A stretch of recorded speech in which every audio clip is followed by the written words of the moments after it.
If, therefore, you begin a party warfare against M. Fouquet, he will reply in the same way. For he, too, is at perfect liberty to do so, is he not? Oh, certainly.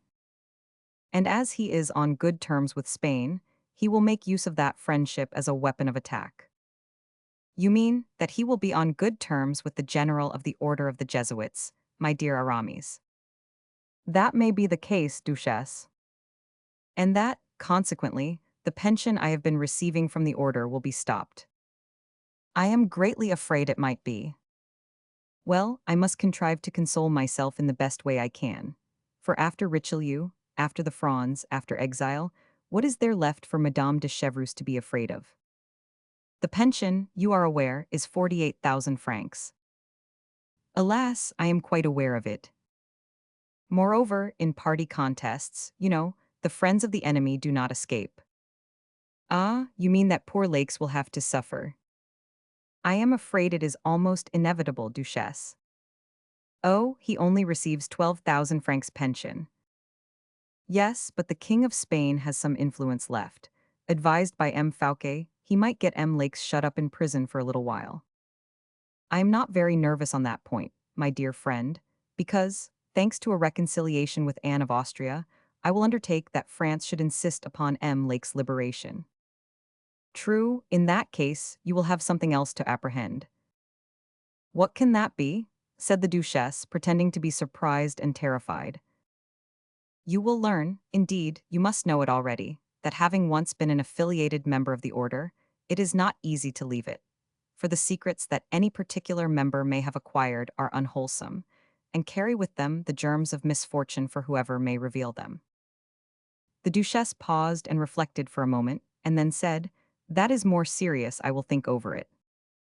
And notwithstanding the profound obscurity, Aramis seemed to feel a burning glance, like a hot iron, escape from his friend's eyes and plunge into his heart.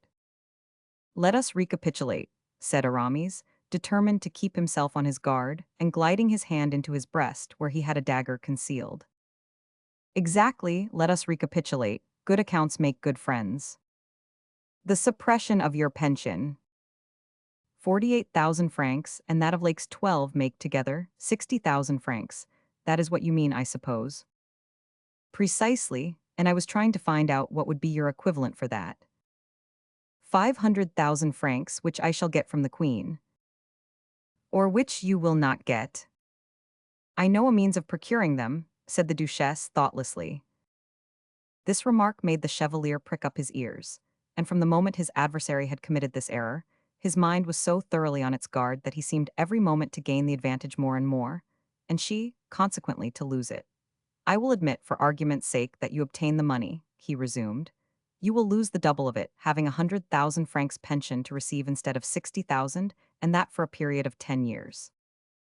Not so, for I shall only be subjected to this reduction of my income during the period of M. Fouquet's remaining in power, a period which I estimate at 2 months." "Ah," said Aramis. "I am frank, you see."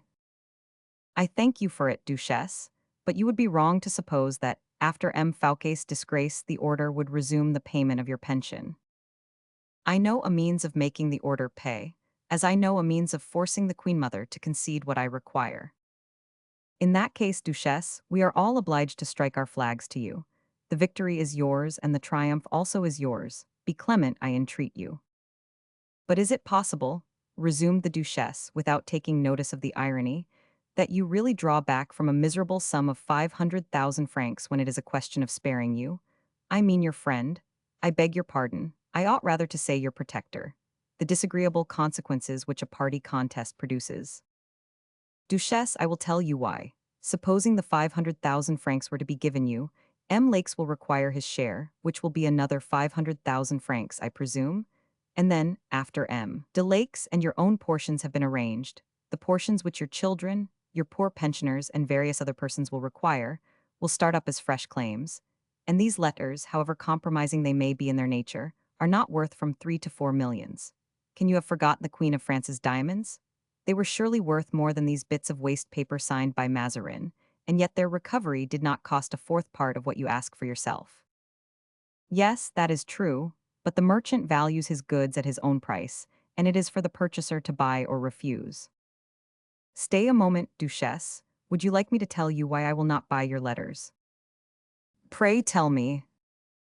Because the letters you say are Mazarins are false. What an absurdity. I have no doubt of it, for it would, to say the least, be very singular, that after you had quarrelled with the Queen through M. Mazarin's means, you should have kept up any intimate acquaintance with the latter.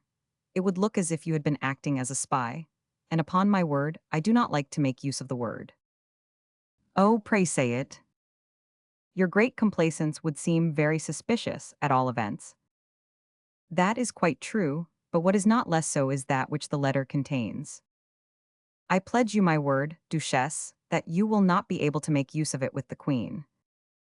Oh, yes, indeed, I can make use of everything with the Queen. Very good, thought Aramis. Croak on, old owl, hiss, viper that you are. But the Duchesse had said enough, and advanced a few steps toward the door. Aramis, however, had reserved an exposure which she did not expect, the imprecation of the slave behind the car of the conqueror. He rang the bell, candles immediately appeared in the adjoining room, and the bishop found himself completely encircled by lights, which shone upon the worn, haggard face of the Duchesse, revealing every feature but too clearly. Aramis fixed a long and ironical look upon her pale, thin, withered cheeks, upon her dim, dull eyes, and upon her lips, which she kept carefully closed over her blackened and scanty teeth. He, however, had thrown himself into a graceful attitude, with his haughty and intelligent head thrown back. He smiled so as to reveal his teeth, which were still brilliant and dazzling. The old coquette understood the trick that had been played her. She was standing immediately before a large mirror, in which her decrepitude, so carefully concealed, was only made more manifest. And thereupon, without even saluting Aramis, who bowed with the ease and grace of the musketeer of early days, she hurried away with trembling steps, which her very precipitation only the more impeded. Aramis sprang across the room like a zephyr to lead her to the door. Madame de Chevreuse made a sign to her servant, who resumed his musket, and she left the house where such tender friends had not been able to understand each other, only because they had understood each other too well. Chapter 48, wherein may be seen that a bargain which cannot be made with one person can be carried out with another. Aramis had been perfectly correct in his supposition, for hardly had she left the house in the place Baudoyer than Madame de Chevreuse proceeded homeward. She was doubtless afraid of being followed, and by this means thought she might succeed in throwing those who might be following her off their guard.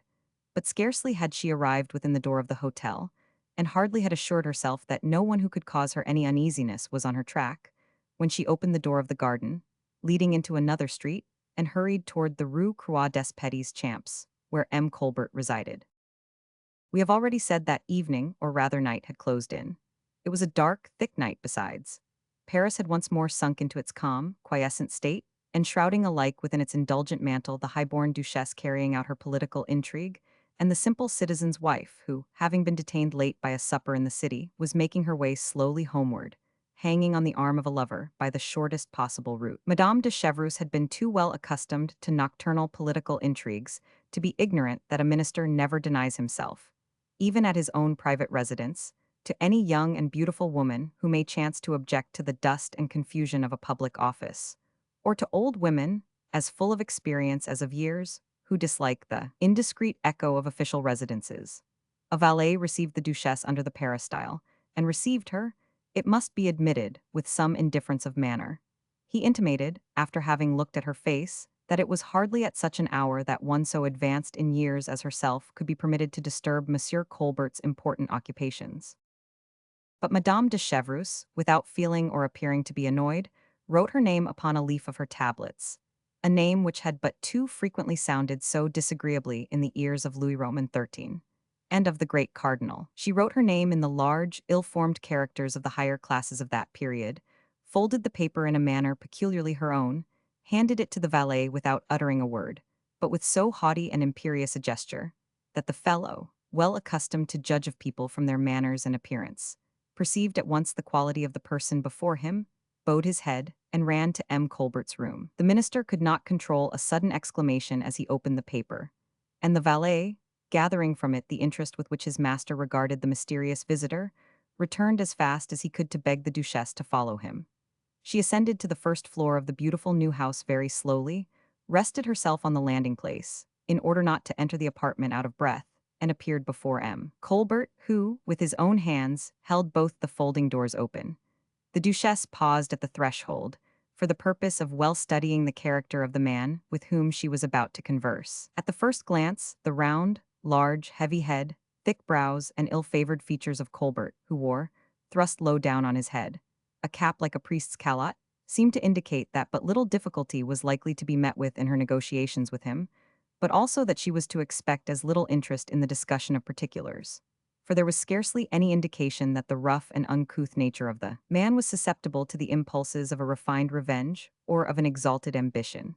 But when, on closer inspection, the Duchesse perceived the small, piercingly black eyes, the longitudinal wrinkles of his high and massive forehead, the imperceptible twitching of the lips on which were apparent traces of rough good humor, Madame de Chevreuse altered her opinion of him, and felt she could say to herself, "I have found the man I want."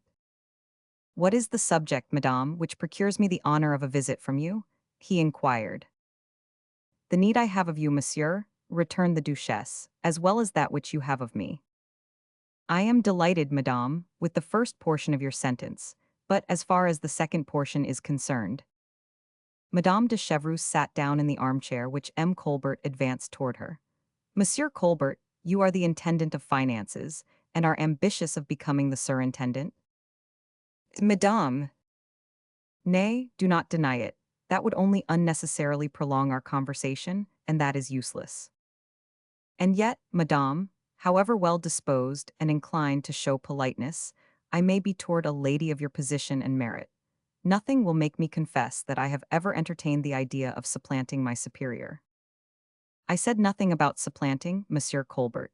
Could I accidentally have made use of that word? I hardly think that likely. The word replace is less aggressive in its signification, and more grammatically suitable, as M. de Voiture would say. I presume, therefore, that you are ambitious of replacing M. Fouquet." "M. Fouquet's fortune, madame, enables him to withstand all attempts. The surintendant in this age plays the part of the Colossus of Rhodes. The vessels pass beneath him and do not overthrow him." "I ought to have availed myself precisely of that very comparison. It is true. M. Fouquet plays the part of the Colossus of Rhodes, but I remember to have heard it said by M. Conrart, a member of the Academy, I believe, that when the Colossus of Rhodes fell from its lofty position, the merchant who had cast it down, a merchant, nothing more, M. Colbert, loaded 400 camels with the ruins. A merchant, and that is considerably less than an intendant of finances. Madame, I can assure you that I shall never overthrow Monsieur Fouquet." "Very good, Monsieur Colbert, since you persist in showing so much sensitiveness with me, as if you were ignorant that I am Madame de Chevreuse, and also that I am somewhat advanced in years. In other words, that you have to do with a woman who has had political dealings with the Cardinal de Richelieu, and who has no time to lose.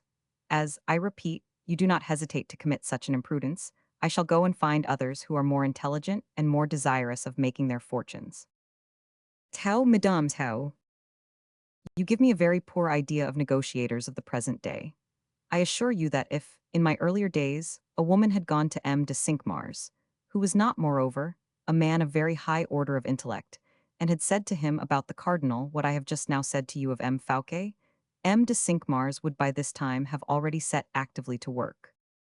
"Nay, madame, show a little indulgence, I entreat you." "Well, then, you do really consent to replace M. Fouquet?" "Certainly, I do, if the king dismisses M. Fouquet." Again, a word too much. It is quite evident that if you have not yet succeeded in driving M. Fouquet from his post, it is because you have not been able to do so. Therefore, I should be the greatest simpleton possible if, in coming to you, I did not bring you the very thing you require. "I am distressed to be obliged to persist, madame," said Colbert, after a silence which enabled the Duchesse to sound the depth of his dissimulation. "But I must warn you that for the last 6 years denunciation after denunciation has been made against M. Fouquet, and he has remained unshaken and unaffected by them. There is a time for everything, Monsieur Colbert. Those who were the authors of those denunciations were not called Madame de Chevreuse, and they had no proofs equal to the 6 letters from M. de Mazarin which established the offense in question." "The offense." "The crime, if you like it better. The crime committed by M. Fouquet. Nothing less. It is rather strange, M. Colbert, but your face, which just now was cold and indifferent, is now positively the very reverse. The crime. I am delighted to see it makes an impression upon you. It is because that word, madame, embraces so many things. It embraces the post of surintendant of finance for yourself, and a letter of exile, or the Bastille for M. Fouquet. Forgive me, Madame la Duchesse, but it is almost impossible that M. Fouquet can be exiled.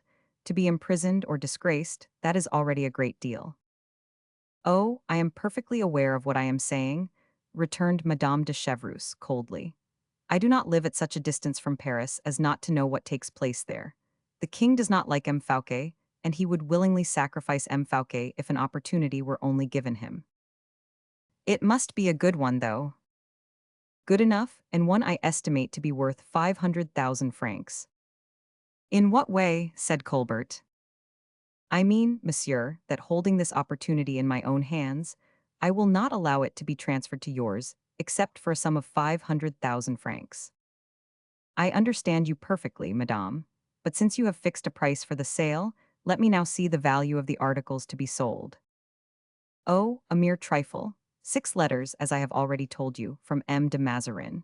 And the autographs will most assuredly not be regarded as too highly priced, if they establish, in an irrefutable manner, that M. Fouquet has embezzled large sums of money from the treasury and appropriated them to his own purposes. In an irrefutable manner, do you say? Observed Colbert, whose eyes sparkled with delight. Perfectly so. Would you like to read the letters? With all my heart, copies, of course. Of course the copies, said the Duchesse, as she drew from her bosom a small packet of papers, flattened by her velvet bodice. Read, she said. Colbert eagerly snatched the papers and devoured them. Excellent, he said. It is clear enough, is it not? Yes, madame, yes. M. Mazarin must have handed the money to M. Fouquet, who must have kept it for his own purposes. But the question is, what money? Exactly, what money? If we come to terms, I will join to these 6 letters a 7th, which will supply you with the fullest particulars. Colbert reflected, and the originals of these letters. A useless question to ask, exactly as if I were to ask you, Monsieur Colbert, whether the money bags you will give me will be full or empty. Very good, madame. Is it concluded?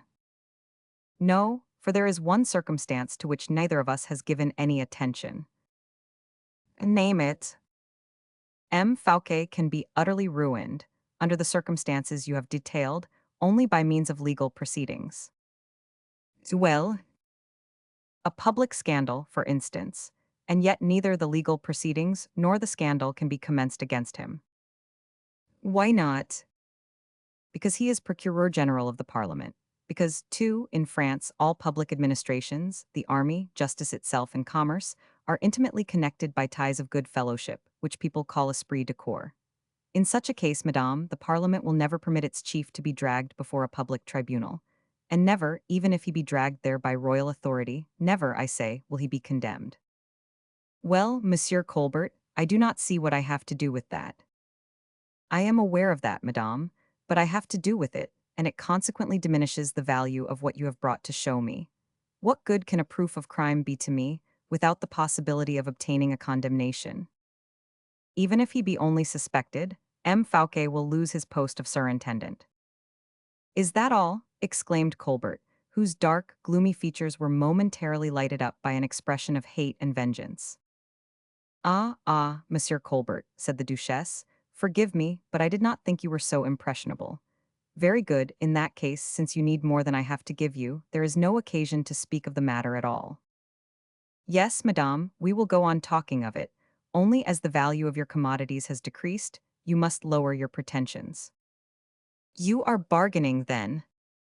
Every man who wishes to deal loyally is obliged to do so. How much will you offer me? 200,000 francs, said Colbert. The Duchesse laughed in his face and then said suddenly, Wait a moment, I have another arrangement to propose. Will you give me 300,000 francs? No. Oh, you can either accept or refuse my terms. Besides, that is not all. More still, you are becoming too impracticable to deal with, madame. Less so than you think, perhaps, for it is not money I am going to ask you for. What is it then? A service. You know that I have always been most affectionately attached to the Queen, and I am desirous of having an interview with Her Majesty. With the Queen?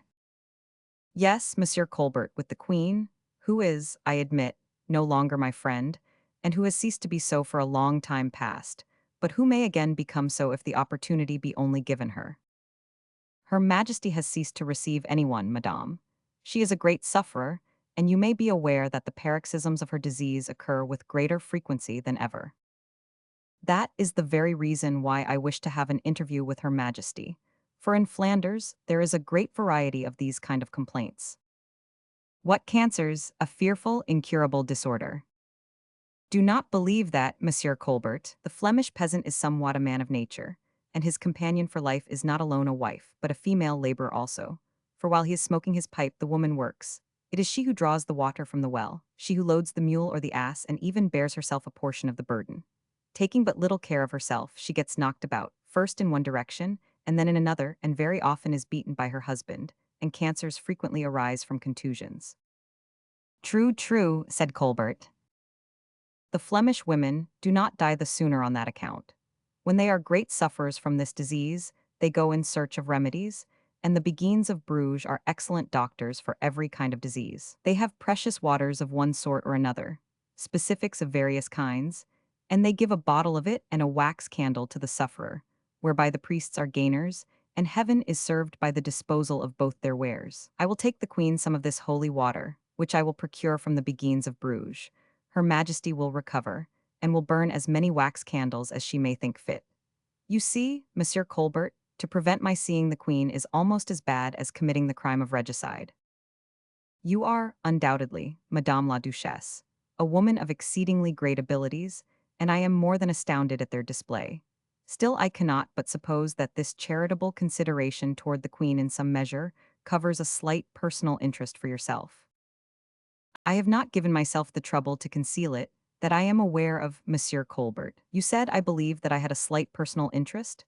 On the contrary, it is a very great interest, and I will prove it to you, by resuming what I was saying.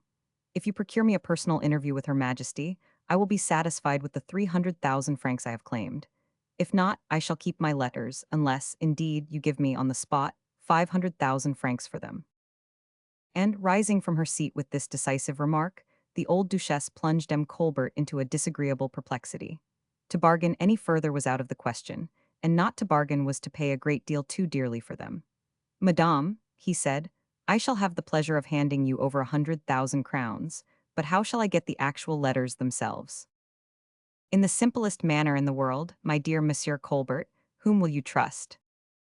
The financier began to laugh silently, so that his large eyebrows went up and down like the wings of a bat upon the deep lines of his yellow forehead. No one, he said. You surely will make an exception in your own favor, Monsieur Colbert. In what way, madame? I mean that, if you would take the trouble to accompany me to the place where the letters are, they would be delivered into your own hands, and you would be able to verify and check them. Quite true.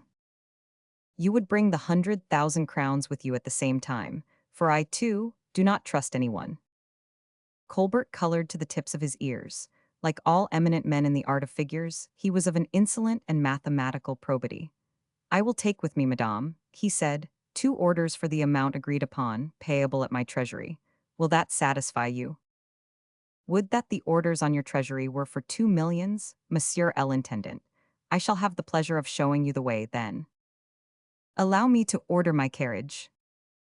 I have a carriage below, monsieur. Colbert coughed like an irresolute man. He imagined for a moment that the proposition of the Duchesse was a snare, that perhaps someone was waiting at the door, and that she, whose secret had just been sold to Colbert for 100,000 crowns, had already offered it to Fouquet for the same sum. As he still hesitated a good deal, the Duchesse looked at him full in the face. You prefer your own carriage, she said. I admit that I do. You suppose that I am going to lead you into a snare or trap of some sort or other. Madame la Duchesse, you have the character of being somewhat inconsiderate at times, and, as I am clothed in a sober, solemn character, A jest or practical joke might compromise me. Yes, the fact is, you are afraid. Well then, take your own carriage, as many servants as you like, only think well of what I am going to say. What we two may arrange between us, we are the only persons who know it. If a third had witnessed, we might as well have told the whole world of it. After all, I do not make a point of it. My carriage shall follow yours, and I shall be satisfied to accompany you in your own carriage to the Queen. To the Queen. Have you forgotten that already? Is it possible that one of the clauses of the agreement of so much importance to me can have escaped you already? How trifling it seems to you, indeed. If I had known it, I should have asked double what I have done. I have reflected, madame, and I shall not accompany you. Really, and why not? Because I have the most perfect confidence in you. You overpower me, but provided I receive the 100,000 crowns. Here they are, madame, said Colbert, scribbling a few lines on a piece of paper which he handed to the duchesse, adding, "You are paid." "The trait is a fine one, Monsieur Colbert, and I will reward you for it," she said, beginning to laugh. Madame de Chevreus's laugh was a very sinister sound. Every man who feels youth, faith, love, life itself, throbbing in his heart, would prefer tears to such a lamentable laugh. The duchesse opened the front of her dress and drew forth from her bosom, somewhat less white than it once had been, a small packet of papers, tied with a flame-colored ribbon, and still laughing, she said, "There, Monsieur Colbert, are the originals of Cardinal Mazarin's letters. They are now your own property," she added, refastening the body of her dress. "Your fortune is secured, and now accompany me to the Queen." "No, madame, if you are again about to run the chance of Her Majesty's displeasure, and it were known at the Palais Royal that I had been the means of introducing you there, the Queen would never forgive me while she lived.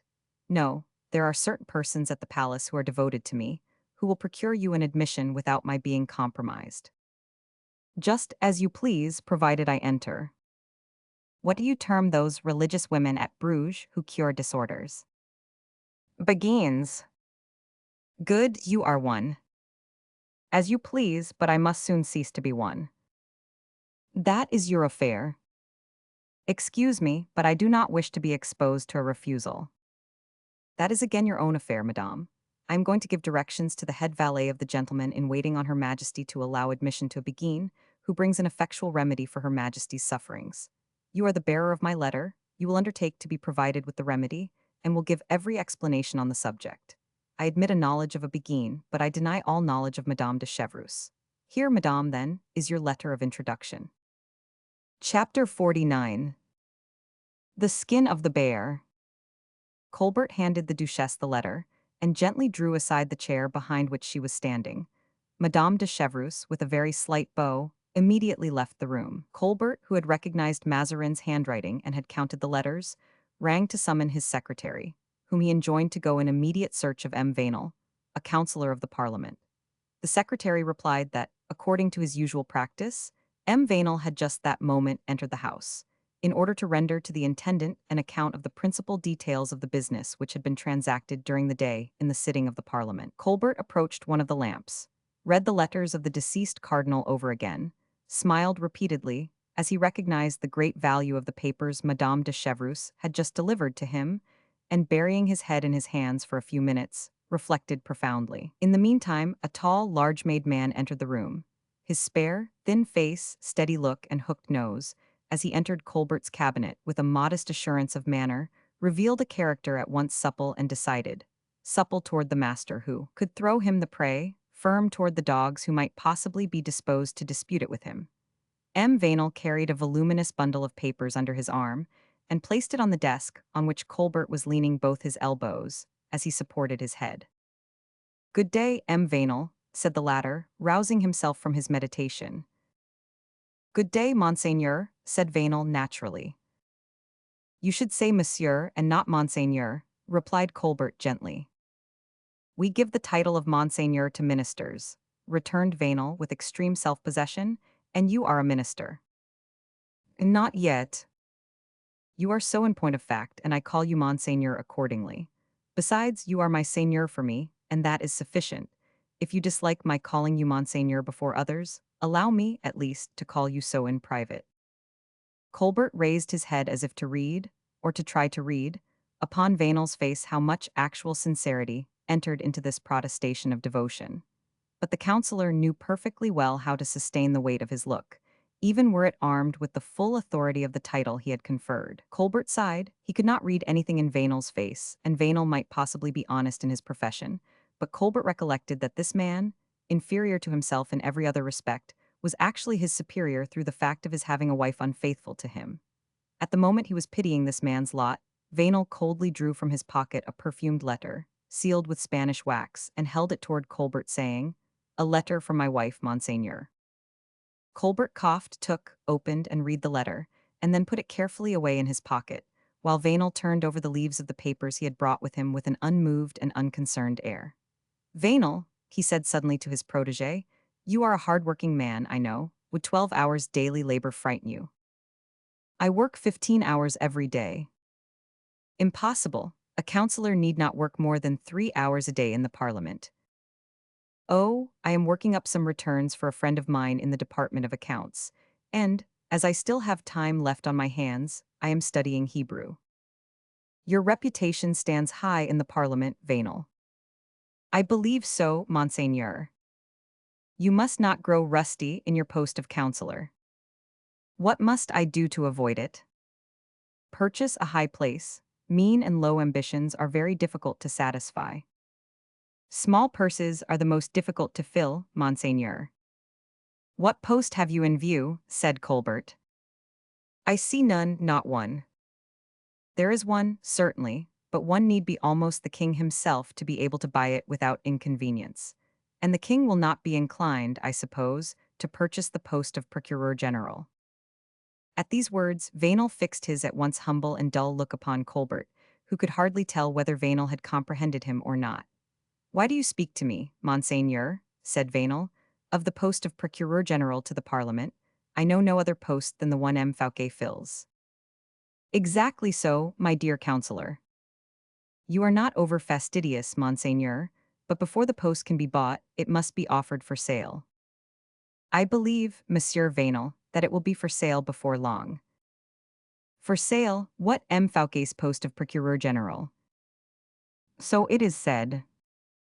"The post which renders him so perfectly inviolable for sale."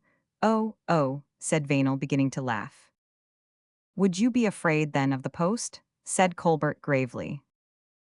"Afraid, no, but—" "Nor desirous of obtaining it?" "You are laughing at me, Monseigneur," replied Venel. "Is it likely that a councillor of the Parliament would not be desirous of becoming procureur general?" "Well, Monsieur Venel, since I tell you that the post, as report goes, will be shortly for sale, I cannot help repeating, Monseigneur, that it is impossible. A man never throws away the buckler, behind which he maintains his honor, his fortune, his very life. There are certain men mad enough, Venel, to fancy themselves out of the reach of all mischances." "Yes, Monseigneur, but such men never commit their mad acts for the advantage of the poor Venels of the world." "Why not?" "For the very reason that those Venels are poor." "It is true that M. Fouquet's post might cost a good round sum. What would you bid for it, Monsieur Venel?" "Everything I am worth." "Which means—" 300,000 or 400,000 francs. "And the post is worth—" 1,500,000 at the very lowest. I know persons who have offered 1,700,000 francs without being able to persuade M. Fouquet to sell. Besides, supposing it were to happen that M. Fouquet wished to sell, which I do not believe, in spite of what I have been told." "Ah, you have heard something about it then. Who told you?" "M. de Gerville, M. Pelisson, and others." "Very good, if therefore M. Fouquet did wish to sell." "I could not buy it just yet, since the surintendant will only sell for ready money, and no one has 1,500,000 to throw down at once." Colbert suddenly interrupted the councillor by an imperious gesture. He had begun to meditate. Observing his superior's serious attitude, and his perseverance in continuing the conversation on this subject, Venel awaited the solution without venturing to precipitate it. "Explain fully to me the privileges which this post confers." "The right of impeaching every French subject who is not a prince of the blood, the right of quashing all proceedings taken against any Frenchman who is neither king nor prince, The Procureur General is the king's right hand to punish the guilty. He is the means whereby also he can evade the administration of justice. M. Fouquet, therefore, will be able, by stirring up the parliaments, to maintain himself even against the king. And the king could as easily, by humoring M. Fouquet, get his edicts registered in spite of every opposition and objection. The Procureur Generalship can be made a very useful or very dangerous instrument. Vainel, would you like to be Procureur General? Said Colbert suddenly, softening both his look and his voice. I, exclaimed the latter, I have already had the honor to represent to you that I want about 1,100,000 francs to make up the amount. Borrow that sum from your friends.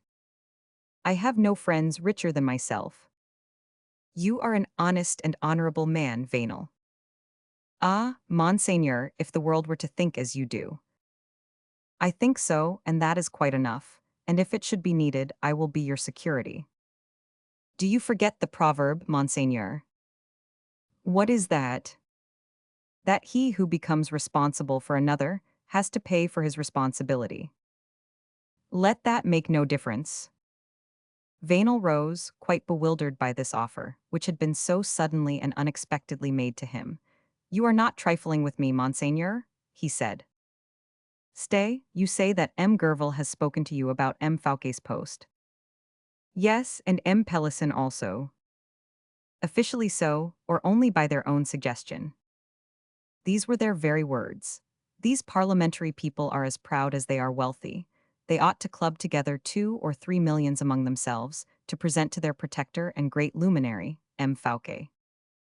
And what did you reply? I said that, for my own part, I would give 10,000 francs if necessary. Ah, you like M. Fouquet, then? Exclaimed Colbert with a look full of hatred. No, but M. Fouquet is our chief. He is in debt, is on the high road to ruin, and we ought to save the honor of the body of which we are members. Exactly, and that explains why M. Fouquet will be always safe and sound, so long as he occupies his present post, replied Colbert. Thereupon, said Vainel, M. Gerville added, if we were to do anything out of charity to M. Fouquet, it could not be otherwise than most humiliating to him, and he would be sure to refuse it. Let the Parliament subscribe among themselves to purchase, in a proper manner, the post of Procureur General. In that case all would go on well. The honor of our body would be saved, and M. Fouquet's pride spared. That is an opening. I considered it so, Monseigneur. Well, Monsieur Vainel, you will go at once and find out either M. Gerville or M. Pelisson. Do you know any other friend of M. Fouquet? I know M. de La Fontaine very well. La Fontaine, the rhymester.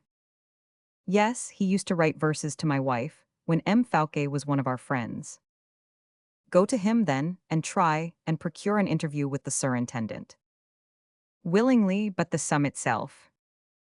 On the day and hour you arrange to settle the matter, Monsieur Vainel, you shall be supplied with the money, so do not make yourself uneasy on that account. Monseigneur, such munificence, you eclipse kings even, you surpass M. Fouquet himself. Stay a moment, do not let us mistake each other. I do not make you a present of 1,400,000 francs, Monsieur Vainel, for I have children to provide for, but I will lend you that sum. Ask whatever interest, whatever security you please, Monseigneur, I am quite ready. And when all your requisitions are satisfied, I will still repeat that you surpass kings and M. Fouquet in munificence. What conditions do you impose? The repayment in 8 years, and a mortgage upon the appointment itself. Certainly, is that all? Wait a moment. I reserve to myself the right of purchasing the post from you at 150,000 francs profit for yourself, if, in your mode of filling the office, you do not follow out a line of conduct in conformity with the interests of the king and with my projects. Said Vainel in a slightly altered tone. Is there anything in that which can possibly be objectionable to you, Monsieur Vainel? Said Colbert coldly. Oh, no, no, replied Vainel quickly. Very good, we will sign an agreement to that effect whenever you like. And now, go as quickly as you can to M. Fouquet's friends, obtain an interview with the surintendant. Do not be too difficult in making whatever concessions may be required of you, and when once the arrangements are all made, I will press him to sign. Be most careful to do nothing of the kind. Do not speak of signatures with M. Fouquet, nor of deeds, nor even ask him to pass his word. Understand this, otherwise you will lose everything. All you have to do is to get M. Fouquet to give you his hand on the matter. Go, go. Chapter 50. An interview with the Queen Mother. The Queen Mother was in her bedroom at the Palais Royal, with Madame de Motteville and the Senora Melina. The king, who had been impatiently expected the whole day, had not made his appearance, and the queen, who had grown quite impatient, had often sent to inquire about him. The whole atmosphere of the court seemed to indicate an approaching storm. The courtiers and the ladies of the court avoided meeting in the antechambers and the corridors, in order not to converse on compromising subjects. Monsieur had joined the king early in the morning for a hunting party. Madame remained in her own apartments, cool and distant to everyone, and the Queen Mother, after she had said her prayers in Latin, talked of domestic matters with her two friends in pure Castilian. Madame de Motteville, who understood the language perfectly, answered her in French. When the three ladies had exhausted every form of dissimulation and politeness, as a circuitous mode of expressing that the king's conduct was making the queen and the Queen Mother pine away from sheer grief and vexation, and when, in the most guarded and polished phrases, they had fulminated every variety of imprecation against Mademoiselle de La Vallière, the Queen Mother terminated her attack by an exclamation indicative of her own reflections and character. Estos hijos, said she to Melina, which means, these children, words full of meaning in a mother's lips, words full of terrible significance in the mouth of a queen who, like Anne of Austria, hid many curious and dark secrets in her soul. Yes, said Melina, these children, for whom every mother becomes a sacrifice. Yes, replied the queen, a mother has sacrificed everything, certainly. She did not finish her phrase, for she fancied, when she raised her eyes toward the full-length portrait of the pale Louis Roman XIII, that light had once more flashed from her husband's dull eyes, and that his nostrils were inflated by wrath. The portrait seemed animated by a living expression. Speak it did not, but it seemed to menace. A profound silence succeeded the queen's last remark. La Melina began to turn over the ribbons and lace of a large work table. Madame de Motteville, surprised at the look of mutual intelligence which had been exchanged between the confidant and her mistress, cast down her eyes like a discreet woman, and pretending to be observant of nothing that was passing, listened with the utmost attention instead. She heard nothing, however, but a very significant hum on the part of the Spanish duenna, who was the perfect representation of extreme caution, and a profound sigh on that of the queen. She looked up immediately. "You are suffering," she said. "No, Motteville, no. Why do you say that?" "Your Majesty almost groaned just now." "You are right, I did sigh in truth. Monsieur Valot is not far off. I believe he is in Madame's apartment." "Why is he with Madame?" "Madame is troubled with nervous attacks." "A very fine disorder indeed. There is little good in M. Valot being there, when another physician instead would cure Madame." Madame de Motteville looked up with an air of great surprise, as she replied, "Another doctor instead of M. Valot? Whom do you mean?" "Occupation, Motteville, occupation. If anyone is really ill it is my poor daughter." "And your Majesty, too." "Less so this evening, though." "Do not believe that too confidently, Madame," said de Motteville. And as if to justify her caution, a sharp acute pain seized the queen, who turned deadly pale and threw herself back in the chair, with every symptom of a sudden fainting fit. Melina ran to a richly gilded tortoise-shell cabinet, from which she took a large rock crystal smelling bottle, and immediately held it to the queen's nostrils, who inhaled it wildly for a few minutes and murmured, "It will hasten my death, but heavens will be done." "Your Majesty's death is not so near at hand," added Melina, replacing the smelling bottle in the cabinet. "Does your Majesty feel better now?" inquired Madame de Motteville. "Much better," returned the queen, placing her finger on her lips, to impose silence on her favorite. "It is very strange," remarked Madame de Motteville after a pause. "What is strange?" said the queen. "Does your Majesty remember the day when this pain attacked you for the first time?" "I remember only that it was a grievously sad day for me, Motteville." "But your Majesty had not always regarded that day a sad one." "Why?" "Because 23 years before, on that very day, His present Majesty, your own glorious son, was born at the very same hour." The queen uttered a loud cry, buried her face in her hands, and seemed utterly lost for some minutes. But whether from recollections which arose in her mind, or from reflection, or even from sheer pain, it was of course uncertain. La Molina darted almost a furious look at Madame de Motteville, which was so full of bitter reproach, that the poor woman, perfectly ignorant of its meaning, was in her own exculpation on the point of asking an explanation of its meaning. When suddenly Anne of Austria arose and said, "Yes, the 5th of September. My sorrow began on the 5th of September. The greatest joy one day, the deepest sorrow the next. The sorrow," she added, "the bitter expiation of a too excessive joy." And from that moment, Anne of Austria, whose memory and reason seemed to have become entirely suspended for a time, remained impenetrable, with vacant look, mind almost wandering, and hands hanging heavily down, as if life had almost departed. "We must put her to bed," said La Molina. "Presently, Molina." "Let us leave the queen alone," added the Spanish attendant. Madame de Motteville rose. Large and glistening tears were fast rolling down the queen's pallid face, and Molina, having observed this sign of weakness, fixed her black vigilant eyes upon her. "Yes, yes," replied the queen, "leave us, Motteville, go." The word us produced a disagreeable effect upon the ears of the French favorite, for it signified that an interchange of secrets, or of revelations of the past, was about to be made, and that one person was de trop in the conversation which seemed likely to take place. "Will Molina alone be sufficient for your majesty tonight?" inquired the Frenchwoman. "Yes," replied the queen. Madame de Motteville bowed in submission, and was about to withdraw, when, suddenly, an old female attendant, dressed as if she had belonged to the Spanish court of the year 1620, opened the door and surprised the queen in her tears. "The remedy?" she cried delightedly to the queen as she unceremoniously approached the group. "What remedy?" said Anne of Austria. "For your majesty's sufferings," the former replied. "Who brings it?" asked Madame de Motteville eagerly. "Monsieur Valot." "No, a lady from Flanders." "From Flanders, is she Spanish?" inquired the queen. "I don't know." "Who sent her?" "M. Colbert." "Her name?" "She did not mention it." "Her position in life?" "She will answer that herself." "Her face?" "She is masked." "Go, Molina, go and see," cried the queen.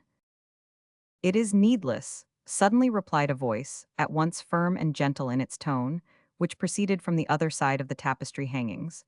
A voice which made the attendants start and the queen tremble excessively. At the same moment, a masked female appeared through the hangings, and before the queen could speak a syllable, she added, "I am connected with the Order of the Beguines of Bruges, and do, indeed, bring with me the remedy which is certain to effect a cure of your majesty's complaint." No one uttered a sound, and the Beguine did not move a step. "Speak," said the queen. "I will, when we are alone," was the answer. Anne of Austria looked at her attendants, who immediately withdrew. The Beguine, thereupon, advanced a few steps toward the queen, and bowed reverently before her. The queen gazed with increasing mistrust at this woman, who, in her turn, fixed a pair of brilliant eyes upon her, through her mask. "The Queen of France must, indeed, be very ill," said Anne of Austria, "if it is known at the Beguinage of Bruges that she stands in need of being cured." "Your Majesty is not irremediably ill." "But tell me, how do you happen to know I am suffering?" "Your Majesty has friends in Flanders." "Since these friends then have sent you, mention their names."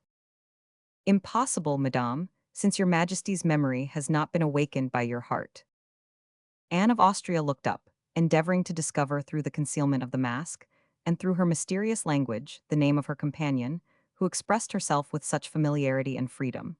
Then, suddenly, wearied by a curiosity which wounded every feeling of pride in her nature, she said, "You are ignorant, perhaps, that royal personages are never spoken to with the face masked."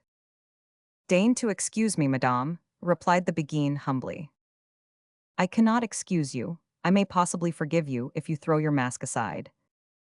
I have made a vow, madame, to attend and aid all afflicted or suffering persons, without ever permitting them to behold my face. I might have been able to administer some relief to your body and to your mind, too, but since your Majesty forbids me, I will take my leave. Adieu, madame, adieu."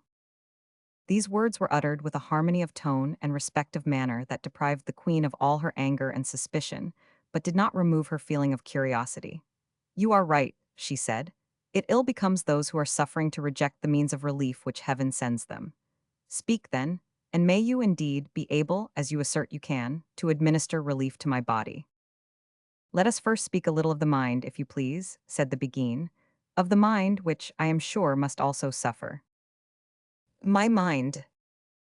There are cancers so insidious in their nature that their very pulsation is invisible. Such cancers, madame, leave the ivory whiteness of the skin untouched, and marble not the firm, fair flesh with their blue tints. The physician who bends over the patient's chest hears not, though he listens, the insatiable teeth of the disease grinding its onward progress through the muscles, as the blood flows freely on. The knife has never been able to destroy, and rarely even, temporarily, to disarm the rage of these mortal scourges. Their home is in the mind, which they corrupt. They fill the whole heart until it breaks. Such, madame, are the cancers fatal to queens. Are you, too, free from their scourge? Anne slowly raised her arm, dazzling in its perfect whiteness, and pure in its rounded outlines, as it was in the time of her earlier days. The evils to which you allude, she said, are the condition of the lives of the high in rank upon earth, to whom heaven has imparted mind. When those evils become too heavy to be borne, heaven lightens their burden by penitence and confession. There we lay down our burden and the secrets which oppress us. But forget not that the same gracious heaven, in its mercy, apportions to their trials the strength of the feeble creatures of its hand, and my strength has enabled me to bear my burden. For the secrets of others, the silence of heaven is more than sufficient. For my own secrets, that of my confessor is just enough. You are as courageous, madame, I see, as ever, against your enemies. You do not acknowledge your confidence in your friends. Queens have no friends, if you have nothing further to say to me, if you feel yourself inspired by heaven as a prophetess. Leave me, I pray, for I dread the future. I should have supposed, said the Beguine resolutely, that you would rather have dreaded the past. Hardly had these words escaped her lips than the queen rose up proudly. Speak, she cried in a short, imperious tone of voice. Explain yourself briefly, quickly, entirely, or if not. Nay, do not threaten me, your majesty, said the Beguine gently. I came to you full of compassion and respect. I came here on the part of a friend. Prove that to me, comfort instead of irritating me. Easily enough, and your majesty will see who is friendly to you. What misfortune has happened to your majesty during these 23 years past? Serious misfortunes, indeed, have I not lost the king? I speak not of misfortunes of that kind. I wish to ask you, if since the birth of the king, any indiscretion on a friend's part has caused your majesty the slightest serious anxiety or distress. I do not understand you, replied the queen, setting her teeth hard together in order to conceal her emotion. I will make myself understood then. Your majesty remembers that the king was born on the 5th of September, 1633, at 11:15. Yes, stammered out the queen. At 12:30, continued the Beguine, the dauphin, who had been baptized by Monseigneur de Meaux in the king's and in your own presence, was acknowledged as the heir of the crown of France. The king then went to the chapel of the old Château de Saint-Germain to hear the Te Deum chanted. Quite true, murmured the queen. Your majesty's confinement took place in the presence of Monsieur, his majesty's late uncle, of the princes, and of the ladies attached to the court. The king's physician, Bavard and Honor, the surgeon, were stationed in the antechamber. Your majesty slept from 3 o'clock until 7, I believe. Yes, but you tell me no more than every one else knows, as well as you and myself. I am now, madame, approaching that which very few persons are acquainted with. Very few persons, did I say, alas? I might almost say two only, for formerly there were but 5 in all, and for many years past the secret has been well preserved by the deaths of the principal participators in it. The late king sleeps now with his ancestors. Perron, the midwife, soon followed him. Lapport is already forgotten. The queen opened her lips as though about to reply. She felt, beneath her icy hand, with which she kept her face half concealed, the beads of perspiration upon her brow.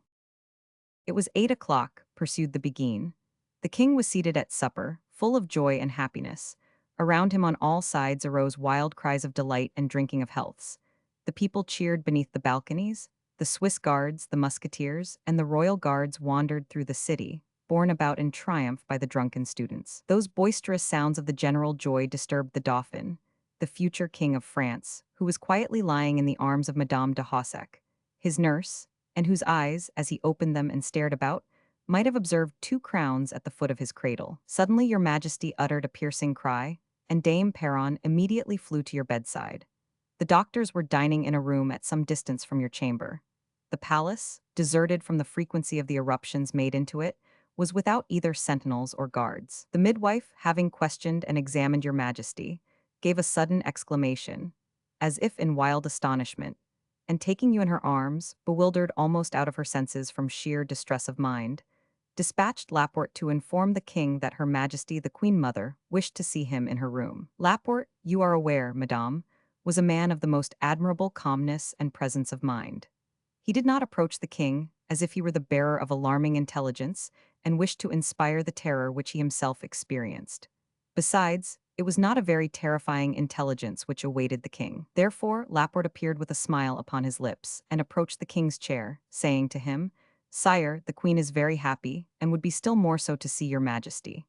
On that day, Louis Roman XIII would have given his crown away to the veriest beggar for a "God bless you." Animated, light-hearted, and full of gaiety, the king rose from the table and said to those around him, in a tone that Henry Roman IV might have adopted, "Gentlemen, I am going to see my wife." He came to your bedside, madame, at the very moment Dame Perron presented to him a second prince, as beautiful and healthy as the former, and said, "Sire, heaven will not allow the kingdom of France to fall into the female line."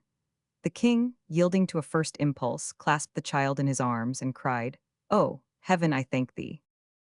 At this part of her recital, the Beguine paused, observing how intensely the queen was suffering. She had thrown herself back in her chair, and with her head bent forward, and her eyes fixed, listened without seeming to hear, and her lips moving convulsively, either breathing a prayer to heaven or in imprecations against the woman standing before her. "Ah, do not believe that, because there could be but one dauphin in France," exclaimed the Beguine, "or that if the queen allowed that child to vegetate, banished from his royal parents' presence, she was on that account an unfeeling mother. Oh, no, no. There are those alive who know the floods of bitter tears she shed. There are those who have known and witnessed the passionate kisses she imprinted on that innocent creature in exchange for a life of misery and gloom to which state policy condemned the twin brother of Louis Roman XIV. "Oh, heaven," murmured the queen feebly. "It is admitted," continued the Beguine quickly, "that when the king perceived the effect which would result from the existence of 2 sons, both equal in age and pretensions, he trembled for the welfare of France, for the tranquillity of the state. And it is equally well known that the Cardinal de Richelieu, by the direction of Louis Roman XIII, thought over the subject with deep attention, and after an hour's meditation in his Majesty's cabinet, he pronounced the following sentence: 'One prince is peace and safety for the state, 2 competitors are civil war and anarchy.'" The queen rose suddenly from her seat, pale as death, and her hands clenched together. "You know too much," she said in a hoarse, thick voice, "since you refer to secrets of state. As for the friends from whom you have acquired this secret, they are false and treacherous. You are their accomplice in the crime which is being now committed. Now, throw aside your mask, or I will have you arrested by my captain of the guards. Do not think that this secret terrifies me. You have obtained it, you shall restore it to me. Never shall it leave your bosom, for neither your secret nor your own life belong to you from this moment." Anne of Austria, joining gesture to the threat, advanced a couple of steps toward the Beguine. "Learn," said the latter, "to know and value the fidelity, the honor, and secrecy of the friends you have abandoned," and then suddenly threw aside her mask. "Madame de Chevreuse," exclaimed the queen, "with your majesty, the sole living confidant of the secret." "Ah," murmured Anne of Austria, "come and embrace me, Duchesse. Alas, you kill your friend in thus trifling with her terrible distress." And the queen, leaning her head upon the shoulder of the old Duchesse, burst into a flood of bitter tears. "How young you are still," said the latter in a hollow voice. "You can weep."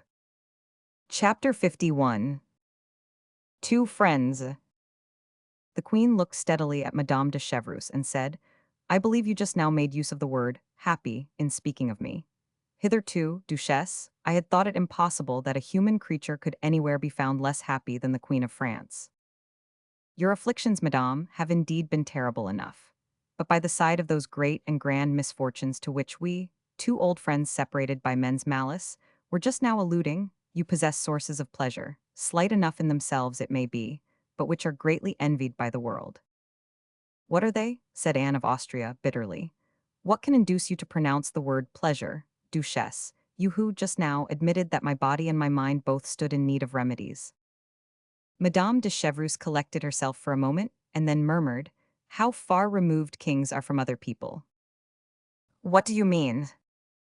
"I mean that they are so far removed from the vulgar herd that they forget that others ever stand in need of the bare necessaries of life. They are like the inhabitant of the African mountain, who, gazing from the verdant tableland, refreshed by the rills of melted snow, cannot comprehend that the dwellers in the plains below him are perishing from hunger and thirst in the midst of their lands, burned up by the heat of the sun." The queen slightly colored, for she now began to perceive the drift of her friend's remark. "It was very wrong," she said, "to have neglected you." "Oh, madame, the king I know has inherited the hatred his father bore me. The king would dismiss me if he knew I were in the Palais Royal." "I cannot say that the king is very well disposed toward you, Duchesse," replied the queen, "but I could, secretly, you know." The Duchesse's disdainful smile produced a feeling of uneasiness in the queen's mind. "Duchesse," she hastened to add, "you did perfectly right to come here, even were it only to give us the happiness of contradicting the report of your death." "Has it been said, then, that I was dead?" "Everywhere." "And yet my children did not go into mourning." "Ah, you know, Duchesse, the court is very frequently moving about from place to place. We see Albert de Lines but seldom, and many things escape our minds in the midst of the preoccupations which constantly beset us." "Your Majesty ought not to have believed the report of my death." "Why not? Alas, we are all mortal, and you may perceive how rapidly I, your younger sister, as we used formerly to say, am approaching the tomb. If your Majesty had believed me dead, you ought, in that case, to have been astonished not to have received any news of me. Death not unfrequently takes us by surprise, Duchesse." "Oh, your Majesty, those who are burdened with secrets such as we have just now discussed, must, as a necessity of their nature, satisfy their craving desire to divulge them, and they feel they must gratify that desire before they die. Among the various preparations for their final journey, the task of placing their papers in order is not omitted." The queen started. "Your Majesty will be sure to learn, in a particular manner, the day of my death." "In what way?" "Because your Majesty will receive the next day, under several coverings, everything connected with our mysterious correspondence of former times." "Did you not burn them?" cried Anne in alarm. "Traitors only," replied the Duchesse, "destroy a royal correspondence." "Traitors, do you say?"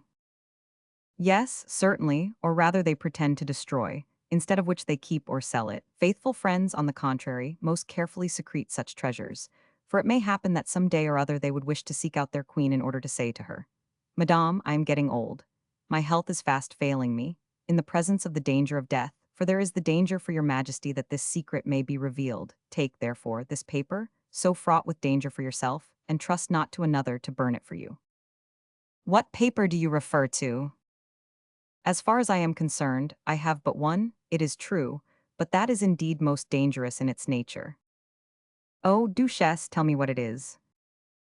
"A letter dated Tuesday, the 2d of August, 1644, in which you beg me to go to Noisy-le-Sec to see that unhappy child.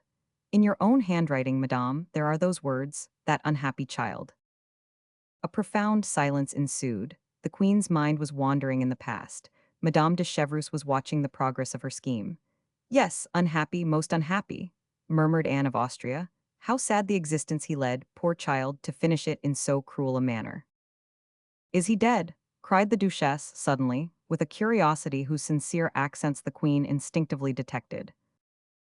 "He died of consumption, died forgotten, died withered and blighted like the flowers a lover has given to his mistress, which she leaves to die secreted in a drawer where she had hid them from the gaze of others."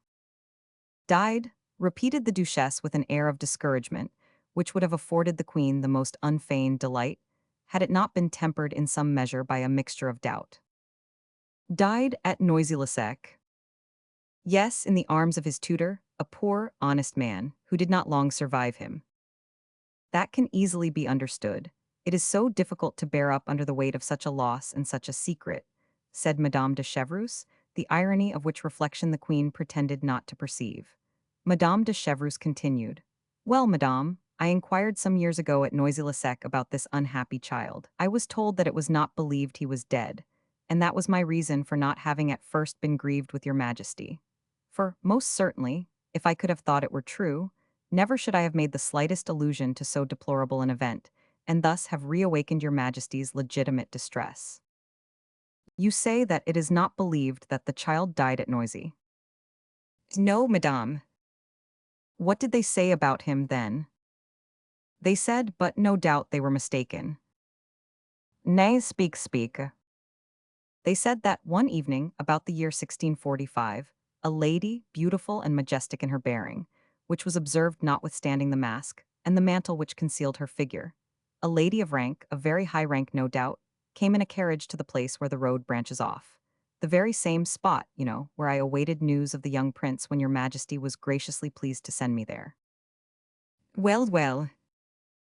That the boy's tutor, or guardian, took the child to this lady. Well, what next? That both the child and his tutor left that part of the country the very next day. There, you see there is some truth in what you relate, since, in point of fact, the poor child died from a sudden attack of illness, which makes the lives of all children, as doctors say, suspended as it were by a thread.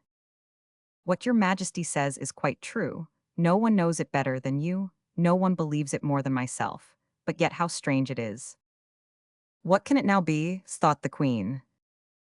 The person who gave me these details, who had been sent to inquire after the child's health. Did you confide such a charge to anyone else, oh, Duchesse? Someone as dumb as your majesty, as dumb as myself. We will suppose it was myself, madame. This someone, some months after, passing through Touraine. Touraine? Recognized both the tutor and the child, too. I am wrong. He thought he recognized them, both living, cheerful, happy, and flourishing, the one in a green old age, the other in the flower of his youth. Judge after that what truth can be attributed to the rumors which are circulated, or what faith, after that, placed in anything that may happen in the world. But I am fatiguing your majesty. It was not my intention, however, to do so, and I will take my leave of you, after renewing to you the assurance of my most respectful devotion. Stay, Duchesse, let us first talk a little about yourself. Of myself, madame, I am not worthy that you should bend your looks upon me. Why not, indeed? Are you not the oldest friend I have? Are you angry with me, Duchesse? I, indeed, what motive could I have? If I had reason to be angry with your majesty, should I have come here? Duchesse, age is fast creeping on us both. We should be united against that death whose approach cannot be far off. You overpower me, madame, with the kindness of your language. No one has ever loved or served me as you have done, Duchesse. Your majesty is too kind in remembering it. Not so, give me a proof of your friendship, Duchesse. My whole being is devoted to you, madame. The proof I require is that you should ask something of me. And ask? Oh, I know you well. No one is more disinterested, more noble and truly royal. Do not praise me too highly, madame, said the Duchesse, somewhat anxiously. I could never praise you as much as you deserve to be praised. And yet, age and misfortune effect a terrible change in people, madame. So much the better, for the beautiful, the haughty, the adored Duchesse of former days might have answered me ungratefully. I do not wish for anything from you. Heaven be praised, the misfortunes you speak of have indeed worked a change in you, for you will now perhaps answer me, I accept. The Duchesse's look and smile soon changed at this conclusion, and she no longer attempted to act a false part. Speak, dearest, what do you want? I must first explain to you. Do so unhesitatingly. Well then, your majesty can confer the greatest, the most ineffable pleasure upon me. What is it? Said the queen, a little distant in her manner, from an uneasiness of feeling produced by this remark. But do not forget, my good Chevreuse, that I am quite as much under my son's influence as I was formerly under my husband's. I will not be too hard, madame. Call me as you used to do, it will be a sweet echo of our happy youth. Well then, my dear mistress, my darling Anne. Do you know Spanish still? Yes. Ask me in Spanish then. Will your majesty do me the honor to pass a few days with me at Dampierre? Is that all? Said the queen, stupefied. Nothing more than that. Good heavens, can you possibly imagine that in asking you that, I am not asking you the greatest conceivable favor? If that really be the case, you do not know me. Will you accept? Yes, gladly, and I shall be happy, continued the queen with some suspicion, if my presence can in any way be useful to you. Useful? Exclaimed the duchesse, laughing. Oh, no, no, agreeable, delightful if you like, and you promise me then. I swear it, said the queen, whereupon the duchesse seized her beautiful hand and covered it with kisses. The queen could not help murmuring to herself, she is a good-hearted woman and very generous too. Will your majesty consent to wait a fortnight before you come? Certainly, but why? Because, said the duchesse, knowing me to be in disgrace, no one would lend me the 100,000 francs which I require to put Dampierre into a state of repair.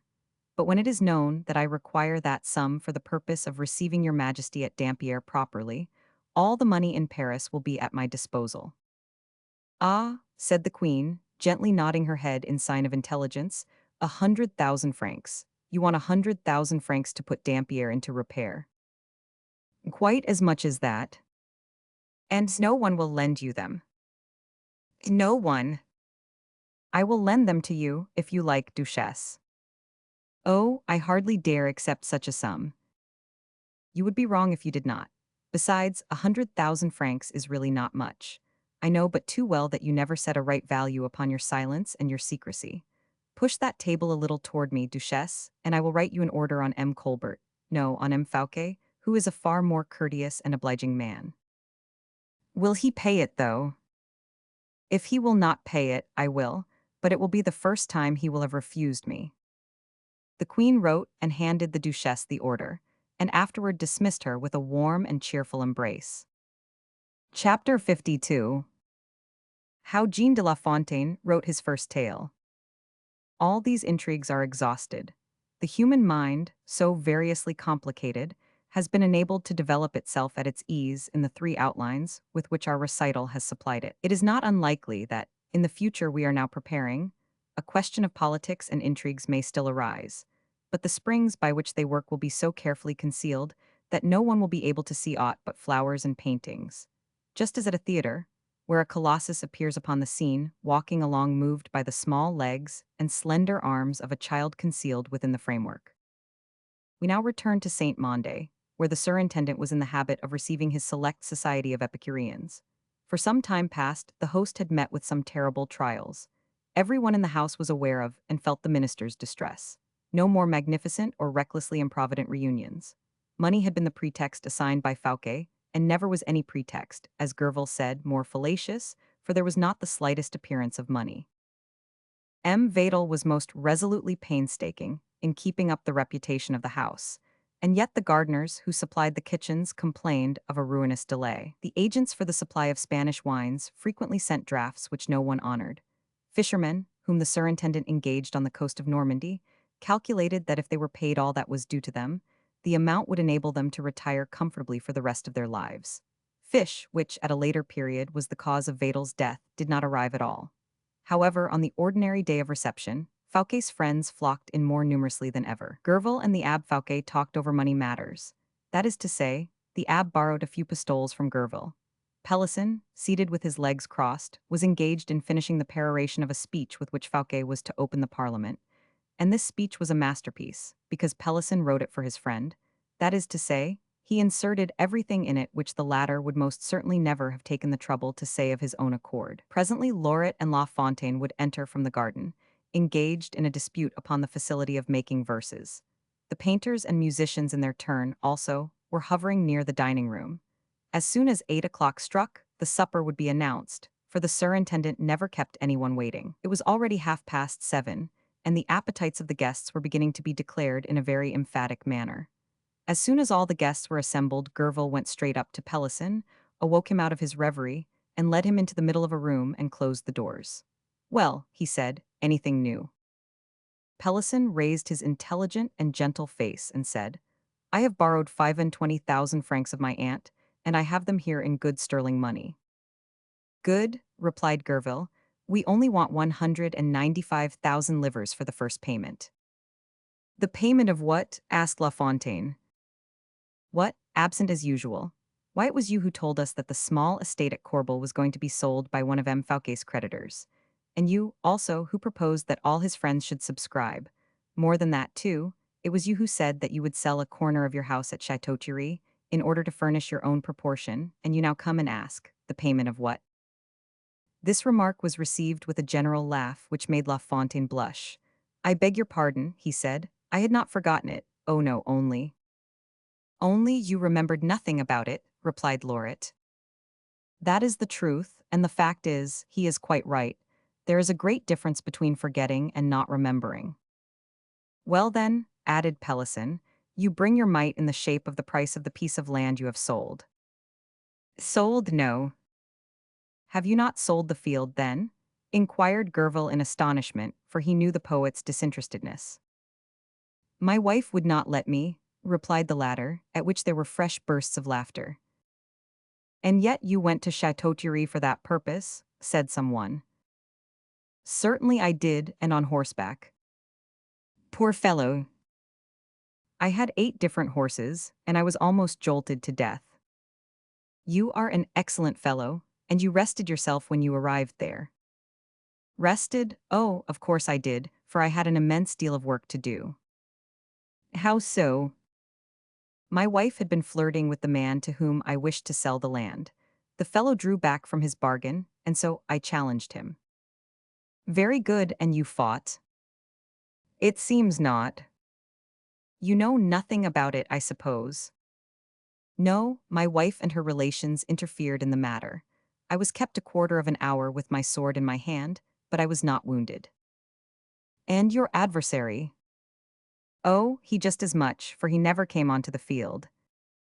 Capital, cried his friends from all sides, you must have been terribly angry. Exceedingly so, I had caught cold. I returned home, and then my wife began to quarrel with me. In real earnest? Yes, in real earnest. She threw a loaf of bread at my head, a large loaf. And what did you do? Oh, I upset the table over her and her guests, and then I got upon my horse again, and here I am.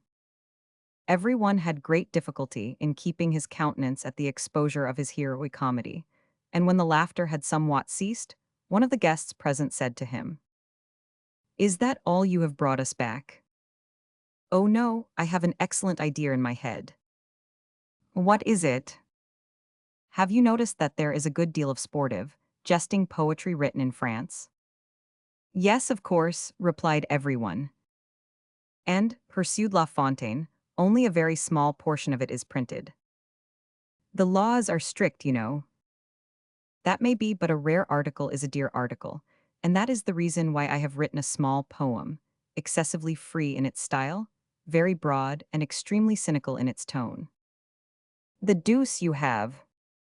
Yes, continued the poet, with cold indifference, and I have introduced in it the greatest freedom of language I could possibly employ. Peals of laughter again broke forth, while the poet was thus announcing the quality of his wares.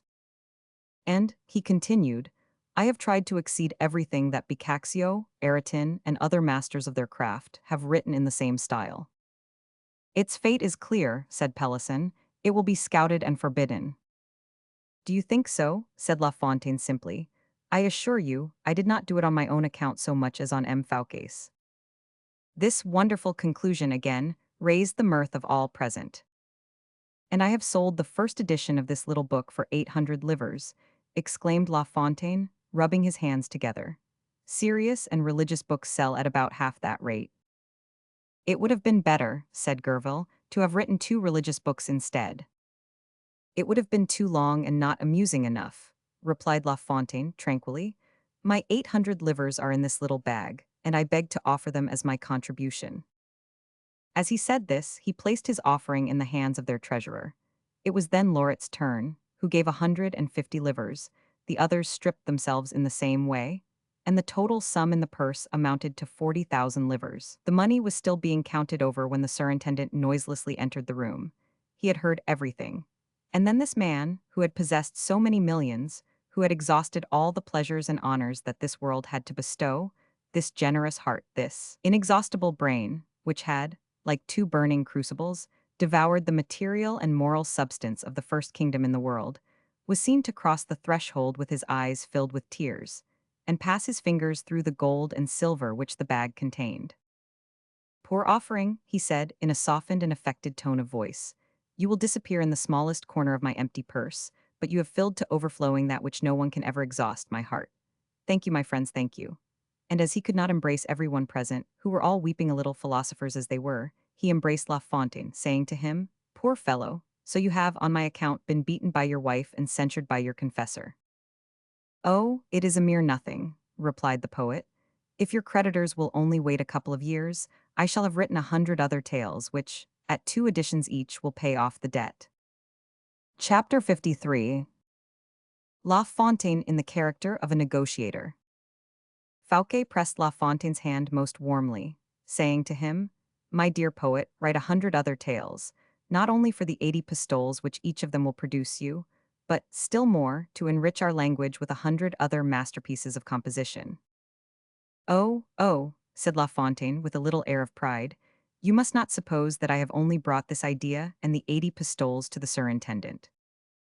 "Oh, indeed," was the general acclamation from all parts of the room.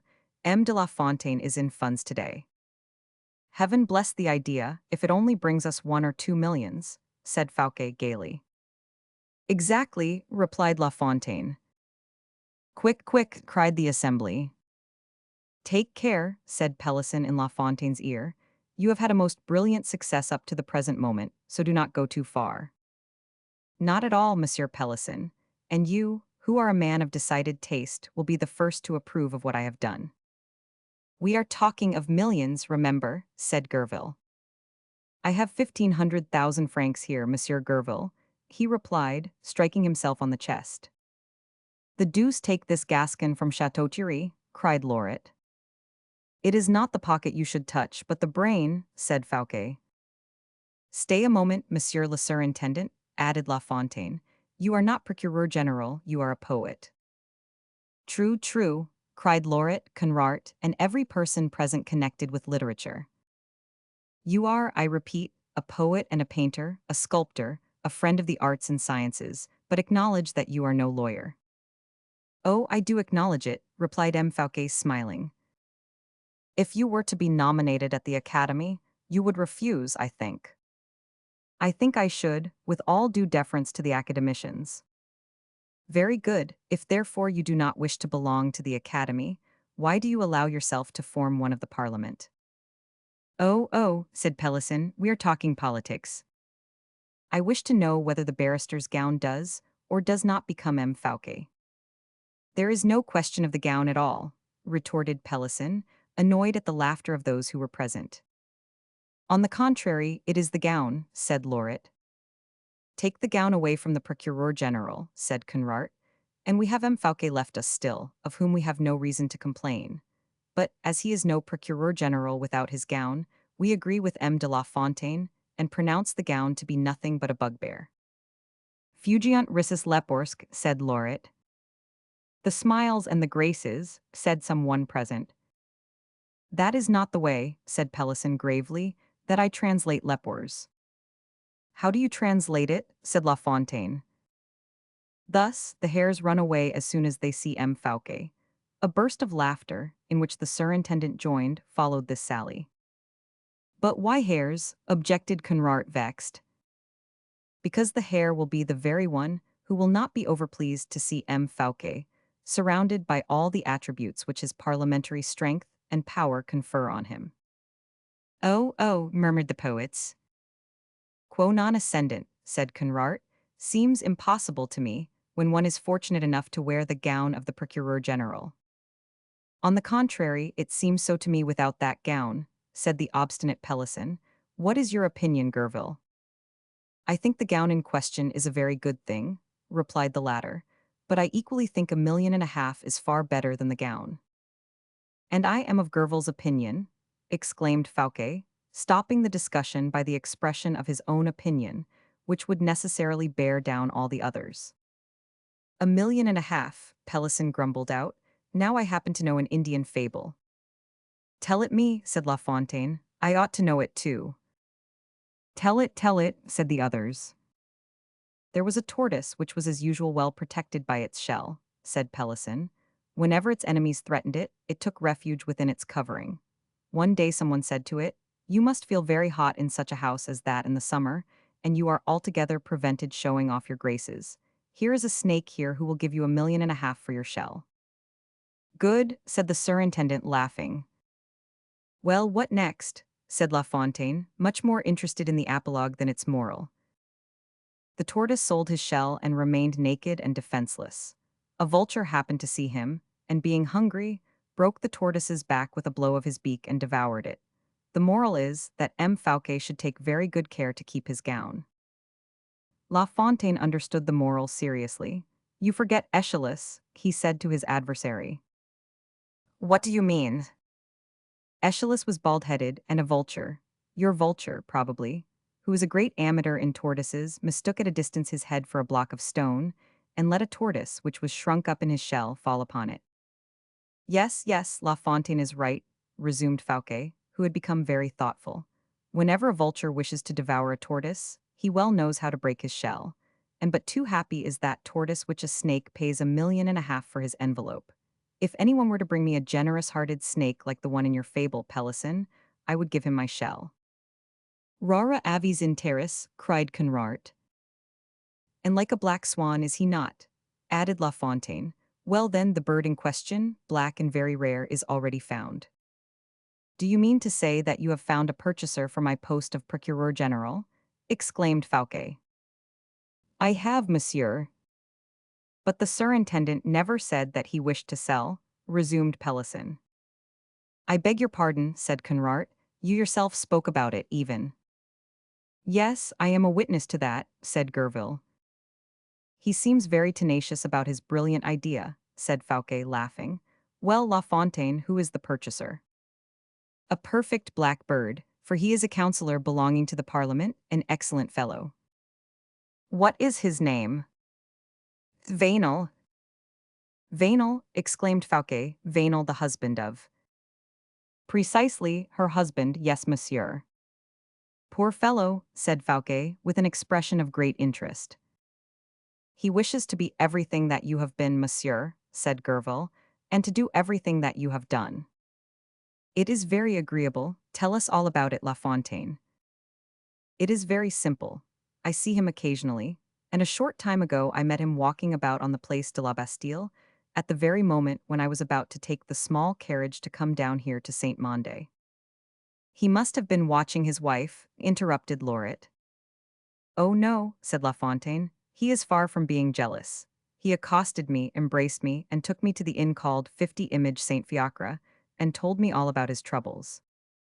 "He has his troubles, then?" "Yes, his wife wants to make him ambitious." "Well, and he told you?" "That someone had spoken to him about a post in Parliament, that M. Fouquet's name had been mentioned, that ever since Madame Vainel dreams of nothing else but being called Madame la Procureuse Generale, and that it makes her ill and keeps her awake every night she does not dream of it." "The deuce!" "Poor woman," said Fouquet. "Wait a moment. Conrart is always telling me that I do not know how to conduct matters of business. You will see how I manage this one." "Well, go on." "I suppose you know," said I to Vainel, "that the value of a post such as that which M. Fouquet holds is by no means trifling." "How much do you imagine it to be?" he said. "M. Fouquet, I know, has refused 1,700,000 francs." "My wife," replied Vainel, "had estimated it at about 1,400,000. "Ready money?" I asked. "Yes, she has sold some property of hers in Guyenne, and has received the purchase money." "That's a pretty sum to touch all at once," said the Abbe Fouquet, who had not hitherto said a word. "Poor Madame Vainel," murmured Fouquet. Pelisson shrugged his shoulders as he whispered in Fouquet's ear, "That woman is a perfect fiend." "That may be, and it will be delightful to make use of this fiend's money to repair the injury which an angel has done herself for me." Pelisson looked with a surprised air at Fouquet, whose thoughts were from that moment fixed upon a fresh object in view. "Well," inquired La Fontaine, "what about my negotiation?" "Admirable, my dear poet." "Yes," said Gerville, "but there are some people who are anxious to have the steed who have not money enough to pay for the bridle." "And Vainel would draw back from his offer if he were to be taken at his word," continued the Abbé Fouquet. "I do not believe it," said La Fontaine. "What do you know about it?" "Why, you have not yet heard the denouement of my story." "If there is a denouement, why do you beat about the bush so much?" "Semper ad eventum. Is that correct?" said Fouquet, with the air of a nobleman who condescends to barbarisms, to which the Latinists present answered with loud applause. "My denouement," cried La Fontaine, "is that Vainel, that determined blackbird, knowing that I was coming to Saint Mande, implored me to bring him with me, and if possible to present him to M. Fouquet. And so that he is here, I left him in that part of the grounds called Bel Air. Well, M. Fouquet, what is your reply?" "Well, it is not respectful toward Madame Vainel that her husband should run the risk of catching cold outside my house. Send for him, La Fontaine, since you know where he is." "I will go there myself." "And I will accompany you," said the Abbé Fouquet. "I can carry the money bags." "No jesting," said Fouquet seriously. "Let the business be a serious one if it is to be one at all. But first of all, let us show we are hospitable. Make my apologies, La Fontaine, to M. Vainel, and tell him how distressed I am to have kept him waiting, but that I was not aware he was there." La Fontaine set off at once, fortunately accompanied by Gerville, for, absorbed in his own calculations, the poet would have mistaken the route, and was hurrying as fast as he could toward the village of Saint Mande. Within a quarter of an hour afterward, M. Vainel was introduced into the surintendant's cabinet, the description and details of which have already been given at the beginning of this story. When Fouquet saw him enter, he called to Pelisson and whispered a few words in his ear. "Do not lose a word of what I am going to say. Let all the silver and gold plate, together with the jewels of every description, be packed up in the carriage. You will take the black horses, the jeweler will accompany you, and you will postpone the supper until Madame de Belliere's arrival." "Will it be necessary to inform Madame de Belliere of it?" said Pelisson. "No, that will be useless, I will do that, so away with you, my dear friend." Pelisson set off, not quite clear as to his friend's meaning or intention, but confident, like every true friend, in the judgment of the man he was blindly obeying. It is that which constitutes the strength of such men. Distrust only arises in the minds of inferior natures.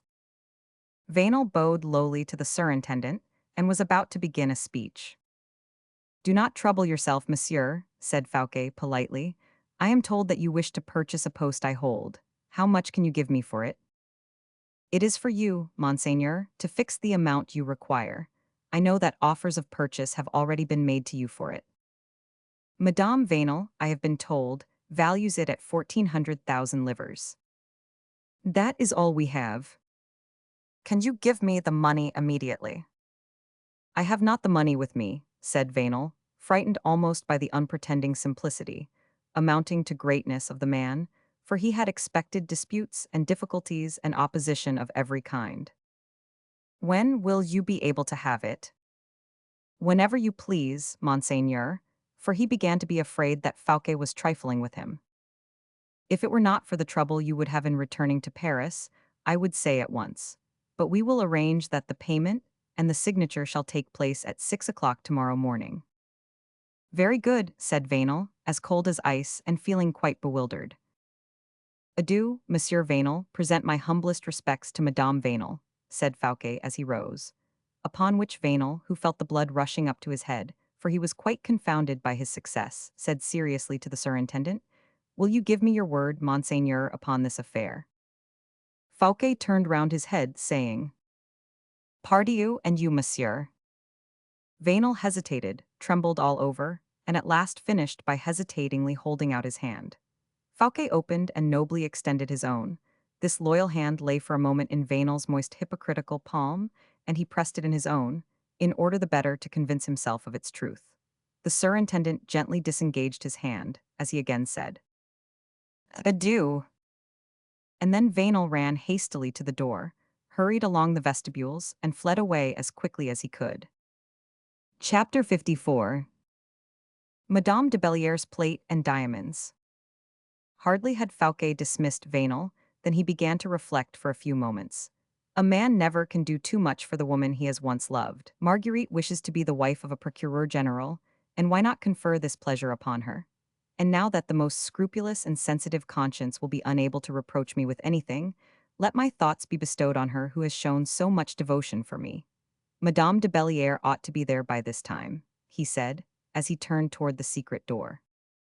After he had locked himself in, he opened the subterranean passage, and rapidly hastened toward the means of communicating between the house at Vincennes and his own residence. He had neglected to apprise his friend of his approach by ringing the bell, perfectly assured that she would never fail to be exact at the rendezvous, as indeed was the case, for she was already waiting. The noise the surintendant made aroused her. She ran to take from under the door the letter that he had thrust there, and which simply said, "Come, Marquise, we are waiting supper for you." With her heart filled with happiness, Madame de Belliere ran to her carriage in the Avenue de Vincennes, and in a few minutes she was holding out her hand to Gerville, who was standing at the entrance, where, in order the better to please his master, he had stationed himself to watch her arrival. She had not observed that Fouquet's black horses had arrived at the same time, smoking and covered with foam, having returned to Saint-Mandé with Pelisson, and the very jeweler to whom Madame de Belliere had sold her plate and her jewels. Pelisson introduced the goldsmith into the cabinet, which Fouquet had not yet left. The surintendant thanked him for having been good enough to regard as a simple deposit in his hands the valuable property which he had had every right to sell, and he cast his eyes on the total of the account, which amounted to 1,300,000 francs. Then, going for a few moments to his desk, he wrote an order for 1,400,000 francs, payable at sight at his treasury, before 12 o'clock the next day. 100,000 francs profit, cried the goldsmith. Oh, monseigneur, what generosity! Nay, nay, not so, monsieur, said Fouquet, touching him on the shoulder. There are certain kindnesses which can never be repaid. The profit is about that which you would have made, but the interest of your money still remains to be arranged. And saying this, he unfastened from his sleeve a diamond button which the goldsmith himself had often valued at 3,000 pistoles. Take this, he said to the goldsmith, in remembrance of me, and farewell, you are an honest man. And you, monseigneur, cried the goldsmith, completely overcome, are the noblest man that ever lived. Fouquet let the worthy goldsmith pass out of the room by a secret door, and then went to receive Madame de Belliere, who was already surrounded by all the guests. The marquise was always beautiful, but now her loveliness was more dazzling than ever. Do you not think, gentlemen, said Fouquet, that Madame is more than usually beautiful this evening? And do you happen to know why? Because Madame is really the most beautiful of all women, said some one present. No, but because she is the best, and yet... Yet, said the marquise, smiling. And yet, all the jewels which Madame is wearing this evening are nothing but false stones. At this remark, the marquise blushed most painfully. Oh, oh, exclaimed all the guests, that can very well be said of one who has the finest diamonds in Paris. Well, said Fouquet to Pelisson in a low tone. Well, at last I have understood you, returned the latter, and you have done excellently well. Supper is ready, monseigneur, said Vadel with majestic air and tone.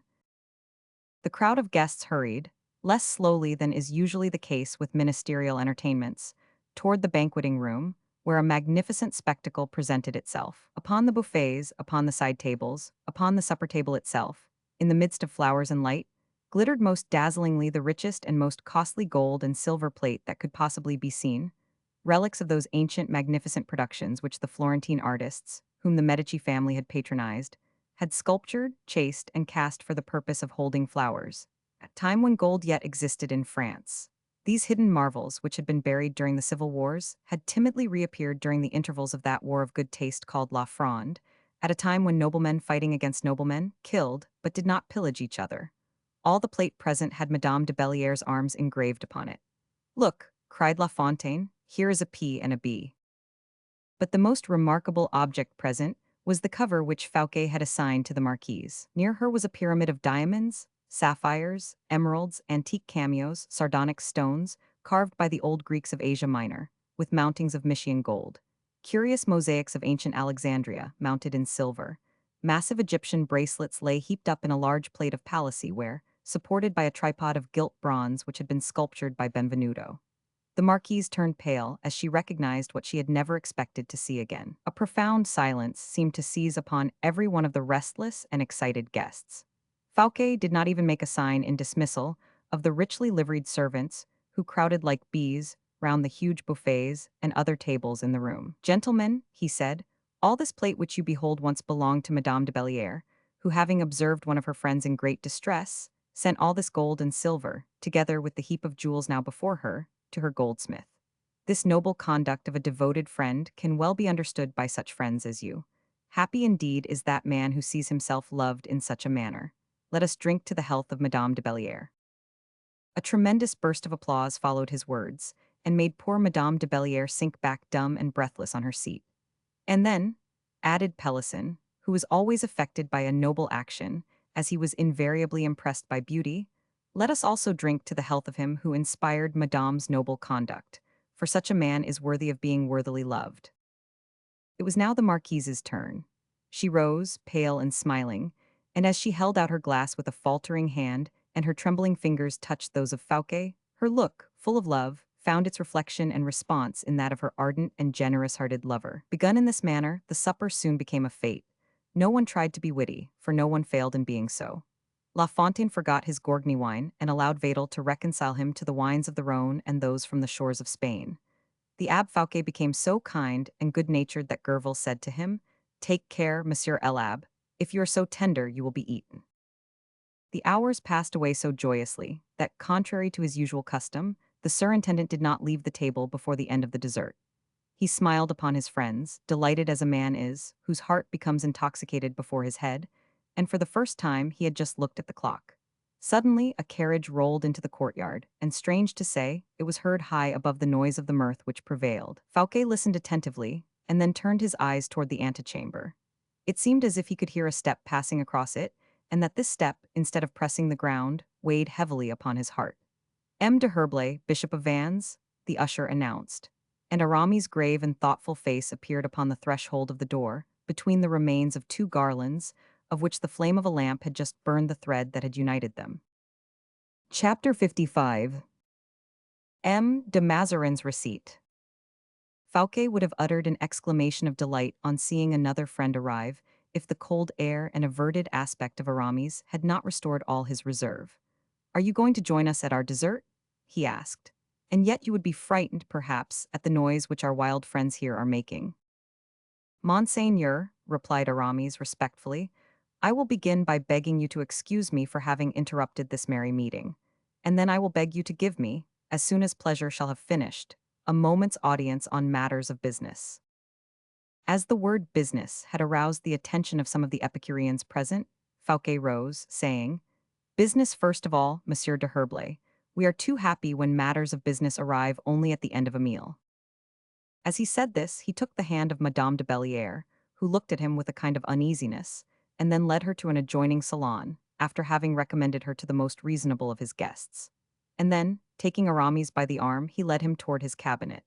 As soon as Aramis was there, throwing aside the respectful air he had assumed, he threw himself into a chair, saying, "Guess whom I have seen this evening." "My dear Chevalier, every time you begin in that manner, I am sure to hear you announce something disagreeable." "Well, and this time you will not be mistaken, either, my dear friend," replied Aramis.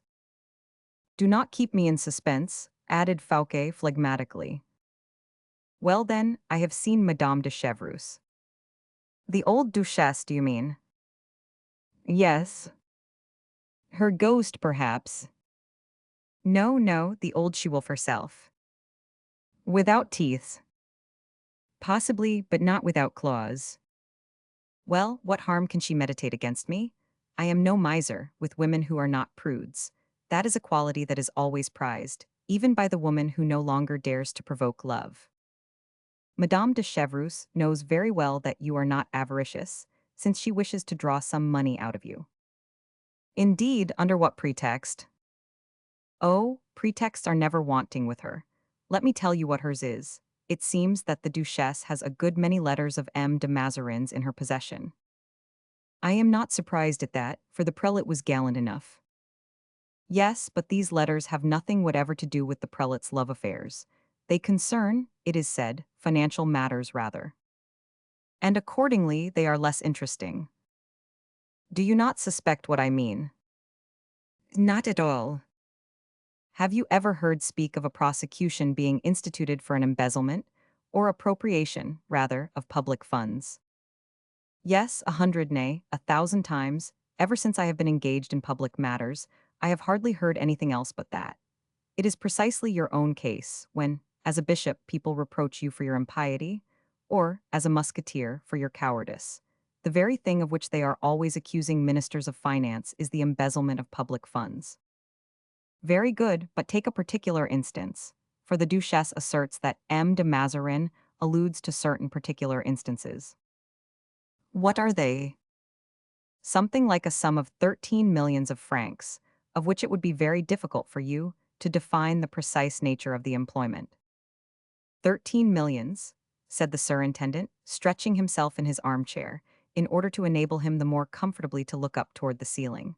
13 millions, I am trying to remember them out of all those I have been accused of having stolen. Do not laugh, my dear monsieur, for it is very serious. It is positive that the Duchesse has certain letters in her possession, and that these letters must be as she represents them, since she wished to sell them to me for 500,000 francs. Oh, one can have a very tolerable calumny got up for such a sum as that, replied Fouquet. Ah, now I know what you mean, and he began to laugh heartily. So much the better, said Aramis, a little reassured. I remember the story of those 13 millions now. Yes, yes, I remember them quite well. I am delighted to hear it, tell me about them. Well then, one day Signor Mazarin, heaven rest his soul, made a profit of 13 millions upon a concession of lands in the Valteline. He cancelled them in the registry of receipts, sent them to me, and then made me advance them to him for war expenses. Very good then, there is no doubt of their proper destination. No, the cardinal made me invest them in my own name, and gave me a receipt. You have the receipt? Of course, said Fouquet, as he quietly rose from his chair and went to his large ebony bureau, inlaid with mother of pearl and gold. What I most admire in you, said Aramis with an air of great satisfaction, is your memory in the first place, then your self-possession, and finally the perfect order which prevails in your administration. You of all men, too, who are by nature a poet. Yes, said Fouquet, I am orderly out of a spirit of idleness, to save myself the trouble of looking after things, and so I know that Mazarin's receipt is in the third drawer under the letter 1000. I open the drawer and place my hand upon the very paper I need. In the night, without a light, I could find it. And with a confident hand he felt the bundle of papers which were piled up in the open drawer. Nay, more than that, he continued, I remember the paper as if I saw it. It is thick, somewhat crumpled, with gilt edges. Mazarin had made a blot upon the figure of the date. Ah, he said, the paper knows we are talking about it, and that we want it very much, and so it hides itself out of the way. And as the surintendant looked into the drawer, Aramis rose from his seat. This is very singular, said Fouquet. Your memory is treacherous, my dear Monseigneur. Look in another drawer. Fouquet took out the bundle of papers and turned them over once more. He then became very pale. Don't confine your search to that drawer, said Aramis. Look elsewhere. Quite useless, I have never made a mistake. No one but myself arranges any papers of mine of this nature. No one but myself ever opens this drawer, of which, besides, no one with my own exception is aware of the secret. What do you conclude then? Said Aramis, agitated. That Mazarin's receipt has been stolen from me. Madame de Chevreuse was right, Chevalier. I have appropriated the public funds. I have robbed the state coffers of 13 millions of money. I am a thief, Monsieur de Herblay. Nay, nay, do not get irritated, do not get excited. And why not, Chevalier? Surely there is even reason for it. If the legal proceedings are well arranged, and a judgment is given in accordance with them, your friend the surintendant can follow to Montfaucon his colleague Enguerrand de Marigny, and his predecessor Semblanquet. Oh, said Aramis, smiling, not so fast as that. And why not? Why not so fast? What do you suppose Madame de Chevreuse will have done with those letters, for you refused them, I suppose? Yes, at once. I suppose that she went and sold them to M. Colbert. Well, I said I supposed so. I might have said I was sure of it, for I had her followed. And when she left me, she returned to her own house, went out by a back door, and proceeded straight to the intendant's house in the street Croix des Petits Champs. Legal proceedings will be instituted, then scandal and dishonor will follow, and all will fall upon me like a thunderbolt, blindly, harshly, pitilessly. Aramis approached Fouquet, who sat trembling in his chair, close to the open drawers. He placed his hand on his shoulder, and, in an affectionate tone of voice, said, "Do not forget that the position of M. Fouquet can in no way be compared to that of Semblanque or of Marigny. And why not, in heaven's name? Because the proceedings against those ministers were determined, completed, and the sentence carried out, while in your case the same thing cannot take place. Another blow, why not? A peculator is, under any circumstances, a criminal. Those criminals who know how to find a safe asylum are never in danger. What make mine escape fly? No, I do not mean that. You forget that all such proceedings originate in the Parliament, that they are instituted by the Procureur General, and that you are the Procureur General. You see that unless you wish to condemn yourself." "Oh," cried Fouquet suddenly, dashing his fist upon the table. "Well, what is the matter? I am Procureur General no longer." Aramis at this reply became as livid as death. He pressed his hands together convulsively, and with a wild, haggard look which almost annihilated Fouquet, he said, laying a stress upon every distinct syllable, "You are Procureur General no longer, do you say?" "No." Since when?" "Since the last 4 or 5 hours." "Take care," interrupted Aramis coldly. "I do not think you are in the full possession of your senses, my friend. Collect yourself." "I tell you," returned Fouquet, "that a little while ago someone came to me, brought by my friends, to offer me 1,400,000 francs for the appointment, and that I sold the appointment." Aramis looked as if he had been thunderstricken. The intelligent and mocking expression of his countenance assumed an aspect of such profound gloom and terror that it had more effect upon the surintendant than all the exclamations and speeches in the world. "You had need of money, then?" he said at last. "Yes, to discharge a debt of honor." And, in a few words, he gave Aramis an account of Madame de la Valliere's generosity, and the manner in which he had thought it but right to discharge that act of generosity. "Yes," said Aramis, "that is indeed a fine trait. What has it cost?" "Exactly the 1,400,000 francs, the price of my appointment." "Which you received in that manner without reflection. Oh, imprudent man!" "I have not yet received the amount, but I shall tomorrow." "It is not yet completed, then?" "It must be carried out, though, for I have given the goldsmith, for 12 o'clock tomorrow, an order upon my treasury, into which the purchaser's money will be paid at 6 or 7 o'clock." "Heaven be praised," cried Aramis, clapping his hands together. "Nothing is yet completed, since you have not been paid." "But the goldsmith?" "You shall receive the 1,400,000 francs from me at a quarter before 12. Stay a moment, it is at 6 o'clock this very morning that I am to sign." "Oh, I will answer that you do not sign." "I have given my word, chevalier." "If you have given it, you will take it back again, that is all." "Can I believe what I hear?" cried Fouquet, in a most expressive tone. Fouquet recall his word after it has been once pledged. Aramis replied to the almost stern look of the minister by a look full of anger. "Monsieur," he said, "I believe I have deserved to be called a man of honor? As a soldier I have risked my life 500 times. As a priest I have rendered still greater services, both to the state and to my friends. The value of a word once passed is estimated according to the worth of the man who gives it. So long as it is in his own keeping, it is of the purest, finest gold. When his wish to keep it has passed away, it is a two-edged sword. With that word, therefore, he defends himself as with an honorable weapon, considering that, when he disregards his word, he endangers his life and incurs an amount of risk far greater than that which his adversary is likely to derive of profit. In such a case, monsieur, he appeals to heaven and to justice." Fouquet bent down his head as he replied, "I am a poor self-determined man, a true Breton born. My mind admires and fears yours. I do not say that I keep my word from a proper feeling only. I keep it, if you like, from custom, practice, what you will. But at all events, the ordinary run of men are simple enough to admire this custom of mine. It is my sole good quality. Leave me such honor as it confers. And so you are determined to sign the sale of the very appointment which can alone defend you against all your enemies. Yes, I shall sign. You will deliver yourself up, then, bound hand and foot, from a false notion of honor, which the most scrupulous casuist would disdain. I shall sign, repeated Fouquet. Aramis sighed deeply, and looked all round him with the impatient gesture of a man who would gladly dash something to pieces as a relief to his feelings. We have still one means left, he said, and, I trust, you will not refuse to make use of that. Certainly not if it be loyal and honorable, as everything is, in fact, which you propose. I know nothing more loyal than the renunciation of your purchaser. Is he a friend of yours? Certainly, but, if you allow me to manage the affair, I do not despair. Oh, you shall be absolutely master to do what you please.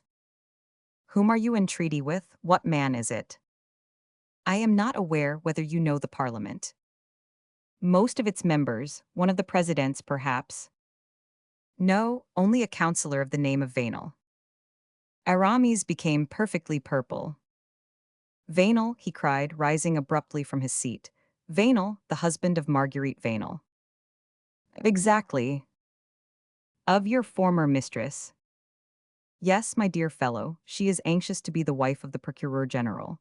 I certainly owed poor Vanel that slight concession, and I am a gainer by it, since I, at the same time, can confer a pleasure on his wife. Aramis walked up straight to Fouquet and took hold of his hand. Do you know, he said, very calmly, the name of Madame Vanel's new lover? Ah, she has a new lover, then? I was not aware of it. No, I have no idea what his name is. His name is M. Jean-Baptiste Colbert. He is surintendant of the finances. He lives in the Rue Croix des Petits Champs, where Madame de Chevreuse has been this evening to take him Mazarin's letters, which she wishes to sell. Gracious heaven, murmured Fouquet, passing his hand across his forehead, from which the perspiration was starting. You now begin to understand, do you not? That I am utterly lost, yes. Do you now think it worthwhile to be so scrupulous with regard to keeping your word? Yes, said Fouquet. These obstinate people always contrive matters in such a way that one cannot but admire them all the while, murmured Aramis. Fouquet held out his hand to him, and at the very moment, a richly ornamented tortoise-shell clock, supported by golden figures, which was standing on a console table opposite to the fireplace, struck 6.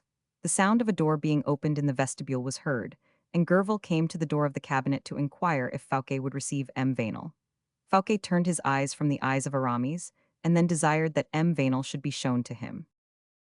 Chapter 56. Monsieur Colbert's Rough Draft.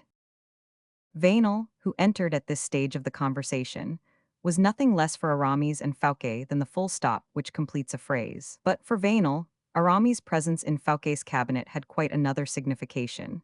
And, therefore, at his first step into the room he paused as he looked at the delicate yet firm features of the Bishop of Vannes, and his look of astonishment soon became one of scrutinizing attention. As for Fouquet, a perfect politician, that is to say, complete master of himself, he had already, by the energy of his own resolute will, contrived to remove from his face all traces of the emotion which Aramis' revelation had occasioned. He was no longer, therefore, a man overwhelmed by misfortune and reduced to resort to expedients. He held his head proudly erect, and indicated by a gesture that Vanel could enter. He was now the first minister of the state, and in his own palace. Aramis knew the surintendant well. The delicacy of the feelings of his heart and the exalted nature of his mind could not any longer surprise him. He confined himself then, for the moment, intending to resume later an active part in the conversation, to the performance of the difficult part of a man who looks on and listens, in order to learn and understand. Vanel was visibly overcome, and advanced into the middle of the cabinet, bowing to everything and everybody. I am come, he said. You are exact, Monsieur Vanel, returned Fouquet. In matters of business, Monseigneur, replied Vanel, I look upon exactitude as a virtue.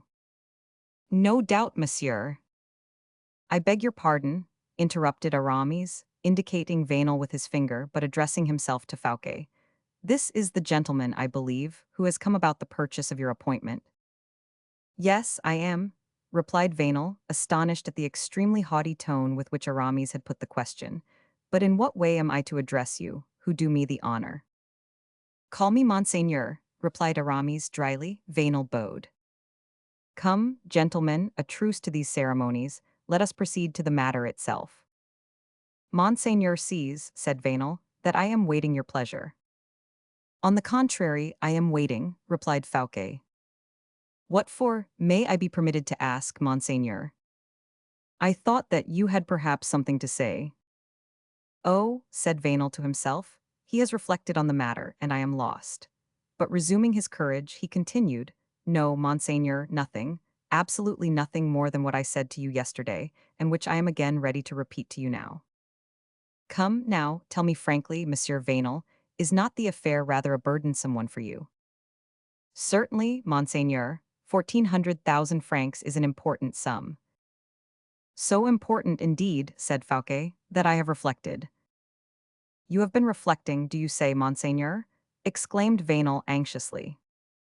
Yes, that you might not yet be in a position to purchase. Oh, Monseigneur!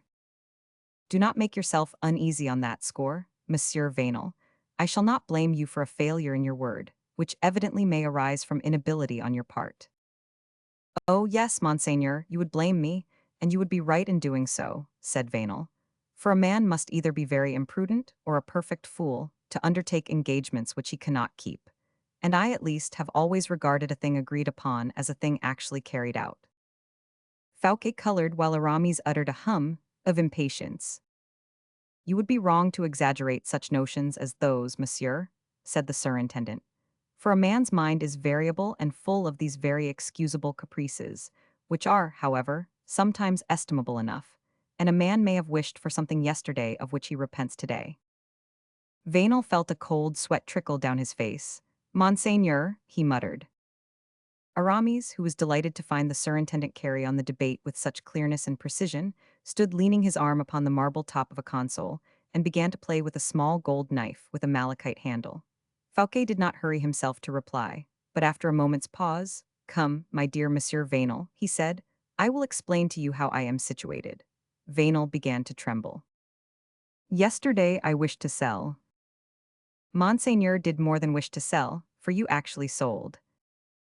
Well, well, that may be so, but today I ask you the favor to restore me my word which I pledged you. I received your word as a perfect assurance that it would be kept. I know that, and that is the reason why I now entreat you. Do you understand me? I entreat you to restore it to me. Fouquet suddenly paused. The words, I entreat you, the effect of which he did not immediately perceive, seemed almost to choke him as he uttered it. Aramis, still playing with his knife, fixed a look upon Vainel which seemed as if he wished to penetrate to the innermost recesses of his heart. Vainel simply bowed as he said, I am overcome, Monseigneur, at the honor you do me to consult me upon a matter of business which is already completed. But nay, do not say but, dear Monsieur Vainel. Alas, Monseigneur, you see, he said, as he opened a large pocketbook, I have brought the money with me, the whole sum, I mean. And here, Monseigneur, is the contract of sale which I have just effected of a property belonging to my wife. The order is authentic in every way, the necessary signatures have been attached to it, and it is made payable at sight. It is ready money, in fact, and in one word the whole affair is complete. My dear Monsieur Vainel, there is not a matter of business in this world, however important it may be, which cannot be postponed in order to oblige a man who, by that means, might and would be made a devoted friend. Certainly, said Vainel awkwardly. And much more justly acquired would that friend become, Monsieur Vainel, since the value of the service he had received would have been so considerable. Well, what do you say? What do you decide? Vainel preserved a perfect silence. In the meantime, Aramis had continued his close observation of the man. Vainel's narrow face, his deeply sunk orbits, his arched eyebrows, had revealed to the Bishop of Vannes the type of an avaricious and ambitious character. Aramis' method was to oppose one passion by another. He saw that Fouquet was defeated, morally subdued, and so he came to his rescue with fresh weapons in his hands. Excuse me, Monseigneur, he said, you forget to show M. Vainel that his own interests are diametrically opposed to this renunciation of the sale. Vainel looked at the bishop with astonishment. He had hardly expected to find an auxiliary in him. Fouquet also paused to listen to the bishop. Do you not see, continued Aramis, that Mr. Vainel, in order to purchase your appointment, has been obliged to sell a property which belongs to his wife? Well, that is no slight matter, for one cannot displace, as he has done, 14 or 1500,000 francs without some considerable loss and very serious inconvenience. Perfectly true, said Vainel, whose secret Aramis had, with his keen-sighted gaze, wrung from the bottom of his heart. Inconveniences such as these are matters of great expense and calculation, and whenever a man has money matters to deal with, the expenses are generally the very first thing thought of. Yes, yes, said Fouquet, who began to understand Aramis' meaning. Vainel remained perfectly silent. He, too, had understood him. Aramis observed his coldness of manner and his silence. Very good, he said to himself.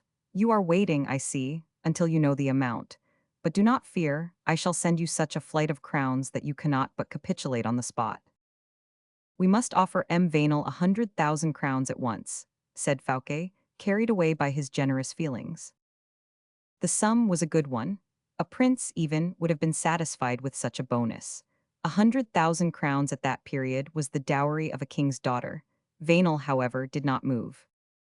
He is a perfect rascal, thought the bishop. Well, we must offer the 500,000 francs at once, and he made a sign to Fouquet accordingly. You seem to have spent more than that, dear Monsieur Vainel, said the surintendant. The price of money is enormous. You must have made a great sacrifice in selling your wife's property. Well, what can I have been thinking of? I ought to have offered to sign you an order for 500,000 francs, and even in that case I shall feel that I am greatly indebted to you.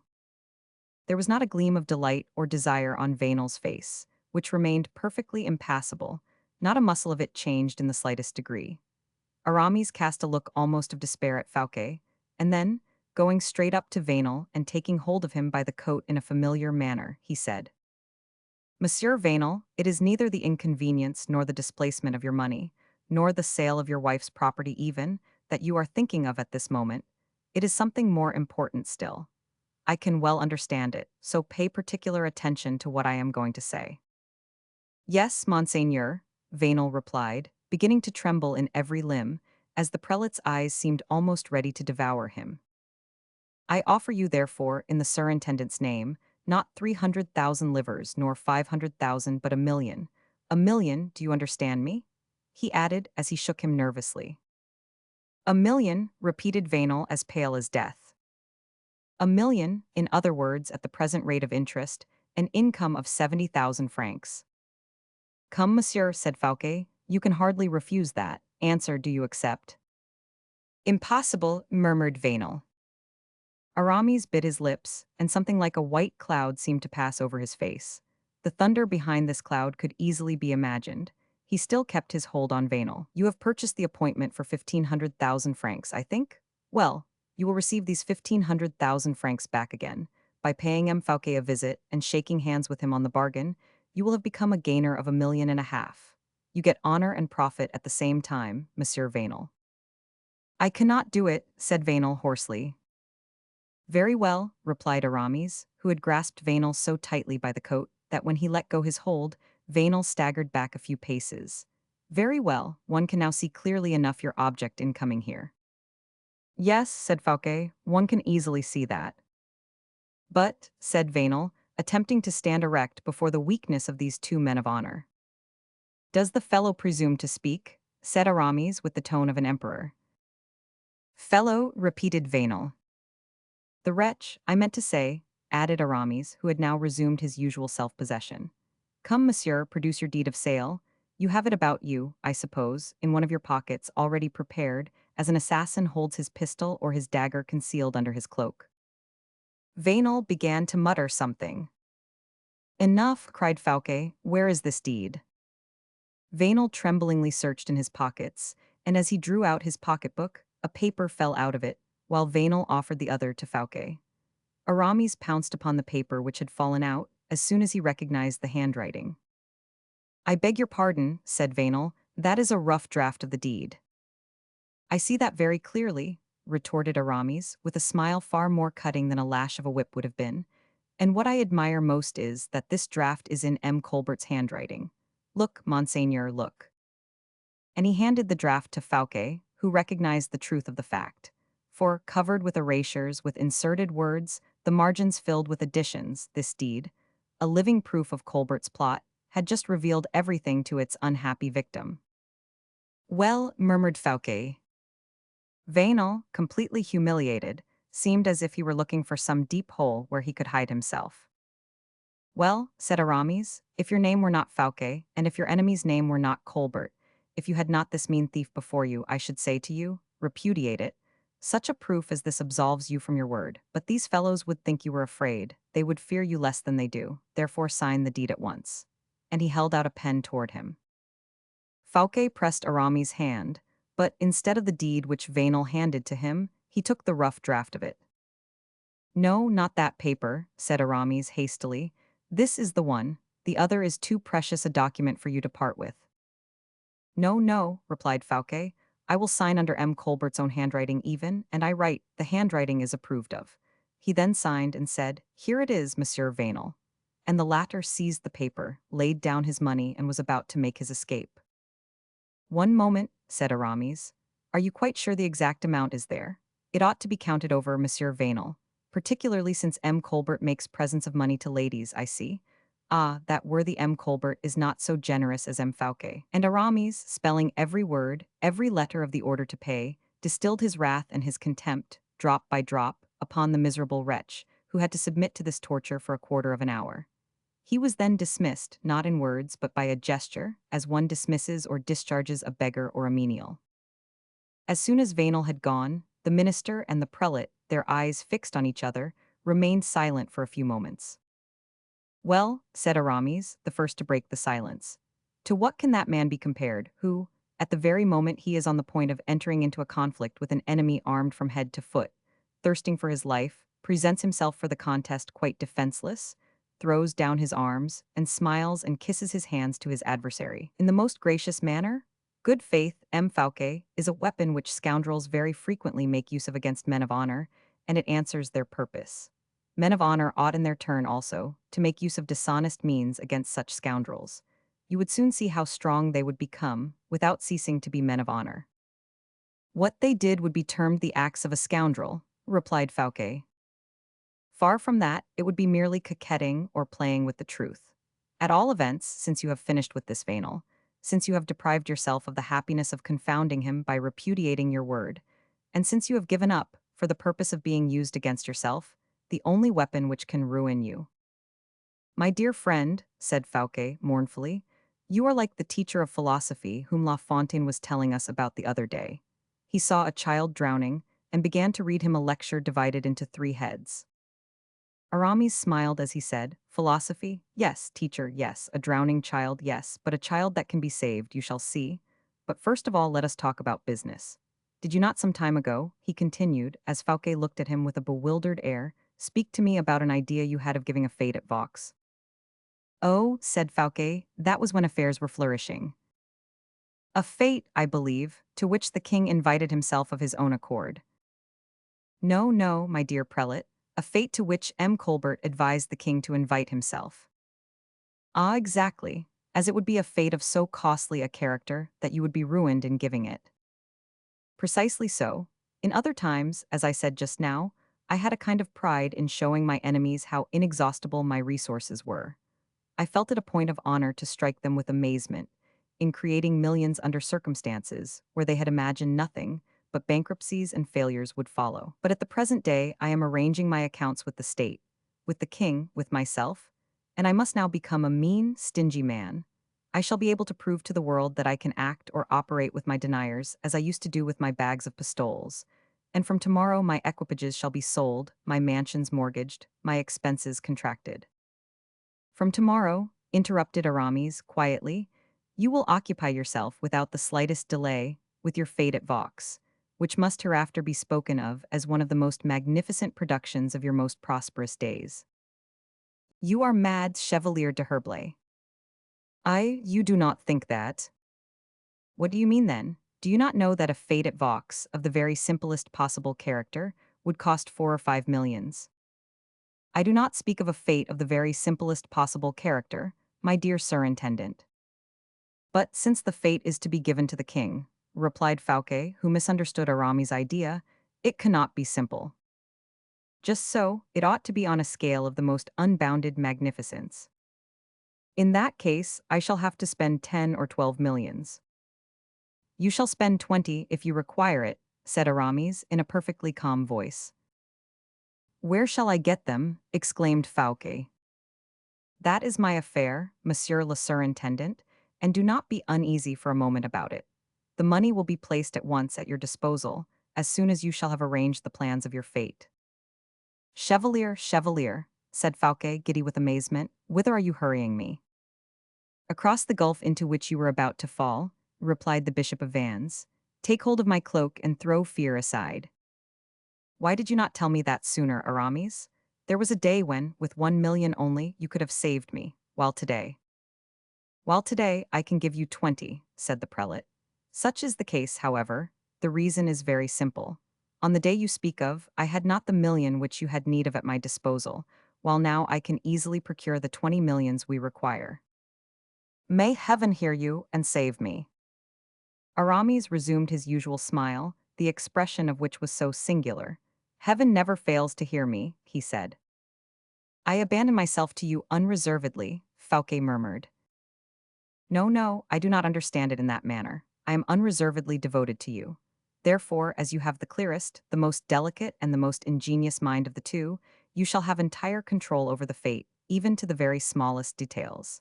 Only, said Fouquet, as a man accustomed to understand and appreciate the value of a parenthesis.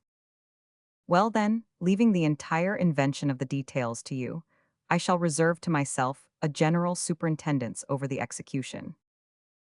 In what way? I mean that you will make of me, on that day, a major domo, a sort of inspector general or factotum, something between a captain of the guard and manager or steward.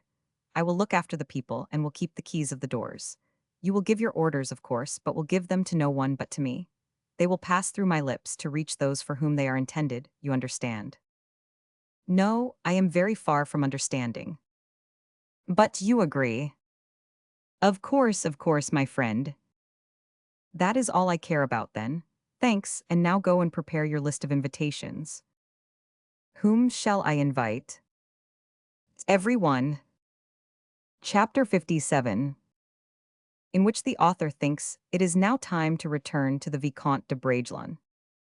Our readers will have observed in this story the adventures of the new and of the past generation being detailed, as it were, side by side. To the former, the reflection of the glory of earlier years, the experience of the bitter things of this world. To the former, also, that peace which takes possession of the heart, and that healing of the scars which were formerly deep and painful wounds. To the latter, the conflicts of love and vanity, bitter disappointments and ineffable delights, life instead of memory. If, therefore, any variety has been presented to the reader in the different episodes of this tale, it is to be attributed to the numerous shades of color which are presented on this double palette, where two pictures are seen side by side, mingling and harmonizing their severe and pleasing tones. The repose of the emotions of the one is found in the bosom of the emotions of the other. After having talked reason with older heads, one loves to talk nonsense with youth. Therefore, if the threads of this story do not seem very intimately to connect the chapter we are now writing with that we have just written, we do not intend to give ourselves any more thought or trouble about it than Rysdale took in painting an autumn sky, after having finished a springtime scene. We wish our readers to do as much, and to resume Raoul de Bragelonne's story at the very place where our last sketch left him. In a state of frenzy and dismay, or rather without power or will of his own, without knowing what to do, he fled heedlessly away after the scene in La Valliere's room. The king, Montalais, Louise, that chamber, that strange exclusion, Louise's grief, Montalais's terror, the king's wrath, all seemed to indicate some misfortune. But what? He had arrived from London because he had been told of the existence of a danger, and almost on his arrival, this appearance of danger was manifest. Was not this sufficient for a lover? Certainly it was, but it was insufficient for a pure and upright heart such as his. And yet Raoul did not seek for explanations in the very quarter where all jealous or less timid lovers would have done. He did not go straightway to his mistress and say, "Louise, is it true that you love me no longer? Is it true that you love another?" Full of courage, full of friendship as he was full of love, a religious observer of his word and believing blindly the words of others, Raoul said within himself, "Gitch wrote to put me on my guard. Gitch knows something. I will go and ask Gitch what he knows and tell him what I have seen." The journey was not a long one. Gitch, who had been brought from Fontainebleau to Paris within the last 2 days, was beginning to recover from his wound and to walk about a little in his room. He uttered a cry of joy as he saw Raoul, earnest in his friendship, enter his apartment. Raoul, too, had not been able to refrain from exclaiming aloud when he saw De Guiche so pale, so thin, so melancholy. A very few words and a simple gesture which De Guiche made to put aside Raoul's arm were sufficient to inform the latter of the truth. "Ah, so it is," said Raoul, seating himself beside his friend. "One loves and dies." "No, no, not dies," replied Gitch, smiling, "since I am now recovering, and since, too, I can press you in my arms." "Ah, I understand. And I understand you, too. You fancy I am unhappy, Raoul." "Alas." "No, I am the happiest of men. My body suffers, but not my mind or my heart. If you only knew, oh, I am indeed the very happiest of men." "So much the better," replied Raoul, "so much the better, provided it lasts." "It is over. I have had enough happiness to last me to my dying day, Raoul." "I have no doubt you have had, but she—" "Listen, I love her because, but you are not listening to me." "I beg your pardon." "Your mind is preoccupied." "Yes, your health in the first place." "It is not that, I know." "My dear friend, you would be wrong, I think, to ask me any questions. You, of all persons in the world." And he laid so much weight upon the you, that he completely enlightened his friend upon the nature of the evil and the difficulty of remedying it. "You say that, Raoul, on account of what I wrote to you." "Certainly, we will talk over that matter a little when you shall have finished telling me of all your own pleasures and pains." "My dear friend, I am entirely at your service now." "Thank you, I have hurried, I have flown here. I came here in half the time the government couriers usually take. Now, tell me, my dear friend, what did you want?" "Nothing whatever but to make you come." "Well then, I am here."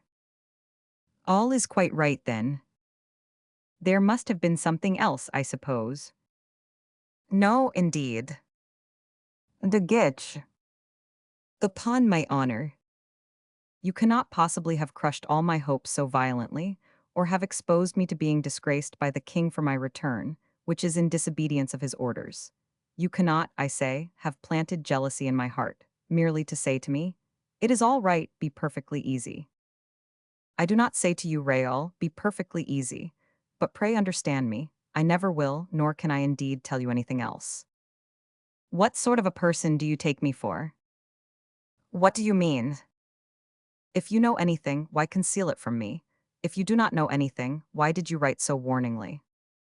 "True, true, I was very wrong, and I regret having done so, Raoul.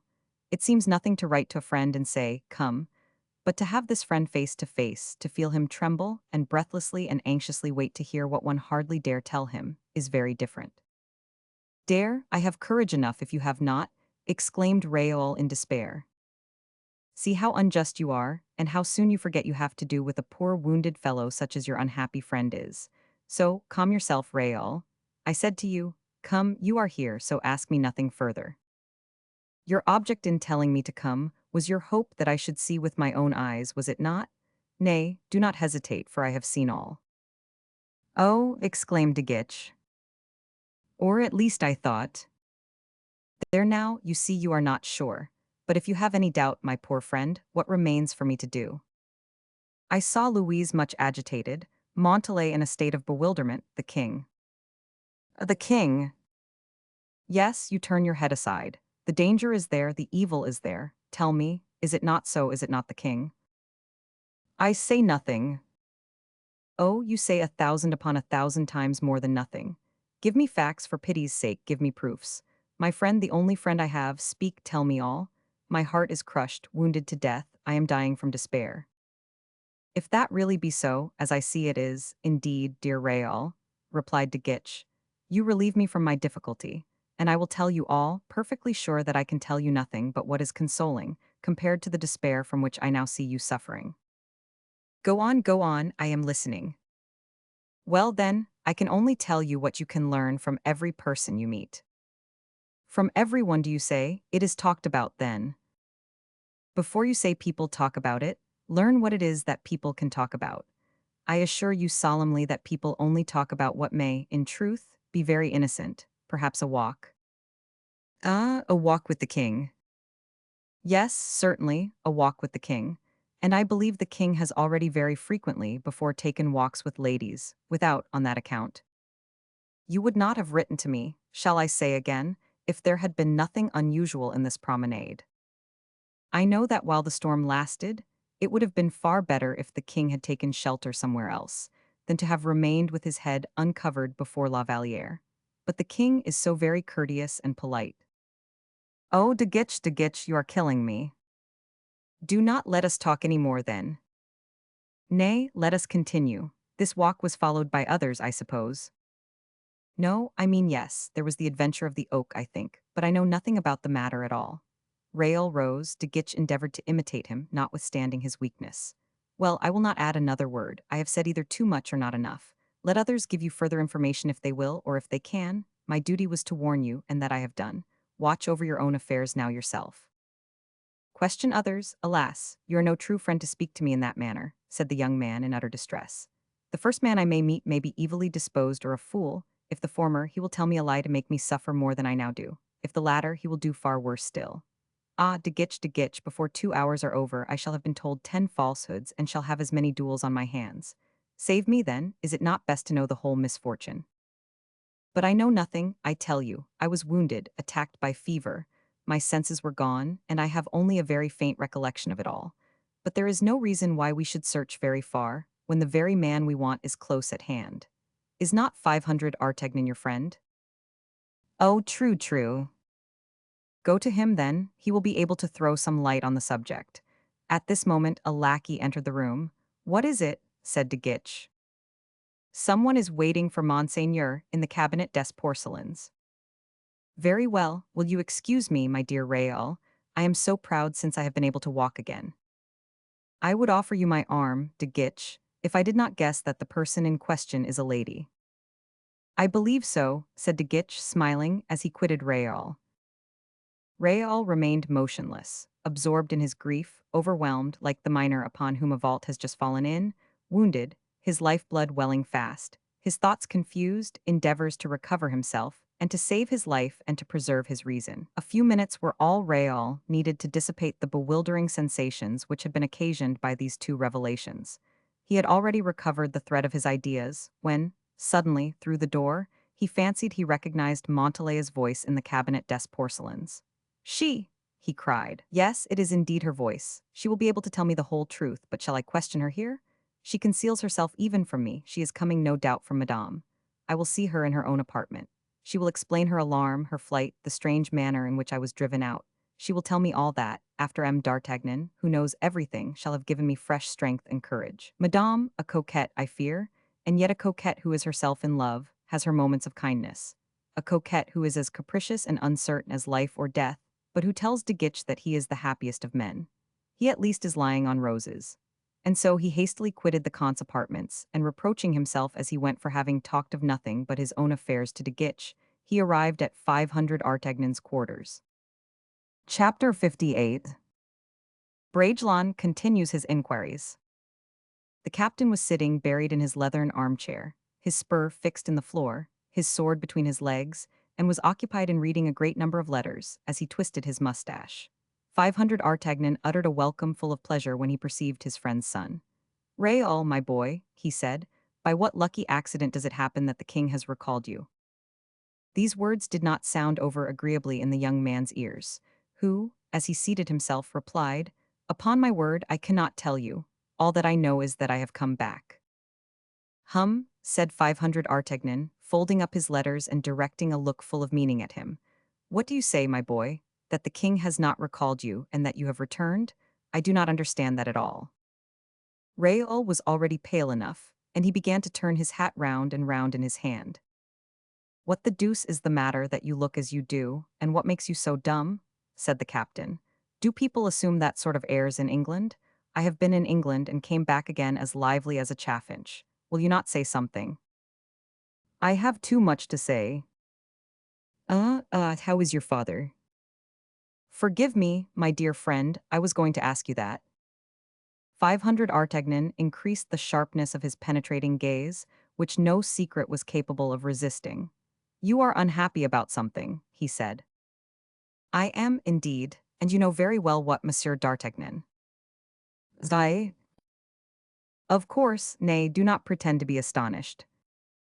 I am not pretending to be astonished, my friend. Dear Captain, I know very well that in all trials of finesse, as well as in all trials of strength, I shall be beaten by you. You can see that at the present moment I am an idiot, a perfect fool. I have neither head nor arm, do not despise, but help me. In 2 words, I am the most wretched of living beings. Oh, why that? Inquired 500 Artagnan, unbuckling his belt and softening the ruggedness of his smile. Because Mademoiselle de La Vallière is deceiving me. She is deceiving you, said 500 Artagnan, not a muscle of whose face had moved. Those are big words, who makes use of them? Everyone. Ah, if everyone says so, there must be some truth in it. I begin to believe there is fire when I see the smoke. It is ridiculous, perhaps, but so it is. Therefore you do believe, exclaimed Bragelonne quickly. I never mix myself up in affairs of that kind, you know that very well. What, not for a friend, for a son? Exactly, if you were a stranger I should tell you nothing at all. How is Porthos, do you know? Monsieur, cried Raoul, pressing 500 Artagnan's hand, I entreat you in the name of the friendship you have vowed to my father. The deuce take it, you are really ill from curiosity. No, it is not from curiosity, it is from love. Good, another grand word. If you were really in love, my dear Raoul, you would be very different. What do you mean? I mean that if you were so deeply in love that I could believe I was addressing myself to your heart, but it is impossible. I tell you I love Louise to distraction. 500 Artagnan could read to the very bottom of the young man's heart. Impossible, I tell you, he said. You are like all young men, you are not in love, you are out of your senses. Well, suppose it were only that. No sensible man ever succeeded in making much of a brain when the head was turned. I have completely lost my senses in the same way 100 times in my life. You would listen to me, but you would not hear me. You would hear, but you would not understand me. You would understand, but you would not obey me. Oh, try. I go far, even if I were unfortunate enough to know something and foolish enough to communicate it to you. You are my friend, you say. Indeed, yes. Very good, I should quarrel with you. You would never forgive me for having destroyed your illusion, as people say of love affairs. Monsieur d'Artagnan, you know all, and yet you plunge me in perplexity and despair, in death itself. There's there now. I never complain, as you know, but as heaven and my father would never forgive me for blowing out my brains, I will go and get the first person I meet to give me the information which you withhold. I will tell him he lies, and you would kill him, and a fine affair that would be, so much the better. What should I care for it? Kill anyone you please, my boy, if it can give you any pleasure. It is exactly like the man with the toothache who keeps on saying, oh, what torture I am suffering. I could bite a piece of iron in half. My answer always is, bite, my friend, bite, the tooth will remain all the same. I shall not kill anyone, monsieur, said Raoul gloomily. Yes, you now assume a different tone. Instead of killing, you will get killed yourself, I suppose you mean? Very fine indeed, how much I should regret you. Of course I should go about all day, saying, ah, what a fine stupid fellow that Bragelonne was, as great a stupid as I ever met with. I have passed my whole life almost in teaching him how to hold and use his sword properly, and the silly fellow has got himself spitted like a lark. Go, then, Raoul, go and get yourself disposed of, if you like. I hardly know who can have taught you logic, but deuce take me if your father has not been regularly robbed of his money by whoever did so. Raoul buried his face in his hands, murmuring, no, I have not a single friend in the world. Oh, bah, said 500 Artagnan. I meet with nothing but raillery or indifference. Idle fancies, monsieur. I do not laugh at you, although I am a Gascon. And as for being indifferent, if I were so, I should have sent you about your business a quarter of an hour ago, for you would make a man who is out of his senses with delight as dull as possible, and would be the death of one who is only out of spirits. How now, young man? Do you wish me to disgust you with the girl you are attached to, and to teach you to execrate the whole sex who constitute the honor and happiness of human life? Oh, tell me, monsieur, and I will bless you. Do you think, my dear fellow, that I can have crammed into my brain all about the carpenter, and the painter, and the staircase, and 100 other similar tales of the same kind? A carpenter, what do you mean? Upon my word, I don't know. Someone told me there was a carpenter who made an opening through a certain flooring. In La Valliere's room. So, I don't know where. In the king's apartment, perhaps. Of course, if it were in the king's apartment, I should tell you, I suppose. In whose room, then? I have told you for the last hour that I know nothing of the whole affair. But the painter, then, the portrait. It seems that the king wished to have the portrait of one of the ladies belonging to the court. La Valliere's. Why, you seem to have only that name in your mouth. Who spoke to you of La Vallière? If it be not her portrait, then, why do you suppose it would concern me? I do not suppose it will concern you.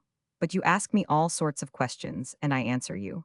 You positively will learn all the scandal of the affair, and I tell you, make the best you can of it. Raoul struck his forehead with his hand in utter despair. It will kill me, he said. So you have said already. Yes, you're right, and he made a step or two as if he were going to leave. Where are you going?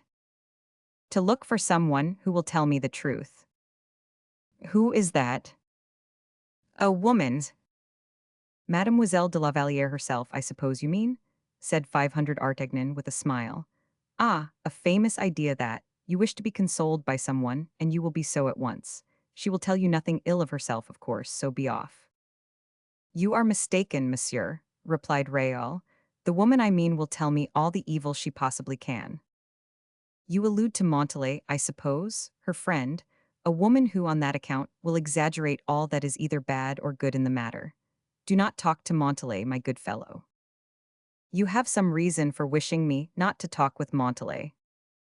Well, I admit it, and in point of fact, why should I play with you as a cat does with a poor mouse?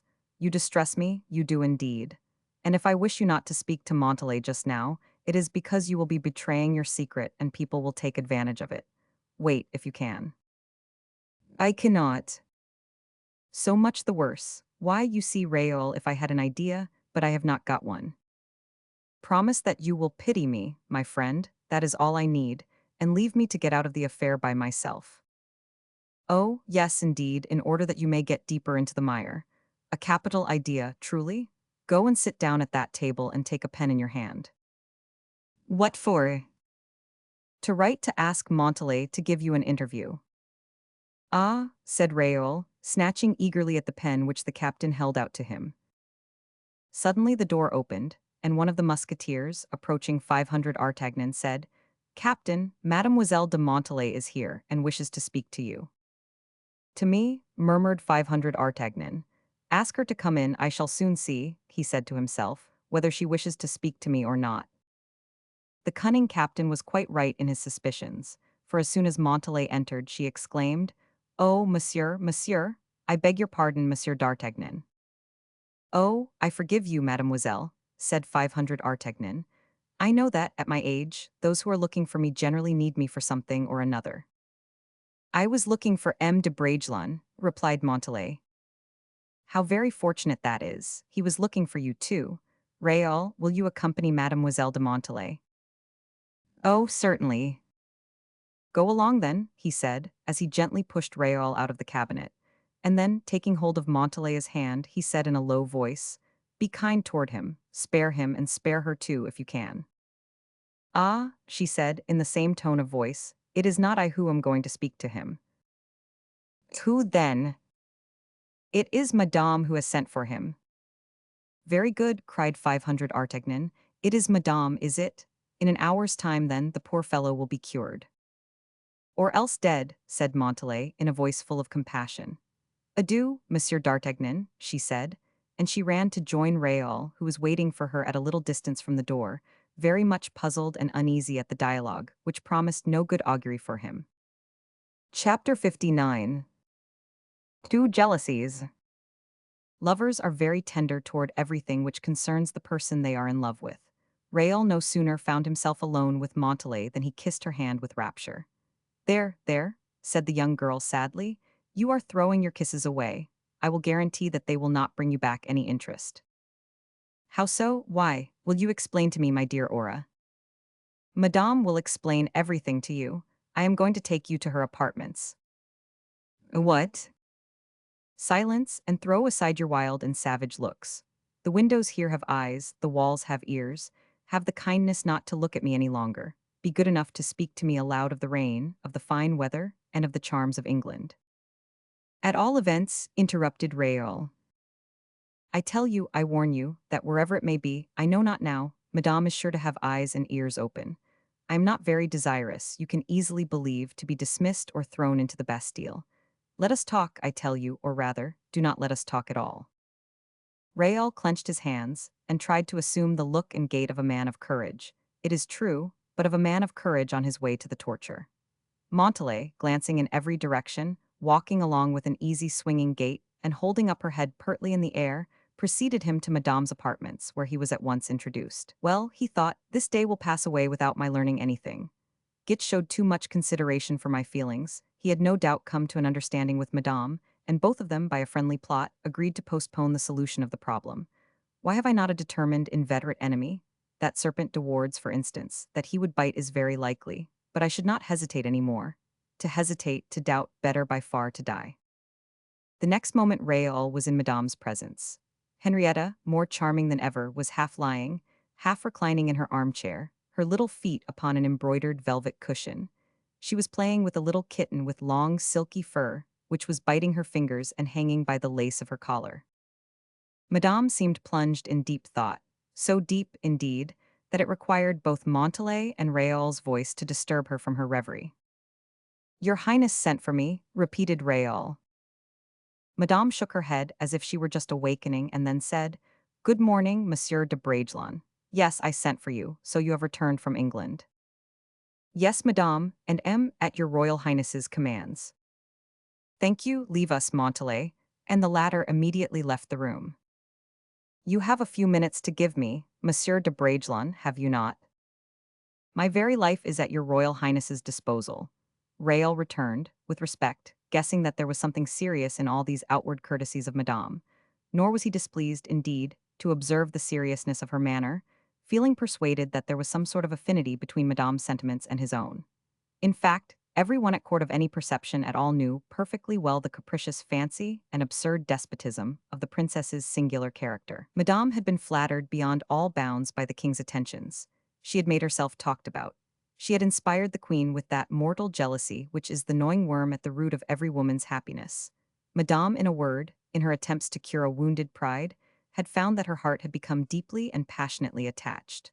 We know what Madame had done to recall Raoul, who had been sent out of the way by Louis Roman XIV. Raoul did not know of her letter to Charles Roman II, although 500 Artagnan had guessed its contents. Who will undertake to account for that seemingly inexplicable mixture of love and vanity, that passionate tenderness of feeling, that prodigious duplicity of conduct? No one can, indeed, not even the bad angel who kindles the love of coquetry in the heart of woman. Monsieur de Bragelonne, said the princess, after a moment's pause, have you returned satisfied? Bragelonne looked at Madame Henrietta, and seeing how pale she was, not alone from what she was keeping back, but also from what she was burning to say, said, Satisfied? What is there for me to be satisfied or dissatisfied about, Madame? But what are those things with which a man of your age, and of your appearance, is usually either satisfied or dissatisfied? How eager she is, thought Raoul, almost terrified. What is it that she is going to breathe into my heart? And then, frightened at what she might possibly be going to tell him, and wishing to put off the opportunity of having everything explained which he had hitherto so ardently wished for, yet had dreaded so much, he replied, I left behind me, Madame, a dear friend in good health, and on my return I find him very ill. You refer to M. de Guiche, replied Madame Henrietta, with the most imperturbable self-possession. I have heard he is a very dear friend of yours. He is indeed, Madame. Well, it is quite true he has been wounded, but he is better now. Oh, M. de Guiche is not to be pitied, she said hurriedly, and then, recovering herself, added, But has he anything to complain of? Has he complained of anything? Is there any cause of grief or sorrow that we are not acquainted with? I allude only to his wound, Madame. So much the better, then, for, in other respects, M. de Guiche seems to be very happy. He is always in very high spirits. I am sure that you, Monsieur de Bragelonne, would far prefer to be like him, wounded only in the body. For what, indeed, is such a wound, after all? Raoul started. Alas, he said to himself, she is returning to it. What did you say? She inquired. I did not say anything, madame. You did not say anything. You disapprove of my observation, then? You are perfectly satisfied, I suppose. Raoul approached closer to her. Madame, he said, your Royal Highness wishes to say something to me, and your instinctive kindness and generosity of disposition induce you to be careful and considerate as to your manner of conveying it. Will your Royal Highness throw this kind forbearance aside? I am able to bear everything, and I am listening. Ah, replied Henrietta, what do you understand then? That which your Royal Highness wishes me to understand, said Raoul, trembling, notwithstanding his command over himself as he pronounced these words. In point of fact, murmured the princess, it seems cruel, but since I have begun. Yes, madame, since your Highness has deigned to begin, will you deign to finish? Henrietta rose hurriedly and walked a few paces up and down the room. What did M. de Guiche tell you? She said suddenly. Nothing, madame. Nothing? Did he say nothing? Ah, how well I recognize him in that. No doubt he wished to spare me. And that is what friends call friendship, but surely, Monsieur d'Artagnan, whom you have just left, must have told you. No more than Guiche, madame. Henrietta made a gesture full of impatience as she said, at least, you know all that the court has known. I know nothing at all, madame. Not the scene in the storm. No, madame. Not the tete-a-tete in the forest. No, madame. Nor the flight to Chaillot. Raoul, whose head drooped like flower which has been cut down by the sickle, made an almost superhuman effort to smile, as he replied with the greatest gentleness. I have had the honor to tell your Royal Highness that I am absolutely ignorant of everything, that I am a poor unremembered outcast, who has this moment arrived from England. There have been so many stormy waves between myself and those whom I left behind me here, that the rumor of none of the circumstances your Highness refers to has been able to reach me. Henrietta was affected by his extreme pallor, his gentleness, and his great courage. The principal feeling in her heart at that moment was an eager desire to hear the nature of the remembrance which the poor lover retained of her, who had made him suffer so much. Monsieur de Bragelonne, she said, that which your friends have refused to do, I will do for you, whom I like and esteem very much. I will be your friend on this occasion. You hold your head high as a man of honor should do, and I should regret that you should have to bow it down under ridicule, and in a few days it may be under contempt. Ah, exclaimed Raoul, perfectly livid. It is as bad as that, then. If you do not know, said the princess, I see that you guess. You were affianced, I believe, to Mademoiselle de La Vallière. Yes, madame. By that right, then, you deserve to be warned about her, as some day or another I shall be obliged to dismiss Mademoiselle de La Vallière from my service. Dismiss La Vallière, cried Bragelonne. Of course, do you suppose that I shall always be accessible to the tears and protestations of the king? No, no, my house shall no longer be made a convenience for such practices, but you tremble, you cannot stand. No, madame, no, said Bragelonne, making an effort over himself. I thought I should have died just now, that was all. Your Royal Highness did me the honor to say that the king wept and implored you. Yes, but in vain, returned the princess, who then related to Raoul the scene that took place at Chaillot and the king's despair on his return. She told him of his indulgence to herself, and the terrible word with which the outraged princess, the humiliated coquette, had dashed aside the royal anger.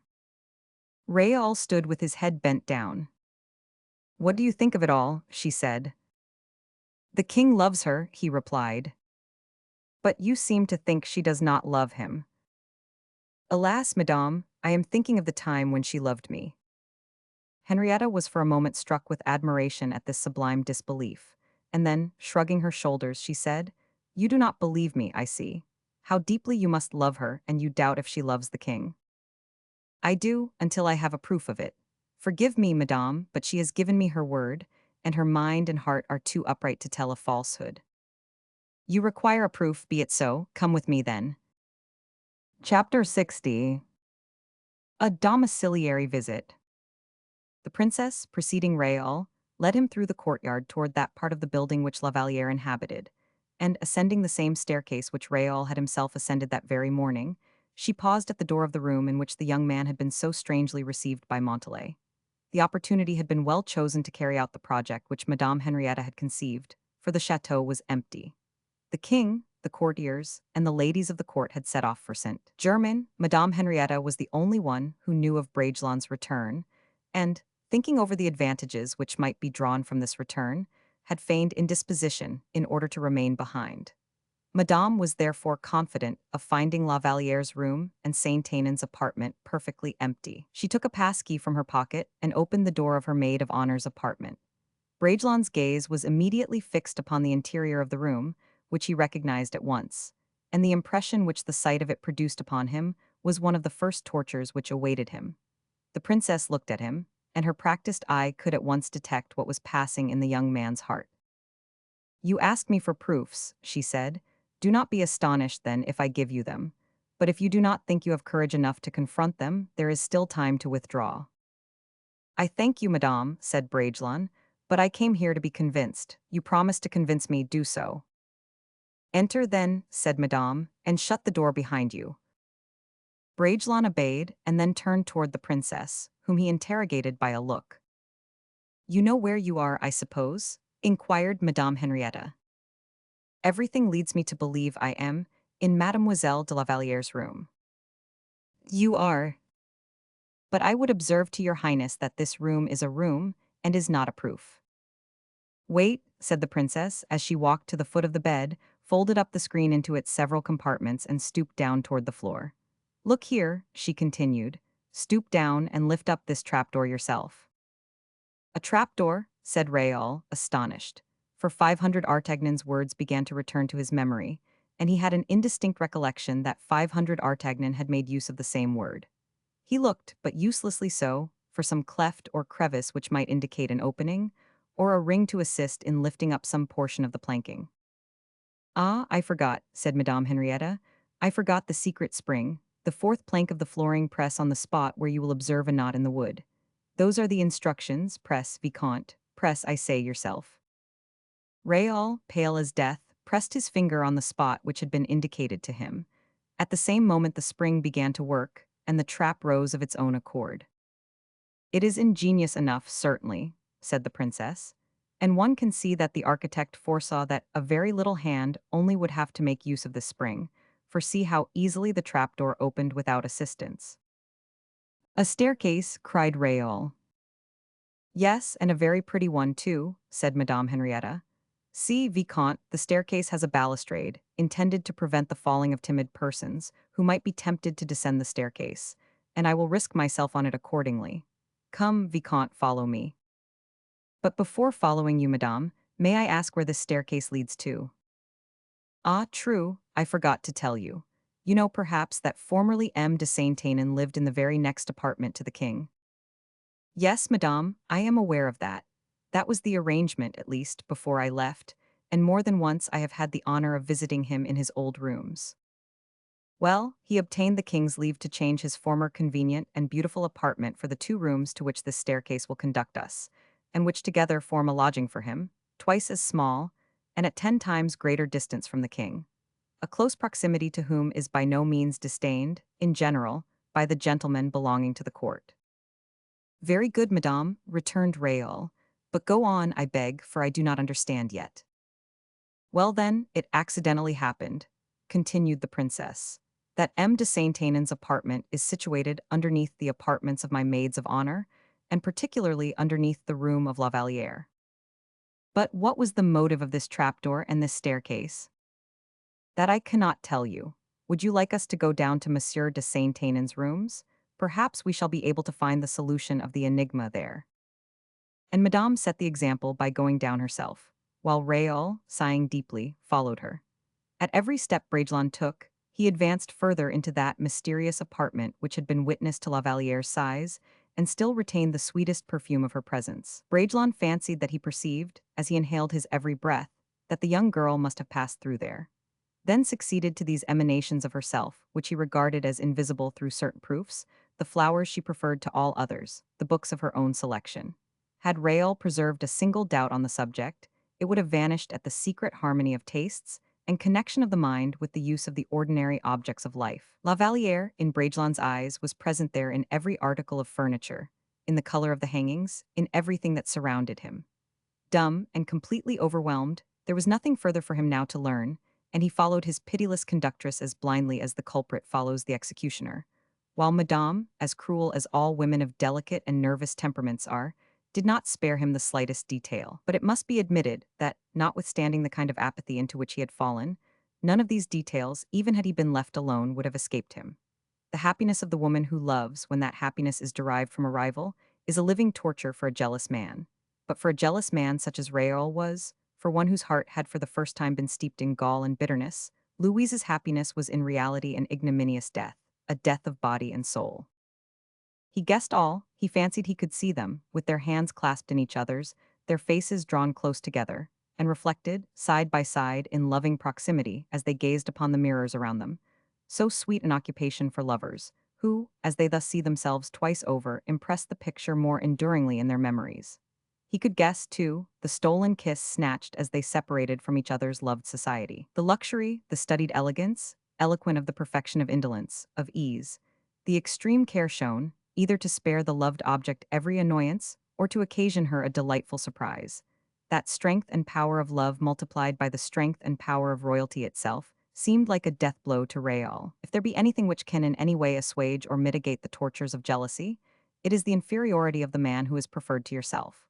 While, on the very contrary, if there be an anguish more bitter than another, a misery for which language has no descriptive words, it is the superiority of the man preferred to yourself, superior, perhaps, in youth, beauty, grace.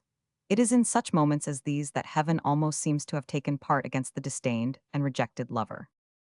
One final pang was reserved for poor Raoul. Madame Henrietta lifted up a silk curtain, and behind the canvas he perceived La Valliere's portrait. Not only the portrait of La Vallière, but of La Vallière eloquent of youth, beauty, and happiness, inhaling life and enjoyment at every pore, because at 18 years of age love itself is life. "Louise," murmured Bragelonne. "Louise, is it true, then? Oh, you have never loved me, for never have you looked at me in that manner." And he felt as if his heart were crushed within his bosom.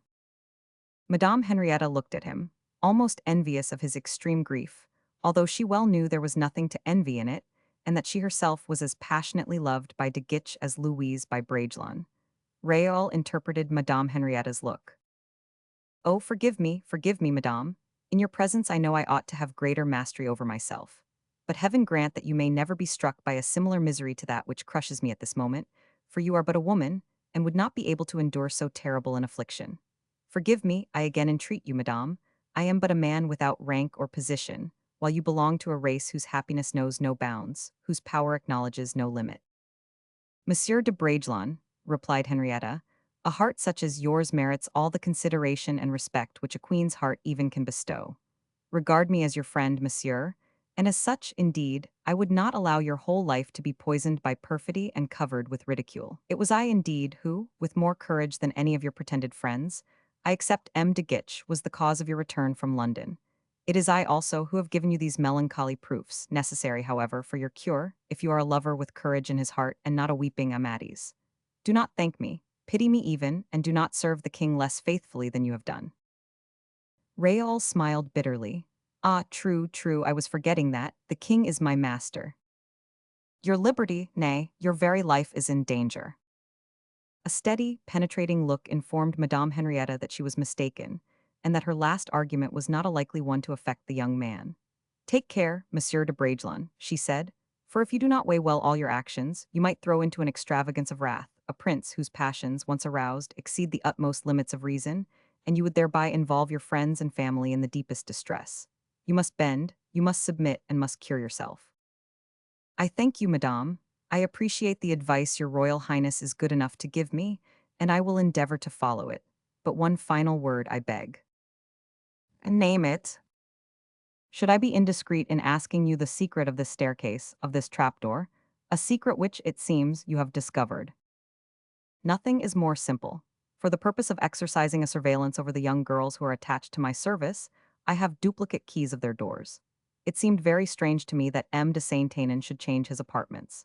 It seemed very strange that the king should come to see M. de Saint-Aignan every day, and finally, it seemed very strange that so many things should be done during your absence, that the very habits and customs of the court seemed to be changed. I do not wish to be trifled with by the king, nor to serve as a cloak for his love affairs.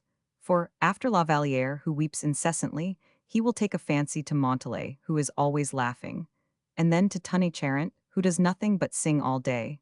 To act such a part as that would be unworthy of me. I have thrust aside the scruples which my friendship for you suggested.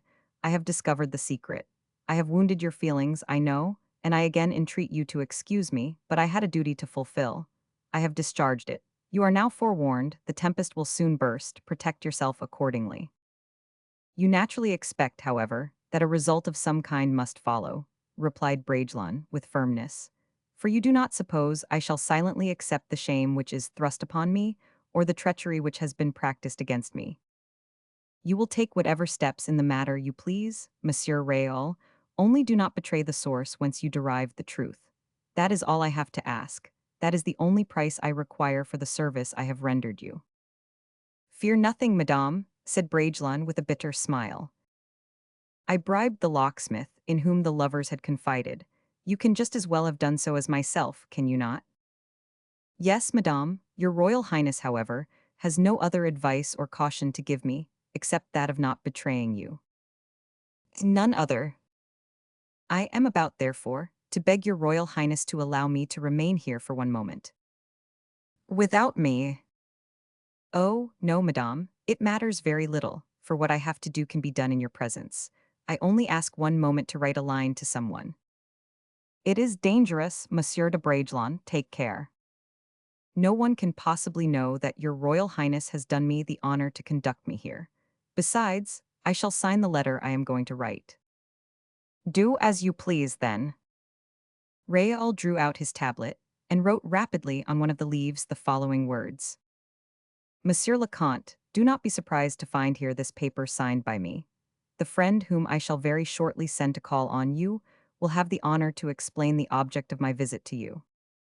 Vicomte Raoul de Bragelonne. He rolled up the paper, slipped it into the lock of the door which communicated with the room set apart for the two lovers, and satisfied himself that the paper was so apparent that Saint-Aignan could not but see it as he entered. He rejoined the princess, who had already reached the top of the staircase. They then separated, Raoul pretending to thank her highness, Henrietta pitying, or seeming to pity with all her heart, the poor, wretched young man she had just condemned to such fearful torture. Oh, she said, as she saw him disappear, pale as death, and his eyes injected with blood, if I had known this, I should have concealed the truth from that poor gentleman. Chapter 61. Porthos' Plan of Action. The numerous individuals we have introduced into this long story is the cause of each of them being obliged to appear only in his own turn, and according to the exigencies of the recital. The result is that our readers have had no opportunity of again meeting our friend Porthos since his return from Fontainebleau. The honors which he had received from the king had not changed the easy, affectionate character of that excellent-hearted man. He may perhaps have held up his head a little higher than usual, and a majesty of demeanor, as it were, may have betrayed itself since the honor of dining at the king's table had been accorded him. His Majesty's banqueting room had produced a certain effect upon Porthos. Le Seigneur de Bracia et de Pierrefonds delighted to remember that, during that memorable dinner, the numerous array of servants and the large number of officials, who were in attendance upon the guests, gave a certain tone and effect to the repast, and seemed to furnish the room. Porthos undertook to confer upon Mouston a position of some kind or other, in order to establish a sort of hierarchy among his other domestics, and to create a military household, which was not unusual among the great captains of the age, since, in the preceding century, this luxury had been greatly encouraged by Messieurs de Treville, de Scaumurg, de la Vieuville, without alluding to M. de Richelieu, M. de Conde, and de Bouillon-Turenne. And therefore, why should not he, Porthos, the friend of the king, and of M. Fouquet, a baron, an engineer, etc., why should not he, indeed, enjoy all the delightful privileges which large possessions and unusual merit invariably confer? Slightly neglected by Aramis, who, we know, was greatly occupied with M. Fouquet, neglected also on account of his being on duty by 500 Artagnan. Tired of Truchen and Planchet, Porthos was surprised to find himself dreaming without precisely knowing why. But if anyone had said to him, Do you want anything, Porthos? He would most certainly have replied, yes. After one of those dinners, during which Porthos attempted to recall to his recollection all the details of the royal banquet, half joyful, thanks to the excellence of the wines, half melancholy, thanks to his ambitious ideas, Porthos was gradually falling off into a gentle doze when his servant entered to announce that M. de Bragelonne wished to speak to him. Porthos passed into an adjoining room, where he found his young friend in the disposition of mind we are already aware of. Raoul advanced toward Porthos and shook him by the hand. Porthos, surprised at his seriousness of aspect, offered him a seat. "Dear M. de Valon," said Raoul, "I have a service to ask of you." "Nothing could happen more fortunately, my young friend," replied Porthos. "I have had 8,000 livres sent me this morning from Pierrefonds, and if you want any money—" "No, I thank you, it is not money." "So much the worse, then. I have always heard it said that that is the rarest service, but the easiest to render. The remark struck me. I like to cite remarks that strike me. Your heart is as good as your mind is sound and true. You are too kind, I'm sure. You will dine here, of course." "No, I am not hungry." Not dine? What a dreadful country England is." "Not too much so, indeed, but—" "Well, if such excellent fish and meat were not to be procured there, it would hardly be endurable." "Yes, I came to—" "I am listening, only just allow me to take something to drink. One gets thirsty in Paris." And he ordered a bottle of champagne to be brought, and having first filled Raoul's glass, he filled his own, drank it down at a gulp, and then resumed, "I needed that in order to listen to you with proper attention. I am now quite at your service. What have you to ask me, dear Raoul? What do you want?" "Give me your opinion upon quarrels in general, my dear friend." "My opinion, well, but explain your idea a little," replied Porthos, rubbing his forehead. "I mean, you are generally good-humored, or good-tempered, whenever any misunderstanding may arise between a friend of yours and a stranger, for instance." "Oh, in the best of tempers." "Very good, but what do you do in such a case?" "Whenever any friend of mine has a quarrel, I always act upon one principle." "What is that?" "That all lost time is irreparable, and that one never arranges an affair so well as when everything has been done to embroil the dispute as much as possible." "Ah, indeed, that is the principle on which you proceed." "Thoroughly, so as soon as a quarrel takes place, I bring the two parties together." "Exactly." "You understand that by this means it is impossible for an affair not to be arranged." "I should have thought that, treated in this manner, an affair would, on the contrary—" "Oh, not the least in the world. Just fancy now, I have had in my life something like 180 to 190 regular duels, without reckoning hasty encounters or chance meetings." "It is a very handsome number," said Raoul, unable to resist a smile. "A mere nothing, but I am so gentle. 500 Artagnan reckons his duels by hundreds. It is very true he is a little too hard and sharp. I have often told him so." "And so," resumed Raoul, "you generally arrange the affairs of honor your friends confide to you." "There is not a single instance in which I have not finished by arranging every one of them," said Porthos, with a gentleness and confidence which surprised Raoul. "But the way in which you settle them is at least honorable, I suppose." "Oh, rely upon that. And at this stage, I will explain my other principle to you. As soon as my friend has confided his quarrel to me, this is what I do. I go to his adversary at once, armed with a politeness and self-possession which are absolutely requisite under such circumstances." "That is the way, then," said Raoul bitterly, "that you arrange the affair so safely." "I believe you. I go to the adversary, then, and say to him, 'It is impossible, monsieur, that you are ignorant of the extent to which you have insulted my friend.'" Raoul frowned at this remark. "It sometimes happens, very often indeed," pursued Porthos, "that my friend has not been insulted at all. He has even been the first to give offense. You can imagine, therefore, whether my language is not well chosen." And Porthos burst into a peal of laughter. "Decidedly," said Raoul to himself, while the formidable thunder of Porthos' laughter was ringing in his ears, "I am very unfortunate. De Guiche treats me with coldness, 500 Artagnan with ridicule, Porthos is too tame, no one will settle this affair in my way. And I came to Porthos because I wished to find a sword instead of cold reasoning at my service. How my ill luck follows me. Porthos, who had recovered himself, continued, by a simple expression, I leave my adversary without an excuse. That is as it may happen, said Raoul distractedly. Not at all, it is quite certain. I have not left him an excuse, and then it is that I display all my courtesy in order to attain the happy issue of my project. I advance, therefore, with an air of great politeness, and taking my adversary by the hand, I say to him, now that you are convinced of having given the offense, we are sure of reparation. Between my friend and yourself, the future can only offer an exchange of mutual courtesies of conduct, and consequently, my mission is to give you the length of my friend's sword. What? Said Raoul. Wait a minute. The length of my friend's sword. My horse is waiting below. My friend is in such and such a spot, and is impatiently awaiting your agreeable society. I will take you with me. We can call upon your second as we go along, and the affair is arranged. And so, said Raoul, pale with vexation, you reconcile the two adversaries on the ground. I beg your pardon, interrupted Porthos. Reconcile what for? You said that the affair was arranged. Of course, since my friend is waiting for him. Well, what then, if he is waiting? Well, if he is waiting, it is merely to stretch his legs a little. The adversary, on the contrary, is stiff from riding. They place themselves in proper order, and my friend kills his opponent, and the affair is ended. Ah, he kills him then, cried Raoul. I should think so, said Porthos. Is it likely I should ever have as a friend a man who allows himself to get killed? I have 101 friends. At the head of the list stand your father, Aramis, and 500 Artagnan, all of whom are living and well, I believe. Oh, my dear Baron, exclaimed Raoul delightedly as he embraced Porthos. You approve of my method, then, said the giant.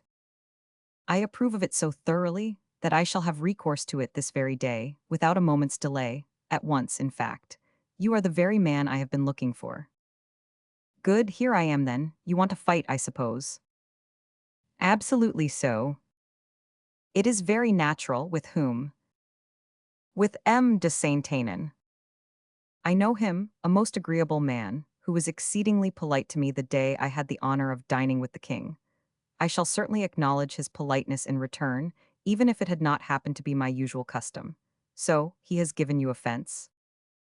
A mortal offense. The deuce, I can say so, I suppose. More than that, even if you like. That is a very great convenience. I may look upon it as one of your arranged affairs, may I not? Said Raoul, smiling. As a matter of course, where will you be waiting for him? Ah, I forgot, it is a very delicate matter. M. de Saint-Aignan is a very great friend of the king's. So I have heard it said. So that if I kill him. Oh, you will kill him, certainly. You must take every precaution to do so. But there is no difficulty in these matters now. If you had lived in our early days, oh, that was something like. My dear friend, you have not quite understood me. I mean that, M. de Saint-Aignan being a friend of the king, the affair will be more difficult to manage, since the king might learn beforehand. Oh, no, that is not likely. You know my method. Monsieur, you have injured my friend and... Yes, I know it. And then, Monsieur, I have horses below. I carry him off before he can have spoken to anyone. Will he allow himself to be carried off like that? I should think so. I should like to see it fail. It would be the first time if it did. It is true, though, that the young men of the present day, bah, I would carry him off bodily if that were all, and Porthos, adding gesture to speech, lifted Raoul and the chair he was sitting on off the ground, and carried them round the room. Very good, said Raoul, laughing. All we have to do is to state the grounds of the quarrel to M. de Saint-Aignan. Well, but that is done, it seems. No, my dear M. de Valon, the usage of the present day requires that the cause of the quarrel should be explained. Very good, tell me what it is then. The fact is... Deuce take it, see how troublesome this is. In former days, we never had any occasion to say anything about the matter. People fought then for the sake of fighting, and I, for one, know no better reason than that. You are quite right, M. de Valon. However, tell me what the cause is. It is too long a story to tell, only as one must particularize to some extent, and as, on the other hand, the affair is full of difficulties, and requires the most absolute secrecy, you will have the kindness merely to tell M. de Saint-Aignan that he has, in the first place, insulted me by changing his lodgings. By changing his lodgings? Good, said Porthos, who began to count on his fingers. Next. Then, in getting a trapdoor made in his new apartments. I understand, said Porthos. A trapdoor. Upon my word, this is very serious. You ought to be furious at that. What the deuce does the fellow mean by getting trapdoors made without first consulting you? Trapdoors, mordu, I haven't got any, except in my dungeons at Brescia. And you will add, said Raoul, that my last motive for considering myself insulted is the portrait that M. de Saint-Aignan well knows. Is it possible? A portrait too? A change of residence, a trapdoor, and a portrait. Why, my dear friend, with but one of those causes of complaint there is enough, and more than enough, for all the gentlemen in France and Spain to cut each other's throats, and that is saying but very little. Well, my dear friend, you are furnished with all you need, I suppose. I shall take a second horse with me. Select your own rendezvous, and while you are waiting there you can practice some of the best passes, so as to get your limbs as elastic as possible.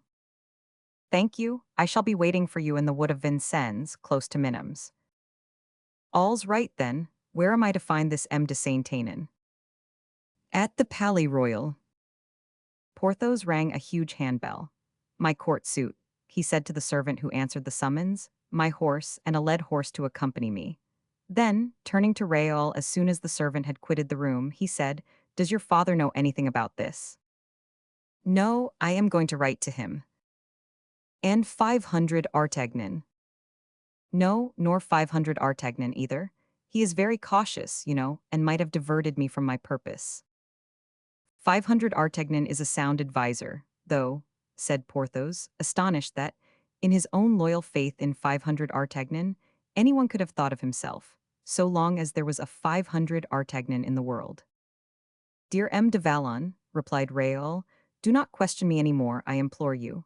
I have told you all that I had to say. It is prompt action that I now expect, as sharp and decided as you know how to arrange it. That, indeed, is my reason for having chosen you. You will be satisfied with me, replied Porthos. Do not forget, either, that except ourselves, no one must know anything of this meeting. People always find these things out, said Porthos, when a dead body is discovered in a wood, but I promise you everything, my dear friend, except concealing the dead body. There it is, and it must be seen as a matter of course. It is a principle of mine not to bury bodies. That has a smack of the assassin about it. Every risk must run its own risk. To work, then, my dear friend. Rely upon me, said the giant, finishing the bottle, while the servant spread out upon a sofa the gorgeously decorated dress trimmed with lace. Raoul left the room, saying to himself with a secret delight, Perfidious king, traitorous monarch, I cannot reach thee. I do not wish it, for kings are sacred objects. But your friend, your accomplice, your panderer, the coward who represents you shall pay for your crime. I will kill him in thy name, and afterward we will think of Louise. Chapter 62. The change of residence, the trapdoor, and the portrait. Porthos, entrusted, to his great delight, with this mission, which made him feel young again, took half an hour less than his usual time to put on his court suit. To show that he was a man acquainted with the usages of the highest society, he had begun by sending his lackey to inquire if Monsieur de Saint-Aignan were at home, and received, in answer, that M. le Comte de Saint-Aignan had had the honor of accompanying the king to Saint-Germain, as well as the whole court. But that Monsieur le Comte had just that moment returned. Immediately upon this reply, Porthos made as much haste as possible, and reached Saint-Aignan's apartments just as the latter was having his boots taken off. The promenade had been delightful. The king, who was in love more than ever, and of course happier than ever, behaved in the most charming manner to everyone. Nothing could possibly equal his kindness. M. de Saint-Aignan, it may be remembered, was a poet, and fancied that he had proved that he was so, under too many a memorable circumstance to allow the title to be disputed by anyone. An indefatigable rhymester, he had during the whole of the journey, overwhelmed with quatrains, sextains, and madrigals, first the king, and then La Vallière. The king was, on his side, in a similarly poetical mood, and had made a distich, while La Vallière, like all women who are in love, had composed 2 sonnets. As one may see, then, the day had not been a bad one for Apollo, and therefore, as soon as he had returned to Paris, Saint-Aignan, who knew beforehand that his verses would be sure to be extensively circulated in court circles, occupied himself, with a little more attention than he had been able to bestow during the promenade, with the composition, as well as with the idea itself. Consequently, with all the tenderness of a father about to start his children in life, he candidly interrogated himself whether the public would find these offspring of his imagination sufficiently elegant and graceful. And so, in order to make his mind easy on the subject, M. de Saint-Aignan recited to himself the madrigal he had composed, and which he had repeated from memory to the king, and which he had promised to write out for him on his return. All the time he was committing these words to memory, the Comte was engaged in undressing himself more completely. He had just taken off his coat and was putting on his dressing gown, when he was informed that Monsieur le Baron de Vallon de Bracia de Pierrefonds was waiting to be received. He said, what does that bunch of names mean? I don't know anything about him. It is the same gentleman, replied the lackey, who had the honor of dining with you, Monseigneur, at the king's table, when his majesty was staying at Fontainebleau. Introduce him, then, at once, cried Saint-Aignan. Porthos in a few minutes entered the room. M. de Saint-Aignan had an excellent recollection of persons, and at the first glance he recognized the gentleman from the country, who enjoyed so singular a reputation, and whom the king had received so favorably at Fontainebleau, in spite of the smiles of some of those who were present. He therefore advanced toward Porthos with all the outward signs of a consideration of manner which Porthos thought but natural, considering that he himself, whenever he called upon an adversary, hoisted the standard of the most refined politeness. Saint-Aignan desired the servant to give Porthos a chair, and the latter, who saw nothing unusual in this act of politeness, sat down gravely and coughed. The ordinary courtesies having been exchanged between the two gentlemen, the Comte, to whom the visit was paid, said, "May I ask, Monsieur le Baron, to what happy circumstance I am indebted for the favor of a visit from you?" "The very thing I am about to have the honor of explaining to you, Monsieur le Comte, but I beg your pardon." "What is the matter, monsieur?" inquired Saint-Aignan. "I regret to say that I have broken your chair." "Not at all, monsieur," said Saint-Aignan, "not at all. It is the fact, though, Monsieur le Comte. I have broken it. So much so, indeed, that, if I do not move, I shall fall down, which would be an exceedingly disagreeable position for me in the discharge of the very serious mission which has been entrusted to me with regard to yourself." Porthos rose, and but just in time, for the chair had given way several inches. Saint-Aignan looked about him for something more solid for his guest to sit upon. "Modern articles of furniture," said Porthos, while the Comte was looking about, "are constructed in a ridiculously light manner. In my early days, when I used to sit down with far more energy than is now the case, I do not remember ever to have broken a chair, except in taverns, with my arms." Saint-Aignan smiled at this remark. "But," said Porthos, as he settled himself down on a couch which creaked but did not give way beneath his weight, "that, unfortunately, has nothing whatever to do with my present visit." "Why unfortunately? Are you the bearer of a message of ill omen, Monsieur le Baron?" "Of ill omen for a gentleman? Certainly not, Monsieur le Comte," replied Porthos nobly. "I have simply come to say that you have seriously insulted a friend of mine." "I, monsieur," exclaimed Saint-Aignan, "I have insulted a friend of yours, do you say? May I ask his name?" "M. Raoul de Bragelonne." "I have insulted M. Raoul de Bragelonne," cried Saint-Aignan. "I really assure you, monsieur, that it is quite impossible, for M. de Bragelonne, whom I know but very slightly, nay, whom I know hardly at all, is in England, and as I have not seen him for a long time past, I cannot possibly have insulted him." "M. de Bragelonne is in Paris, Monsieur le Comte," said Porthos, perfectly unmoved, "and I repeat, it is quite certain you have insulted him, since he himself told me you had. Yes, monsieur, you have seriously insulted him, mortally insulted him, I repeat." "It is impossible, Monsieur le Baron, I swear, quite impossible." "Besides," added Porthos, "you cannot be ignorant of the circumstance, since M. de Bragelonne informed me that he had already apprised you of it by a note." "I give you my word of honor, monsieur, that I have received no note whatever." "This is most extraordinary," replied Porthos. "I will convince you," said Saint-Aignan, "that I have received nothing in any way from him." And he rang the bell. "Basque," he said to the servant who entered, "how many letters or notes were sent here during my absence?" "3, Monsieur le Comte. A note from M. de Fisque, one from Madame de Lafert, and a letter from M. de las Fuentes." "Is that all?" "Yes, Monsieur le Comte." Speak the truth before this gentleman. The truth, you understand. I will take care you are not blamed. There was a note also from. Well, from whom? From Mademoiselle de Laval. That is quite sufficient, interrupted Porthos. I believe you, Monsieur le Comte. Saint-Aignan dismissed the valet and followed him to the door, in order to close it after him, and when he had done so, looking straight before him, he happened to see in the keyhole of the adjoining apartment the paper which Bragelonne had slipped in there as he left. "What is this?" he said. Porthos, who was sitting with his back to the room, turned round. Oh, he said. "A note in the keyhole," exclaimed Saint-Aignan. "That is not unlikely to be the one we want, Monsieur le Comte," said Porthos.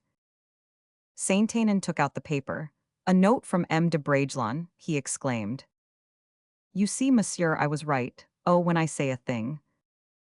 "Brought here by M. de Bragelonne himself," the Comte murmured, turning pale. "This is infamous. How could he possibly have come here?" And the Comte rang again. "Who has been here during my absence with the king?" "No one, monsieur." "That is impossible. Someone must have been here." "No one could possibly have entered, monsieur, since I kept the keys in my own pocket." "And yet I find this letter in that lock yonder. Someone must have put it there. It could not have come alone." Basque opened his arms, as if signifying the most absolute ignorance on the subject. "Probably it was M. de Bragelonne himself who placed it there," said Porthos. "In that case, he must have entered here." "How could that have been, since I have the key in my own pocket?" returned Basque perseveringly. Saint-Aignan crumpled up the letter in his hand, after having read it. "There is something mysterious about this," he murmured, absorbed in thought. Porthos left him to his reflections, but after a while returned to the mission he had undertaken. "Shall we return to our little affair?" he said, addressing Saint-Aignan as soon as the lackey had disappeared. "I think I can now understand it from this note, which has arrived here in so singular a manner. Monsieur de Bragelonne says that a friend will call. I am his friend, and am the one he alludes to. For the purpose of giving me a challenge." "Precisely." "And he complains that I have insulted him." "Mortally so." "In what way, may I ask, for his conduct is so mysterious that it at least needs some explanation." "Monsieur," replied Porthos, "my friend cannot but be right, and as far as his conduct is concerned, if it be mysterious, as you say, you have only yourself to blame for it." Porthos pronounced these words with an amount of confidence which, for a man who was unaccustomed to his ways, must have revealed an infinity of sense. "Mystery be it so, but what is the mystery about?" said Saint-Aignan. "You will think it best, perhaps," Porthos replied with a low bow, "that I do not enter into particulars." "Oh, I perfectly understand. We will touch very lightly upon it then, so speak, monsieur, I am listening." "In the first place, monsieur," said Porthos, "you have changed your apartments." "Yes, that is quite true," said Saint-Aignan. "You admit it," said Porthos with an air of satisfaction. "Admit it, of course I admit it. Why should I not admit it, do you suppose?" "You have admitted it. Very good," said Porthos, lifting up one finger. "But how can my having moved my lodgings have done M. de Bragelonne any harm? Have the goodness to tell me that, for I positively do not comprehend a word of what you are saying." Porthos stopped him, and then said with great gravity, "Monsieur, this is the first of M. de Bragelonne's complaints against you. If he makes a complaint, it is because he feels himself insulted." Saint-Aignan began to beat his foot impatiently on the ground. "This looks like a bad quarrel," he said. "No one can possibly have a bad quarrel with the Vicomte de Bragelonne," returned Porthos. "But, at all events, you have nothing to add on the subject of your changing your apartments, I suppose." "Nothing, and what is the next point?" "Ah, the next. You will observe, monsieur, that the one I have already mentioned is a most serious injury, to which you have given no answer, or rather, have answered very indifferently. Is it possible, monsieur, that you have changed your lodgings? M. de Bragelonne feels insulted at your having done so, and you do not attempt to excuse yourself." "What?" cried Saint-Aignan, who was getting annoyed at the perfect coolness of his visitor. "What? Am I to consult M. de Bragelonne whether I am to move or not? You can hardly be serious, monsieur. Absolutely necessary, monsieur. But under any circumstances, you will admit that it is nothing in comparison with the second ground of complaint. Well, what is that?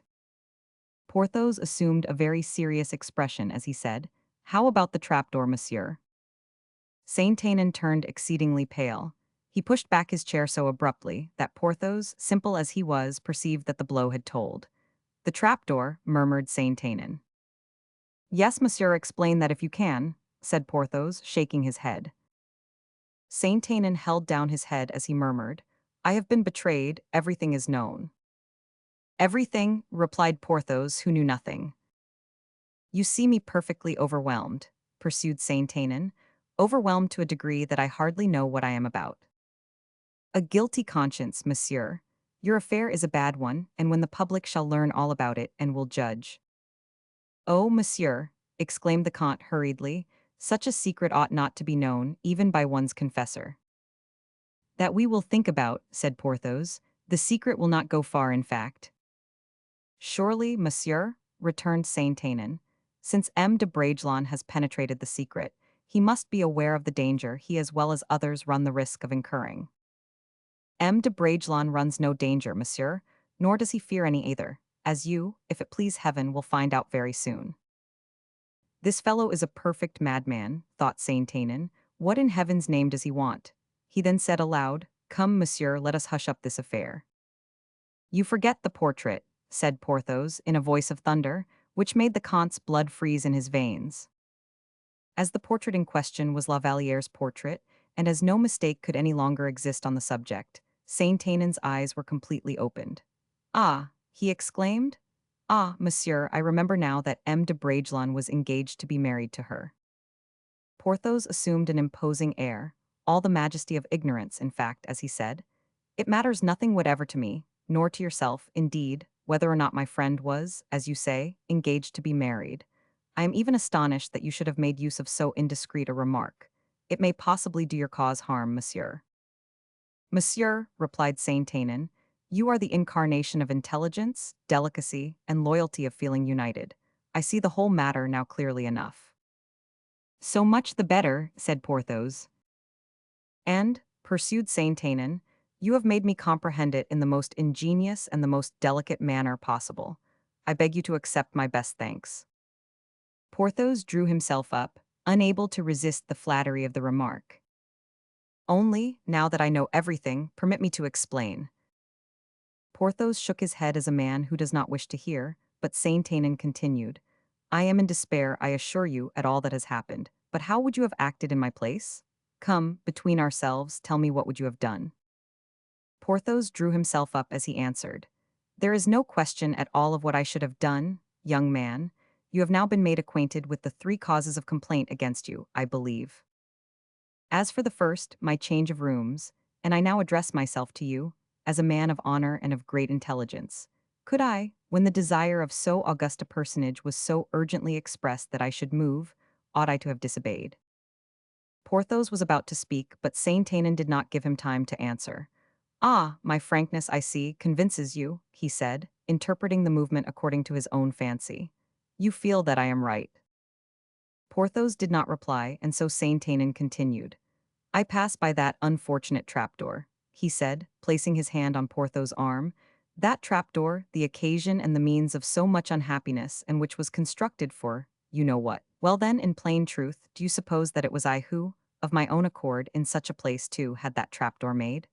Oh no, you do not believe it. And here again you feel, you guess, you understand the influence of a will superior to my own. You can conceive the infatuation, the blind, irresistible passion which has been at work. But thank heaven, I am fortunate enough in speaking to a man who has so much sensitiveness of feeling. If it were not so, indeed, what an amount of misery and scandal would fall upon her, poor girl, and upon him, whom I will not name." Porthos, confused and bewildered by the eloquence and gestures of Saint-Aignan, made 1,000 efforts to stem this torrent of words, of which, by the by, he did not understand a single one. He remained upright and motionless on his seat, and that was all he could do. Saint-Aignan continued, and gave a new inflection to his voice, and an increasing vehemence to his gesture. "As for the portrait, for I readily believe the portrait is the principal cause of complaint, Tell me candidly if you think me to blame. Who was it who wished to have her portrait? Was it I? Who is in love with her? Is it I? Who wishes to gain her affection? Again, is it I? Who took her likeness? I do you think? No, 1,000 times no. I know M. de Bragelonne must be in a state of despair. I know these misfortunes are most cruel. But I too am suffering as well, and yet there is no possibility of offering any resistance. Suppose we were to struggle, we would be laughed at. If he obstinately persists in his course, he is lost. You will tell me, I know, that despair is ridiculous, but then you are a sensible man. You have understood me. I perceive by your serious, thoughtful, embarrassed air, even, that the importance of the situation we are placed in has not escaped you.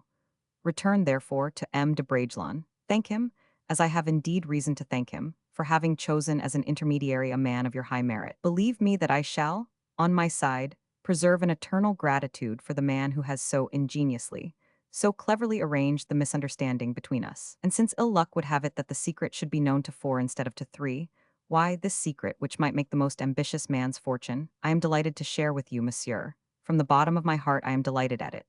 From this very moment you can make use of me as you please. I place myself entirely at your mercy. What can I possibly do for you? What can I solicit, nay, require even? You have only to speak, monsieur, only to speak. And according to the familiarly friendly fashion of that period, Saint-Aignan threw his arms round Porthos and clasped him tenderly in his embrace. Porthos allowed him to do this with the most perfect indifference. Speak, resumed Saint-Aignan. What do you require? Monsieur, said Porthos, I have a horse below, be good enough to mount him. He is a very good one and will play you no tricks. Mount on horseback, what for? Inquired Saint-Aignan with no little curiosity. To accompany me where M. de Bragelonne is awaiting us. Ah, he wishes to speak to me, I suppose? I can well believe that. He wishes to have the details, very likely. Alas, it is a very delicate matter, but at the present moment I cannot, for the king is waiting for me. The king must wait, then, said Porthos. What do you say? The king must wait, interrupted the finished courtier, with a smile of utter amazement, for he could not understand that the king could under any circumstances be supposed to have to wait. It is merely the affair of a very short hour, returned Porthos. But where is M. de Bragelonne waiting for me? At the Minims at Vincennes. Ah, indeed, but are we going to laugh over the affair when we get there? I don't think it likely, said Porthos, as his face assumed a stern hardness of expression. But the Minims is a rendezvous where duels take place, and what can I have to do at the Minims? Porthos slowly drew his sword and said, That is the length of my friend's sword. Why, the man is mad, cried Saint-Aignan. The color mounted to Porthos' face as he replied, If I had not the honor of being in your own apartment, monsieur, and of representing M. de Bragelonne's interests, I would throw you out of the window.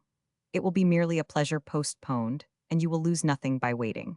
Will you come with me to the Minims, monsieur, of your own free will? But take care, I will carry you if you do not come quietly. Basque, cried Saint-Aignan. As soon as Basque appeared, he said, The king wishes to see Monsieur le Comte. That is very different, said Porthos. The king's service before everything else. We will wait until this evening, monsieur. And saluting Saint-Aignan with his usual courtesy, Porthos left the room, delighted at having arranged another affair.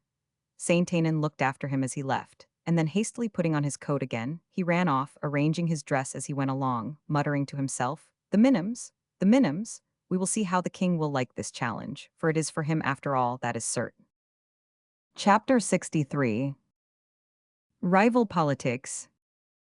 On his return from the promenade, which had been so prolific in poetical effusions, and in which everyone had paid his or her tribute to the muses, as the poets of the period used to say, the king found M. Fouquet waiting for an audience.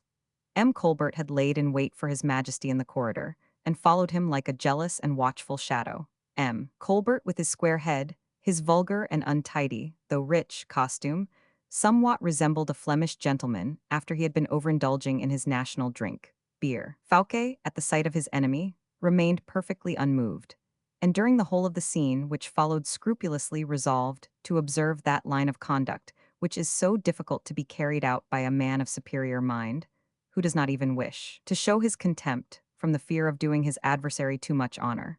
Colbert made no attempt to conceal the insulting expression of the joy he felt.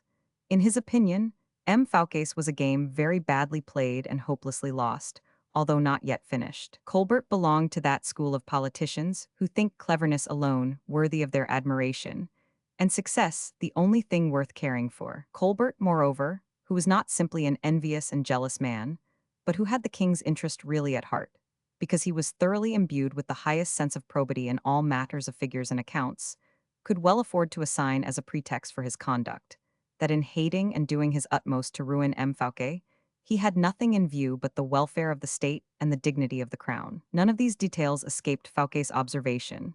Through his enemy's thick, bushy brows, and despite the restless movement of his eyelids, he could, by merely looking at his eyes, penetrate to the very bottom of Colbert's heart, and he read to what an unbounded extent hate toward himself and triumph at his approaching fall existed there. But as in observing everything, he wished to remain himself impenetrable, he composed his features, smiled with that charmingly sympathetic smile which was peculiarly his own, and saluted the king with the most dignified and graceful ease and elasticity of manner. "Sire," he said, "I perceive by your majesty's joyous air that you have been gratified with the promenade." "Most gratified, indeed, monsieur le surintendant, most gratified. You were very wrong not to come with us, as I invited you to do." "I was working, sire," replied the surintendant, who did not even seem to take the trouble to turn aside his head even in the merest recognition of Colbert's presence. "Ah, M. Fouquet," cried the king, "there is nothing like the country. I should be very delighted to live in the country always, in the open air and under the trees." "I should hope that your majesty is not yet weary of the throne," said Fouquet. "No, but thrones of soft turf are very delightful." "Your majesty gratifies my utmost wishes in speaking in that manner, for I have a request to submit to you." "On whose behalf, monsieur?" "On behalf of the nymphs of Vaux, sire." "Ah, ah," said Louis XIV. "Your majesty, too, once deigned to make me a promise," said Fouquet. "Yes, I remember it." "The fete at Vaux, the celebrated fete, I think it was, sire," said Colbert, endeavoring to show his importance by taking part in the conversation. Fouquet, with the profoundest contempt, did not take the slightest notice of the remark, as if, as far as he was concerned, Colbert had not even thought or said a word. "Your majesty is aware," he said, "that I destine my estate at Vaux to receive the most amiable of princes, the most powerful of monarchs." "I have given you my promise, monsieur," said Louis XIV, smiling, "and a king never departs from his word." "And I have come now, sire, to inform your majesty that I am ready to obey your orders in every respect." "Do you promise me many wonders, monsieur le surintendant?" said Louis, looking at Colbert. "Wonders? Oh, no, sire. I do not undertake that. I hope to be able to procure your majesty a little pleasure, perhaps even a little forgetfulness of the cares of state." "Nay, nay, M. Fouquet," returned the king. "I insist upon the word wonders. You are a magician, I believe. We all know the power you wield. We also know that you can find gold even when there is none to be found elsewhere, so much so, indeed, that the people say you coin it." Fouquet felt that the shot was discharged from a double quiver, and that the king had launched an arrow from his own bow as well as one from Colbert's. "Oh," said he laughingly, "the people know perfectly well out of what mine I procure the gold, and they know it only too well, perhaps. Besides," he added, "I can assure your majesty that the gold destined to pay the expenses of the fete at Vaux will cost neither blood nor tears. Hard labor it may, perhaps, but that can be paid for." Louis paused, quite confused. He wished to look at Colbert. Colbert, too, wished to reply to him. A glance as swift as an eagle's, a proud, loyal, king-like glance, indeed, which Fouquet darted at the latter, arrested the words upon his lips. The king, who had by this time recovered his self-possession, turned toward Fouquet, saying, "I presume, therefore, I am now to consider myself formally invited." "Yes, sire, if your majesty will condescend so far as to accept my invitation." "What day have you fixed?" "Any day your majesty may find most convenient." "You speak like an enchanter who has but to conjure up the wildest fancies, Monsieur Fouquet. I could not say so much, indeed." "Your majesty will do, whenever you please, everything that a monarch can and ought to do. The King of France has servants at his bidding who are able to do anything on his behalf, to accomplish everything to gratify his pleasures." Colbert tried to look at the surintendant, in order to see whether this remark was an approach to less hostile sentiments on his part, but Fouquet had not even looked at his enemy, and Colbert hardly seemed to exist as far as he was concerned. "Very good, then," said the king. "Will a week hence suit you?" "Perfectly well, sire." "This is Tuesday. If I give you until next Sunday week, will that be sufficient?" "The delay which your majesty deigns to accord me will greatly aid the various works which my architects have in hand for the purpose of adding to the amusement of your majesty and your friends." "By the by, speaking of my friends," resumed the king, "how do you intend to treat them?" "The king is master everywhere, sire. Your majesty will draw up your own list and give your own orders. All those you may deign to invite will be my guests, my honored guests indeed." "I thank you," returned the king, touched by the noble thought expressed in so noble a tone. Fouquet, therefore, took leave of Louis Roman XIV, after a few words had been added with regard to the details of certain matters of business. He felt that Colbert would remain behind with the king, that they would both converse about him, and that neither of them would spare him in the least degree. The satisfaction of being able to give a last and terrible blow to his enemy seemed to him almost like a compensation for everything they were about to subject him to. He turned back again immediately, as soon indeed as he had reached the door, and addressing the king, said, "I was forgetting that I had to crave your majesty's forgiveness." "In what respect?" said the king graciously. "For having committed a serious fault without perceiving it." "A fault, you? Ah, Monsieur Fouquet, I shall be unable to do otherwise than forgive you. In what way or against whom have you been found wanting?" "Against every sense of propriety, sire. I forgot to inform your majesty of a circumstance that has lately occurred of some little importance." "What is it?" Colbert trembled. He fancied that he was about to frame a denunciation against him. His conduct had been unmasked.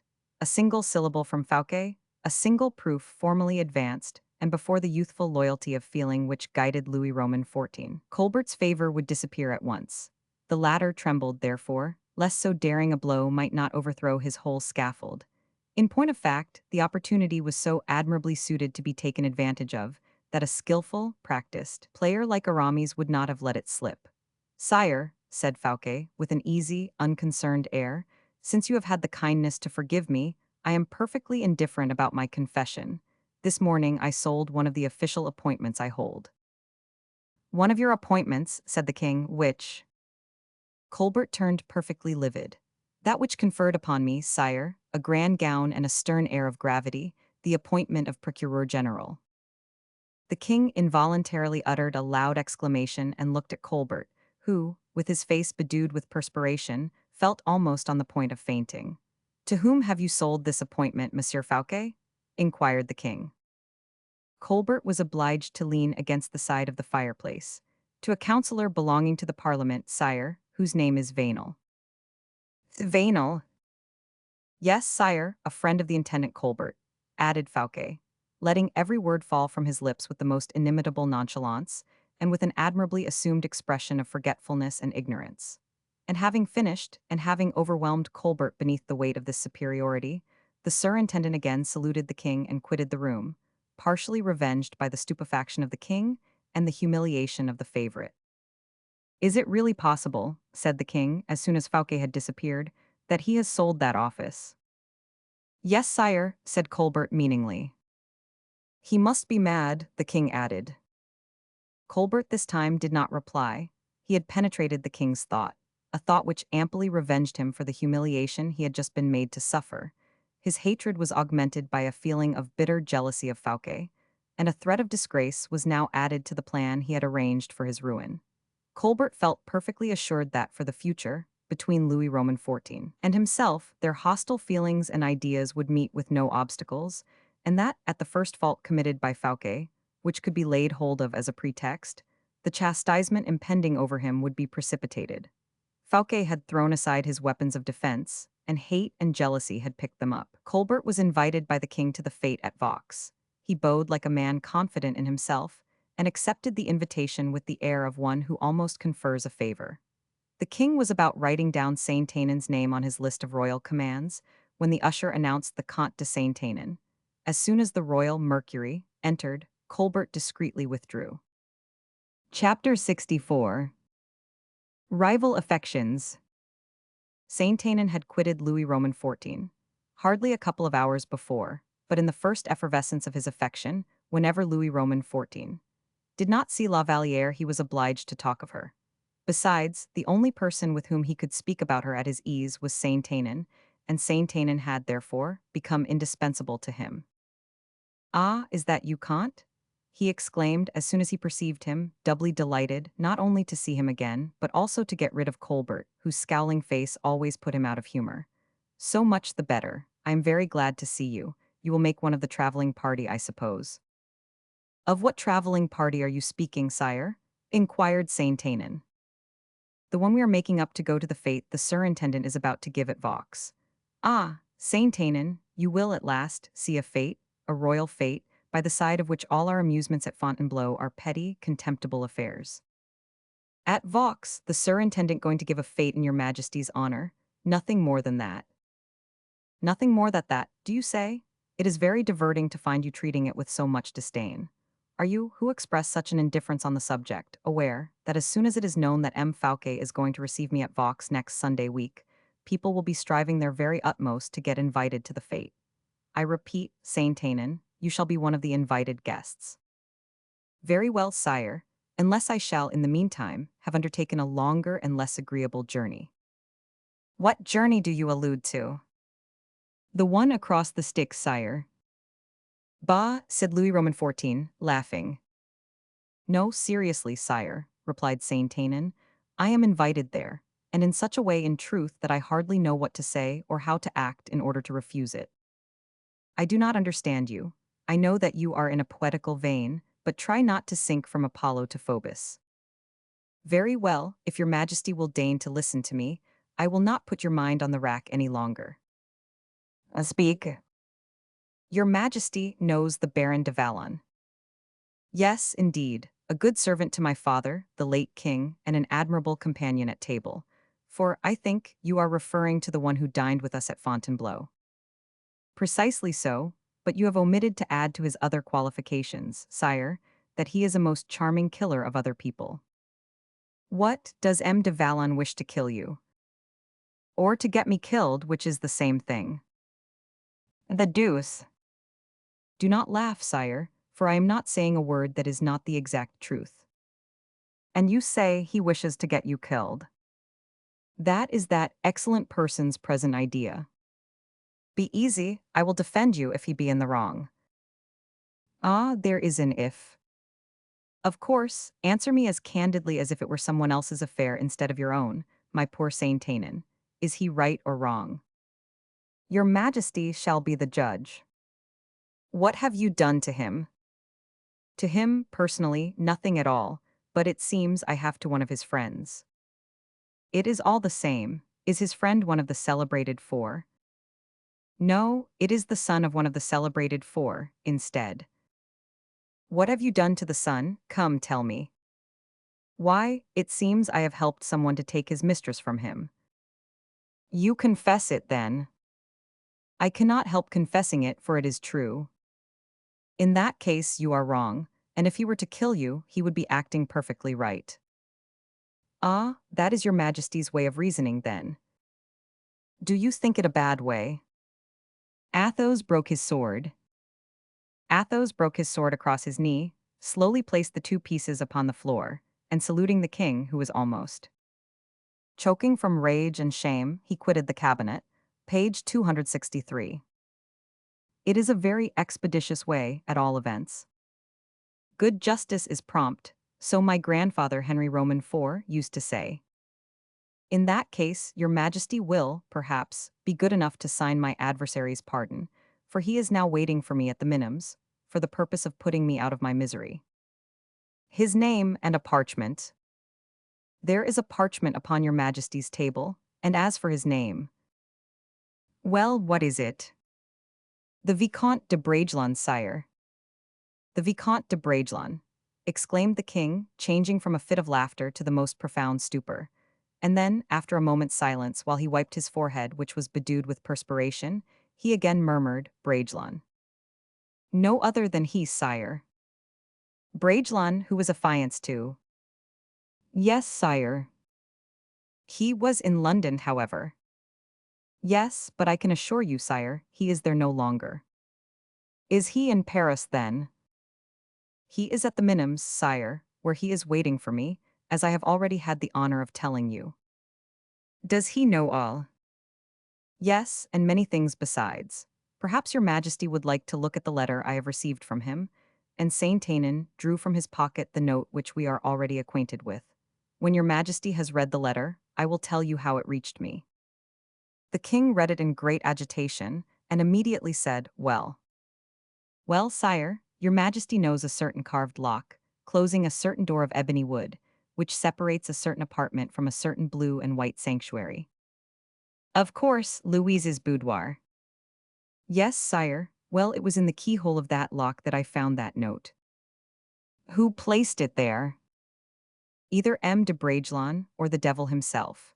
But inasmuch as the note smells of amber and not of sulfur, I conclude that it must be, not the devil, but M. de Bragelonne. Louis bent down his head and seemed absorbed in sad and melancholy reflections. Perhaps something like remorse was at that moment passing through his heart. The secret is discovered, he said. Sire, I shall do my utmost that the secret dies in the breast of the man who possesses it, said Saint Tanin, in a tone of bravado as he moved toward the door. But a gesture of the king made him pause. Where are you going? He inquired. Where I am waited for, sire. What for? To fight, in all probability. You fight, exclaimed the king. One moment, if you please, Monsieur le Comte. Saint Tanin shook his head, as a rebellious child does, whenever anyone interferes to prevent him throwing himself into a well or playing with a knife. But yet, sire, he said. In the first place, continued the king, I require to be enlightened a little. Upon that point, if your majesty will be pleased to interrogate me, replied Saint Tanin, I will throw what light I can. Who told you that M. de Bragelonne had penetrated into that room? The letter which I found in the keyhole told me so. Who told you that it was de Bragelonne who put it there? Who but himself would have dared to undertake such a mission? You are right, how was he able to get into your rooms? Ah, that is very serious, inasmuch as all the doors were closed, and my lackey Basque had the keys in his pocket. Your lackey must have been bribed. Impossible, sire, for if he had been bribed, those who did so would not have sacrificed the poor fellow, whom, it is not unlikely, they might want to turn to further use by and by, in showing so clearly that it was he whom they had made use of. Quite true, and now I can only form one conjecture. Tell me what it is, sire, and we shall see if it is the same that has presented itself to my mind. That he effected an entrance by means of the staircase. Alas, sire, that seems to me more than probable. There is no doubt that someone must have sold this secret of the trapdoor. Either sold it or given it. Why do you make that distinction? Because there are certain persons, sire, who, being above the price of a treason, give and do not sell. What do you mean? Oh, sire, your majesty's mind is too clear-sighted not to guess what I mean, and you will save me the embarrassment of naming the person I allude to. You are right, you mean Madame. I suppose her suspicions were aroused by your changing your lodgings. Madame has keys of the apartments of her maids of honor, and she is powerful enough to discover what no one but yourself could do, or she would not be able to discover anything. And you suppose, then, that my sister must have entered into an alliance with Bragelonne, and has informed him of all the details of the affair.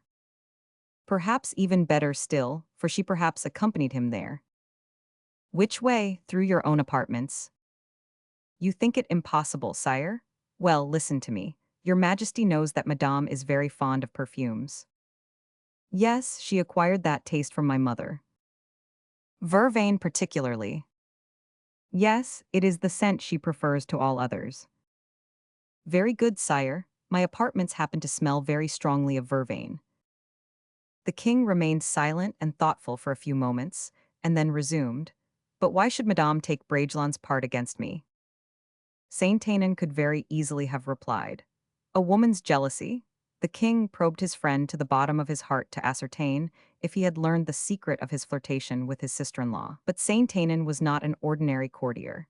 He did not lightly run the risk of finding out family secrets, and he was too good a friend of the Muses not to think very frequently of poor Ovidius Naso, whose eyes shed so many tears in expiation of his crime for having once beheld something, one hardly knows what, in the palace of Augustus. He therefore passed by Madame's secret very skillfully. But as he had shown no ordinary sagacity in indicating Madame's presence in his rooms in company with Bragelonne, it was necessary, of course, for him to repay with interest the king's amour propre, and reply plainly to the question which had been put to him of, "Why has Madame taken Bragelonne's part against me?" "Why," replied Saint-Aignan, "your Majesty forgets, I presume, that the Comte de Guiche is the intimate friend of the Vicomte de Bragelonne." "I do not see the connection, however," said the king. "Ah, I beg your pardon then, sire, but I thought the Comte de Guiche was a very great friend of Madame's." "Quite true," the king returned. "There is no occasion to search any further, the blow came from that direction." "And is not your Majesty of opinion that, in order to ward it off, it will be necessary to deal another blow?" "Yes, but not one of the kind given in the Bois de Vincennes," replied the king. "You forget, sire," said Saint-Aignan, "that I am a gentleman and that I have been challenged." "The challenge neither concerns, nor was it intended for you." "But it is I who have been expected at the minims, sire, during the last hour and more, and I shall be dishonored if I do not go there." "The first honor and duty of a gentleman is obedience to his sovereign." "Sire." "I order you to remain." "Sire." "Obey, monsieur." "As your Majesty pleases." "Besides, I wish to have the whole of this affair explained. I wish to know how it is that I have been so insolently trifled with as to have the sanctuary of my affection pried into. It is not you, Saint-Aignan, who ought to punish those who have acted in this manner, for it is not your honor they have attacked, but my own. I implore your Majesty not to overwhelm M. de Bragelonne with your wrath, for although in the whole of this affair he may have shown himself deficient in prudence, he has not been so in his feelings of loyalty. Enough, I shall know how to decide between the just and the unjust, even in the height of my anger. But take care that not a word of this is breath to Madame. But what am I to do with regard to M. de Bragelonne? He will be seeking me in every direction, and I shall either have spoken to him, or taken care that he has been spoken to, before the evening is over. Let me once more entreat your Majesty to be indulgent toward him." "I have been indulgent long enough, Comte," said Louis Roman XIV, frowning severely. "It is now quite time to show certain persons that I am master in my own palace." The king had hardly pronounced these words, which betokened that a fresh feeling of dissatisfaction was mingled with the remembrance of an old one, when the usher appeared at the door of the cabinet. "What is the matter?" inquired the king, "and why do you presume to come when I have not summoned you?" "Sire," said the usher, "your Majesty desired me to permit M. le Comte de la Fere to pass freely on any and every occasion, when he might wish to speak to your Majesty." "Well, monsieur, M. le Comte de la Fere is now waiting to see your Majesty." The king and Saint-Aignan at this reply exchanged a look which betrayed more uneasiness than surprise. Louis hesitated for a moment, but immediately afterward, seeming to make up his mind, he said, "Go, Saint-Aignan, and find Louise. Inform her of the plot against us.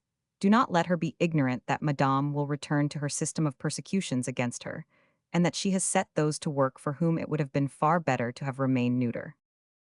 "Sire." "If Louise gets nervous and frightened, reassure her as much as you can. Tell her that the king's affection is an impenetrable shield over her. If, which I suspect is the case, she already knows everything, or if she has already been herself subjected to an attack of some kind or other from any quarter, tell her, be sure to tell her, Saint-Aignan," added the king, trembling with passion. "Tell her, I say, that this time, instead of defending her, I will avenge her, and that too so terribly that no one will in future even dare to raise his eyes toward her." "Is that all, sire?" "Yes, all. Go as quickly as you can, and remain faithful. For you who live in the midst of this state of infernal torments have not, like myself, the hope of the paradise beyond it." Saint-Aignan exhausted himself almost in protestations of devotion, took the king's hand, kissed it, and left the room radiant with delight. Chapter 65. King and Nobility. The king endeavored to recover his self-possession as quickly as possible, in order to meet M. de la Fère with an undisturbed countenance. He clearly saw it was not mere chance that had induced the Comte's visit, he had some vague impression of its importance. But he felt that to a man of Athos' tone of mind, to one of his high order of intellect, his first reception ought not to present anything either disagreeable or otherwise than kind and courteous. As soon as the king had satisfied himself that, as far as appearances were concerned, he was perfectly calm again, he gave directions to the ushers to introduce the Comte. A few minutes afterward Athos, in full court dress, and with his breast covered with the orders that he alone had the right to wear at the court of France, presented himself with so grave and solemn an air, that the king perceived at the first glance that he was not deceived in his anticipations. Louis advanced a step toward the Comte, and with a smile held out his hand to him, over which Athos bowed with the air of the deepest respect. "Monsieur le Comte de la Fère," said the king, rapidly, "you are so seldom here that it is a real piece of good fortune to see you." Athos bowed and replied, "I should wish always to enjoy the happiness of being near your majesty." The tone, however, in which this reply was conveyed, evidently signified, "I should wish to be one of your majesty's advisers, to save you the commission of faults." The king felt it so, and determined in this man's presence to preserve all the advantages which could be derived from his command over himself, as well as from his rank and position. "I see you have something to say to me," he said. "Had it not been so, I should not have presumed to present myself before your majesty." "Speak quickly, I am anxious to satisfy you," returned the king, seating himself. "I am persuaded," replied Athos, in a slightly agitated tone of voice, "that your majesty will give me every satisfaction." "Ah," said the king, with a certain haughtiness of manner, "you have come to lodge a complaint here, then." "It would be a complaint," returned Athos, "only in the event of your majesty, but if you will deign to permit me, sire, I will repeat the conversation from the very commencement." "Do so, I am listening." "Your majesty will remember that at the period of the Duke of Buckingham's departure, I had the honor of an interview with you. At or about that period, I think I remember you did. Only with regard to the subject of the conversation, I have quite forgotten it." Athos started, as he replied, "I shall have the honor to remind your majesty of it. It was with regard to a formal demand I had addressed to you respecting a marriage, which M. de Bragelonne wished to contract with Mademoiselle de La Vallière." "Ah," thought the king, "we have come to it now. I remember," he said aloud. "At that period," pursued Athos, "your majesty was so kind and generous toward M. de Bragelonne and myself, that not a single word which then fell from your lips has escaped my memory. And when I asked your majesty to accord me Mademoiselle de la Vallière's hand for M. de Bragelonne, you refused." "Quite true," said Louis dryly. Alleging, Athos hastened to say, that the young lady had no position in society. Louis could hardly force himself to listen patiently. "That," added Athos, "she had but little fortune." The king threw himself back in his armchair. "That her extraction was indifferent," a renewed impatience on the part of the king. "And little beauty," added Athos, pitilessly. This last bolt buried itself deep in the king's heart and made him almost bound from his seat. "You have a good memory, monsieur," he said. "I invariably have, on all occasions when I have had the distinguished honor of an interview with your majesty," retorted the Comte, without being in the least disconcerted. "Very good, it is admitted I said all that. And I thanked your majesty for your remarks at the time, because they testified an interest in M. de Bragelonne, which did him much honor. And you may possibly remember," said the king, very deliberately, "that you had the greatest repugnance for this marriage." "Quite true, sire." "And that you solicited my permission, much against your own inclination." "Yes, sire." "And finally, I remember, for I have a memory nearly as good as your own. I remember, I say, that you observed at the time, 'I do not believe that Mademoiselle de la Vallière loves M. de Bragelonne.' Is that true?" The blow told well, but Athos did not draw back. "Sire," he said, "I have already begged your majesty's forgiveness, but there are certain particulars in that conversation which are only intelligible from the denouement." "Well, what is the denouement, monsieur?" "This, your majesty then said, that you would defer the marriage out of regard for M. de Bragelonne's own interests." The king remained silent. M. de Bragelonne is now so exceedingly unhappy that he cannot any longer defer asking your majesty for a solution of the matter. The king turned pale. Athos looked at him with fixed attention. And what, said the king with considerable hesitation, does M. de Bragelonne request? Precisely the very thing that I came to ask your majesty for at my last audience, namely, your majesty's consent to his marriage. The king remained perfectly silent. The questions which referred to the different obstacles in the way are all now quite removed for us, continued Athos. Mademoiselle de la Vallière, without fortune, birth, or beauty, is not the less on that account the only good match in the world for M. de Bragelonne, since he loves this young girl. The king pressed his hands impatiently together. Does your majesty hesitate? Inquired the comte, without losing a particle either of his firmness or his politeness. I do not hesitate, I refuse, replied the king. Athos paused a moment, as if to collect himself. I have had the honor, he said, in a mild tone, to observe to your majesty that no obstacle now interferes with M. de Bragelonne's affections, and that his determination seems unalterable. There is my will, and that is an obstacle, I should imagine. That is the most serious of all, Athos replied quickly. Zah. And may we, therefore, be permitted to ask your majesty, with the greatest humility, for your reason for this refusal. The reason, a question to me, exclaimed the king. A demand, sire. The king, leaning with both his hands upon the table, said, in a deep tone of concentrated passion, You have lost all recollection of what is usual at court. At court, please to remember, no one ventures to put a question to the king. Very true, sire, but if men do not question, they conjecture. Conjecture, what may that mean, monsieur?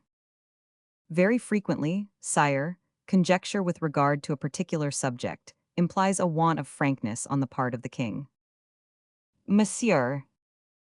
And a want of confidence on the part of the subject, pursued Athos intrepidly. You are forgetting yourself, said the king, hurried away by his anger in spite of his control over himself. Sire, I am obliged to seek elsewhere for what I thought I should find in your majesty. Instead of obtaining a reply from you, I am compelled to make one for myself. The king rose. Monsieur le Comte, he said, I have now given you all the time I had at my disposal. This was a dismissal. Sire, replied the comte, I have not yet had time to tell your majesty what I came with the express object of saying, and I so rarely see your majesty that I ought to avail myself of the opportunity. Just now you spoke of conjectures. You are now becoming offensive, monsieur. Oh, sire, offend your majesty? I, never. All my life through have I maintained that kings are above all other men, not only from their rank and power, but from their nobleness of heart and their true dignity of mind. I never can bring myself to believe that my sovereign, he who passed his word to me, did so with a mental reservation. What do you mean? What mental reservation do you allude to? I will explain my meaning, said Athos, coldly. If, in refusing Mademoiselle de la Vallière to Monsieur de Bragelonne, your majesty had some other object in view than the happiness and fortune of the Vicomte. You perceive, monsieur, that you are offending me. If, in requiring the Vicomte to delay his marriage, your majesty's only object was to remove the gentleman to whom Mademoiselle de la Vallière was engaged. Monsieur. I have heard it said so in every direction, sire. Your majesty's affection for Mademoiselle de la Vallière is spoken of on all sides.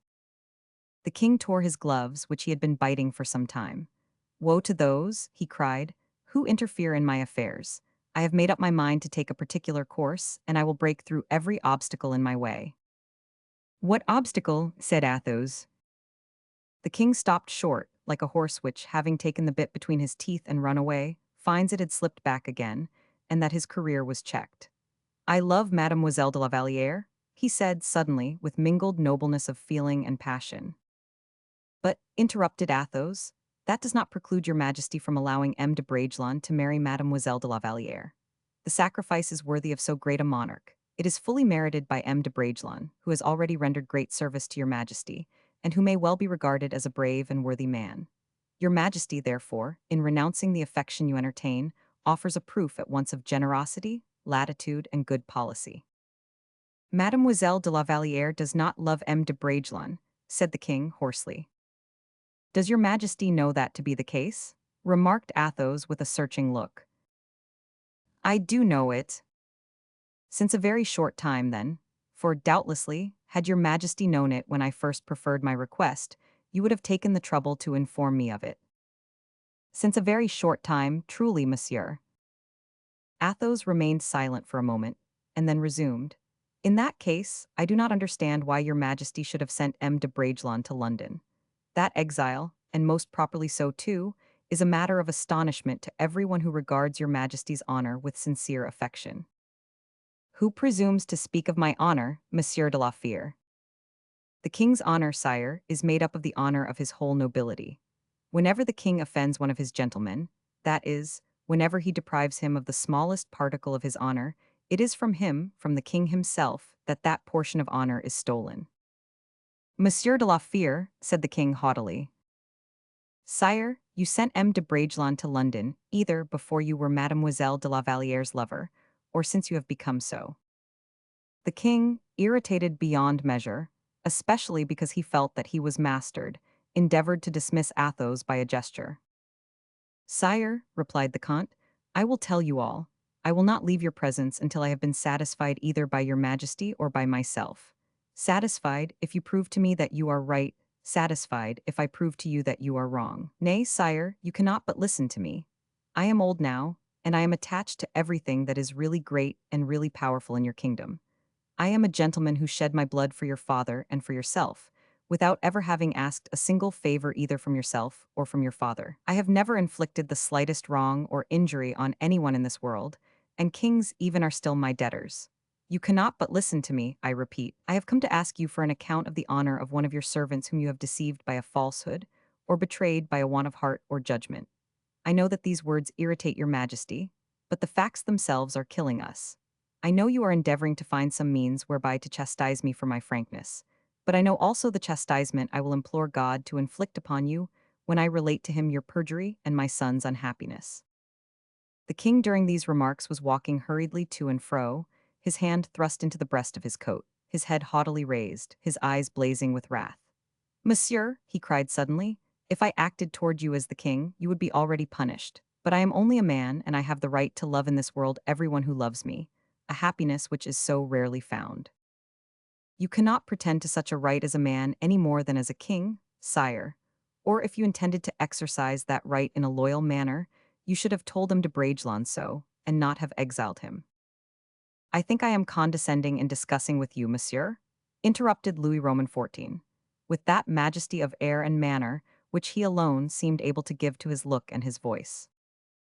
I was hoping that you would reply to me, said the comte. You shall know my reply, monsieur. You already know my thoughts on the subject, was the Comte de la Fere's answer. You have forgotten you are speaking to the king, monsieur. It is a crime. You have forgotten you are destroying the lives of two men, sire. It is a mortal sin. Leave the room. Not until I have said this, son of Louis Roman XIII.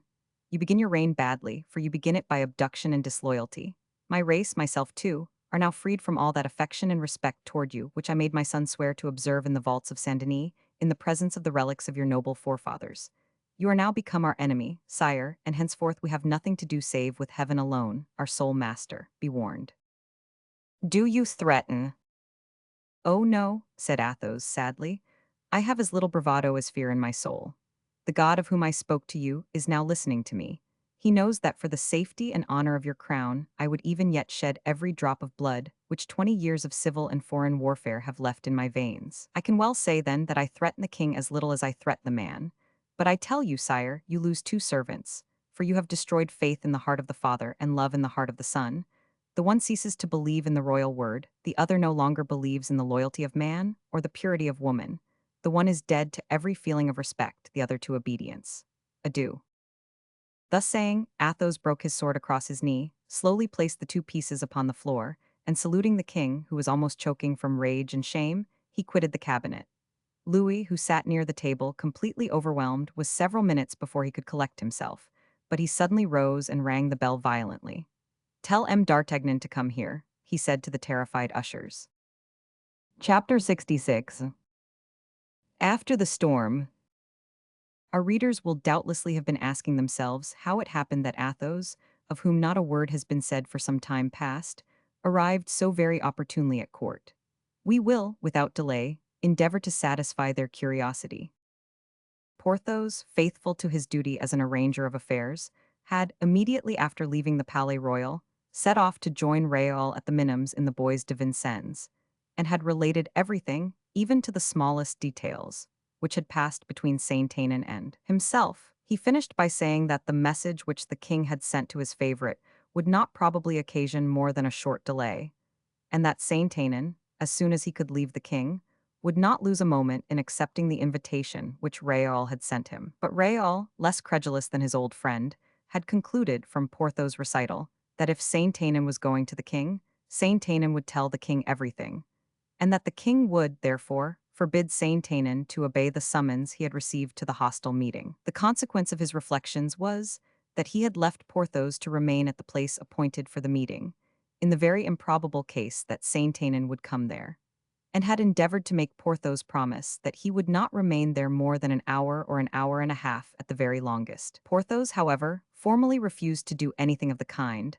but, on the contrary, installed himself in the Minims as if he were going to take root there, making Raoul promise that, when he had been to see his father, he would return to his own apartments, in order that Porthos' servant might know where to find him, in case M. de Saint-Aignan should happen to come to the rendezvous. Bragelonne had left Vincennes, and had proceeded at once straight to the apartments of Athos, who had been in Paris during the last 2 days, the Comte having been already informed of what had taken place by a letter from 500 Artagnan. Raoul arrived at his father's. Athos, after having held out his hand to him and embraced him most affectionately, made a sign for him to sit down. "I know you come to me as a man would go to a friend, Vicomte, whenever he is suffering.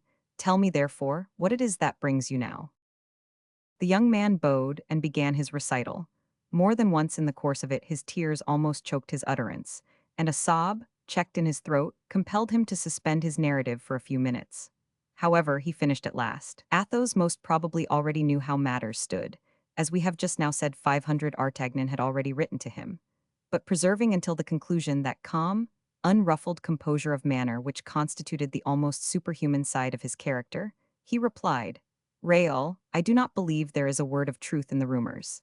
I do not believe in the existence of what you fear, although I do not deny that persons most entitled to the fullest credit have already conversed with me on the subject. In my heart and soul, I think it utterly impossible that the king could be guilty of such an outrage upon a gentleman. I will answer for the king, therefore, and will soon bring you back the proof of what I say." Raoul, wavering like a drunken man between what he had seen with his own eyes and the imperturbable faith he had in a man who had never told a falsehood, bowed and simply answered, "Go, then, Monsieur le Comte, I will await your return." And he sat down, burying his face in his hands. Athos dressed and then left him, in order to wait upon the king. The result of that interview is already known to our readers. When he returned to his lodgings, Raoul, pale and dejected, had not quitted his attitude of despair. At the sound, however, of the opening doors and of his father's footsteps as he approached him, the young man raised his head. Athos' face was very pale, his head uncovered, and his manner full of seriousness. He gave his cloak and hat to the lackey, dismissed him with a gesture, and sat down near Raoul. "Well, monsieur," inquired the young man, "are you quite convinced now?" "I am, Raoul. The king loves Mademoiselle de La Vallière." "He confesses it, then?" cried Raoul. "Yes," replied Athos. "And she?" "I have not seen her." "No, but the king spoke to you about her. What did he say?" "He says that she loves him." "Oh, you see, monsieur," said the young man with a gesture of despair. "Raoul," resumed the Comte, "I told the king, believe me, all that you yourself could possibly have said, and I believe I did so in becoming language, though sufficiently firm." "And what did you say to him, monsieur?" "I told him, Raoul, that everything was now at an end between him and ourselves, that you would never serve him again. I told him that I, too, should remain aloof. Nothing further remains for me, then, than to be satisfied of one thing." "What is that, monsieur?" "Whether you have determined to adopt any steps." "Any steps regarding what?" with reference to your disappointed affection and to your ideas of vengeance. Oh, monsieur, with regard to my affection, I shall perhaps some day or other succeed in tearing it from my heart. I trust I shall do so, aided by heaven's merciful help and your wise exhortations. As far as vengeance is concerned, it occurred to me only when under the influence of an evil thought, for I could not revenge myself upon the one who is actually guilty. I have, therefore, already renounced every idea of revenge. And so, you no longer think of seeking a quarrel with M. de Saint-Aignan. No, monsieur, I sent him a challenge. If M. de Saint-Aignan accepts it, I will maintain it. If he does not take it up, I will leave it where it is. And La Vallière. You cannot, I know, have seriously thought that I should dream of revenging myself upon a woman? Replied Raoul, with a smile so sad that a tear started even to the eyes of his father, who had so many times in the course of his life been bowed beneath his own sorrows and those of others. He held out his hand to Raoul, which the latter seized most eagerly. And so, Monsieur le Comte, you are quite satisfied that the misfortune is without a remedy? Inquired the young man. Poor boys, he murmured. You think that I still live in hope, said Raoul, and you pity me.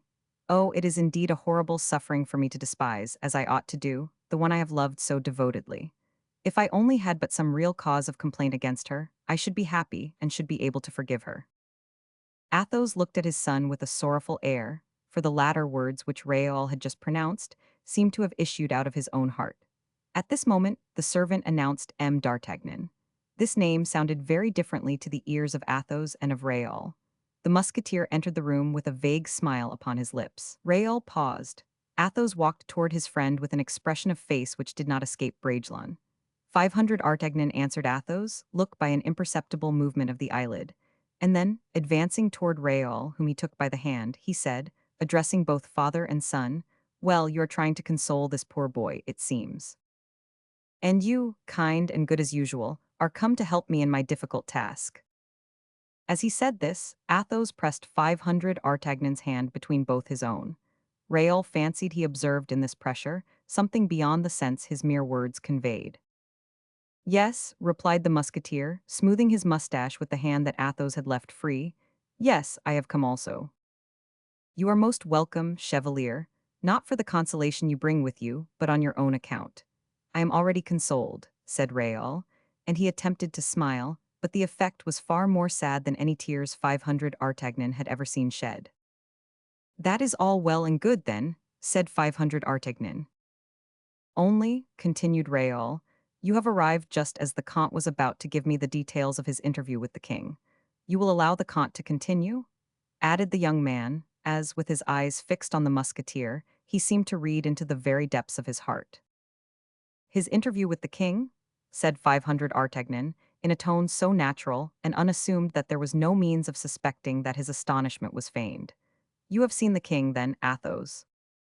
Athos smiled as he said, "Yes, I have seen him." "Ah, indeed, you were not aware, then, that the Comte had seen his Majesty?" inquired Raoul, half reassured. "Yes, indeed, quite so." "In that case I am less uneasy," said Raoul. "Uneasy, and about what?" inquired Athos. "Forgive me, monsieur," said Raoul, "but knowing so well the regard and affection you have for me, I was afraid you might possibly have expressed somewhat plainly to his Majesty my own sufferings and your indignation, and that the king had consequently—" "And that the king had consequently?" repeated 500 Artagnan. "Well, go on, finish what you were going to say." "I have now to ask you to forgive me, Monsieur d'Artagnan," said Raoul. "For a moment, and I cannot help confessing it, I trembled lest you had come here, not as M. d'Artagnan, but as captain of the musketeers." "You are mad, my poor boy," cried 500 Artagnan, with a burst of laughter, in which an exact observer might perhaps have wished to have heard a little more frankness. "So much the better," said Raoul. "Yes, mad, and do you know what I would advise you to do?" "Tell me, monsieur, for the advice is sure to be good as it comes from you." "Very good, then. I advise you, after your long journey from England, after your visit to M. de Guiche, after your visit to Madame, after your visit to Porthos, after your journey to Vincennes, I advise you, I say, to take a few hours' rest. Go and lie down, sleep for a dozen hours, and when you wake up, Go and ride one of my horses until you have tired him to death." And drawing Raoul toward him, he embraced him as he would have done his own child. Athos did the like, only it was very visible that the kiss was more affectionate, and the pressure of his lips still warmer with the father than with the friend. The young man again looked at both his companions, endeavoring to penetrate their real meaning, or their real feelings, with the utmost strength of his intelligence. But his look was powerless upon the smiling countenance of the musketeer, or upon the calm and composed features of the Comte de la Fere. "Where are you going, Raoul?" inquired the latter, seeing that Bragelonne was preparing to go out. "To my own apartments," replied the latter, in his soft and sad voice. "We shall be sure to find you there, then, if we should have anything to say to you." "Yes, monsieur, but do you suppose it likely you will have something to say to me?" "How can I tell?" said Athos. "Yes, something fresh to console you with," said 500 Artagnan, pushing him toward the door. Raoul, observing the perfect composure which marked every gesture of his two friends, quitted the Comte's room, carrying away with him nothing but the individual feeling of his own particular distress. "Thank heaven," he said, "since that is the case, I need only think of myself." And wrapping himself in his cloak, in order to conceal from the passers-by in the streets his gloomy and sorrowful face, he quitted them, for the purpose of returning to his own rooms, as he had promised Porthos. The two friends watched the young man as he walked away with a feeling akin to pity, only each expressed it in a very different way. "Poor Raoul," said Athos, sighing deeply. "Poor Raoul," said 500 Artagnan, shrugging his shoulders. Chapter 67. Hugh Miser. "Poor Raoul," had said Athos. "Poor Raoul," had said 500 Artagnan, and in point of fact, to be pitied by both these men, Raoul must indeed have been most unhappy, and therefore, when he found himself alone, face to face, as it were, with his own troubles, leaving behind him the intrepid friend and the indulgent father, when he recalled the avowal of the king's affection, which had robbed him of Louise de La Vallière, whom he loved so deeply, he felt his heart almost breaking, as indeed we all have at least once in our lives, at the first illusion destroyed, at our first affection betrayed. "Oh," he murmured, "all is over then. Nothing is now left me in this world. Nothing to look for, nothing to hope for. Gitch has told me so, my father has told me so, and M. d'Artagnan likewise. Everything is a mere idle dream in this life. That future which I have been hopelessly pursuing for the last 10 years, a dream. That union of our hearts, a dream. That life formed of love and happiness, a dream. Poor fool that I am," he continued after a pause, "to dream away my existence aloud, publicly, and in the face of others, my friends and my enemies. And for what purpose, too? In order that my friends may be saddened by my troubles, and that my enemies may laugh at my sorrows. And so my unhappiness will soon become a notorious disgrace, a public scandal, and who knows but that tomorrow I may not even be ignominiously pointed at." And despite the composure which he had promised his father and 500 Artagnan to observe, Raoul could not resist uttering a few words of dark menace. "And yet," he continued, "if my name were De Wardes, and if I had the pliant character and strength of Will of M. d'Artagnan, I should laugh, with my lips at least. I should convince other women that this perfidious girl, honored by the affection I have wasted on her, leaves me only one regret, that of having been abused and deceived by her resemblance of a modest and irreproachable conduct. A few men might perhaps fawn upon the king by laughing at my expense. I should put myself on the track of some of those jesters. I should chastise a few of them, perhaps. The men would fear me, and by the time I had laid 3 dying or dead at my feet, I should be adored by the women. Yes, yes, that indeed would be the proper course to adopt, and the Comte de la Fere himself would not object to it. Has not he also been tried in his earlier days in the same manner as I have just been tried myself? Did he not replace affection by intoxication? He has often told me so. Why should not I replace love by pleasure? He must have suffered as much as I suffer, even more so, perhaps. The history of one man is the history of all men, a lengthened trial, more or less so at least, more or less bitter or sorrowful. The voice of human nature is nothing but one prolonged cry. But what are the sufferings of others compared to those from which I am now suffering? Does the open wound in another's breast soften the pain of the gaping wound in our own? Or does the blood which is welling from another man's side staunch that which is pouring from our own? Does the general anguish of our fellow creatures lessen our own private and particular anguish? No, no, each suffers on his own account, each struggles with his own grief, each sheds his own tears. And besides," he went on, "what has my life been up to the present moment? A cold, barren, sterile arena in which I have always fought for others, never for myself. Sometimes for a king, sometimes for a woman. The king has betrayed me, the woman disdained me. Miserable, unhappy wretch that I am. Women, can I not make all expiate the crime of one of their sex? What does that need? To have a heart no longer, or to forget that I ever had one, to be strong even against weakness itself, to lean always even when one feels that the support is giving way. What is needed to attain or succeed in all that? To be young, handsome, strong, valiant, rich. I am, or shall be all that. But honor? He still continued, and what is honor after all? A theory which every man understands in his own way. My father tells me, honor is the respect of that which is due to others, and particularly of what is due to oneself. But Gitsch and Manicamp and Saint-Tanin particularly would say to me, what's honor? Honor consists in studying and yielding to the passions and pleasures of one's king. Honor such as that, indeed, is easy and productive enough. With honor like that I can keep my post at the court, become a gentleman of the chamber, and accept the command of a regiment which may have been presented to me. With honor such as that, I can be both duke and peer. The stain which that woman has just stamped upon me, the grief with which she has just broken my heart, the heart of the friend and playmate of her childhood, in no way affect M. De Bragelonne, an excellent officer, a courageous leader who will cover himself with glory at the first encounter, and who will become 100 times greater than Mademoiselle de La Vallière is today, the mistress of the king, for the king will not marry her, and the more publicly he will proclaim her as his mistress, the thicker will become the bandage of shame which he casts in her face in the guise of a crown. And in proportion as others will despise her, as I despise her, I shall be gaining honors in field. Alas, we had walked together side by side, she and I, during the earliest, the brightest, and best portion of our existence, hand in hand along the charming path of life, covered with the flowers of youth. And then, alas, we reach a crossroad where she separates herself from me, in which we have to follow a different route, whereby we become more and more widely separated from each other. And to attain the end of this path, O heaven, I am now alone in utter despair and crushed to the very earth. Such were the sinister reflections in which Raoul indulged when his foot mechanically paused at the door of his own dwelling. He had reached it without remarking the streets through which he had passed, without knowing how he had come. He pushed open the door, continued to advance, and ascended the staircase. The staircase, as in most of the houses at that period, was very dark, and the landings very obscure. Raoul lived on the first floor. He paused in order to ring. Olivain appeared, took his sword and cloak from his hands.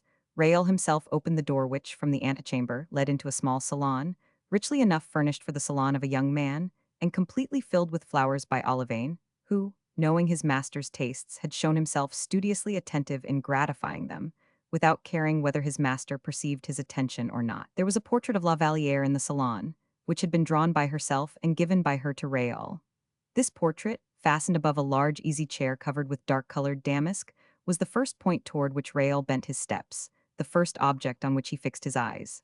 It was, moreover, Raoul's usual habit to do so. Every time he entered his room, this portrait, before anything else, attracted his attention. This time, as usual, he walked straight up to the portrait, placed his knees upon the armchair, and paused to look at it sadly.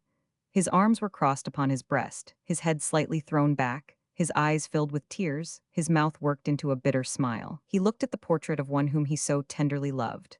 And then all that he had said passed before his mind again, and all that he had suffered seemed again to assail his heart. And, after a long silence, he murmured for the third time, "Miserable, unhappy wretch that I am." He had hardly pronounced these words, when he heard the sound of a sigh and a groan behind him. He turned sharply round, and perceived, in the angle of the salon, standing up, a bending, veiled female figure, which he had been the means of concealing behind the door as he opened it, and which he had not perceived as he entered. He advanced toward this figure, whose presence in his room had not been announced to him, and as he bowed and inquired at the same moment who she was, she suddenly raised her head and removed the veil from her face, revealing her pale and sorrow-stricken features. Raoul staggered back as if he had seen a ghost. "Louise!" he cried, in a tone of such utter despair, that one could hardly have thought that the human voice were capable of so desponding a cry, without some fibers of the human heart snapping. Chapter 68. Wounds upon wounds. Mademoiselle de La Vallière, for it was indeed she, advanced a few steps toward him. "Yes, Louise," she murmured. But this interval, short as it had been, was quite sufficient for Raoul to recover himself. "You, mademoiselle?" he said, and then added in an indefinable tone, "You here?" "Yes, Raoul," the young girl replied. "I have been waiting for you." "I beg your pardon. When I came into the room I was not aware." "I know, but I entreated Olivain not to tell you." she hesitated, and as Raoul did not attempt to interrupt her, a moment's silence ensued, during which the sound of their throbbing hearts might have been heard, not in unison with each other, but the one beating as violently as the other. It was for Louise to speak, and she made an effort to do so. "I wish to speak to you," she said. "It was absolutely necessary that I should see you, myself, alone. I have not hesitated adopting a step which must remain secret, for no one except yourself could understand my motive, Monsieur de Bragelonne." "In fact, mademoiselle," Raoul stammered out, almost breathless from emotion, "as far as I am concerned, and despite the good opinion you have of me, I confess." "Will you do me the great kindness to sit down and listen to me?" said Louise, interrupting him with her soft, sweet voice. Bragelonne looked at her for a moment, then, mournfully shaking his head, he sat, or rather fell down, on a chair. "Speak," he said. She cast a glance all round her. This look was a timid entreaty, and implored secrecy far more effectually than her expressed words had done a few minutes before. Raoul rose and went to the door, which he opened. "Olivain," he said, "I am not within for anyone." And then, turning toward Louise, he added, "Is not that what you wished?" Nothing could have produced a greater effect upon Louise than these few words, which seemed to signify, "You see that I still understand you." She passed a handkerchief across her eyes, in order to remove a rebellious tear which she could not restrain, and then, having collected herself for a moment, she said, "Raoul, do not turn your kind, frank look away from me. You are not one of those men who despise a woman for having given her heart to another, even though her affection might render him unhappy, or might wound his pride." Raoul did not reply. "Alas," continued La Vallière, "it is only too true, my cause is a bad one, and I cannot tell in what way to begin. It will be better for me, I think, to relate to you, very simply, everything that has befallen me.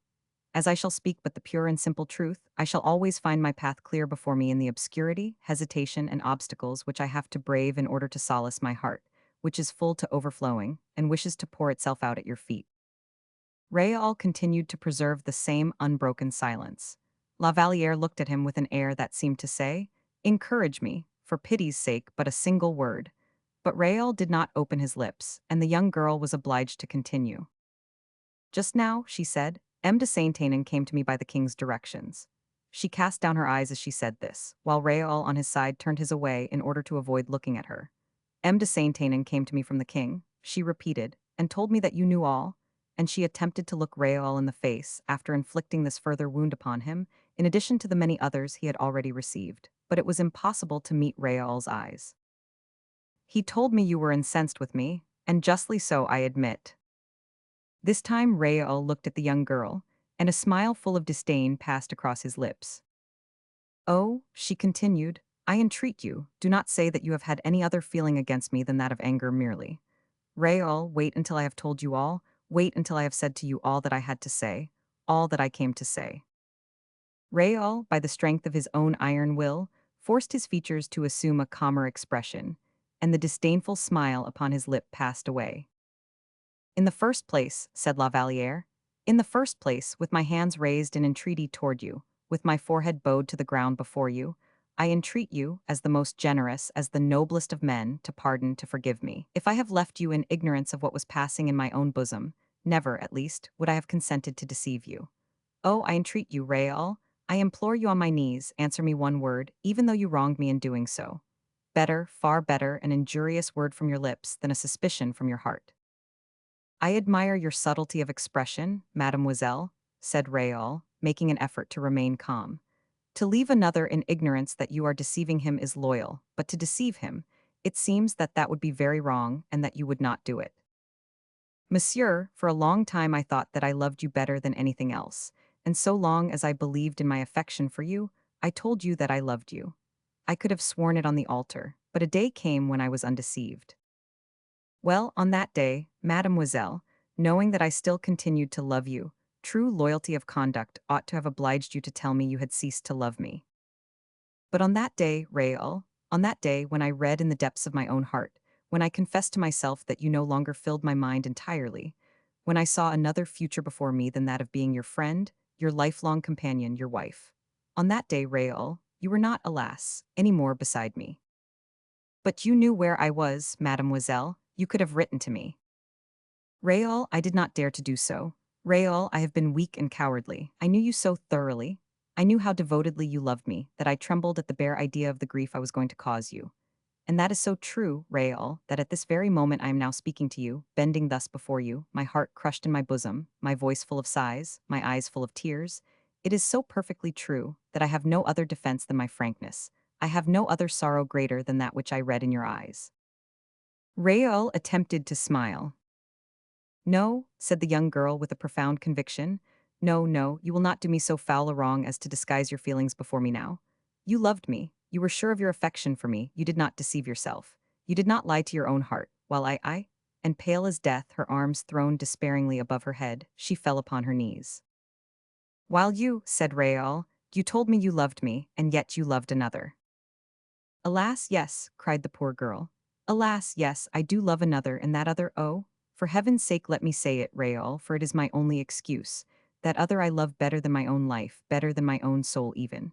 Forgive my fault or punish my treason, Raoul. I came here in no way to defend myself, but merely to say to you, you know what it is to love. In that case I love. I love to that degree that I would give my life, my very soul, to the man I love. If he should ever cease to love me, I shall die of grief and despair, unless heaven come to my assistance, unless heaven does show pity upon me. Raoul, I came here to submit myself to your will, whatever it might be, to die, if it were your wish I should die. Kill me then, Raoul, if in your heart you believe I deserve death. Take care, mademoiselle, said Raoul. The woman who invites death is one who has nothing but her heart's blood to offer to her deceived and betrayed lover. You are right, she said. Raoul uttered a deep sigh as he exclaimed, and you love without being able to forget. I love without a wish to forget, without a wish ever to love anyone else, replied La Vallière. Very well, said Raoul. You have said to me, in fact, all you had to say, all I could possibly wish to know. And now, mademoiselle, it is I who ask your forgiveness, for it is I who have almost been an obstacle in your life. I too who have been wrong, for, in deceiving myself, I helped to deceive you. Oh, said La Vallière, I do not ask you so much as that, Raoul. I only am to blame, mademoiselle, continued Raoul. Better informed than yourself of the difficulties of this life, I should have enlightened you. I ought not to have relied upon uncertainty. I ought to have extracted an answer from your heart, while I hardly even sought an acknowledgement from your lips. Once more, mademoiselle, it is I who ask your forgiveness. Impossible, impossible, she cried, you are mocking me. How impossible? Yes, it is impossible to be good, and excellent and perfect to such a degree as that. Take care, said Raoul with a bitter smile, for presently you may say perhaps that I did not love you. Oh, you love me like an affectionate brother. Let me hope that, Raoul. As a brother, undeceive yourself, Louise. I loved you as a lover, as a husband, with the deepest, the truest, the fondest affection. Raoul. As a brother, oh, Louise, I loved you so deeply that I would have shed my blood for you, drop by drop. I would, oh, how willingly have suffered myself to be torn in pieces for your sake, have sacrificed my very future for you. I loved you so deeply, Louise, that my heart feels crushed and dead within me, that my faith in human nature is gone, that my eyes seem to have lost their light. I loved you so deeply that I now no longer see, think of, care for anything, either in this world or in the next. Raoul, dear Raoul, spare me, I implore you, cried La Vallière. Oh, if I had but known. It is too late, Louise. You love, you are happy in your affection. I read your happiness through your tears, behind the tears which the loyalty of your nature makes you shed. I feel the sighs which your affection breathes forth. Louise, Louise, you have made me the most abjectly wretched man living. Leave me, I entreat you. Adieu, adieu. Forgive me, oh forgive me, Raoul, for what I have done. Have I not done more? Have I not told you that I loved you still? She buried her face in her hands. And to tell you that, do you hear me, Louise? To tell you that, at such a moment as this, to tell you that, as I have told you, is to pronounce my own sentence of death. Adieu. La Vallière wished to hold out her hands to him. We ought not to see each other again in this world, he said, and as she was on the point of calling out in bitter agony at this remark, he placed his hand on her mouth to stifle the exclamation. She pressed her lips upon it and fell fainting to the ground. Olivain, said Raoul, take this young lady and bear her to the carriage which is waiting for her at the door. As Olivain lifted her up, Raoul made a movement as if to dart toward La Vallière, in order to give her a first and last kiss, but stopping abruptly, he said, No, she is not mine. I am not a thief like the King of France. And he returned to his room, while the lackey carried La Vallière, still fainting, to the carriage. Chapter 69.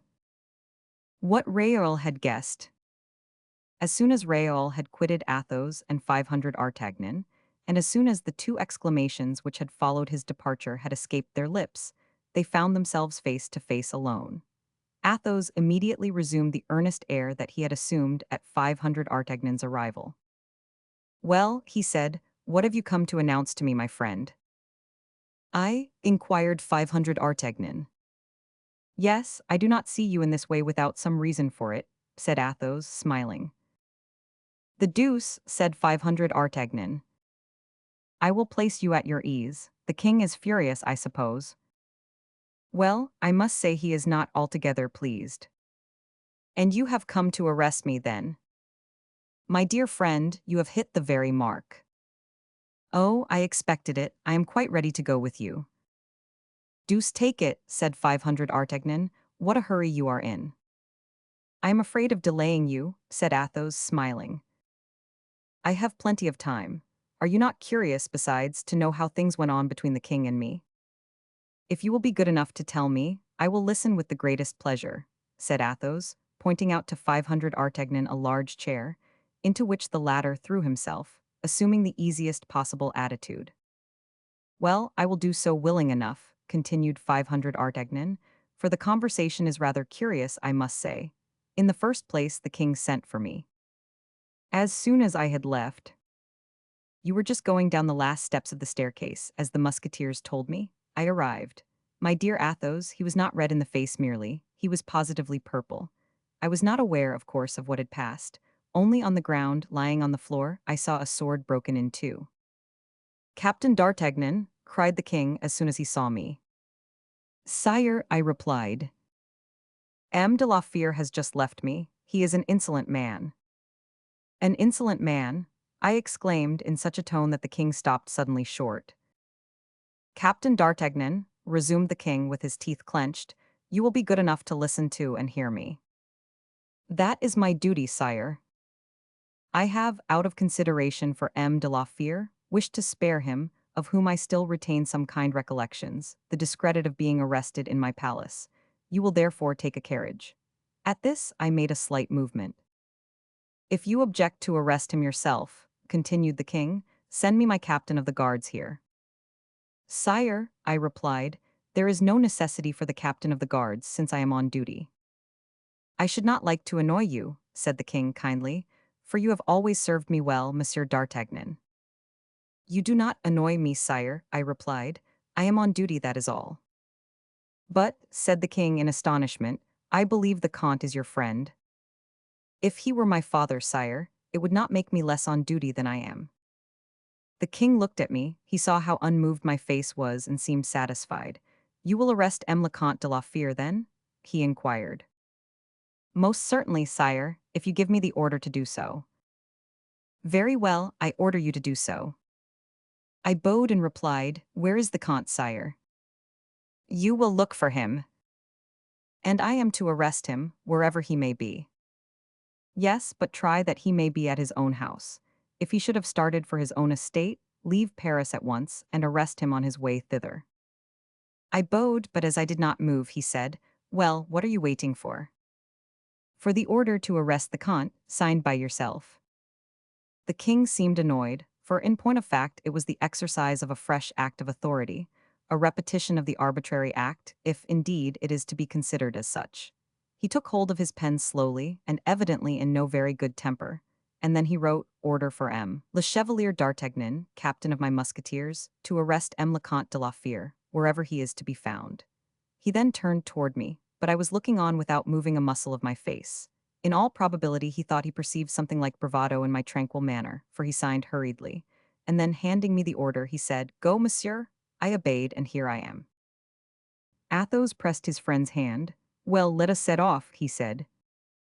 "Oh, surely," said 500 Artagnan, "you must have some trifling matters to arrange before you leave your apartments in this manner."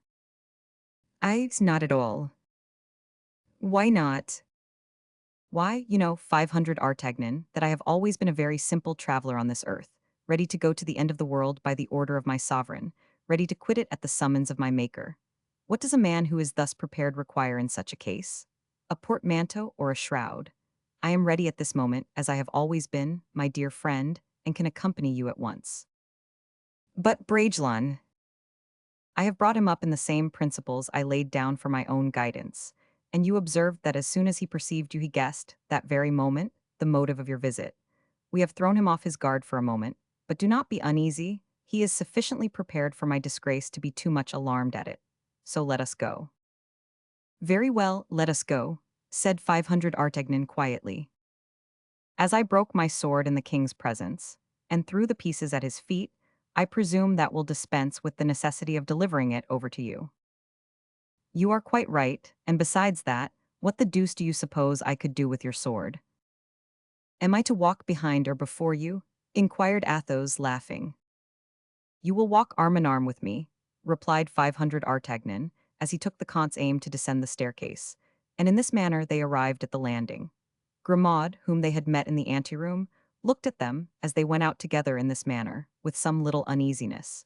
His experience of affairs was quite sufficient to give him good reason to suspect that there was something wrong. "Ah, is that you, Grimaud?" said Athos kindly. "We are going." "To take a turn in my carriage?" interrupted 500 Artagnan, with a friendly nod of the head. Grimaud thanked 500 Artagnan by a grimace, which was evidently intended for a smile, and accompanied both the friends to the door. Athos entered first into the carriage. 500 Artagnan followed him, without saying a word to the coachman. The departure had taken place so quietly that it excited no disturbance or attention even in the neighborhood. When the carriage had reached the quays, "You are taking me to the Bastille, I perceive," said Athos. "I," said 500 Artagnan, "I take you wherever you may choose to go, nowhere else, I can assure you." "What do you mean?" said the comte, surprised. "Why, surely, my dear friend," said 500 Artagnan, "you quite understand that I undertook the mission with no other object in view than that of carrying it out exactly as you liked. You surely did not expect that I was going to get you thrown into prison like that, brutally, and without any reflection. If I had not anticipated that, I should have let the captain of the guards undertake it." "And so," said Athos, "and so, I repeat again, we will go wherever you may choose." "My dear friend," said Athos, embracing 500 Artagnan, "how like you that is." "Well, it seems simple enough to me. The coachman will take you to the barrier of the Curslariani. You will find a horse there which I have ordered to be kept ready for you. With that horse, you will be able to do 3 posts without stopping. And I, on my side, will take care not to return to the king, to tell him that you have gone away, until the very moment it will be impossible to overtake you. In the meantime, you will have reached Havre, and from Havre across to England, where you will find the charming residence of which M. Monk made me a present, without speaking of the hospitality which King Charles will not fail to show you. Well, what do you think of this project?" Athos shook his head and then said, smiling as he did so, "No, no, take me to the Bastille." "You are an obstinate-headed fellow, dear Athos," returned 500 Artagnan. "Reflect for a few moments." "Upon what?" "That you are no longer 20 years of age. Believe me, I speak according to my own knowledge and experience. A prison is certain death for men of our time of life. No, no, I will never allow you to languish in prison in such a way. Why, the very thought of it makes my head turn giddy." "Dear 500 Artagnan," Athos replied, "Heaven most fortunately made my body as strong, powerful, and enduring as my mind, and rely upon it, I shall retain my strength up to the very last moment. But this is not strength of mind or character, it is sheer madness. No, 500 Artagnan, it is the highest order of reasoning. Do not suppose that I should in the slightest degree in the world discuss the question with you, whether you would not be ruined in endeavoring to save me. I should have done precisely as you are doing if flight had been part of my plan of action. I should therefore have accepted from you what, without any doubt, you would have accepted from me. No, I know you too well even to breathe a word upon the subject." "Ah, if you would only let me do it," said 500 Artagnan, "how I would send the king running after you." "Still, he is the king, do not forget that, my dear friend." "Oh, that is all the same to me. And king though he be, I would plainly tell him, 'Sire, imprison, exile, kill everyone in France and Europe, order me to arrest and poniard even whom you like, even were it monsieur, your own brother. But do not touch one of the 4 musketeers, or if so, mordu.'" "My dear friend," replied Athos with perfect calmness, "I should like to persuade you of one thing, namely, that I wish to be arrested, that I desire above all things that my arrest should take place. 500 Artagnan made a slight movement of his shoulders. Nay, I wish it, I repeat, more than anything. If you were to let me escape, it would be only to return of my own accord and constitute myself a prisoner. I wish to prove to this young man, who is dazzled by the power and splendor of his crown, that he can be regarded as the first and chiefest among men, only on the one condition of his proving himself to be the most generous and the wisest among them. He may punish me, imprison or torture me, it matters not. He abuses his opportunities, and I wish him to learn the bitterness of remorse, while heaven teaches him what a chastisement is. Well, well, replied 500 Artagnan, I know only too well that when you have once said no, you mean no. I do not insist any longer, you wish to go to the Bastille. I do wish to go there. Let us go then to the Bastille, cried 500 Artagnan to the coachman, and throwing himself back in the carriage, he gnawed the ends of his mustache with a fury which, for Athos, who knew him well, signified a resolution either already taken or in course of formation. A profound silence ensued in the carriage, which continued to roll on, but neither faster nor slower than before. Athos took the musketeer by the hand. You are not angry with me, 500 Artagnan, he said. Oh no, certainly not, of course not. What you do from heroism, I should have done from sheer obstinacy. But you are quite of opinion, are you not, that heaven will avenge me, 500 Artagnan? And I know some persons on earth who will lend a helping hand, said the captain. Chapter 70. Three guests astonished to find themselves at supper together. The carriage arrived at the outside gate of the Bastille. A soldier on guard stopped it, but 500 Artagnan had only to utter a single word to procure admittance, and the carriage passed on without further difficulty. While they were proceeding along the covered way which led to the courtyard of the governor's residence, 500 Artagnan, whose lynx eye saw everything, even through the walls, suddenly cried out, "What is that out yonder?" "Well," said Athos quietly, "what is it?" "Look yonder, Athos." "In the courtyard." "Yes, yes, make haste." "Well, a carriage, very likely conveying a prisoner like myself." "That would be too droll." "I do not understand you." "Make haste and look at the man who is just getting out of that carriage." At that very moment, a second sentinel stopped 500 Artagnan, and while the formalities were being gone through, Athos could see at 100 paces from him the man whom his friend had pointed out to him. He was, in fact, getting out of the carriage at the door of the governor's house. "Well," inquired 500 Artagnan, "do you see him?" "Yes, he is a man in a gray suit." "What do you say of him?" "I cannot very well tell. He is, as I have just now told you, a man in a gray suit who is getting out of a carriage, that is all." "Athos, I will wager anything it is he." "He's who?" "Aramis." "Aramis arrested? Impossible." "I do not say he is arrested, since we see him alone in his carriage." "Well then, what is he doing here?" "Oh, he knows Baisemeaux, the governor," replied the musketeer slyly, "so we have arrived just in time." "What for?" "In order to see what we can see." "I regret this meeting exceedingly. When Aramis sees me, he will be very much annoyed in the first place at seeing me, and in the next at being seen." "Very well reasoned." "Unfortunately, there is no remedy for it.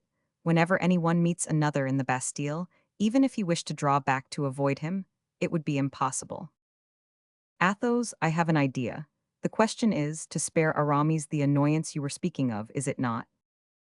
"What is to be done?" "I will tell you, or, in order to explain myself in the best possible way, let me relate the affair in my own manner. I will not recommend you to tell a falsehood, for that would be impossible for you to do. But I will tell falsehoods enough for both. It is so easy to do that with the nature and habits of a Gascon." Athos smiled. The carriage stopped where the one we have just now pointed out had stopped, namely, at the door of the governor's house. "It is understood, then?" said 500 Artagnan in a low voice to his friend. Athos consented by a gesture. They ascended the staircase. There will be no occasion for surprise at the facility with which they had entered into the Bastille, if it be remembered that, before passing the first gate, in fact, the most difficult of all, 500 Artagnan had announced that he had brought a prisoner of state. At the third gate, on the contrary, that is to say, when he had once fairly entered the prison, he merely said to the sentinel, to M. Baisemeaux, and they both passed on. In a few minutes they were in the governor's dining room, and the first face which attracted 500 Artagnan's observation was that of Aramis, who was seated side by side with Baisemeaux, and awaited the announcement of a good meal, whose odor impregnated the whole apartment. If 500 Artagnan pretended surprise, Aramis did not pretend at all. He started when he saw his two friends, and his emotion was very apparent. Athos and 500 Artagnan, however, complimented him as usual, and Baisemeaux, amazed, completely stupefied by the presence of his three guests, began to perform a few evolutions around them. By what lucky accident? We were just going to ask you, retorted 500 Artagnan. Are we going to give ourselves up as prisoners? Cried Aramis with an affectation of hilarity. Ah, ah, said 500 Artagnan. It is true the walls smell deucedly like a prison. Monsieur de Baisemeaux, you know you invited me to sup with you the other day. I, cried Baisemeaux. Yes, of course you did, although you now seem so struck with amazement. Don't you remember it? Baisemeaux turned pale and then red, looked at Aramis, who looked at him, and finished by stammering out, Certainly, I am delighted, but upon my honor, I have not the slightest, I have such a wretched memory. Well, I am wrong, I see, said 500 Artagnan, as if he were offended. Wrong what for? Wrong to remember anything about it, it seems. Baisemeaux hurried toward him. Do not stand on ceremony, my dear captain, he said. I have the worst memory in the world. I no sooner leave off thinking of my pigeons and their pigeon house than I am no better than the rawest recruit. At all events, you remember it now, said 500 Artagnan boldly. Yes, yes, replied the governor, hesitating. I think I remember. It was when you came to the palace to see me. You told me some story or other about your accounts with M. de Louvière and M. de Tremblay. Oh, yes, perfectly. And about M. de Herblay's kindness toward you. Ah, exclaimed Aramis, looking the unhappy governor full in the face. And yet you just now said you had no memory, Monsieur de Baisemeaux. Baisemeaux interrupted the musketeer in the midst of his revelations. Yes, yes, you're quite right. How could I have forgot? I remember it now as well as possible. I beg you 1,000 pardons. But now, once for all, my dear M. d'Artagnan, be sure that at this present time, as at any other, whether invited or not, you are perfectly at home here, you and M. de Herblay, your friend, he said, turning toward Aramis. And this gentleman, too, he added, bowing to Athos. Well, I thought it would be sure to turn out so, replied 500 Artagnan, and that is the reason I came. Having nothing to do this evening at the Palais Royal, I wished to judge for myself what your ordinary style of living was like, and as I was coming along, I met the Comte de la Fère. Athos bowed. The Comte, who had just left His Majesty, handed me an order which required immediate attention. We were close by here. I wished to call in, even if it were for no other object than that of shaking hands with you and of presenting the Comte to you, of whom you spoke so highly that evening at the palace when— Certainly, certainly, M. le Comte de la Fère. Precisely. The Comte is welcome, I am sure. And he will sup with you too, I suppose, while I, unfortunate dog that I am, must run off on a matter of duty. Oh, what happy beings you are compared to myself, he added, sighing as loud as Porthos might have done. And so you are going away, then? Said Aramis and Baisemeaux together, with the same expression of delighted surprise, the tone of which was immediately noticed by 500 Artagnan. I leave you in my place, he said, a noble and excellent guest.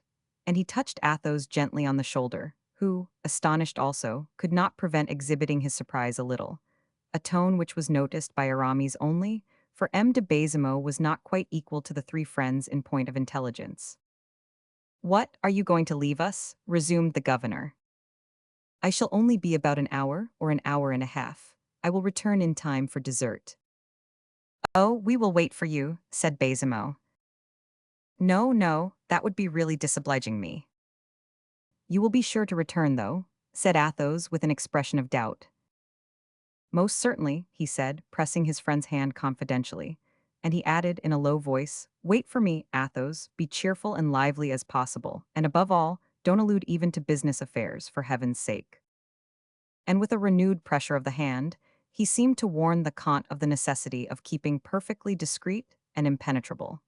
Baisemeaux led 500 Artagnan to the gate. Aramis, with many friendly protestations of delight, sat down by Athos, determined to make him speak.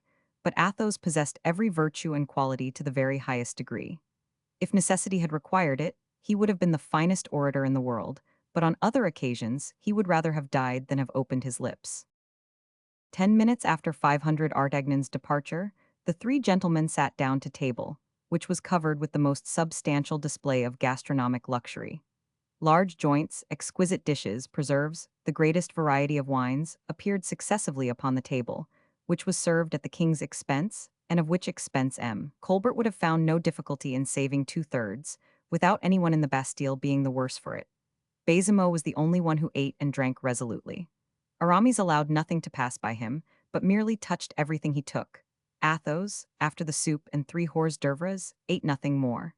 The style of conversation was such as could hardly be otherwise between 3 men so opposite in temper and ideas. Aramis was incessantly asking himself by what extraordinary chance Athos was at Baisemeaux's when 500 Artagnan was no longer there, and why 500 Artagnan did not remain when Athos was there. Athos sounded all the depths of the mind of Aramis, who lived in the midst of subterfuge, evasion, and intrigue.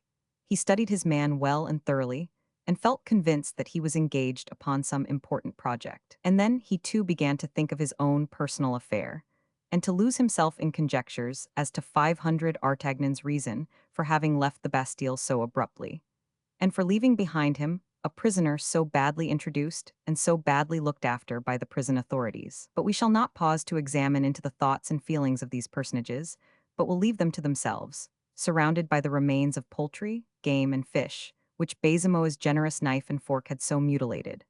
We are going to follow 500 Artagnan instead, who, getting into the carriage which had brought him, said to the coachman, "Return to the palace, and as fast as you can possibly make the horses go."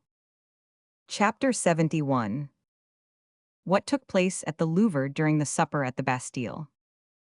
M. de Saint-Aignan had executed the commission with which the king had entrusted him for La Vallière, as we have already seen in one of the preceding chapters.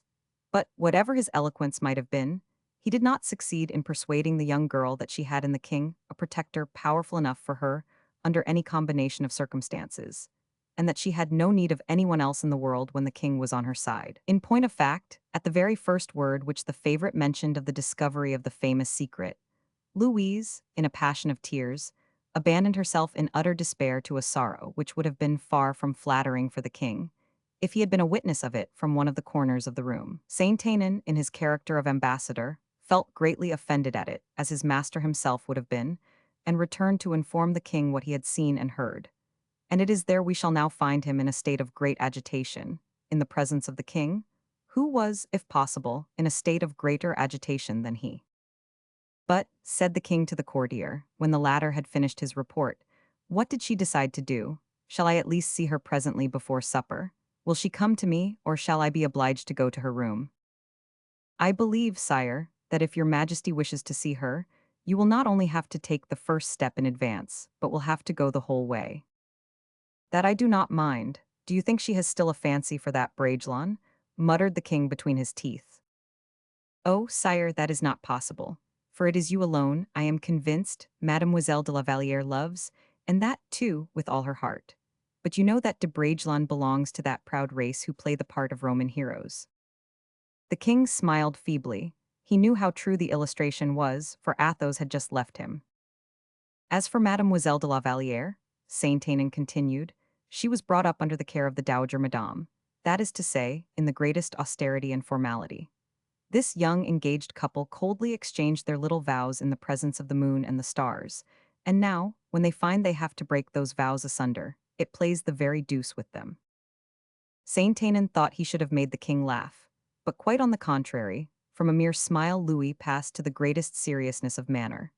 He already began to experience that remorse which the Comte had promised 500 Artagnan he would inflict upon him. He reflected that, in fact, these young persons had loved and sworn fidelity to each other, that one of the two had kept his word, and that the other was too conscientious not to feel her perjury most bitterly.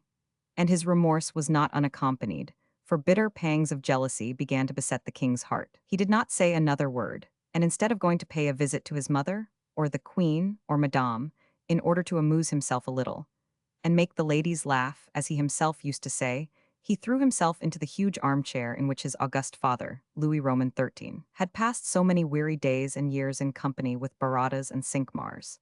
Saint-Aignan perceived that the king was not to be amused at that moment. He tried a last resource and pronounced Louise's name, which made the king look up immediately. "What does your majesty intend to do this evening? Shall Mademoiselle de La Vallière be informed of your intention to see her?" "It seems she is already aware of that," replied the king. "No, no, Saint-Aignan," he continued, after a moment's pause, "we will both of us pass our time in thinking and musing and dreaming. When Mademoiselle de La Vallière shall have sufficiently regretted what she now regrets, she will deign, perhaps, to give us some news of herself." "Ah, sire, is it possible you can so misunderstand her heart, which is so full of devotion?" The king rose, flushed from vexation and annoyance. He was a prey to jealousy as well as to remorse. Saint-Aignan was just beginning to feel that his position was becoming awkward when the curtain before the door was raised. The king turned hastily round. His first idea was that a letter from Louise had arrived, but instead of a letter of love, he only saw his captain of musketeers standing upright and perfectly silent in the doorway. "M. d'Artagnan," he said. "Ah, well, monsieur." 500 Artagnan looked at Saint-Aignan. The king's eyes took the same direction as those of his captain. These looks would have been clear to anyone, and for a still greater reason they were so for Saint-Aignan. The courtier bowed and quitted the room, leaving the king and 500 Artagnan alone. "Is it done?" inquired the king. "Yes, sire," replied the captain of the musketeers in a grave voice. "It is done." The king was unable to say another word. Pride, however, obliged him not to pause at what he had done. Whenever a sovereign has adopted a decisive course, even though it be unjust, he is compelled to prove to all who were witnesses of his having adopted it, and particularly to prove it to himself, that he was quite right in so adopting it. A good means for effecting that, an almost infallible means, indeed, is to try and prove his victim to be in the wrong. Louis, brought up by Mazarin and Anne of Austria, knew better than anyone else his vocation as a monarch. He therefore endeavored to prove it on the present occasion. After a few moments' pause, which he had employed in making silently to himself the same reflections which we have just expressed aloud, he said, in an indifferent tone, "What did the comte say?" "Nothing at all, sire." "Surely, he did not allow himself to be arrested without saying something." "He said he expected to be arrested, sire." The king raised his head haughtily. "I presume," he said, "that M. le Comte de la Fère has not continued to play his obstinate and rebellious part." "In the first place, sire, what do you term rebellious?" quietly asked the musketeer. "A rebel, in the eyes of the king, is a man who not only allows himself to be shut up in the Bastille, but, still more, who opposes those who do not wish to take him there." "Who do not wish to take him there?" exclaimed the king. "What do you say, captain? Are you mad?" "I believe not, sire." "You speak of persons who did not wish to arrest M. de la Fère. Who are those persons, may I ask?" "I should say those whom your majesty entrusted with that duty." "But it was you whom I entrusted with it?" exclaimed the king. "Yes, sire, it was me." "And yet you say that, despite my orders, you had the intention of not arresting the man who had insulted me." "Yes, sire, that was really my intention. I even proposed to the comte to mount a horse that I had prepared for him at the Barrière de la Conference." "And what was your object in getting this horse ready?" "Why, sire, in order that M. le Comte de la Fère might be able to reach Havre, and from that place make his escape to England." "You betrayed me then, monsieur?" cried the king, kindling with a wild pride.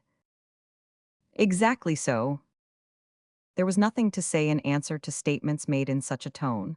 The king was astounded at such an obstinate and open resistance on the part of 500 Artagnan.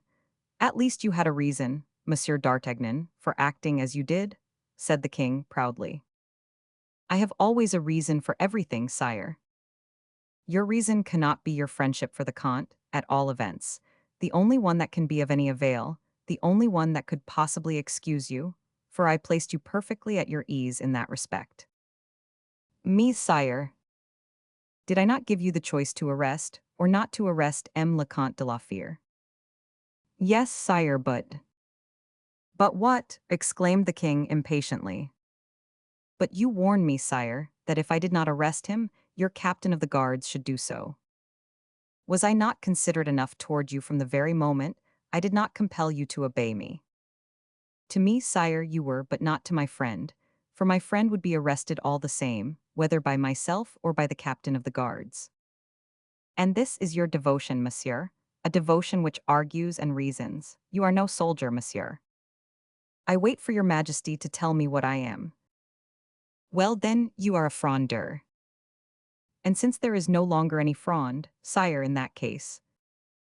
But if what you say is true, what I say is always true, sire. What have you come to say to me, monsieur? I have come to say to your majesty, sire, M. de la Fere is in the Bastille. That is not your fault, it would seem. That is true, sire, but at all events he is there, and since he is there, it is important that your majesty should know it. Ah, Monsieur d'Artagnan, so you set your king at defiance.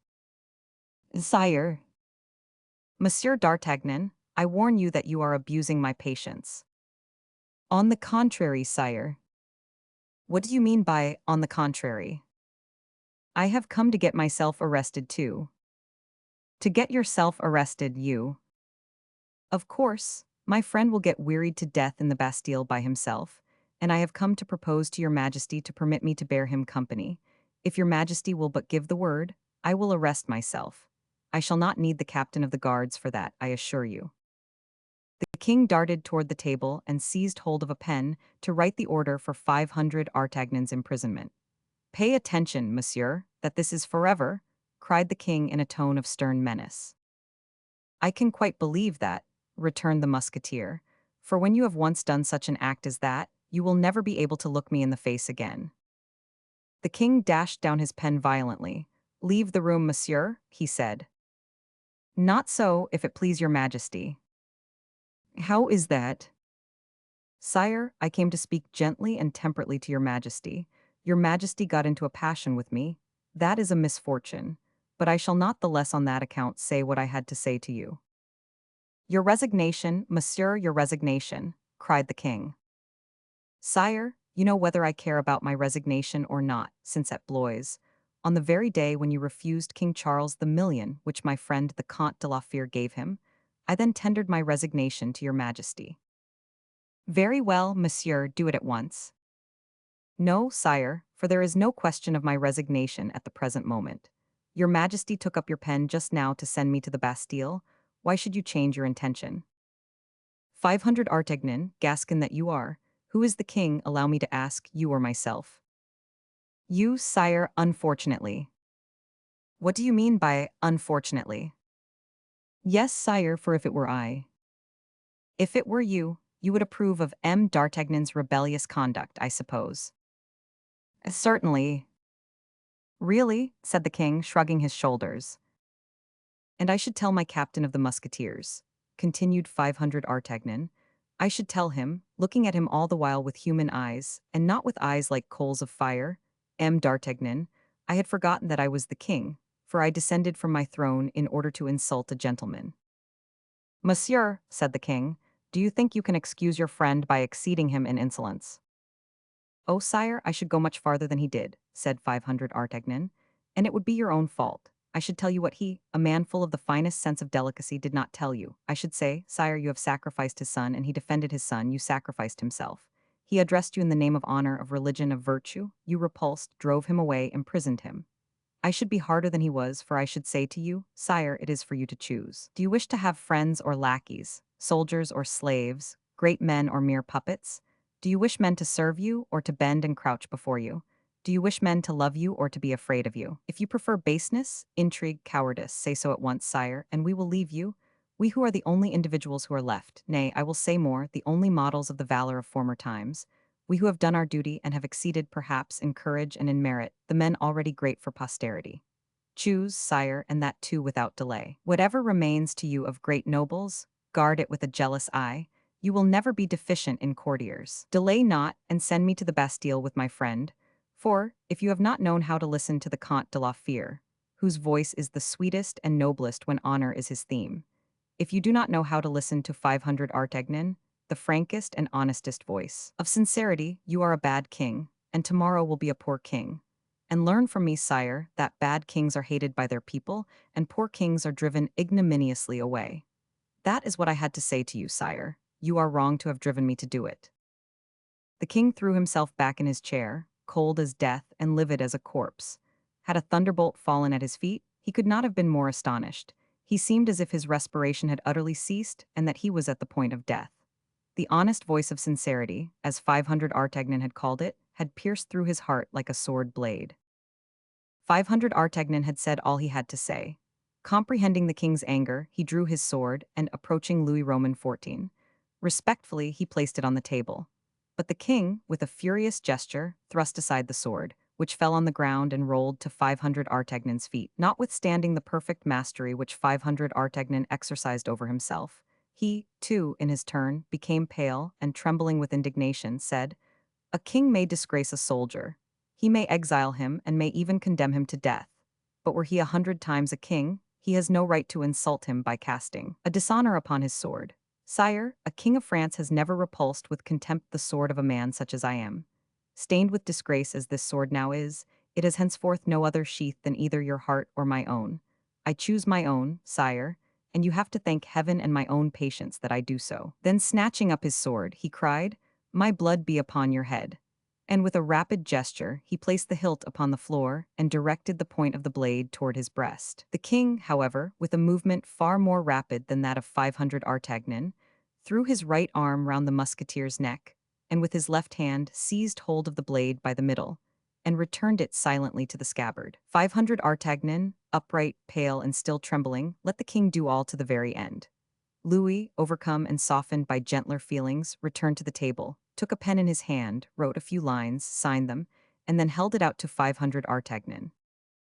"What is this paper, sire?" inquired the captain. "An order for M. d'Artagnan to set the Comte de la Fère at liberty immediately." 500 Artagnan seized the king's hand and imprinted a kiss upon it. He then folded the order, placed it in his belt, and quitted the room. Neither the king nor the captain had said a syllable. "O human heart, the guide and director of kings," murmured Louis when alone, "when shall I learn to read in your inmost recesses, as in the leaves of a book? No, I am not a bad king, nor am I a poor king, but I am still a child after all." Chapter 72. Political Rivals. 500 Artagnan had promised M. de Baisemeaux to return in time for dessert, and he kept his word. They had just reached the finer and more delicate class of wines and liqueurs with which the governor's cellar had the reputation of being most admirably stocked, when the spurs of the captain resounded in the corridor, and he himself appeared at the threshold. Athos and Aramis had played a close game. Neither of the two had been able to gain the slightest advantage over the other. They had supped, talked a good deal about the Bastille, of the last journey to Fontainebleau, of the intended fate that M. Fouquet was about to give at Vaux. They had generalized on every possible subject, and no one, excepting Baisemeaux, had in the slightest degree alluded to private matters. 500 Artagnan arrived in the very midst of the conversation, still pale and much disturbed by his interview with the king. Baisemeaux hastened to give him a chair. 500 Artagnan accepted a glass of wine and set it down empty. Athos and Aramis both remarked his emotion.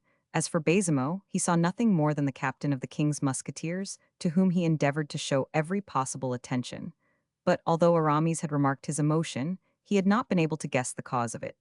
Athos alone believed he had detected it. For him, 500 Artagnan's return, and particularly the manner in which he, usually so impassible, seemed overcome, signified, "I have just asked the king something which the king has refused me." Thoroughly convinced that his conjecture was correct, Athos smiled, rose from the table, and made a sign to 500 Artagnan, as if to remind him that they had something else to do than to sup together. 500 Artagnan immediately understood him, and replied by another sign. Aramis and Baisemeaux watched this silent dialogue, and looked inquiringly at each other. Athos felt that he was called upon to give an explanation of what was passing. "The truth is, my friends," said the Comte de la Fère with a smile, "that you, Aramis, have been supping with a state criminal, and you, Monsieur de Baisemeaux, with your prisoner." Baisemeaux uttered an exclamation of surprise and almost of delight, for he was exceedingly proud and vain of his fortress, and for his own individual profit, the more prisoners he had, the happier he was, and the higher the prisoners were in rank, the prouder he felt. Aramis assumed an expression of countenance which he thought the position justified, and said, "Well, dear Athos, forgive me, but I almost suspected what has happened. Some prank of Raoul and La Vallière, I suppose." Alas, said Baisemeaux. And, continued Aramis, you, a high and powerful nobleman as you are, forgetful that courtiers now exist, you have been to the king, I suppose, and told him what you thought of his conduct. Yes, you have guessed right. So that, said Baisemeaux, trembling at having supped so familiarly with a man who had fallen into disgrace with the king. So that, Monsieur le Comte. So that, my dear governor, said Athos, my friend 500 Artagnan will communicate to you the contents of the paper which I perceive just peeping out of his belt, and which assuredly can be nothing else than the order for my incarceration. Baisemeaux held out his hand with his accustomed eagerness. 500 Artagnan drew two papers from his belt, and presented one of them to the governor, who unfolded it, and then read, in a low tone of voice, looking at Athos over the paper as he did so, and pausing from time to time, "Order to detain in my chateau of the Bastille, Monsieur le Comte de la Fere. Oh, monsieur, this is indeed a very melancholy honor for me." "You will have a patient prisoner, monsieur," said Athos, in his calm, soft voice. "A prisoner, too, who will not remain a month with you, my dear governor," said Aramis, while Baisemeaux, still holding the order in his hand, transcribed it upon the prison registry. "Not a day, or rather not even a night," said 500 Artagnan, displaying the second order of the king. "For now, dear M. de Baisemeaux, you will have the goodness to transcribe also this order for setting the comte immediately at liberty." "Ah," said Aramis, "it is a labor that you have deprived me of, 500 Artagnan," and he pressed the musketeer's hand in a significant manner, at the same moment as that of Athos. "What?" said the latter in astonishment, "the king sets me at liberty." "Read, my dear friend," returned 500 Artagnan. Athos took the order and read it. "It is quite true," he said. "Are you sorry for it?" asked 500 Artagnan. "Oh no, on the contrary. I wish the king no harm, and the greatest evil or misfortune that anyone can wish kings is that they should commit an act of injustice.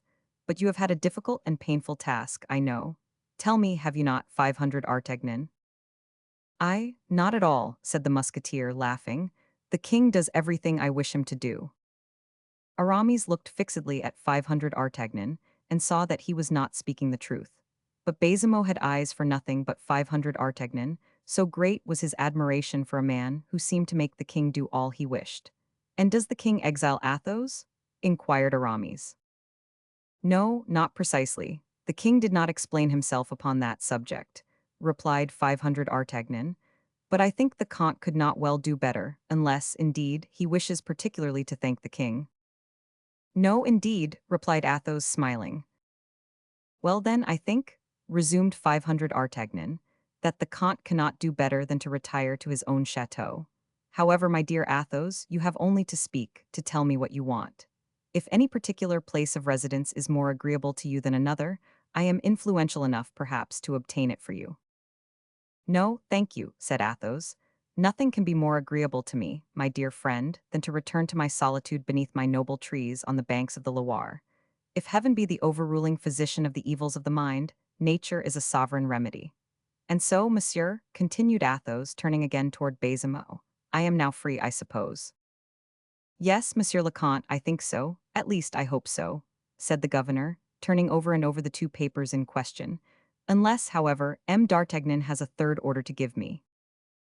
"No, my dear Monsieur Baisemeaux, no," said the musketeer. "The second is quite enough, we can stop there." "Ah, Monsieur le Comte," said Baisemeaux, addressing Athos, "you do not know what you are losing. I should have placed you among the 30-franc prisoners, like the generals. What am I saying? I mean among the 50 francs, like the princes, and you would have supped every evening as you have done tonight." "Allow me, monsieur," said Athos, "to prefer my own simpler fare." And then, turning to 500 Artagnan, he said, "Let us go, my dear friend. Shall I have that greatest of all pleasures for me, that of having you as my companion?" "To the city gate only," replied 500 Artagnan, "after which I will tell you what I told the king. I am on duty." "And you, my dear Aramis," said Athos, smiling, "will you accompany me? La Fere is on the road to Vannes." "Thank you, my dear friend," said Aramis, "but I have an appointment in Paris this evening, and I cannot leave without very serious interests suffering by my absence." "In that case," said Athos, "I must say adieu and take my leave of you. My dear Monsieur de Baisemeaux, I have to thank you exceedingly for your kind and friendly disposition toward me, and particularly for the specimen you have given me of the usual fare of the Bastille. And, having embraced Aramis and shaken hands with M. de Baisemeaux, and having received their wishes for an agreeable journey from them both, Athos set off with 500 Artagnan. While the denouement of the scene of the Palais Royal was taking place at the Bastille, let us relate what was going on at the lodgings of Athos and Bragelonne. Grimaud, as we have seen, had accompanied his master to Paris, and, as we have said, he was present when Athos went out. He had observed 500 Artagnan gnaw the corners of his mustache. He had seen his master get into the carriage. He had narrowly examined both their countenances, and he had known them both for a sufficiently long period to read and understand, through the mask of their impassibility, that something serious was the matter. As soon as Athos had gone, he began to reflect. He then, and then only, remembered the strange manner in which Athos had taken leave of him, the embarrassment, imperceptible for anyone else but himself, of the master whose ideas were, to him, so clear and defined, and the expression of whose wishes was so precise. He knew that Athos had taken nothing with him but the clothes he had on him at the time, and yet he seemed to fancy that Athos had not left for an hour merely, or even for a day. A long absence was signified by the manner in which he pronounced the word adieu. All these circumstances recurred to his mind, with feelings of deep affection for Athos, with that horror of isolation and solitude which invariably besets the minds of those who love. And all these combined rendered poor Grimaud very melancholy, and particularly very uneasy, without being able to account to himself for what he did. Since his master's departure he wandered about the room, seeking, as it were, for some traces of him, like a faithful dog, who is not exactly uneasy about his absent master, but at least is restless. Only as, in addition to the instinct of the animal, Grimaud subjoined the reasoning faculties of the man, Grimaud therefore felt uneasy and restless too. Not having found any indication which could serve as a guide, and having neither seen nor discovered anything which could satisfy his doubts, Grimaud began to imagine what could possibly have happened. Besides, the imagination is the resource, or rather the punishment, of good and affectionate hearts. In fact, never does a good heart represent its absent friend to itself as being happy or cheerful. Never does the pigeon who travels in search of adventure inspire anything but terror to the pigeon who remains at home. Grimaud soon passed from uneasiness to terror. He carefully went over in his own mind everything that had taken place. 500 Artagnan's letter to Athos, the letter which had seemed to distress Athos so much after he had read it. Then Raoul's visit to Athos, which resulted in Athos desiring him, Grimaud, to get his various orders and his court dress ready to put on. Then his interview with the king, at the end of which Athos had returned home so unusually gloomy. Then the explanation between the father and the son, at the termination of which Athos had embraced Raoul with such sadness of expression, while Raoul himself went away equally sad and melancholy. And finally, 500 Artagnan's arrival, biting, as if he were vexed, the end of his mustache, and his leaving again in the carriage, accompanied by the Comte de la Fere. All this composed a drama in 5 acts very clearly, particularly for so analytical an examiner as Grimaud. The first step he took was to search in his master's coat for M. d'Artagnan's letter. He found the letter still there, which contained the following. My dear friend, Raoul has been to ask me for some particulars about the conduct of Mademoiselle de La Vallière during our young friend's residence in London. I am a poor captain of musketeers, and am sickened to death every day by hearing all the scandal of the barracks and bedside conversations. If I had told Raoul all I believe I know, the poor fellow would have died from it. But I am in the king's service, and cannot relate all I hear about the king's affairs. If your heart tells you to do it, set off at once. The matter concerns you more than myself, and almost as much as Raoul. Grimaud tore, not a handful, but a finger and thumbful of hair out of his head. He would have done more if his head of hair had been in more flourishing circumstances. Yes, he said, that is the key of the whole enigma. The young girl has been playing her pranks. What people say about her and the king is true, then. Our young master has been deceived. He ought to know it. Monsieur le Comte has been to see the king and has told him a piece of his mind, and then the king sent him D'Artagnan to arrange the affair. Ah, gracious goodness, continued Grimaud, Monsieur le Comte, I now remember, returned without his sword. This discovery made the perspiration break out all over poor Grimaud's face. He did not waste any more time in useless conjecture, but clapped his hat on his head and ran to Raoul's lodgings. Raoul, after Louise had left him, had mastered his grief, if not his affection, and, compelled to look forward on that perilous road on which madness and rebellion were hurrying him, he had seen, from the very first glance, his father exposed to the royal obstinacy. since Athos had himself been the first to oppose any resistance to the royal will. At this moment, from a very natural sympathy of feeling, the unhappy young man remembered the mysterious signs which Athos had made and the unexpected visit of 500 Artagnan. The result of the conflict between a sovereign and a subject revealed itself to his terrified vision. As 500 Artagnan was on duty, that is, fixed to his post without possibility of leaving it, it was certainly not likely that he had come to pay Athos a visit merely for the pleasure of seeing him. He must have come to say something to him. This something, in such painful conjectures, was either a misfortune or a danger. Raoul trembled at having been so selfish as to have forgotten his father for his affection, at having, in a word, passed his time in idle dreams, or in an indulgence of despair, at a time when a necessity existed for repelling the imminent attack directed against Athos. The very idea nearly drove him wild. He buckled on his sword and ran toward his father's lodgings. On his way there he encountered Grimaud, who, having set off from the opposite pole, was running with equal eagerness in search of the truth. The two men embraced each other most warmly. "Grimaud," exclaimed Raoul, "is the Count well?" "Have you seen him?" "No, where is he?" "I am trying to find out." "And M's d'Artagnan?" "Went out with him." "When?" "10 minutes after you had left."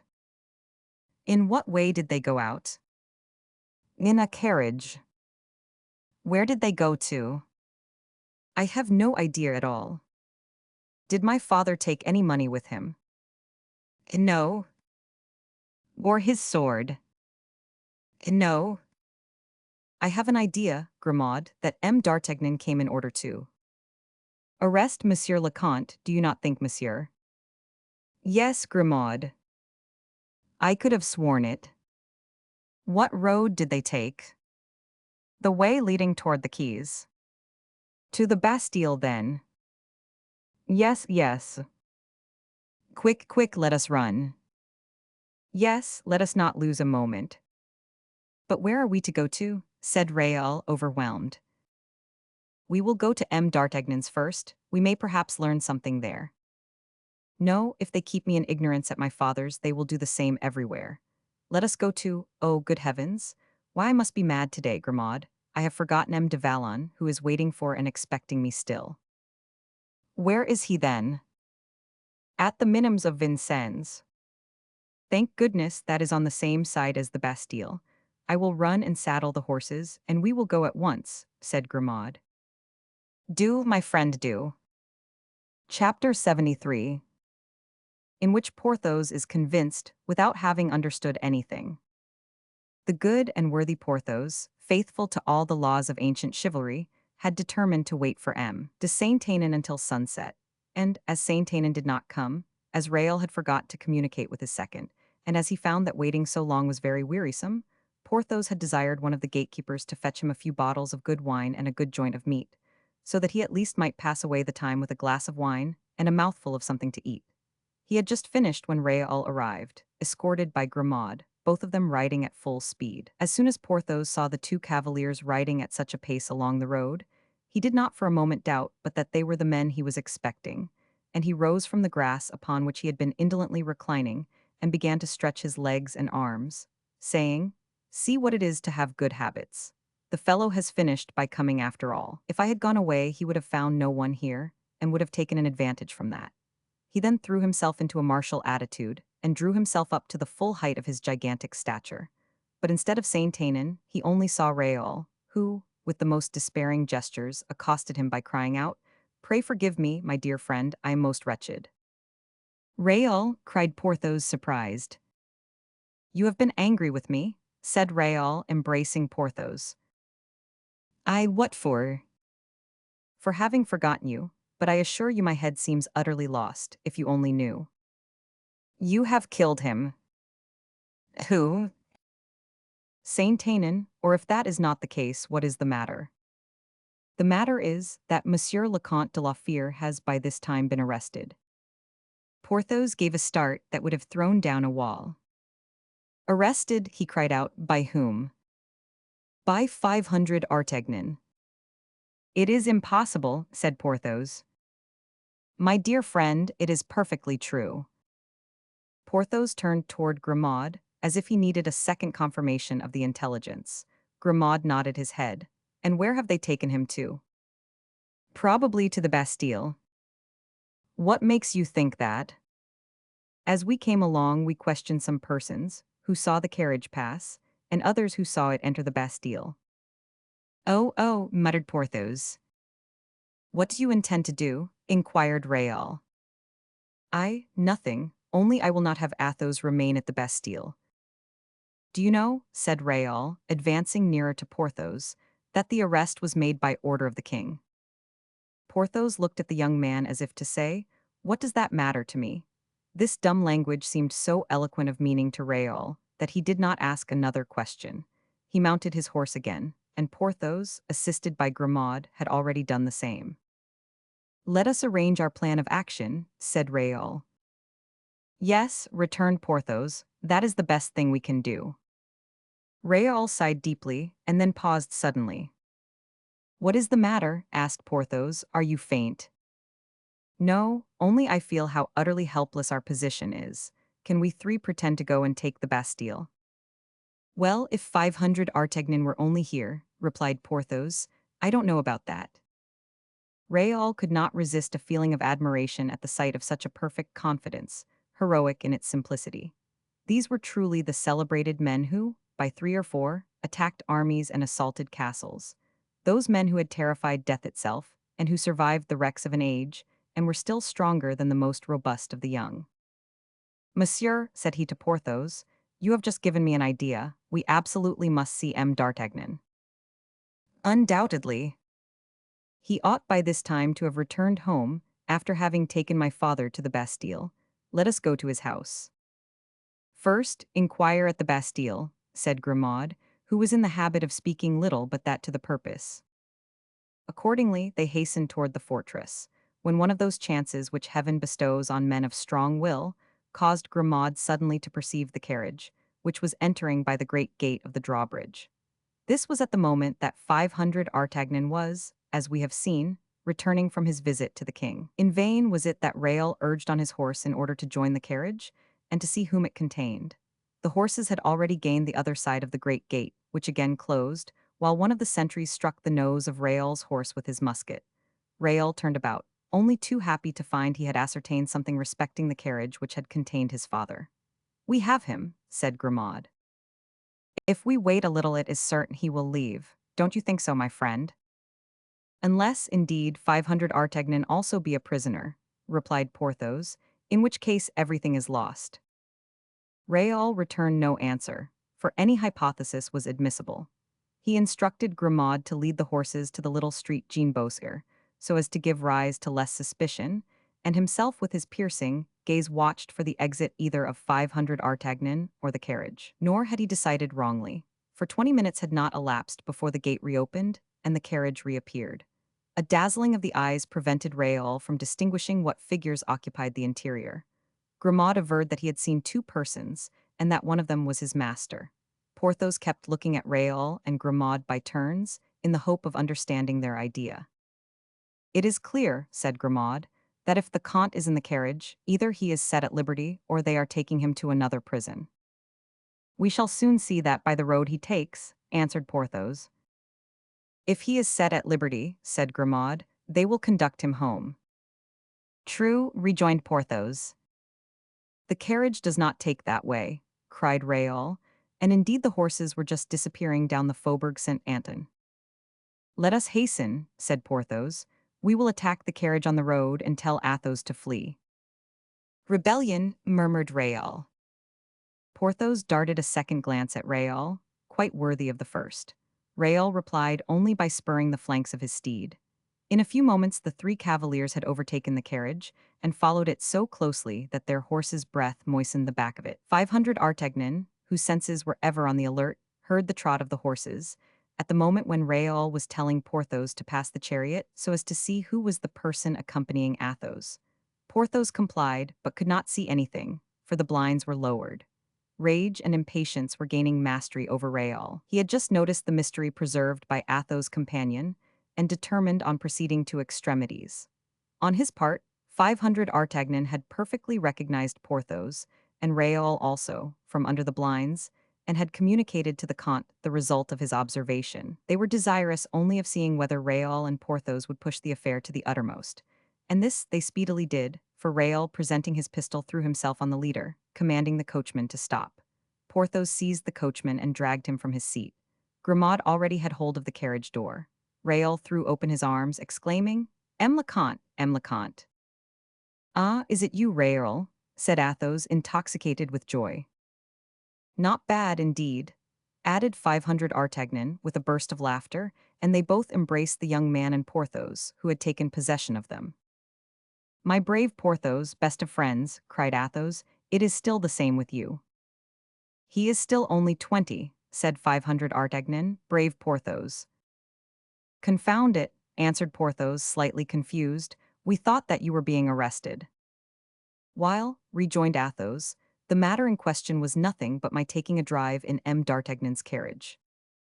"But we followed you from the Bastille," returned Raoul, with a tone of suspicion and reproach. "Where we had been to take supper with our good friend M. Baisemeaux. Do you recollect Baisemeaux, Porthos?" "Very well indeed." "And there we saw Aramis." "In the Bastille." "At supper." "Ah," said Porthos, again breathing freely. "He gave us 1,000 messages for you." "And where is M. le Comte going?" asked Grimaud, already recompensed by a smile from his master. "We are going home to Blois." "How can that be?" "At once," said Raoul. "Yes, right forward." "Without any luggage?" "Oh, Raoul would have been instructed to forward me mine, or to bring it with him on his return, if he returns." "If nothing detains him longer in Paris," said 500 Artagnan, with a glance firm and cutting as steel, and as painful, for it reopened the poor young fellow's wounds, "he will do well to follow you, Athos." "There is nothing to keep me any longer in Paris," said Raoul.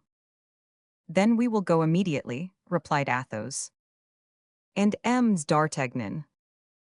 "Oh, as for me, I was only accompanying Athos as far as the barrier, and I return with Porthos." "Very good," said the latter. "Come, my son," added the Comte, gently passing his arm round Raoul's neck to draw him into the carriage, and again embracing him. "Grimaud," continued the Comte, "you will return quietly to Paris with your horse and M. de Valon's, for Raoul and I will mount here and give up the carriage to these two gentlemen to return to Paris in, and then, as soon as you arrive, you will take my clothes and letters and forward the whole to me at home." "But," observed Raoul, who was anxious to make the Comte converse, "when you return to Paris, there will not be a single thing there for you, which will be very inconvenient." "I think it will be a very long time, Raoul, ere I return to Paris. The last sojourn we have made there has not been of a nature to encourage me to repeat it." Raoul presenting his pistol. Raoul presenting his pistol threw himself on the leader, commanding the coachman to stop. Page 288. Raoul hung his head and said not a word more. Athos descended from the carriage and mounted the horse which had brought Porthos, and which seemed no little pleased at the exchange. Then they embraced, clasped each other's hands, interchanged 1,000 pledges of eternal friendship. Porthos promised to spend a month with Athos at the first opportunity. 500 Artagnan engaged to take advantage of his first leave of absence, and then, having embraced Raoul for the last time, "To you, my boy," said he, "I will write." Coming from 500 Artagnan, who he knew wrote but very seldom, these words expressed everything. Raoul was moved even to tears. He tore himself away from the musketeer and departed. 500 Artagnan rejoined Porthos in the carriage. "Well," said he, "my dear friend, what a day we have had." "Indeed we have," answered Porthos. "You must be quite worn out." "Not quite, however, I shall retire early to rest, so as to be ready tomorrow." "And wherefore?" "Why, to complete what I have begun." "You make me shudder, my friend, you seem to me quite angry. What the devil have you begun which is not finished?" "Listen, Raoul has not fought, but I must fight." "With whom?" "With the king." "How?" exclaimed Porthos, astounded, "with the king?" "Yes, I say, you great baby, with the king." "I assure you it is with M. Saint-Aignan." "Look now, this is what I mean. You draw your sword against the king in fighting with this gentleman. Ah, said Porthos, staring, are you sure of it? Indeed I am. What in the world are we to do, then? We must try and make a good supper, Porthos. The captain of the musketeers keeps a tolerable table. There you will see the handsome Saint-Aignan, and will drink his health. I, cried Porthos, horrified. What, said 500 Artagnan, you refuse to drink the king's health. But, body alive, I am not talking to you about the king at all, I am speaking of M. de Saint-Aignan. But since I repeat that it is the same thing. Ah, well, well, said Porthos, overcome. You understand, don't you? No, answered Porthos, but 'tis all the same. Chapter 74. M. de Baisemeaux's Society. The reader has not forgotten that, on quitting the Bastille, 500 Artagnan and the Comte de la Fere had left Aramis in close confabulation with Baisemeaux. When once these two guests had departed, Baisemeaux did not in the least perceive that the conversation suffered by their absence. He used to think that wine after supper, and that of the Bastille in particular, was excellent, and that it was a stimulant quite sufficient to make an honest man talk. But he little knew his greatness, who was never more impenetrable than at dessert. His greatness, however, perfectly understood M. de Baisemeaux, when he reckoned on making the governor discourse on the means which the latter regarded as efficacious. The conversation, therefore, without flagging in appearance, flagged in reality, for Baisemeaux not only had it nearly all to himself, but further, kept speaking only of that singular event, the incarceration of Athos, followed by so prompt an order to set him again at liberty. Nor, moreover, had Baisemeaux failed to observe that the two orders of arrest and of liberation were both in the king's hand. But then, the king would not take the trouble to write similar orders, except under pressing circumstances. All this was very interesting, and, above all, very puzzling to Baisemeaux. But as on the other hand all this was very clear to Aramis, the latter did not attach to the occurrence the same importance as did the worthy governor. Besides, Aramis rarely put himself out of the way for anything, and he had not yet told M. de Baisemeaux for what reason he had now done so. And so, at the very climax of Baisemeaux's dissertation, Aramis suddenly interrupted him. Tell me, my dear M. Baisemeaux, said he, have you never any other diversions at the Bastille than those at which I assisted during the 2 or 3 visits I have had the honor to pay you? This address was so unexpected that the governor, like a vane which suddenly receives an impulsion opposed to that of the wind, was quite dumbfounded at it. Diversions, said he, but I take them continually, monseigneur. Oh, to be sure, and these diversions are of every kind. Visits, no doubt. No, not visits. Visits are not frequent at the Bastille. What, are visits rare, then? Very much so. Even on the part of your society. What do you term by my society, the prisoners? Oh no, your prisoners indeed. I know well it is you who visit them, and not they you. By your society I mean, my dear M. Baisemeaux, the society of which you are a member.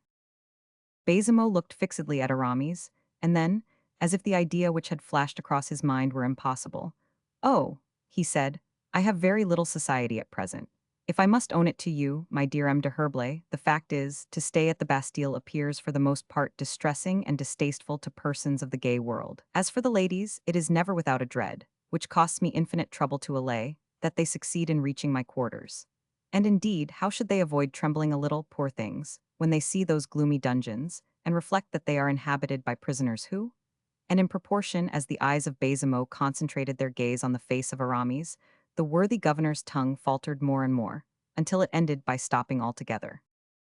No, you don't understand me, my dear M. Baisemeaux. You don't understand me. I do not at all mean to speak of society in general, but of a particular society, of the society, in a word, to which you are affiliated. Baisemeaux nearly dropped the glass of muscat which he was in the act of raising to his lips.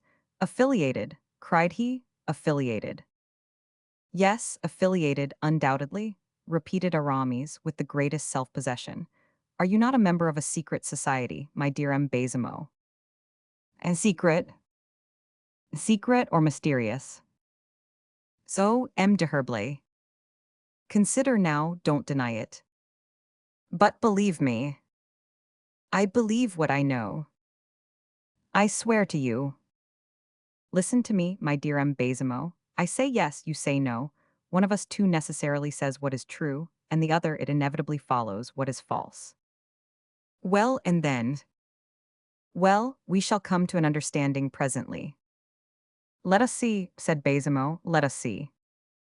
Now drink your glass of muscat, dear M. de Baisemeaux, said Aramis. What the devil, you look quite scared. No, no, not the least in the world, no. Drink, then. Baisemeaux drank, but he swallowed the wrong way. Well, resumed Aramis, if I say you are not a member of a secret or mysterious society, which you like to call it, the epithet is of no consequence. If I say you are not a member of a society similar to that I wish to designate, well then, you will not understand a word of what I am going to say, that is all. Oh, be sure beforehand that I shall not understand anything. Well, well. Try now, let us see. That is what I am going to do. If, on the contrary, you are one of the members of this society, you will immediately answer me, yes or no. Begin your questions, continued Baisemeaux, trembling. You will agree, dear Monsieur de Baisemeaux, continued Aramis, with the same impassibility, that it is evident a man cannot be a member of a society. It is evident that he cannot enjoy the advantages it offers to the affiliated, without being himself bound to certain little services. In short, stammered Baisemeaux, that would be intelligible if— Well, resumed Aramis, there is in the society of which I speak, and of which, as it seems, you are not a member. Allow me, said Baisemeaux, I should not like to say absolutely. There is an engagement entered into by all the governors and captains of fortresses affiliated to the order. Baisemeaux grew pale. Now the engagement, continued Aramis firmly, is of this nature. Baisemeaux rose, manifesting unspeakable emotion. Go on, dear M. de Herblay, go on, said he. Aramis then spoke, or rather recited, the following paragraph in the same tone as if he had been reading it from a book. The aforesaid captain or governor of a fortress shall allow to enter when need shall arise, and on demand of the prisoner, a confessor affiliated to the order. He stopped. Baisemeaux was quite distressing to look at, being so wretchedly pale and trembling. Is not that the text of the agreement? Quietly asked Aramis. Monseigneur, began Baisemeaux. Ah, well, you begin to understand, I think. Monseigneur, cried Baisemeaux, do not trifle so with my unhappy mind. I find myself nothing in your hands, if you have the malignant desire to draw from me the little secrets of my administration. Oh, by no means, pray undeceive yourself, dear M. Baisemeaux. It is not the little secrets of your administration, but those of your conscience that I aim at. Well then, my conscience be it, my dear M. de Herblay, but have some consideration for the situation I am in, which is no ordinary one. It is no ordinary one, my dear monsieur, continued the inflexible Aramis, if you are a member of this society, but it is quite a natural one if free from all engagements. You are answerable only to the king. Well, monsieur, well, I obey only the king, and whom else would you have a French nobleman obey? Aramis did not yield an inch, but with that silvery voice of his continued, It is very pleasant, said he, for a French nobleman, for a prelate of France, to hear a man of your mark express himself so loyally, dear de Baisemeaux, and having heard you to believe no more than you do. Have you doubted, monsieur? Oh no. And so you doubt no longer. I have no longer any doubt that such a man as you, monsieur, said Aramis, gravely, does not faithfully serve the masters whom he voluntarily chose for himself. Masters, cried Baisemeaux. Yes, masters, I said. Monsieur de Herblay, you are still jesting, are you not? Oh, yes, I understand that it is a more difficult position to have several masters than one, but the embarrassment is owing to you, my dear Baisemeaux, and I am not the cause of it. Certainly not, returned the unfortunate governor, more embarrassed than ever. But what are you doing? You are leaving the table.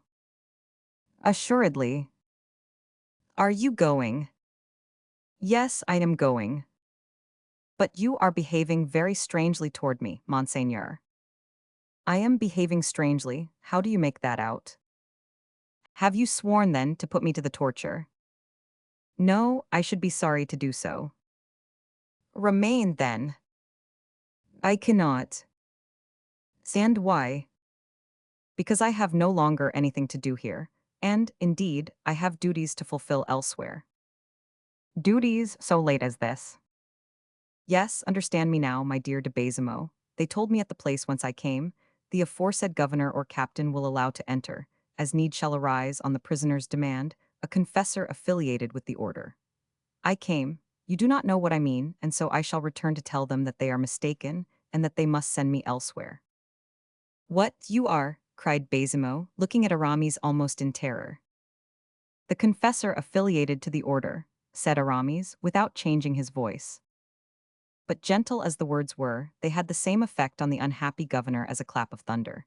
Baisemeaux became livid, and it seemed to him as if Aramis' beaming eyes were two forks of flame, piercing to the very bottom of his soul.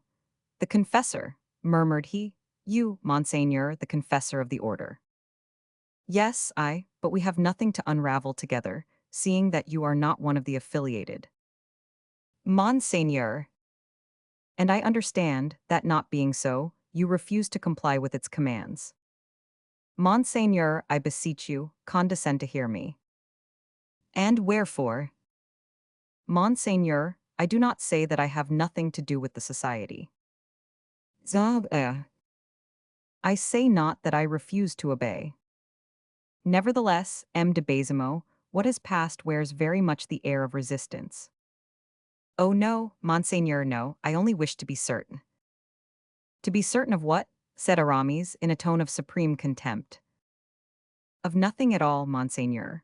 Baisemeaux lowered his voice, and bending before the prelate said, I am at all times and in all places at the disposal of my masters, but— Very good, I like you better thus, monsieur, said Aramis, as he resumed his seat and put out his glass to Baisemeaux, whose hand trembled so that he could not fill it.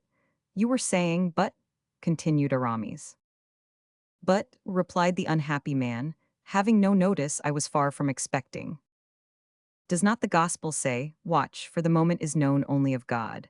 Do not the rules of the order say, watch, for that which I will, you ought always to will also? And on what pretext is it that you did not expect the confessor, M. de Baisemeaux? Because, Monseigneur, there is at present in the Bastille no prisoner ill. Aramis shrugged his shoulders. What do you know about that? Said he. But nevertheless, it appears to me. M. de Baisemeaux, said Aramis, turning round in his chair, here is your servant who wishes to speak with you. And at this moment de Baisemeaux's servant appeared at the threshold of the door.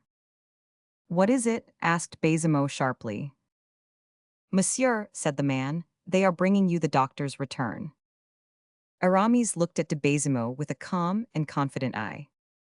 Well, said he, let the messenger enter. The messenger entered, saluted, and handed in the report. Baisemeaux ran his eye over it and raising his head said in surprise, Number 12 is ill. How was it then, said Aramis carelessly, that you told me everybody was well in your hotel, M. de Baisemeaux? And he emptied his glass without removing his eyes from Baisemeaux. The governor then made a sign to the messenger, and when he had quitted the room said, still trembling, I think that there is in the article, on the prisoner's demand. Yes, it is so, answered Aramis, but see what it is they want with you now. At that moment a sergeant put his head in at the door. What do you want now? Cried Baisemeaux. Can you not leave me in peace for 10 minutes? Monsieur, said the sergeant, the sick man, number 12, has commissioned the turnkey to request you to send him a confessor. Baisemeaux very nearly sank on the floor, but Aramis disdained to reassure him, just as he had disdained to terrify him. What must I answer? Inquired Baisemeaux. Just what you please, replied Aramis, compressing his lips. That is your business. I am not governor of the Bastille. Tell the prisoner, cried Baisemeaux quickly, tell the prisoner that his request is granted. The sergeant left the room. Oh, Monseigneur, Monseigneur, murmured Baisemeaux, how could I have suspected? How could I have foreseen this? Who requested you to suspect, and who besought you to foresee? Contemptuously answered Aramis. The order suspects, the order knows, the order foresees. Is not that enough? What do you command? Added Baisemeaux. I? Nothing at all. I am nothing but a poor priest, a simple confessor. Have I your orders to go and see the sufferer? Oh, Monseigneur, I do not order, I pray you to go. 'Tis well, then conduct me to him. Chapter 75. The prisoner. Since Aramis' singular transformation into a confessor of the order, Baisemeaux was no longer the same man. Up to that period, the place which Aramis had held in the worthy governor's estimation was that of a prelate whom he respected and a friend to whom he owed a debt of gratitude. But now he felt himself an inferior, and that Aramis was his master. He himself lighted a lantern, summoned a turnkey, and said, returning to Aramis, "I am at your orders, monseigneur." Aramis merely nodded his head as much as to say, "Very good," and signed to him with his hand to lead the way. Baisemeaux advanced, and Aramis followed him. It was a beautiful starry night. The steps of the three men resounded on the flags of the terraces, and the clinking of the keys hanging from the jailer's girdle made itself heard up to the stories of the towers, as if to remind the prisoners that liberty was out of their reach. It might have been said that the alteration effected in Baisemeaux had extended itself even to the prisoners. The turnkey, the same who on Aramis' first arrival had shown himself so inquisitive and curious, had now become not only silent, but even impassible.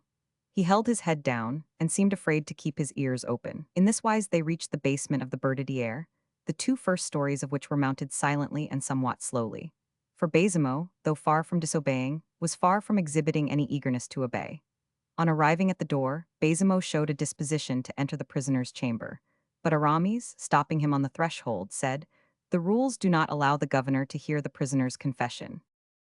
Baisemeaux bowed and made way for Aramis, who took the lantern and entered, and then signed to them to close the door behind him. For an instant he remained standing, listening whether Baisemeaux and the turnkey had retired. But as soon as he was assured by the sound of their dying footsteps that they had left the tower, he put the lantern on the table and gazed around.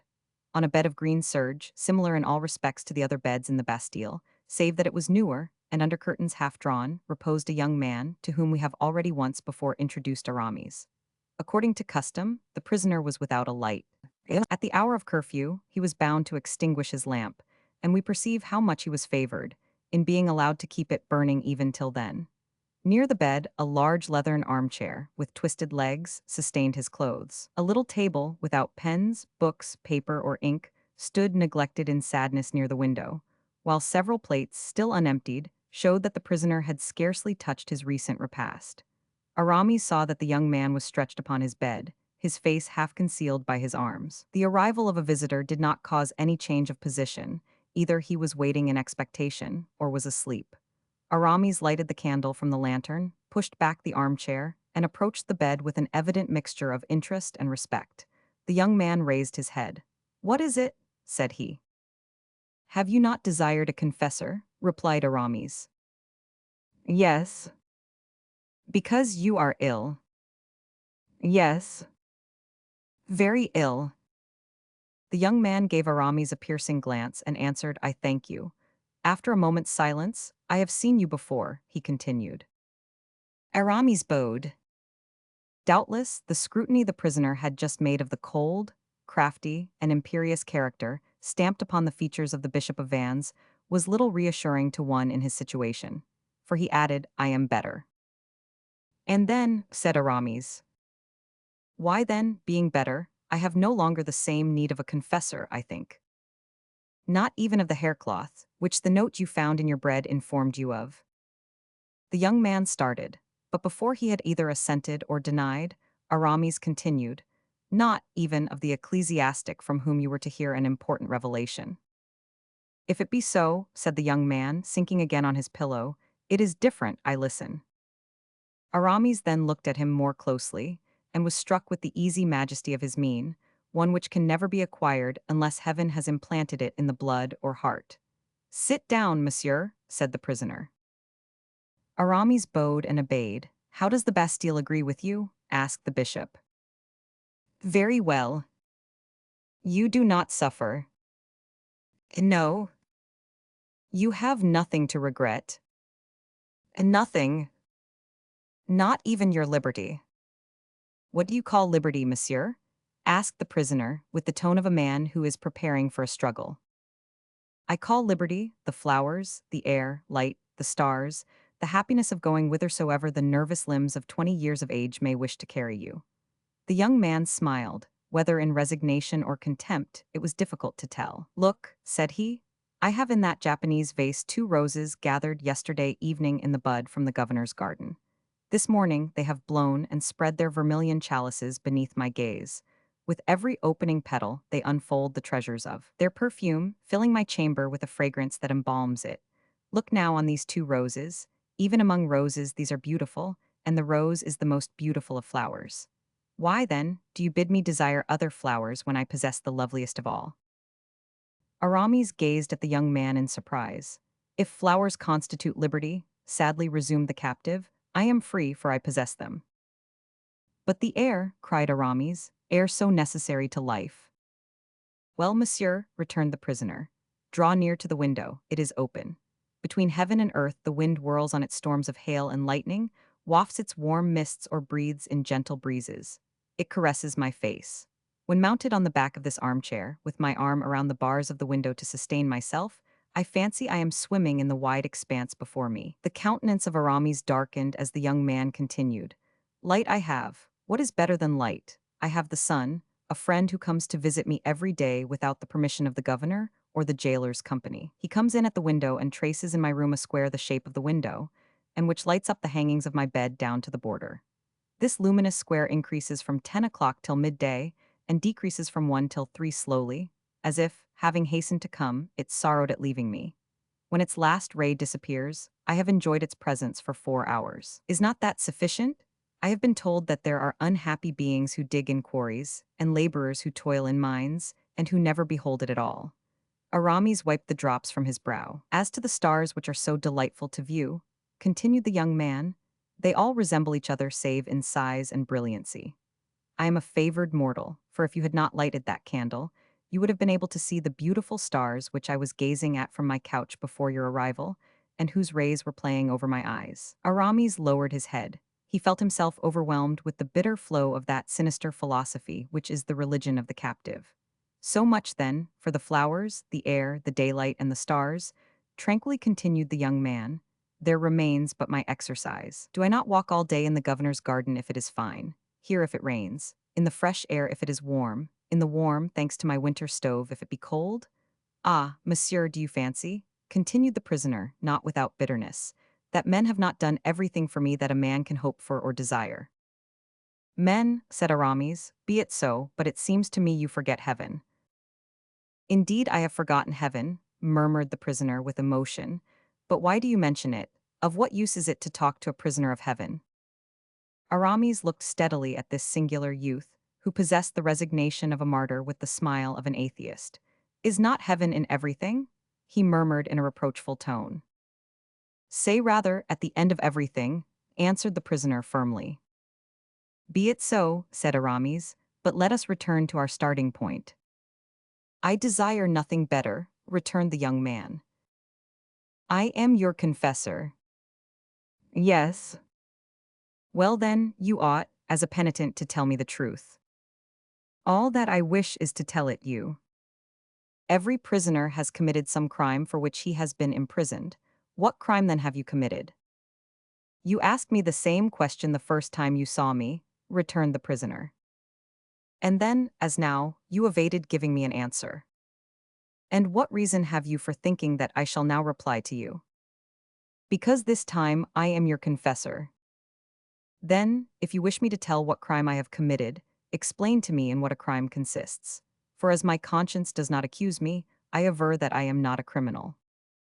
We are often criminals in the sight of the great of the earth, not alone for having ourselves committed crimes, but because we know that crimes have been committed. The prisoner manifested the deepest attention. Yes, I understand you, he said after a pause. Yes, you are right, monsieur. It is very possible that in that light I am a criminal in the eyes of the great of the earth. Ah, then you know something, said Aramis, who thought he had pierced not merely through a defect in, but through the joints of the harness.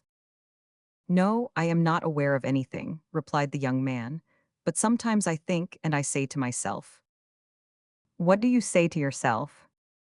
That if I were to think any further I should either go mad, or I should divine a great deal. And then, said Aramis impatiently.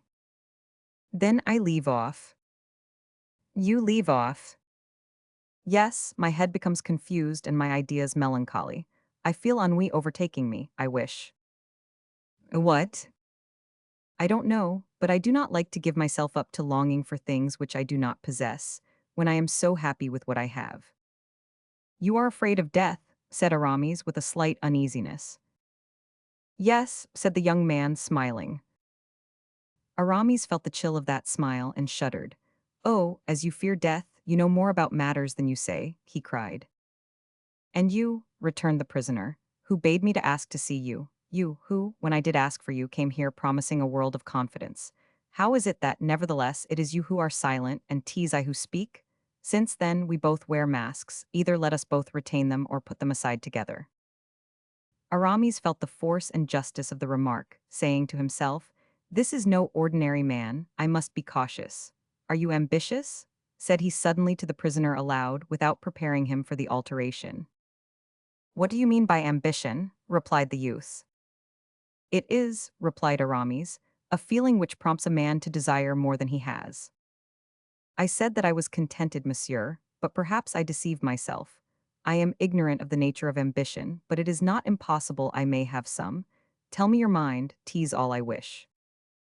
An ambitious man, said Aramis, is one who covets what is beyond his station. I covet nothing beyond my station, said the young man, with an assurance of manner which for the second time made the Bishop of Vannes tremble.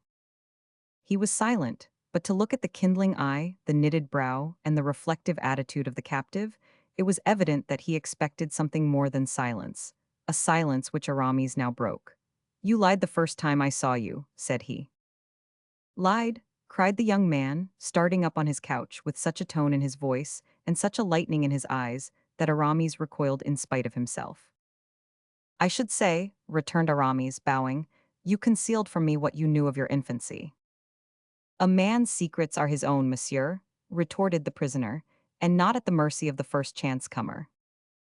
True, said Aramis, bowing still lower than before. 'Tis true, pardon me, but today do I still occupy the place of a chance comer? I beseech you to reply, monseigneur. This title slightly disturbed the prisoner, but nevertheless he did not appear astonished that it was given him. I do not know you, monsieur, said he. Oh, if I but dared, I would take your hand and would kiss it. The young man seemed as if he were going to give Aramis his hand, but the light which beamed in his eyes faded away, and he coldly and distrustfully withdrew his hand again. Kiss the hand of a prisoner, he said, shaking his head. To what purpose? Why did you tell me, said Aramis, that you were happy here? Why that you aspired to nothing? Why, in a word, by thus speaking, do you prevent me from being frank in my turn? The same light shone a third time in the young man's eyes, but died ineffectually away as before. You distrust me, said Aramis. And why say you so, monsieur? Oh, for a very simple reason. If you know what you ought to know, you ought to mistrust everybody. Then be not astonished that I am mistrustful, since you suspect me of knowing what I know not. Aramis was struck with admiration at this energetic resistance. Oh, monseigneur, you drive me to despair, said he, striking the armchair with his fist. And on my part, I do not comprehend you, monsieur. Well then, try to understand me. The prisoner looked fixedly at Aramis. Sometimes it seems to me, said the latter, that I have before me the man whom I seek, and then your man disappears, is it not so? Said the prisoner, smiling. So much the better. Aramis rose. Certainly, said he, I have nothing further to say to a man who mistrusts me as you do. And I, monsieur, said the prisoner in the same tone, have nothing to say to a man who will not understand that a prisoner ought to be mistrustful of everybody. Even of his old friends, said Aramis. Oh, monseigneur, you are too prudent. Of my old friends, you one of my old friends, you. Do you no longer remember, said Aramis, that you once saw in the village where your early years were spent? Do you know the name of the village? Asked the prisoner. Noisy-le-Sec, monseigneur, answered Aramis firmly. Go on, said the young man with an immovable aspect. Stay, monseigneur, said Aramis. If you are positively resolved to carry on this game, let us break off. I am here to tell you many things, 'tis true, but you must allow me to see that, on your side, you have a desire to know them. Before revealing the important matters I conceal, be assured I am in need of some encouragement, if not candor, a little sympathy, if no confidence. But you keep yourself entrenched in a pretended ignorance which paralyses me. Oh, not for the reason you think, for ignorant as you may be, or indifferent as you feign to be, you are none the less what you are, monseigneur, and there is nothing, nothing, mark me, which can cause you not to be so. I promise you, replied the prisoner, to hear you without impatience. Only it appears to me that I have a right to repeat the question I have already asked. Who are you? Do you remember, 15 or 18 years ago, seeing at Noisy-le-Sec a cavalier, accompanied by a lady in black silk, with flame-colored ribbons in her hair? Yes, said the young man. I once asked the name of this cavalier, and they told me he called himself the Abbé de Herblay. I was astonished that the abbé had so warlike an air, and they replied that there was nothing singular in that, seeing that he was one of Louis XIII's musketeers. Well, said Aramis, that musketeer and abbé, afterward Bishop of Vannes, is your confessor now. I know it, I recognized you. Then, monseigneur, if you know that, I must further add a fact of which you are ignorant, that if the king were to know this evening of the presence of this musketeer, this abbé, this bishop, this confessor here, he who has risked everything to visit you, would tomorrow see glitter the executioner's axe at the bottom of a dungeon more gloomy and more obscure than yours. While hearing these words, delivered with emphasis, the young man had raised himself on his couch and gazed more and more eagerly at Aramis. The result of this scrutiny was that he appeared to derive some confidence from it. Yes, he murmured, I remember perfectly. The woman of whom you speak came once with you and twice afterward with another. He hesitated. With another woman who came to see you every month, is it not so, monseigneur? Yes. Do you know who this lady was? The light seemed ready to flash from the prisoner's eyes. I am aware that she was one of the ladies of the court, he said. You remember that lady well, do you not? Oh, my recollection can hardly be very confused on this head, said the young prisoner. I saw that lady once with a gentleman about 45 years old. I saw her once with you, and with the lady dressed in black. I have seen her twice since with the same person. These four people, with my master and old Perinet, my jailer and the governor of the prison, are the only persons with whom I have ever spoken, and indeed, almost the only persons I have ever seen. Then you were in prison. If I am a prisoner here, there I was comparatively free, although in a very narrow sense. A house which I never quitted, a garden surrounded with walls I could not clear, these constituted my residence. But you know it as you have been there. In a word, being accustomed to live within these bounds, I never cared to leave them. And so you will understand, monsieur, that not having seen anything of the world, I have nothing left to care for. And therefore, if you relate anything, you will be obliged to explain everything to me. And I will do so, said Aramis, bowing, for it is my duty, monseigneur. Well then, begin by telling me who was my tutor. A worthy and, above all, an honorable gentleman, monseigneur, fit guide both for body and soul. Had you ever any reason to complain of him? Oh, no, quite the contrary. But this gentleman of yours often used to tell me that my father and mother were dead. Did he deceive me, or did he speak the truth? He was compelled to comply with the orders given him. Then he lied. In one respect, your father is dead. And my mother. She is dead for you. But then she lives for others, does she not? Yes. And I then, the young man looked sharply at Aramis, am compelled to live in the obscurity of a prison. Alas, I fear so.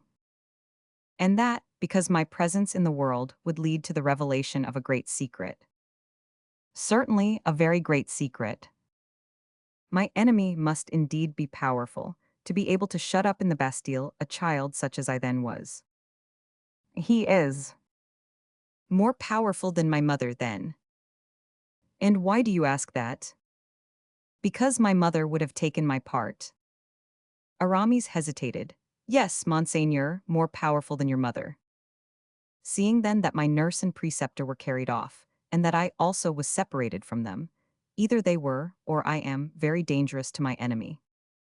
Yes, a peril from which he freed himself, by causing the nurse and preceptor to disappear, answered Aramis quietly. Disappear, cried the prisoner, but how did they disappear? In the surest possible way, answered Aramis, they are dead. The young man turned visibly pale and passed his hand tremblingly over his face. From poison? He asked. From poison. The prisoner reflected a moment. My enemy must indeed have been very cruel or hard beset by necessity to assassinate those two innocent people, my sole support, for the worthy gentleman and the poor nurse had never harmed a living being. In your family, Monseigneur, necessity is stern, and so it is necessity which compels me, to my great regret, to tell you that this gentleman and the unhappy lady have been assassinated. Oh, you tell me nothing I am not aware of, said the prisoner, knitting his brows. How? I suspected it. Why? I will tell you. At this moment, the young man, supporting himself on his two elbows, drew close to Aramis' face, with such an expression of dignity, of self-command, and of defiance even, that the bishop felt the electricity of enthusiasm strike in devouring flashes from that seared heart of his, into his brain of adamant. Speak, Monseigneur. I have already told you that, by conversing with you, I endanger my life. Little value as it has, I implore you to accept it as the ransom of your own. Well, resumed the young man, this is why I suspected that they had killed my nurse and my preceptor. Whom you used to call your father. Yes, whom I called my father, but whose son I well knew I was not. Who caused you to suppose so? For the same reason that you, monsieur, are too respectful for a friend, he was also too respectful for a father. I, however, said Aramis, have no intention to disguise myself. The young man nodded assent and continued. Undoubtedly, I was not destined to perpetual seclusion, said the prisoner, and that which makes me believe so, above all now, is the care that was taken to render me as accomplished a cavalier as possible. The gentleman attached to my person taught me everything he knew himself: mathematics, a little geometry, astronomy, fencing, and writing. Every morning I went through military exercises and practiced on horseback. Well, one morning during summer, it being very hot, I went to sleep in the hall. Nothing up to that period, except the respect paid me, had enlightened me, or even roused my suspicions. I lived as children, as birds, as plants, as the air and the sun do. I had just turned my 15th year. This, then, is 8 years ago. Yes, nearly, but I have ceased to reckon time. Excuse me, but what did your tutor tell you to encourage you to work? He used to say that a man was bound to make for himself in the world, that fortune which heaven had refused him at his birth. He added that, being a poor obscure orphan, I had no one but myself to look to, and that nobody either did or ever would take any interest in me. I was then in the hall I have spoken of, asleep from fatigue and fencing. My preceptor was in his room on the first floor, just over me. Suddenly I heard him exclaim, and then he called, "Perinet, Perinet?" It was my nurse whom he called. Yes, I know it, said Aramis. Continue, Monseigneur. Very likely she was in the garden, for my preceptor came hastily downstairs. I rose, anxious at seeing him anxious. He opened the garden door, still crying out, "Perinet, Perinet?" The windows of the hall looked into the court. The shutters were closed, but through a chink in them I saw my tutor draw near a large well, which was almost directly under the windows of his study. He stooped over the brim, looked into the well, again cried out, and made wild and affrighted gestures. Where I was, I could not only see, but hear, and see and hear I did. Go on, I pray you, said Aramis. Dame Perinet came running up, hearing the governor's cries. He went to meet her, took her by the arm, and drew her quickly toward the edge, after which, as they both bent over it together, "Look, look," cried he, "what a misfortune." Calm yourself, said Perinet. What is the matter? The letter, he exclaimed. Do you see that letter? Pointing to the bottom of the well. What letter? She cried. The letter you see down there, the last letter from the Queen. At this word I trembled. My tutor, he who passed for my father, he who was continually recommending me modesty and humility, in correspondence with the Queen. The Queen's last letter, cried Perinet, without showing more astonishment than at seeing this letter at the bottom of the well. But how came it there? A chance, Dame Perinet, a singular chance. I was entering my room, and on opening the door, the window, too, being open, a puff of air came suddenly and carried off this paper, this letter of Her Majesty's. I darted after it, and gained the window just in time to see it flutter a moment in the breeze and disappear down the well. Well, said Dame Perinet, and if the letter has fallen into the well, 'tis all the same as if it was burned, and as the Queen burns all her letters every time she comes. And so you see this lady who came every month was the Queen, said the prisoner. Doubtless, doubtless, continued the old gentleman, but this letter contained instructions, how can I follow them? Write immediately to her, give her a plain account of the accident, and the queen will no doubt write you another letter in place of this. Oh, the queen would never believe the story, said the good gentleman, shaking his head. She will imagine that I want to keep this letter instead of giving it up like the rest, so as to have a hold over her. She is so distrustful, and M. de Mazarin so. This devil of an Italian is capable of having us poisoned at the first breath of suspicion. Aramis almost imperceptibly smiled. You know, Dame Perinet, they are both so suspicious in all that concerns Philippe. Philippe was the name they gave me, said the prisoner. Well, 'tis no use hesitating, said Dame Perinet. Somebody must go down the well.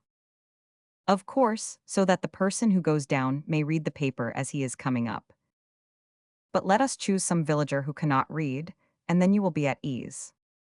Granted, but will not anyone who descends guess that a paper must be important for which we risk a man's life? However, you have given me an idea, Dame Perinet. Somebody shall go down the well, but that somebody shall be myself.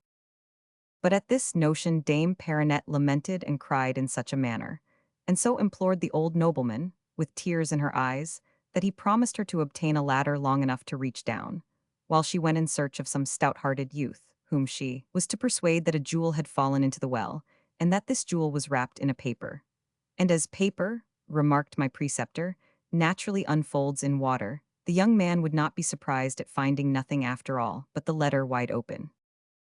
But perhaps the writing will be already effaced by that time, said Dame Perinet. No consequence provided we secure the letter.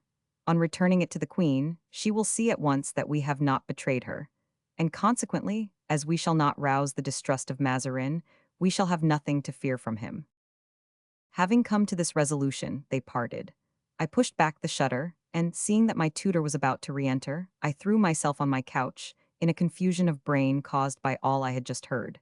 My governor opened the door a few moments after, and thinking I was asleep, gently closed it again. As soon as ever it was shut, I rose, and, listening, heard the sound of retiring footsteps.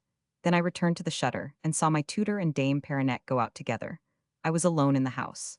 They had hardly closed the gate before I sprang from the window and ran to the well. Then, just as my governor had leaned over, so leaned I. Something white and luminous glistened in the green and quivering ripples of the water. The brilliant disk fascinated and allured me. My eyes became fixed, and I could hardly breathe.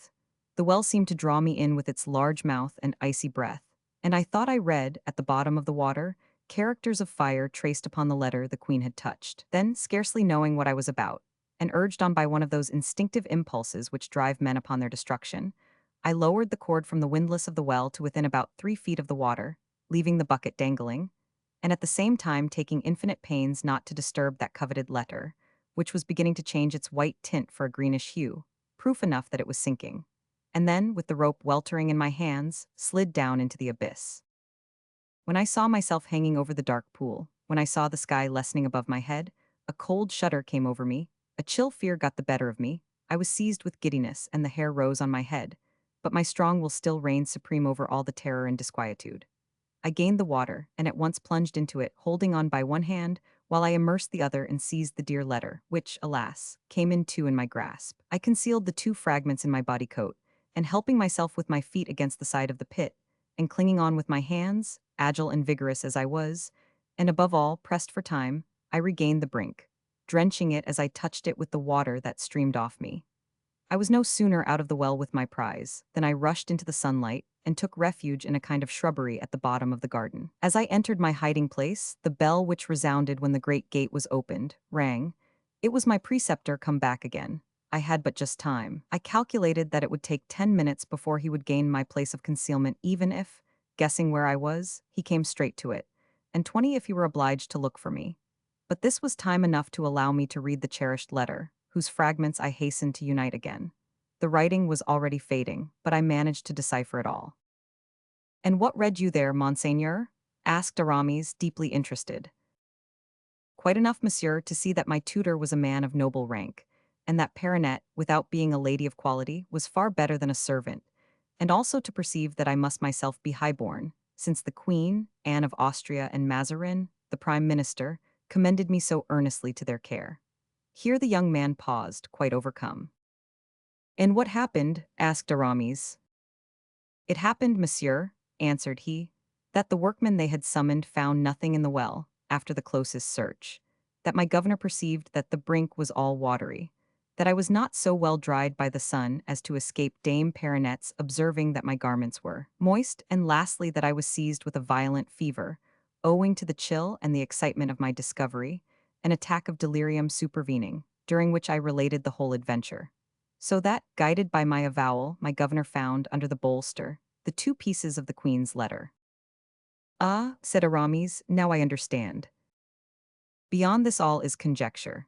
Doubtless the unfortunate lady and gentleman, not daring to keep the occurrence secret, wrote all to the queen and sent back to her the torn letter. After which, said Aramis, you were arrested and removed to the Bastille. As you see. Then your two attendants disappeared.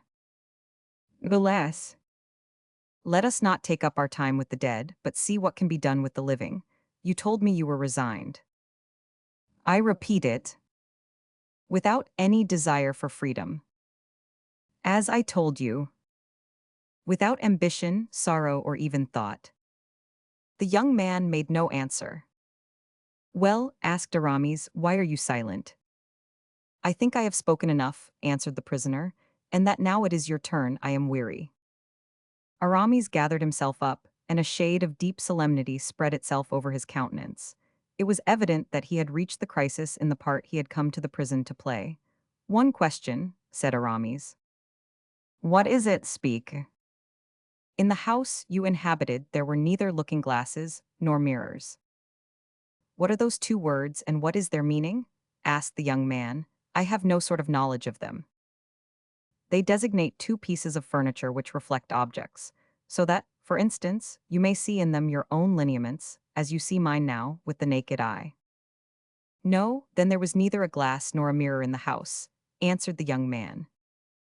Aramis looked round him. Nor is there here either, he said. They have again taken the same precaution.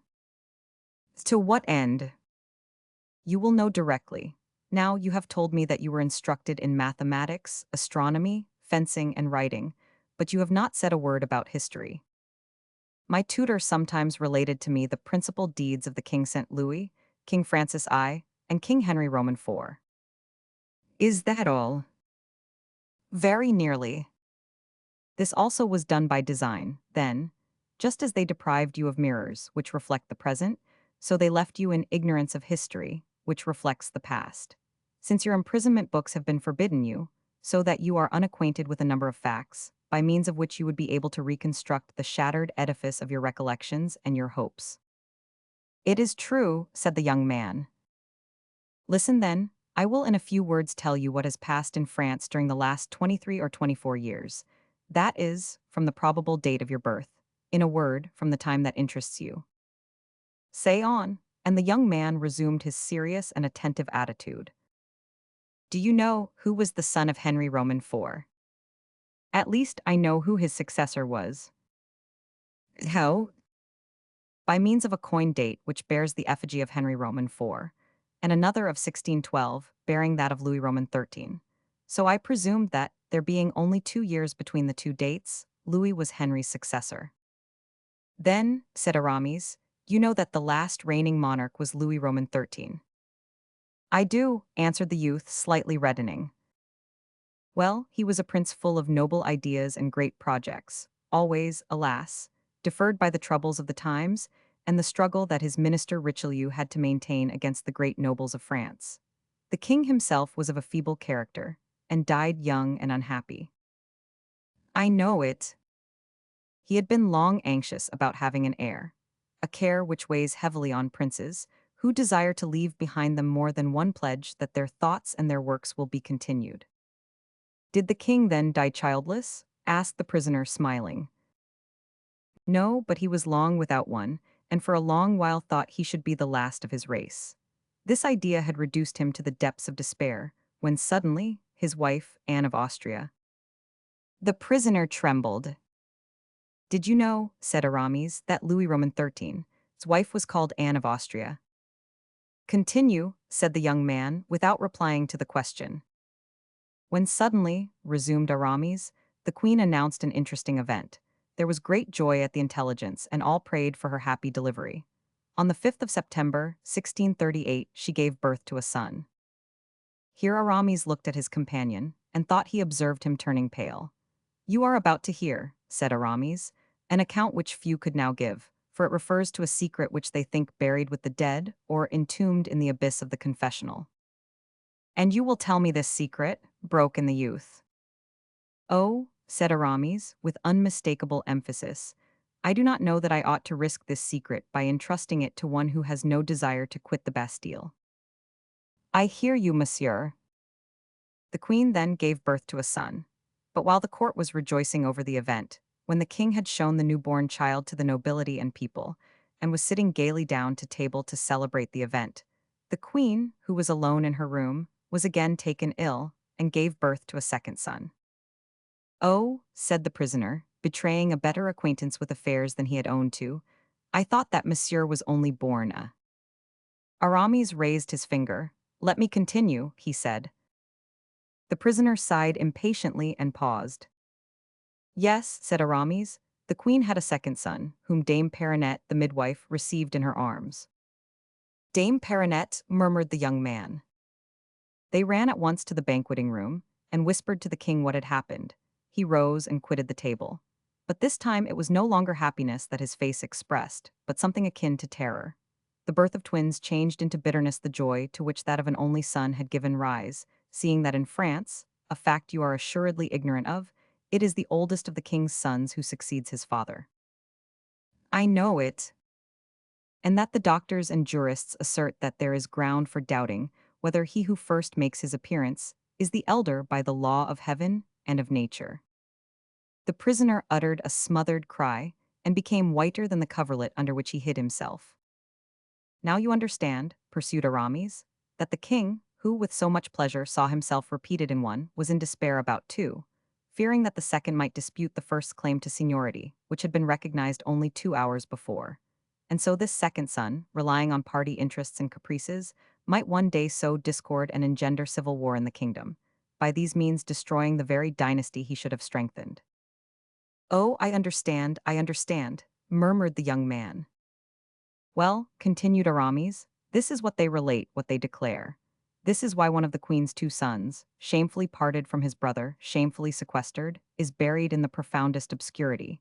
This is why that second son has disappeared, and so completely that not a soul in France, save his mother, is aware of his existence." "Yes, his mother who has cast him off," cried the prisoner in a tone of despair. "Except also," Aramis went on, "the lady in the black dress, and finally excepting yourself, is it not? You who come and relate all this, you who rouse in my soul curiosity, hatred, ambition, and perhaps even the thirst of vengeance. Except you, monsieur, who, if you are the man whom I expect, whom the note I have received applies to, whom, in short, heaven ought to send me, must possess about you." "What?" asked Aramis. "A portrait of the king, Louis Roman XIV, who at this moment reigns upon the throne of France." "Here is the portrait," replied the bishop, handing the prisoner a miniature in enamel, on which Louis was depicted lifelike, with a handsome, lofty mien. The prisoner eagerly seized the portrait, and gazed at it with devouring eyes. "And now, monseigneur," said Aramis, "here is a mirror." Aramis left the prisoner time to recover his ideas. So high," murmured the young man, eagerly comparing the likeness of Louis with his own countenance reflected in the glass. "What do you think of it?" at length said Aramis. "I think that I am lost," replied the captive. "The king will never set me free." "And I demand," added the bishop, fixing his piercing eyes significantly upon the prisoner, "I demand which of the two is the king, the one whom this miniature portrays, or whom the glass reflects?" "The king, monsieur," sadly replied the young man, "is he who is on the throne, who is not in prison, and who, on the other hand, can cause others to be entombed there. Royalty is power, and you see well how powerless I am." "Monseigneur," answered Aramis, with a respect he had not yet manifested, "the king, mark me, will, if you desire it, be he who, quitting his dungeon, shall maintain himself upon the throne, on which his friends will place him." "Tempt me not, monsieur," broke in the prisoner bitterly. "Be not weak, monseigneur," persisted Aramis. I have brought all the proofs of your birth, consult them, satisfy yourself that you are a king's son, and then let us act. No, no, it is impossible. Unless, indeed, resumed the bishop, ironically, it be the destiny of your race that the brothers excluded from the throne should be always princes void of courage and honesty, as was your uncle, M. Gaston d'Orleans, who 10 times conspired against his brother, Louis Roman XIII. What? Cried the prince, astonished. My uncle Gaston conspired against his brother, conspired to dethrone him. Exactly, monseigneur, for no other reason. I tell you the truth. And he had friends, devoted ones. As much so as I am to you. And after all, what did he do? Failed. He failed, I admit, but always through his own fault, and for the sake of purchasing, not his life, for the life of the king's brother is sacred and inviolable, but his liberty, he sacrificed the lives of all his friends one after another. And so, at this day, he is the very shame of history, and the detestation of 100 noble families in this kingdom. I understand, monsieur, either by weakness or treachery, my uncle slew his friends. By weakness, which, in princes, is always treachery. And cannot a man fail, then, from incapacity and ignorance? Do you really believe it possible that a poor captive such as I, brought up, not only at a distance from the court, but even from the world, do you believe it possible that such a one could assist those of his friends who should attempt to serve him? And as Aramis was about to reply, the young man suddenly cried out, with a violence which betrayed the temper of his blood, "We are speaking of friends, but how can I have any friends? I, whom no one knows, and have neither liberty, money, nor influence to gain any. I fancy I had the honor to offer myself to your royal highness." "Oh, do not style me so, monsieur. 'Tis either treachery or cruelty. Bid me not think of aught else than these prison walls which confine me. Let me again love, or, at least, submit to my slavery and my obscurity." Monseigneur, monseigneur, if you again utter these desperate words, if, after having received proof of your high birth, you still remain poor-spirited in body and soul, I will comply with your desire, I will depart, and renounce forever the service of a master, to whom so eagerly I came to devote my assistance and my life. "Monsieur," cried the prince, "would it not have been better for you to have reflected, before telling me all that you have done, that you have broken my heart forever?" "And so I desired to do, monseigneur. To talk to me about power, grandeur, and even royalty. Is a prison the fitting place? You wish to make me believe in splendor, and we are lying hidden in night. You boast of glory, and we are smothering our words in the curtains of this miserable bed. You give me glimpses of absolute power, and I hear the step of the jailer in the corridor. That step which, after all, makes you tremble more than it does me. To render me somewhat less incredulous, free me from the Bastille, let me breathe the fresh air, give me my spurs and trusty sword, then we shall begin to understand each other. It is precisely my intention to give you all this, monseigneur, and more. Only do you desire it?" "A word more," said the prince. "I know there are guards in every gallery, bolts to every door, cannon and soldiery at every barrier. How will you overcome the sentries, spike the guns? How will you break through the bolts and bars? Monseigneur, how did you get the note which announced my arrival to you?" "You can bribe a jailer for such a thing as a note. If we can corrupt one turnkey, we can corrupt 10. Well, I admit that it may be possible to release a poor captive from the Bastille, possible so to conceal him that the king's people shall not again ensnare him, possible, in some unknown retreat, to sustain the unhappy wretch in some suitable manner." "Monseigneur," said Aramis, smiling, "I admit that whoever would do thus much for me would seem more than mortal in my eyes, but as you tell me I am a prince, brother of a king, how can you restore me the rank and power which my mother and my brother have deprived me of? And as to effect this, I must pass a life of war and hatred. How will you make me prevail in those combats? Render me invulnerable to my enemies? Ah, monsieur, reflect upon this. Place me, tomorrow, in some dark cavern in a mountain's base. Yield me the delight of hearing in freedom the sounds of river and plain, of beholding in freedom the sun of the blue heavens, or the stormy sky, and it is enough. Promise me no more than this, for indeed more you cannot give, and it would be a crime to deceive me, since you call yourself my friend." Aramis waited in silence. "Monseigneur," he resumed, after a moment's reflection, "I admire the firm, sound sense which dictates your words. I am happy to have discovered my monarch's mind." "Again, again, oh, for mercy's sake," cried the prince, pressing his icy hands upon his clammy brow, "do not play with me. I have no need to be a king to be the happiest of men. But I, Monseigneur, wished you to be a king for the good of humanity. Ah, said the prince with fresh distrust inspired by the word. Ah, with what then has humanity to reproach my brother?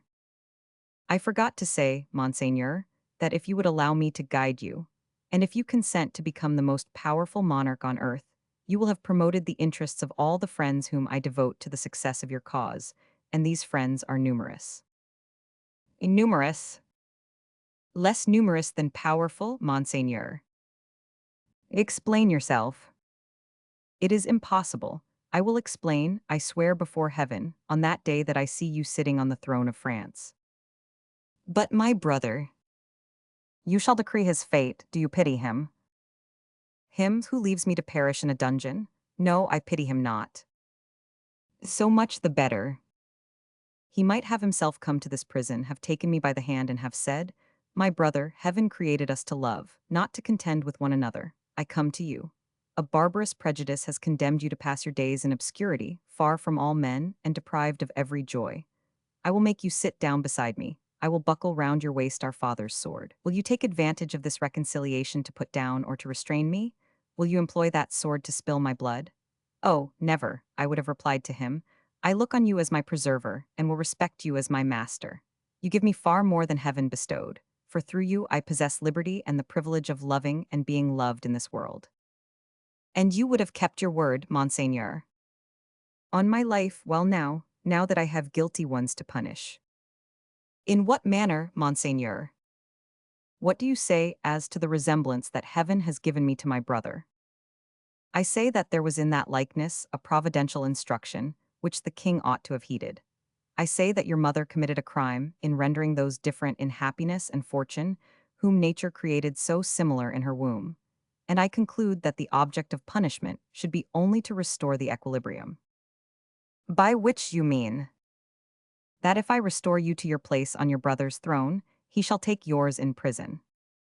Alas, there is so much suffering in prison, especially to a man who has drunk so deeply of the cup of enjoyment. Your Royal Highness will always be free to act as you may desire, and if it seems good to you, after punishment, may pardon. Good, and now, are you aware of one thing, monsieur? Tell me, my prince. It is that I will hear nothing further from you till I am clear of the Bastille. I was going to say to your Highness that I should only have the pleasure of seeing you once again. And when? The day when my prince leaves these gloomy walls. Heavens, how will you give me notice of it? By myself coming to fetch you. Yourself. My prince, do not leave this chamber save with me, or if in my absence you are compelled to do so, remember that I am not concerned in it. And so, I am not to speak a word of this to anyone whatever save to you. Save only to me. Aramis bowed very low, the prince offered his hand. Monsieur, he said in a tone that issued from his heart, one word more, my last. If you have sought me for my destruction, if you are only a tool in the hands of my enemies, if from our conference, in which you have sounded the depths of my mind, anything worse than captivity result, that is to say, if death befall me, still receive my blessing, for you will have ended my troubles and given me repose from the tormenting fever that has preyed upon me these 8 years. Monseigneur, wait the result ere you judge me, said Aramis. I say that, in such a case, I bless and forgive you. If, on the other hand, you are come to restore me to that position in the sunshine of fortune and glory to which I was destined by heaven, if by your means I am enabled to live in the memory of man, and confer luster on my race by deeds of valor, or by solid benefits bestowed upon my people, if, from my present depths of sorrow, aided by your generous hand, I raise myself to the very height of honor, then to you, whom I thank with blessings, to you will I offer half my power and my glory, though you would still be but partly recompensed, and your share must always remain incomplete, since I could not divide with you the happiness received at your hands. Monseigneur, replied Aramis, moved by the pallor and excitement of the young man, the nobleness of your heart fills me with joy and admiration. It is not you who will have to thank me, but rather the nation whom you will render happy, the posterity whose name you will make glorious. Yes, I shall have bestowed upon you more than life, as I shall have given you immortality. The prince offered his hand to Aramis, who sank upon his knee and kissed it. It is the first act of homage paid to our future king, said he. When I see you again, I shall say, 'Good day, sire.'" "Till then," said the young man, pressing his wan and wasted fingers over his heart. "Till then, no more dreams, no more strain upon my life, it would break. Oh, monsieur, how small is my prison, how low the window, how narrow are the doors. To think that so much pride, splendor, and happiness should be able to enter in and remain here." "Your Royal Highness makes me proud," said Aramis, "since you infer it is I who brought all this." And he rapped immediately on the door. The jailer came to open it with Baisemeaux, who, devoured by fear and uneasiness, was beginning, in spite of himself, to listen at the door. Happily, neither of the speakers had forgotten to smother his voice, even in the most passionate outbreaks. "What a confessor," said the governor, forcing a laugh. "Who would believe that a mere recluse, a man almost dead, could have committed crimes so numerous and so long to tell of?" Aramis made no reply. He was eager to leave the Bastille, where the secret which overwhelmed him seemed to double the weight of the walls. As soon as they reached Baisemeaux's quarters, "Let us proceed to business, my dear governor," said Aramis. "Alas," replied Baisemeaux, "you have to ask me for my receipt for 150,000 livres," said the bishop. "And to pay over the first third of the sum," added the poor governor with a sigh, taking 3 steps toward his iron strongbox. "Here is the receipt," said Aramis. "And here is the money," returned Baisemeaux with a threefold sigh. "The order instructed me only to give a receipt. It said nothing about receiving the money," rejoined Aramis. "Adieu, monsieur le gouverneur." And he departed, leaving Baisemeaux almost more than stifled with joy and surprise at this regal present, so liberally bestowed, by the confessor extraordinary to the Bastille. Chapter 76. How Mouston had become fatter without giving Porthos notice thereof, and of the troubles which consequently befell that worthy gentleman. Since the departure of Athos for Blois, Porthos and 500 Artagnan were seldom together. One was occupied with harassing duties for the king. The other had been making many purchases of furniture, which he intended to forward to his estate, and by aid of which he hoped to establish in his various residences something of that court luxury which he had witnessed in all its dazzling brightness in his Majesty's society. 500 Artagnan, ever faithful, one morning during an interval of service thought about Porthos, and being uneasy at not having heard anything of him for a fortnight, directed his steps toward his hotel and pounced upon him just as he was getting up.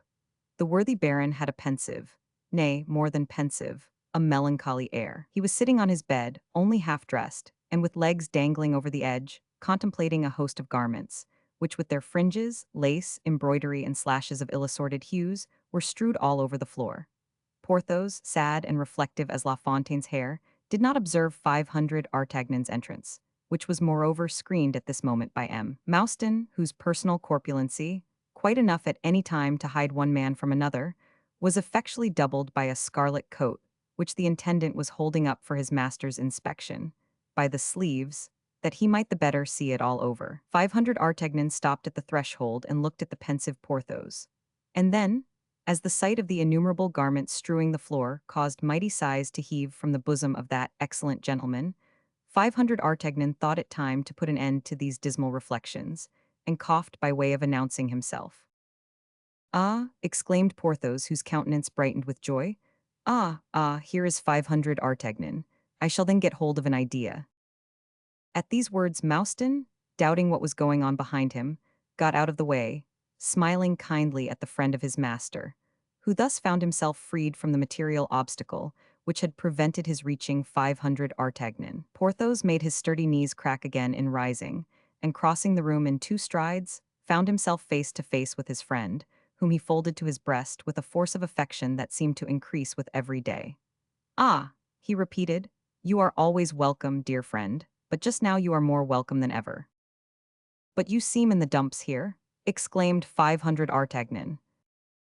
Porthos replied by a look expressive of dejection. "Well then, tell me all about it, Porthos, my friend, unless it is a secret." "In the first place," returned Porthos, "you know I have no secrets from you. This, then, is what saddens me." "Wait a minute, Porthos. Let me first get rid of all this litter of satin and velvet." "Oh, never mind," said Porthos contemptuously. "It is all trash." "Trash, Porthos, cloth at 20 livres an ell, gorgeous satin, regal velvet." Then you think these clothes are splendid, Porthos, splendid. I'll wager that you alone in France have so many. And suppose you never had any more made, and were to live 100 years, which wouldn't astonish me, you could still wear a new dress the day of your death, without being obliged to see the nose of a single tailor from now till then.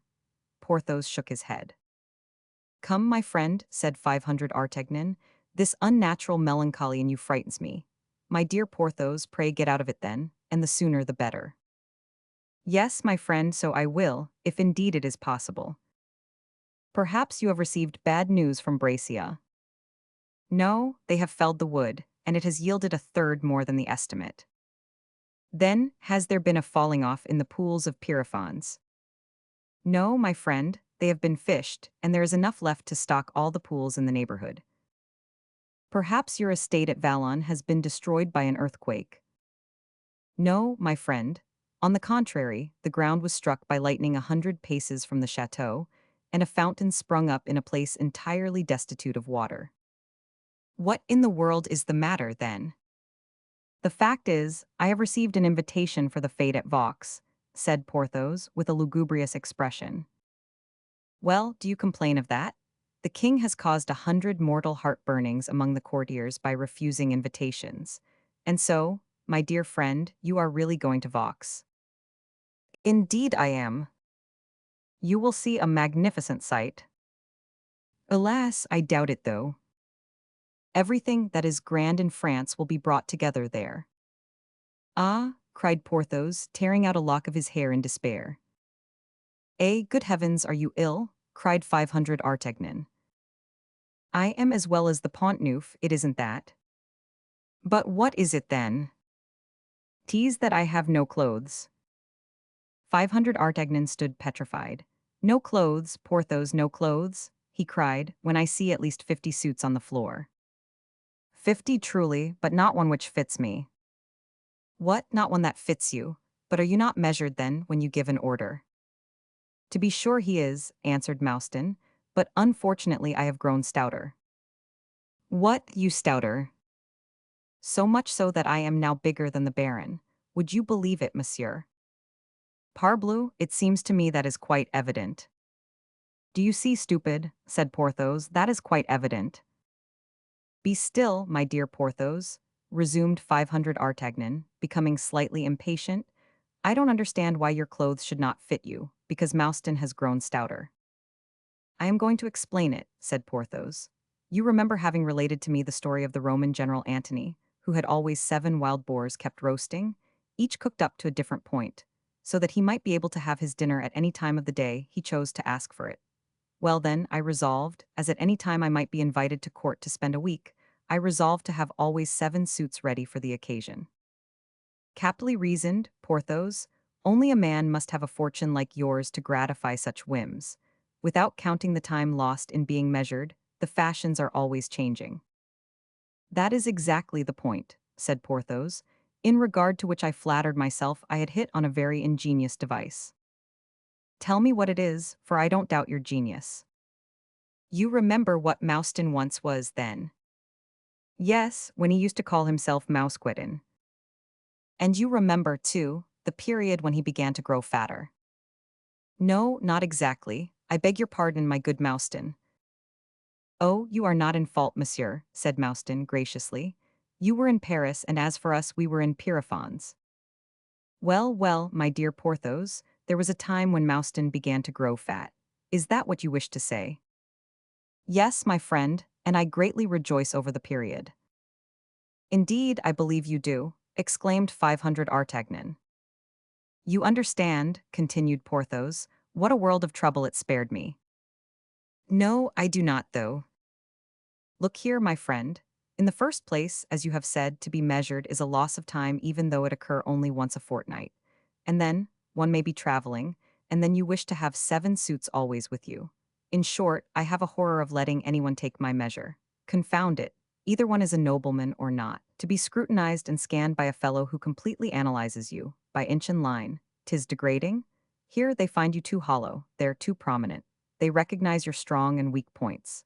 See, now, when we leave the measurer's hands, we are like those strongholds whose angles and different thicknesses have been ascertained by a spy.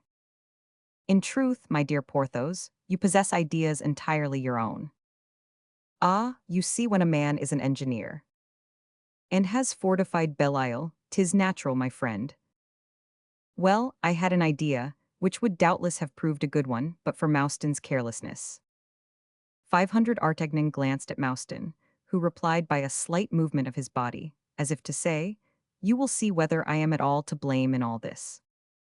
I congratulated myself then, resumed Porthos, at seeing Mouston get fat, and I did all I could, by means of substantial feeding, to make him stout, always in the hope that he would come to equal myself in girth, and could then be measured in my stead. Ah, cried 500 Artagnan, I see that spared you both time and humiliation. Consider my joy when, after a year and a half's judicious feeding, for I used to feed him up myself, the fellow. Oh, I lent a good hand myself, monsieur, said Mouston humbly. That's true. Consider my joy when, one morning, I perceived Mouston was obliged to squeeze in, as I once did myself, to get through the little secret door that those fools of architects had made in the chamber of the late Madame de Valonne, in the chateau of Pierrefonds. And by the way, about that door, my friend, I should like to ask you, who know everything, why these wretches of architects, who ought by rights to have the compasses in their eye, came to make doorways through which nobody but thin people could pass. Oh, those doors, answered 500 Artagnan, were meant for gallants, and they have generally slight and slender figures. Madame de Valonne had no gallant, answered Porthos majestically. Perfectly true, my friend, resumed 500 Artagnan. But the architects were imagining the possibility of your marrying again. Ah, that is possible, said Porthos. And now I have received an explanation how it is that doorways are made too narrow, let us return to the subject of Mouston's fatness, but see how the two things apply to each other. I have always noticed that ideas run parallel. And so, observe this phenomenon, 500 Artagnan. I was talking to you of Mouston, who is fat, and it led us on to Madame de Valonne, who was thin. Is it not marvelous? My dear friend, a savant of my acquaintance, M. Costar, has made the same observation as you have, and he calls the process by some Greek name which I forget. What, my remark is not then original? Cried Porthos, astounded. I thought I was the discoverer. My friend, the fact was known before Aristotle's days, that is to say, nearly 2,000 years ago. Well, well, 'tis no less true, said Porthos, delighted at the idea of having concurred with the sages of antiquity. Wonderfully, but suppose we return to Mouston. It seems to me we have left him fattening under our very eyes. Yes, monsieur, said Mouston. Well, said Porthos, Mouston fattened so well that he gratified all my hopes by reaching my standard, a fact of which I was well able to convince myself by seeing the rascal, one day, in a waistcoat of mine, which he had turned into a coat, a waistcoat, the mere embroidery of which was worth 100 pistoles. "'Twas only to try it on, monsieur," said Mouston. From that moment, I determined to put Mouston in communication with my tailors, and to have him measured instead of myself. A capital idea, Porthos, but Mouston is a foot and a half shorter than you. Exactly, they measured him down to the ground, and the end of the skirt came just below my knee. What a wonder you are, Porthos, such a thing could happen only to you. Ah, yes, pay your compliments, there is something to do it upon. It was exactly at that time, that is to say, nearly 2 years and a half ago, that I set out for Belle-Isle, instructing Mouston, so as always to have, in every event, a pattern of every fashion, to have a coat made for himself every month. And did Mouston neglect complying with your instructions? Ah, that would not be right, Mouston. No, monsieur, quite the contrary, quite the contrary. No, he never forgot to have his coats made, but he forgot to inform me that he had got stouter. But it was not my fault, monsieur, your tailor never told me.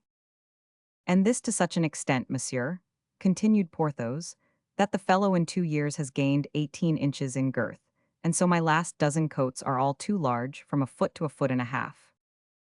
But the rest, those which were made when you were of the same size, they are no longer the fashion, my dear friend. Were I to put them on, I should look like a fresh arrival from Siam, and as though I had been 2 years away from court. I understand your difficulty. You have how many new suits? 9, 36, and yet not one to wear. Well, you must have a 37th made and give the 36 to Mouston. Ah, monsieur, said Mouston, with a gratified air. "The truth is that Monsieur has always been very generous to me." "Do you mean to think that I hadn't that idea, or that I was deterred by the expense? But it wants only 2 days to the fete. I received the invitation yesterday, made Mouston post hither with my wardrobe, and only this morning discovered my misfortune. And from now till the day after tomorrow, there isn't a single fashionable tailor who will undertake to make me a suit. That is to say, one covered all over with gold, isn't it?" "I wish it so, all over." "Oh, we shall manage it. You won't leave for 3 days. The invitations are for Wednesday, and this is only Sunday morning." "'Tis true, but Aramis has strongly advised me to be at Vaux 24 hours beforehand." "How, Aramis?" "Yes, it was Aramis who brought me the invitation." "Ah, to be sure, I see. You are invited on the part of M. Fouquet." "By no means, by the king, dear friend. The letter bears the following as large as life. M. le Baron de Vallon is informed that the king has condescended to place him on the invitation list." "Very good, but you leave with M. Fouquet." "And when I think," cried Porthos, stamping on the floor, "when I think I shall have no clothes, I am ready to burst with rage. I should like to strangle somebody or destroy something." "Neither strangle anybody nor destroy anything, Porthos. I will manage it all. Put on one of your 36 suits and come with me to a tailor." "Pooh, my agent has seen them all this morning." "Even M. Percerin." "Who is M. Percerin?" "Only the king's tailor." "Oh, ah, yes," said Porthos, who wished to appear to know the king's tailor, but now heard his name mentioned for the first time. "To M. Percerin's, by Jove, I thought he would be too much engaged." "Doubtless he will be, but be at ease, Porthos, he will do for me what he won't do for another. Only you must allow yourself to be measured." "Ah," said Porthos with a sigh, "'tis vexatious, but what would you have me do?" "Do, as others do, as the king does." "What, do they measure the king too? Does he put up with it?" "The king is a beau, my good friend, and so are you too, whatever you may say about it." Porthos smiled triumphantly. "Let us go to the king's tailor," he said, "and since he measures the king, I think, by my faith, I may well allow him to measure me." Chapter 77. Who Messer John Percerin was. The king's tailor, Messer Jean Percerin, occupied a rather large house in the Rue Saint-Honor, near the Rue de l'Arbre Sec. He was a man of great taste in elegant stuffs, embroideries, and velvet, being hereditary tailor to the king. The preferment of his house reached as far back as the time of Charles Roman IX, from whose reign dated, as we know, fancies in bravery difficult enough to gratify. The Percerin of that period was a Huguenot, like Ambroise Pare, and had been spared by the Queen of Navarre, the beautiful Margaret, as they used to write and say, too, in those days. Because, in sooth, he was the only one who could make for her those wonderful riding habits which she loved to wear, seeing that they were marvelously well suited to hide certain anatomical defects, which the Queen of Navarre used very studiously to conceal. Percerin being saved, made, out of gratitude, some beautiful black bodices, very inexpensive indeed for Queen Catherine, who ended by being pleased at the preservation of a Huguenot, on whom she had long looked with aversion. But Percerin was a very prudent man, and having heard it said that there was no more dangerous sign for a Protestant than to be smiled upon by Catherine, and having observed that her smiles were more frequent than usual, he speedily turned Catholic with all his family, and having thus become irreproachable, attained the lofty position of master tailor to the crown of France.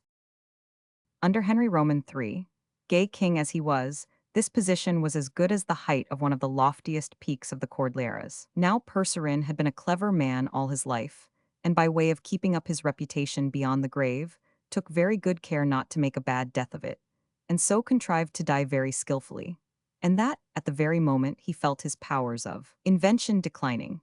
He left a son and daughter, both worthy of the name they were called upon to bear. The son, a cutter as unerring and exact as the square rule, the daughter, apt at embroidery and at designing ornaments. The marriage of Henry Roman IV and Marie de Medici, and the exquisite court mourning for the aforementioned queen, together with a few words let fall by M. de Bassompierre, king of the beaux of the period, made the fortune of the second generation of Percerins. M. Concino Concini and his wife Galigai, who subsequently shone at the French court, sought to Italianize the fashion and introduced some Florentine tailors. but Percerin, touched to the quick in his patriotism and his self-esteem, entirely defeated these foreigners. And that so well that Cancino was the first to give up his compatriots, and held the French tailor in such esteem that he would never employ any other. And thus wore a doublet of his on the very day that Vitry blew out his brains with his pistol at the Pont du Louvre. And this is the doublet issuing from M. Percerin's workshop, which the Parisians rejoiced in hacking into so many pieces with the human flesh it covered. Notwithstanding the favor, Concino Concini had shown Percerin, the King Louis Roman XIII, had the generosity to bear no malice to his tailor and to retain him in his service. At the time that Louis the Just afforded this great example of equity, Percerin had brought up two sons, one of whom made his debut at the marriage of Anne of Austria, invented that admirable Spanish costume in which Richelieu danced a saraband, made the costumes for the tragedy of Murame, and stitched onto Buckingham's mantle those famous pearls which were destined to be scattered about the pavement of the Louvre. A man becomes easily notable who has made the dresses of M. de Buckingham, M. de Cinq-Mars, Mademoiselle Ninon, M. de Beaufort, and Marion de Lorraine. And thus Percerin III had attained the summit of his glory when his father died. This same Percerin Roman III, old, famous, and wealthy, yet further dressed Louis Roman XIV, and having no son, which was a great cause of sorrow to him, seeing that with himself his dynasty would end, he had brought up several hopeful pupils. He possessed a carriage, a country house, manservants the tallest in Paris, and by special authority from Louis Roman XIV, a pack of hounds. He worked from de Lyon and Letelier under a sort of patronage, but politic man as he was, and versed in state secrets, he never succeeded in fitting M. Colbert. This is beyond explanation. It is matter for intuition.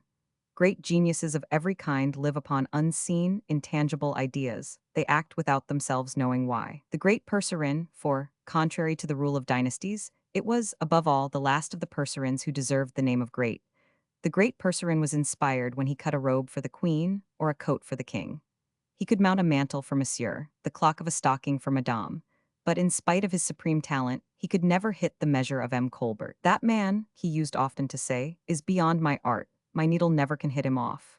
We need scarcely say that Percerin was M. Fouquet's tailor and that the surintendant highly esteemed him. M. Percerin was nearly 80 years old, nevertheless still fresh, and at the same time so dry, the courtiers used to say that he was positively brittle. His renown and his fortune were great enough for M. le Prince, that king of fops, to take his arm when talking over the fashions, and for those least eager to pay never to dare to leave their accounts in arrear with him. For Master Percerin would for the first time make clothes upon credit, but the second never, unless paid for the former order.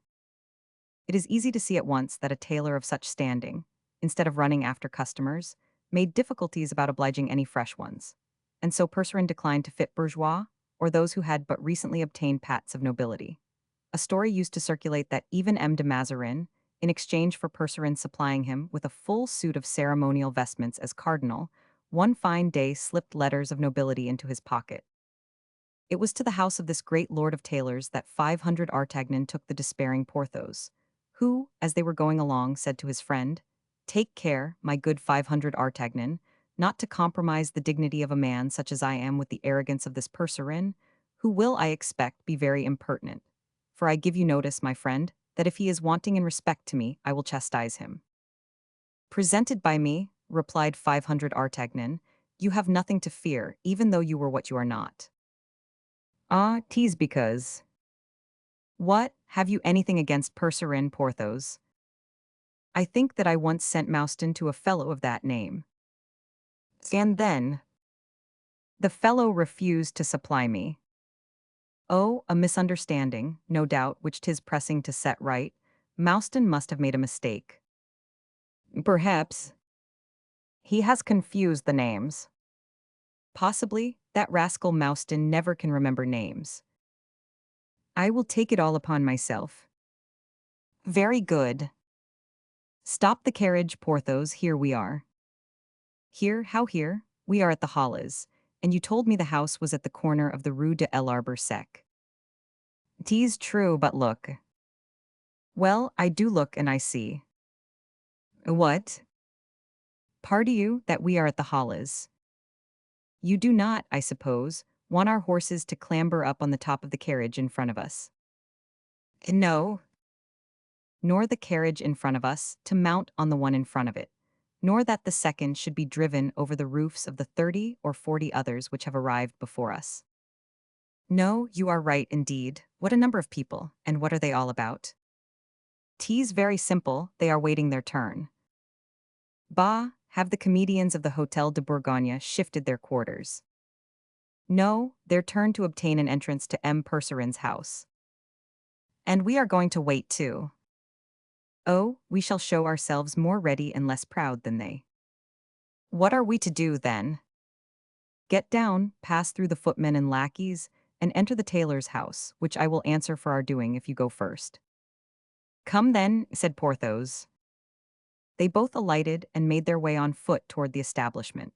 The cause of the confusion was that M. Percerin's doors were closed, while a servant, standing before them, was explaining to the illustrious customers of the illustrious tailor that just then M. Percerin could not receive anybody. It was brooded about outside still, on the authority of what the great lackey had told some great noble whom he favored, in confidence that M. Percerin was engaged upon 5 dresses for the king, and that, owing to the urgency of the case, he was meditating in his office on the ornaments, colors, and cut of these 5 suits. Some, contented with this reason, went away again, happy to repeat it to others. But others, more tenacious, insisted on having the doors opened, and among these last 3 blue ribbons, intended to take parts in a ballet, which would inevitably fail unless the said 3 had their costumes shaped by the very hand of the great Percerin himself. 500 Artagnan, pushing on Porthos, who scattered the groups of people right and left, succeeded in gaining the counter, behind which the journeymen tailors were doing their best to answer queries.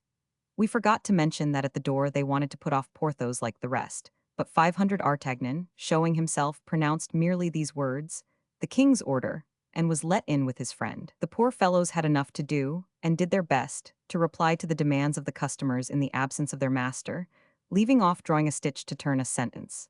And when wounded pride, or disappointed expectation, brought down upon them 2 cutting rebukes, he who was attacked made a dive and disappeared under the counter. The line of discontented lords formed a very remarkable picture. Our captain of musketeers, a man of sure and rapid observation, took it all in at a glance. But having run over the groups, his eye rested on a man in front of him. This man, seated upon a stool, scarcely showed his head above the counter which sheltered him. He was about 40 years of age, with a melancholy aspect, pale face, and soft, luminous eyes. He was looking at 500 Artagnan and the rest, with his chin resting upon his hand, like a calm and inquiring amateur. Only on perceiving and doubtless recognizing our captain, he pulled his hat down over his eyes. It was this action, perhaps, that attracted 500 Artagnan's attention. If so, the gentleman who had pulled down his hat produced an effect entirely different from what he had desired. In other respects, his costume was plain, and his hair evenly cut enough for customers, who were not close observers, to take him for a mere tailor's apprentice, perched behind the board, and carefully stitching cloth or velvet. Nevertheless, this man held up his head too often to be very productively employed with his fingers. 500 Artagnan was not deceived. Not he, and he saw at once that if this man was working at anything, it certainly was not at velvet.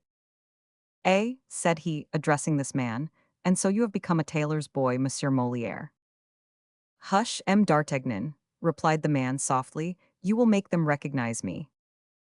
"Well, and what harm?" "The fact is, there is no harm, but—" "You were going to say there is no good in doing it either, is it not so?" "Alas, no, for I was occupied in looking at some excellent figures." Go on, Monsieur Molière. I quite understand the interest you take in it. I will not disturb your study." "Thank you.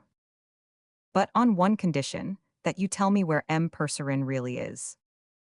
"Oh, willingly, in his own room, only." "Only that one can't enter it?" "Unapproachable." "For everybody." "For everybody. He brought me here so that I might be at my ease to make my observations, and then he went away." "Well, my dear Monsieur Molière, but you will go and tell him I am here." "I," exclaimed Molière in the tone of a courageous dog from which you snatch the bone it has legitimately gained, "I disturb myself. Ah, Monsieur d'Artagnan, how hard you are upon me."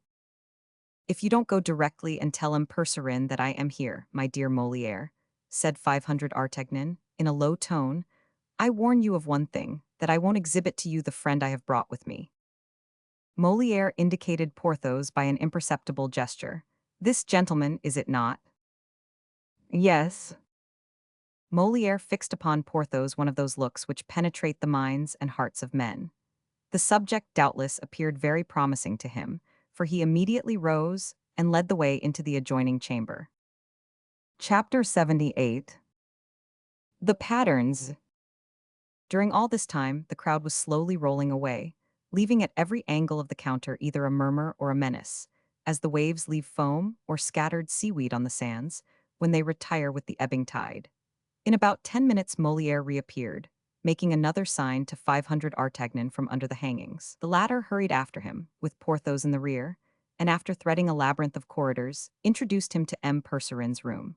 The old man, with his sleeves turned up, was gathering up in folds a piece of gold-flowered brocade, so as the better to exhibit its luster. Perceiving 500 Artagnan, he put the silk aside, and came to meet him, by no means radiant with joy, and by no means courteous, but take it altogether in a tolerably civil manner. The captain of the musketeers will excuse me, I am sure, for I am engaged. Yes, on the king's costumes, I know that, my dear Monsieur Percerin. You are making 3, they tell me. 5, my dear Monsieur, 5.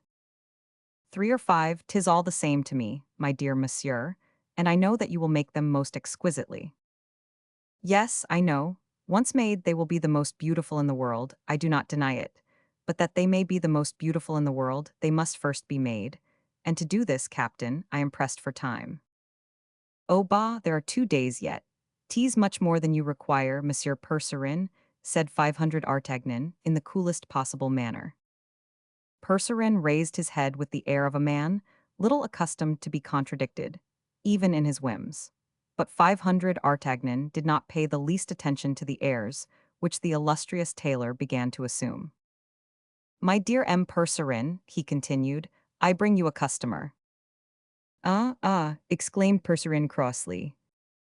M. le Baron de Vallon de Bracia de Pierrefonds, continued 500 Artagnan. Percerin attempted a bow, which found no favor in the eyes of the terrible Porthos, who, from his first entry into the room, had been regarding the tailor askance. A very good friend of mine, concluded 500 Artagnan. I will attend to Monsieur, said Percerin, but later. Later, but when? When I have time. You have already told my valet as much, broke in Porthos discontentedly. Very likely, said Percerin, I am nearly always pushed for time. My friend, returned Porthos sententiously, there is always time when one chooses to find it. Percerin turned crimson, a very ominous sign indeed in old men blanched by age. Monsieur is very free to confer his custom elsewhere. Come, Percerin, interposed 500 Artagnan, you are not in a good temper today. Well, I will say one more word to you, which will bring you on your knees. Monsieur is not only a friend of mine, but more, a friend of M. Fouquet's. Exclaimed the tailor, that is another thing. Then, turning to Porthos, Monsieur le Baron is attached to the surintendant? He inquired. I am attached to myself, shouted Porthos, at the very moment that the tapestry was raised to introduce a new speaker in the dialogue. Molière was all observation. 500 Artagnan laughed, Porthos swore. My dear Percerin, said 500 Artagnan, you will make a dress for the Baron. 'Tis I who ask you. To you I will not say nay, Captain. But that is not all, you will make it for him at once. 'Tis impossible before 8 days. That then is as much as to refuse, because the dress is wanted for the fete at Vaux. I repeat that it is impossible, returned the obstinate old man. By no means, dear Monsieur Percerin, above all if I ask you, said a mild voice at the door, a silvery voice which made 500 Artagnan prick up his ears. It was the voice of Aramis. Monsieur de Herblay, cried the tailor. Aramis, murmured 500 Artagnan. Our bishop, said Porthos. Good morning, 500 Artagnan. Good morning, Porthos. Good morning, my dear friends, said Aramis. Come, M. Percerin, make the Baron's dress, and I will answer for it you will gratify M. Fouquet. And he accompanied the words with a sign which seemed to say, agree, and dismiss them. It appeared that Aramis had over Master Percerin an influence superior even to 500 Artagnans, for the tailor bowed in assent, and turning round upon Porthos. "Go and get measured on the other side," said he rudely. Porthos colored in a formidable manner. 500 Artagnan saw the storm coming, and addressing Molière said to him in an undertone, "You see before you, my dear monsieur, a man who considers himself disgraced if you measure the flesh and bones that heaven has given him. Study this type for me, Master Aristophanes, and profit by it." Molière had no need of encouragement, and his gaze dwelt upon the Baron Porthos. "Monsieur," he said, "if you will come with me, I will make them take your measure without the measurer touching you." "Oh," said Porthos, "how do you make that out, my friend?"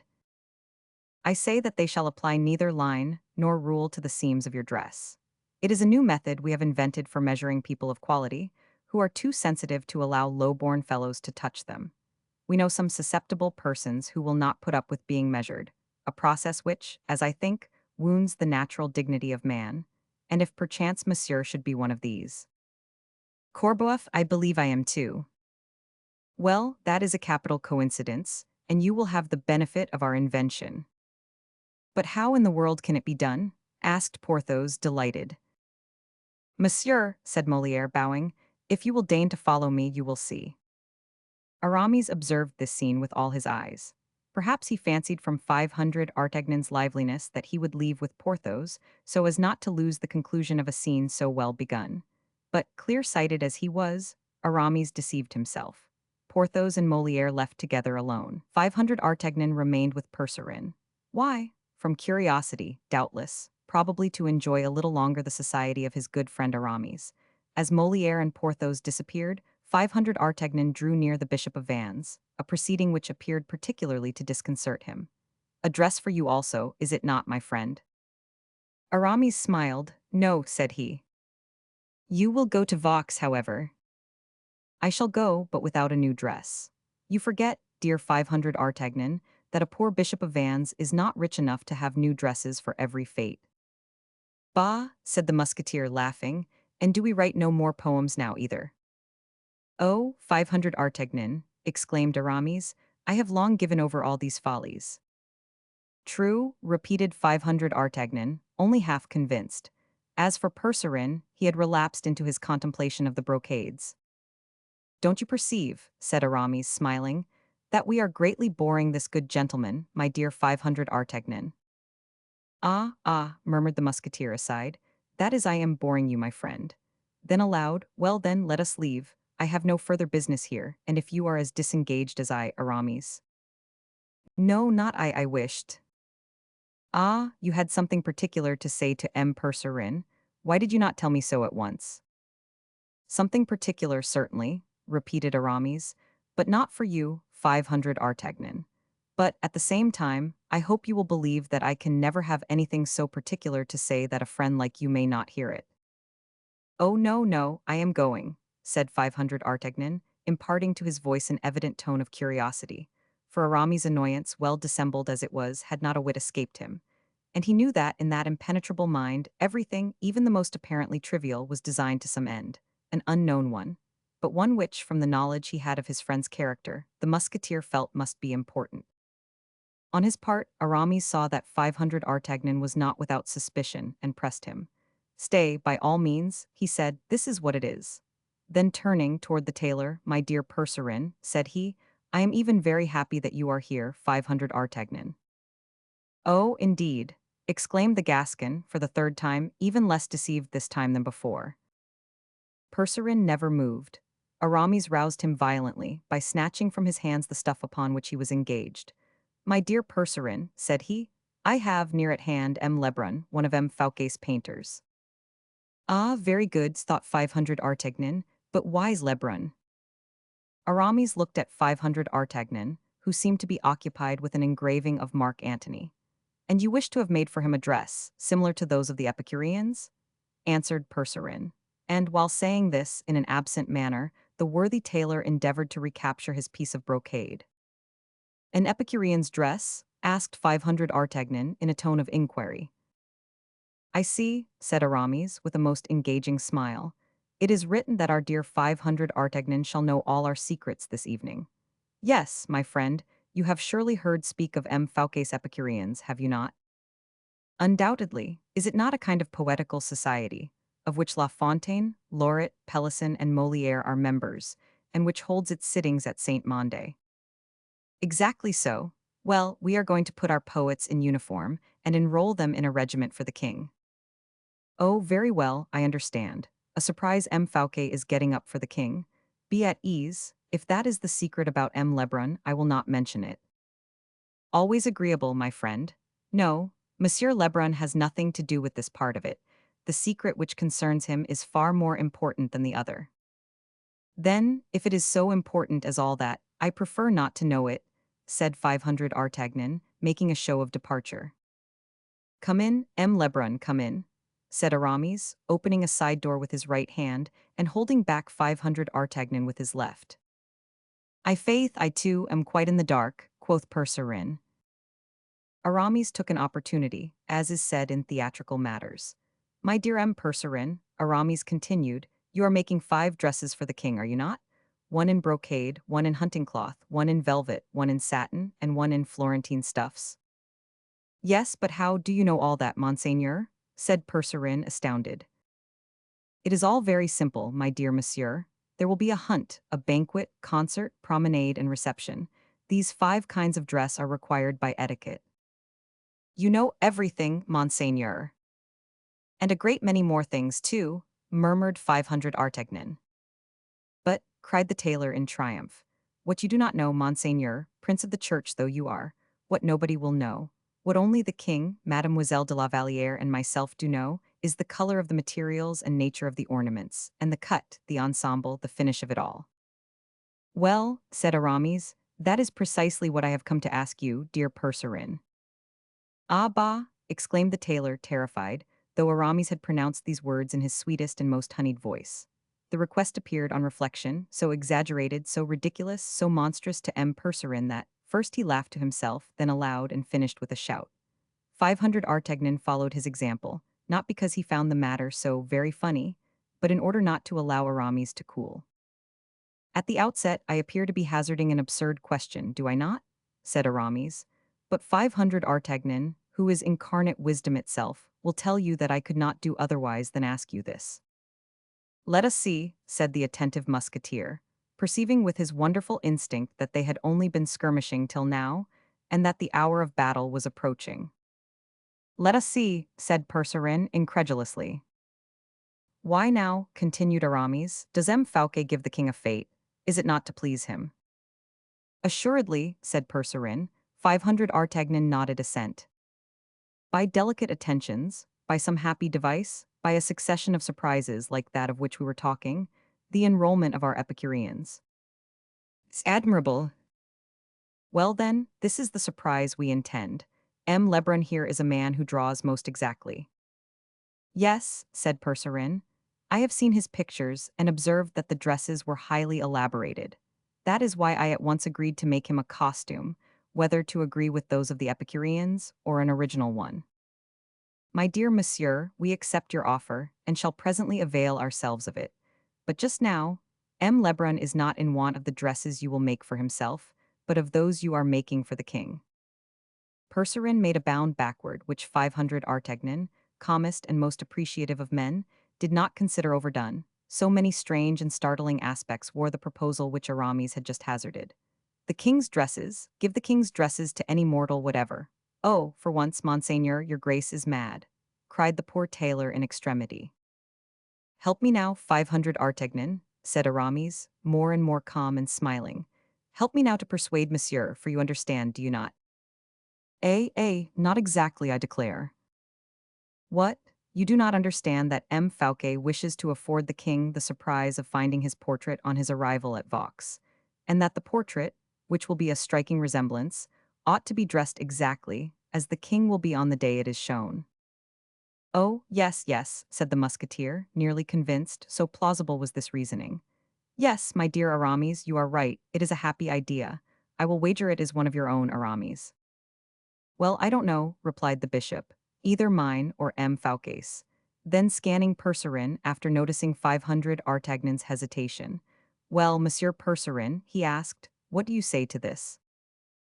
I say that, That you are, doubtless, free to refuse. I know well, and I by no means count upon compelling you, my dear monsieur.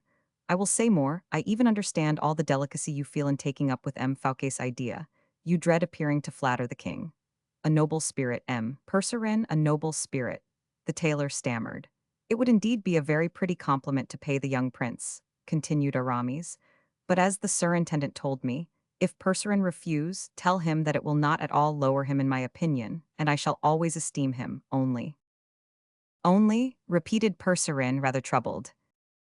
Only, continued Aramis, I shall be compelled to say to the king, you understand, my dear Monsieur Percerin, that these are M. Fouquet's words.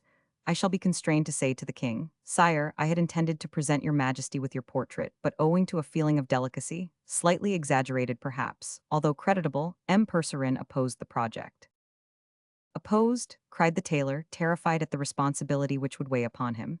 I to oppose the desire, the will of M. Fouquet when he is seeking to please the king? Oh, what a hateful word you have uttered, monseigneur. Oppose? Oh, 'tis not I who said it, heaven have mercy on me. I call the captain of the musketeers to witness it. Is it not true, Monsieur d'Artagnan, that I have opposed nothing? 500 Artagnan made a sign indicating that he wished to remain neutral. He felt that there was an intrigue at the bottom of it, whether comedy or tragedy. He was at his wits' end at not being able to fathom it, but in the meanwhile wished to keep clear. But already Percerin, goaded by the idea that the king should be told he had stood in the way of a pleasant surprise, had offered Lebrun a chair, and proceeded to bring from a wardrobe 4 magnificent dresses, the 5th being still in the workmen's hands, and these masterpieces he successively fitted upon 4 lay figures, which, imported into France in the time of Concini, had been given to Percerin Roman II, by Marshal d'Honor, after the discomfiture of the Italian tailors, ruined in their competition. The painter set to work to draw and then to paint the dresses. But Aramis, who was closely watching all the phases of his toil, suddenly stopped him. I think you have not quite got it, my dear Lebrun, he said. Your colors will deceive you, and on canvas we shall lack that exact resemblance which is absolutely requisite. Time is necessary for attentively observing the finer shades. Quite true, said Percerin, but time is wanting, and on that head, you will agree with me, monseigneur, I can do nothing. Then the affair will fail, said Aramis quietly, and that because of a want of precision in the colors. Nevertheless, Lebrun went on copying the materials and ornaments with the closest fidelity, a process which Aramis watched with ill-concealed impatience. What in the world now is the meaning of this imbroglio? The musketeer kept saying to himself. That will certainly never do, said Aramis. M. Lebrun, close your box and roll up your canvas. But, monsieur, cried the vexed painter, the light is abominable here. An idea, M. Lebrun, an idea. If we had a pattern of the materials, for example, and with time and a better light. Oh then, cried Lebrun, I would answer for the effect.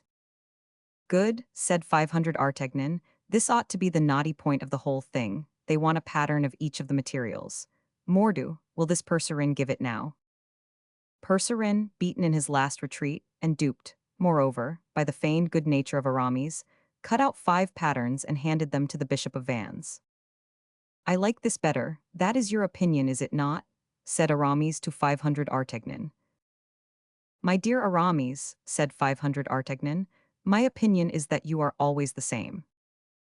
And consequently, always your friend, said the bishop in a charming tone. Yes, yes, said 500 Artagnan aloud. Then, in a low voice, if I am your dupe, double Jesuit that you are, I will not be your accomplice, and to prevent it, 'tis time I left this place. Adieu, Aramis, he added aloud, adieu, I am going to rejoin Porthos. Then wait for me, said Aramis, pocketing the patterns, for I have done, and shall not be sorry to say a parting word to our friend. Lebrun packed up, Percerin put back the dresses into the closet, Aramis put his hand on his pocket to assure himself the patterns were secure, and they all left the study. Chapter 79, where probably Molière formed his first idea of the bourgeois gentilhomme. 500 Artagnan found Porthos in the adjoining chamber, but no longer an irritated Porthos or a disappointed Porthos, but Porthos radiant, blooming, fascinating, and chatting with Molière, who was looking upon him with a species of idolatry. and as a man would who had not only never seen anything better, but not even ever anything so good, Aramis went straight up to Porthos and offered him his delicate white hand, which lost itself in the gigantic hand of his old friend, an operation which Aramis never hazarded without a certain uneasiness. But the friendly pressure having been performed not too painfully for him, the Bishop of Vannes passed over to Molière. "Well, monsieur," said he, "will you come with me to Saint-Mandé?" "I will go anywhere you like, monseigneur," answered Molière. "To Saint-Mandé?" cried Porthos, surprised at seeing the proud Bishop of Vannes fraternizing with a journeyman tailor. "What, Aramis, are you going to take this gentleman to Saint-Mandé?" "Yes," said Aramis, smiling, "our work is pressing." "And besides, my dear Porthos," continued 500 Artagnan, "M. Molière is not altogether what he seems." "In what way?" asked Porthos. "Why, this gentleman is one of M. Percerin's chief clerks, and is expected at Saint-Mandé to try on the dresses which M. Fouquet has ordered for the Epicureans." "'Tis precisely so," said Molière. "Yes, monsieur." "Come then, my dear M. Molière," said Aramis, "that is, if you have done with M. de Valon." "We have finished," replied Porthos. "And you are satisfied?" asked 500 Artagnan. "Completely so," replied Porthos. Molière took his leave of Porthos with much ceremony, and grasped the hand which the captain of the musketeers furtively offered him. "Pray, monsieur," concluded Porthos mincingly, "above all be exact." "You will have your dress after tomorrow, monsieur le baron," answered Molière, and he left with Aramis. Then 500 Artagnan, taking Porthos' arm, "What has this tailor done for you, my dear Porthos," he asked, "that you are so pleased with him?" "What has he done for me, my friend, done for me?" cried Porthos enthusiastically. "Yes, I ask you, what has he done for you?" "My friend, he has done that which no tailor ever yet accomplished. He has taken my measure without touching me." "Ah, bah, tell me how he did it."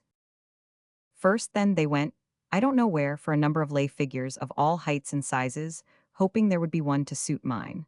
But the largest, that of the drum major of the Swiss Guard, was 2 inches too short and half a foot too slender. "Indeed."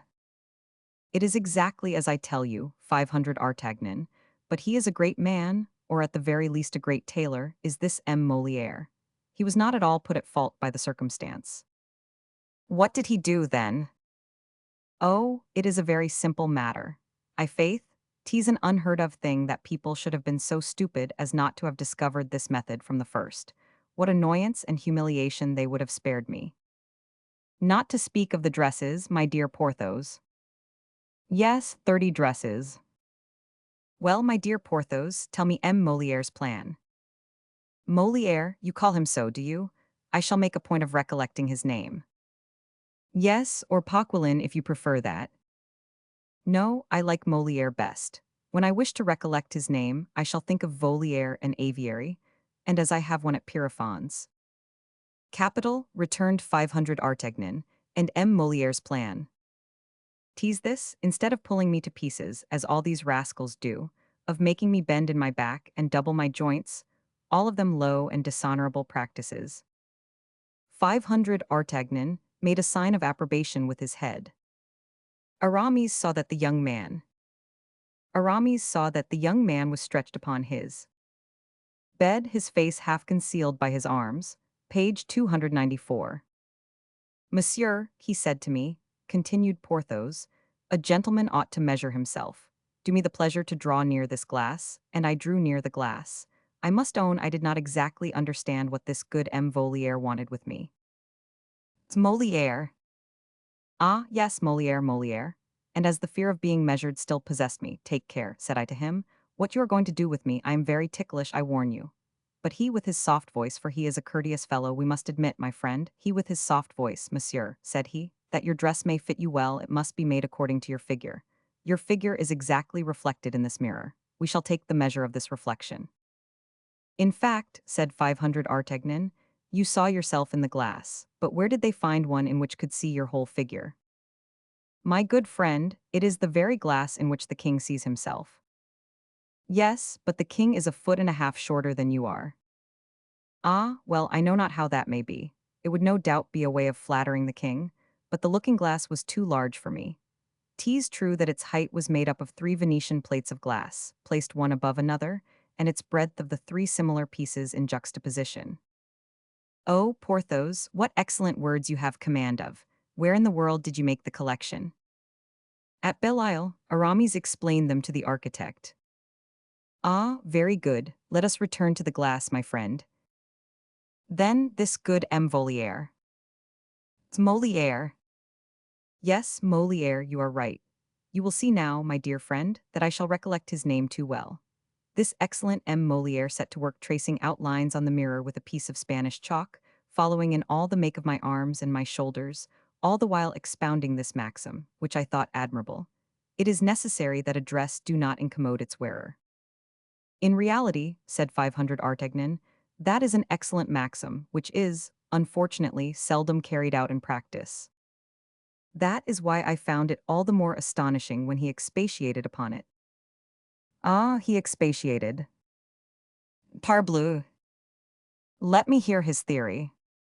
Seeing that, he continued, one may, in awkward circumstances, or in a troublesome position, have one's doublet on one's shoulder, and not desire to take one's doublet off. True, said 500 Artagnan. And so, continued M. Voliere. It's Moliere. Moliere, yes, and so, went on M. Moliere, you want to draw your sword, monsieur, and you have your doublet on your back. What do? I take it off, I answered. Well, no, he replied. How no? I say that the dress should be so well made that it can in no way encumber you, even in drawing your sword.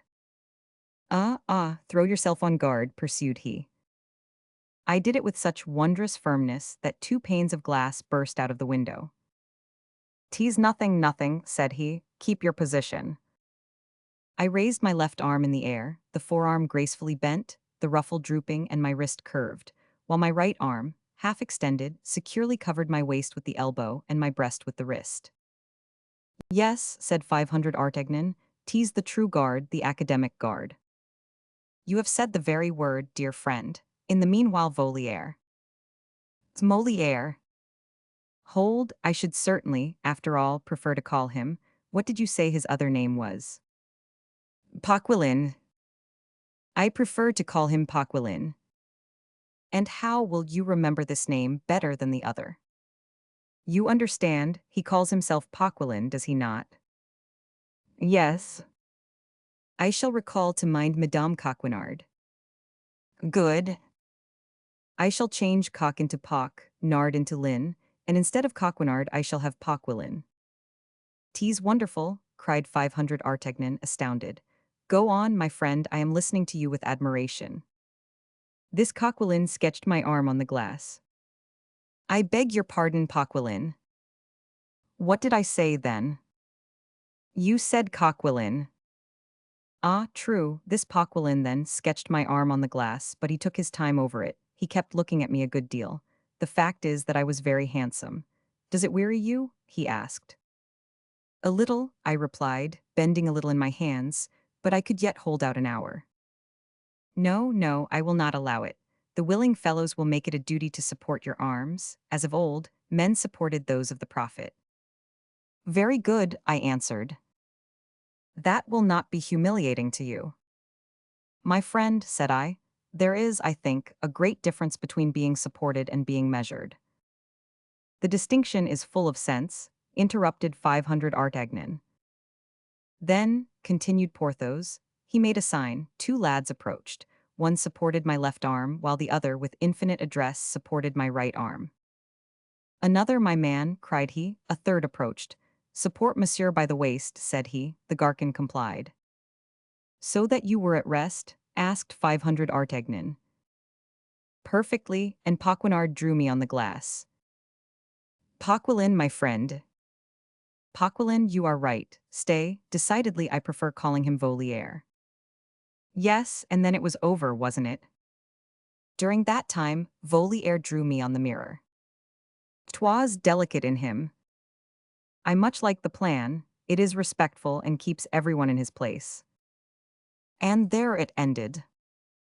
without a soul having touched me, my friend, except the 3 Garcons who supported you. Doubtless, but I have, I think, already explained to you the difference there is between supporting and measuring. "'Tis true," answered 500 Artagnan, who said afterward to himself, "I faith, I greatly deceive myself, or I have been the means of a good windfall to that rascal Moliere, and we shall assuredly see the scene hit off to the life in some comedy or other." Porthos smiled. "What are you laughing at?" asked 500 Artagnan.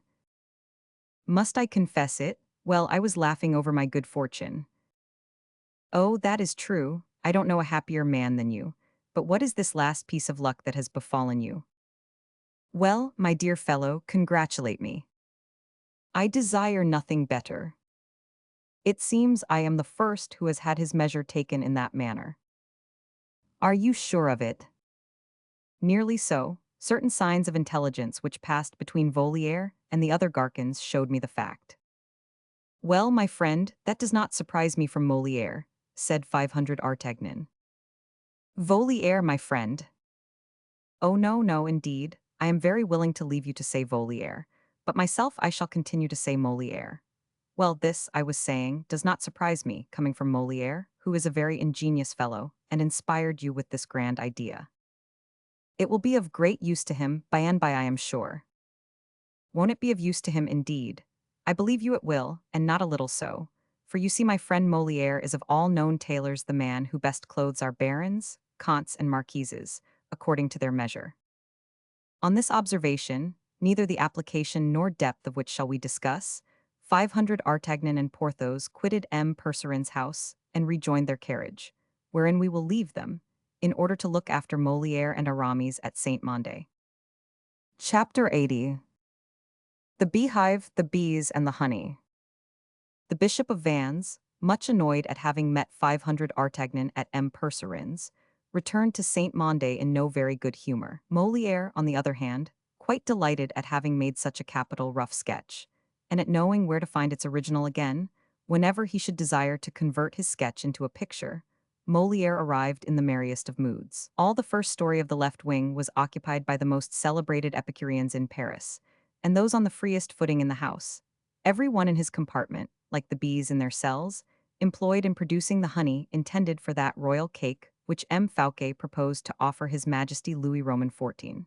During the fete at Vaux, Pelisson, his head leaning on his hand, was engaged in drawing out the plan of the prologue to the Fascieux, a comedy in 3 acts, which was to be put on the stage by Paquelin de Molière, as 500 Artagnan called him, or Coquelin de Volière, as Porthos styled him. Lauret, with all the charming innocence of a gazetteer, the gazetteers of all ages have always been so artless.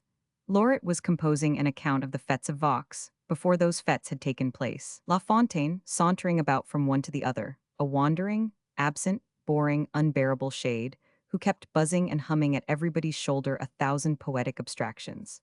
He so often disturbed Pelisson that the latter, raising his head, crossly said, "At least, La Fontaine, supply me with a rhyme, since you say you have the run of the gardens at Parnassus."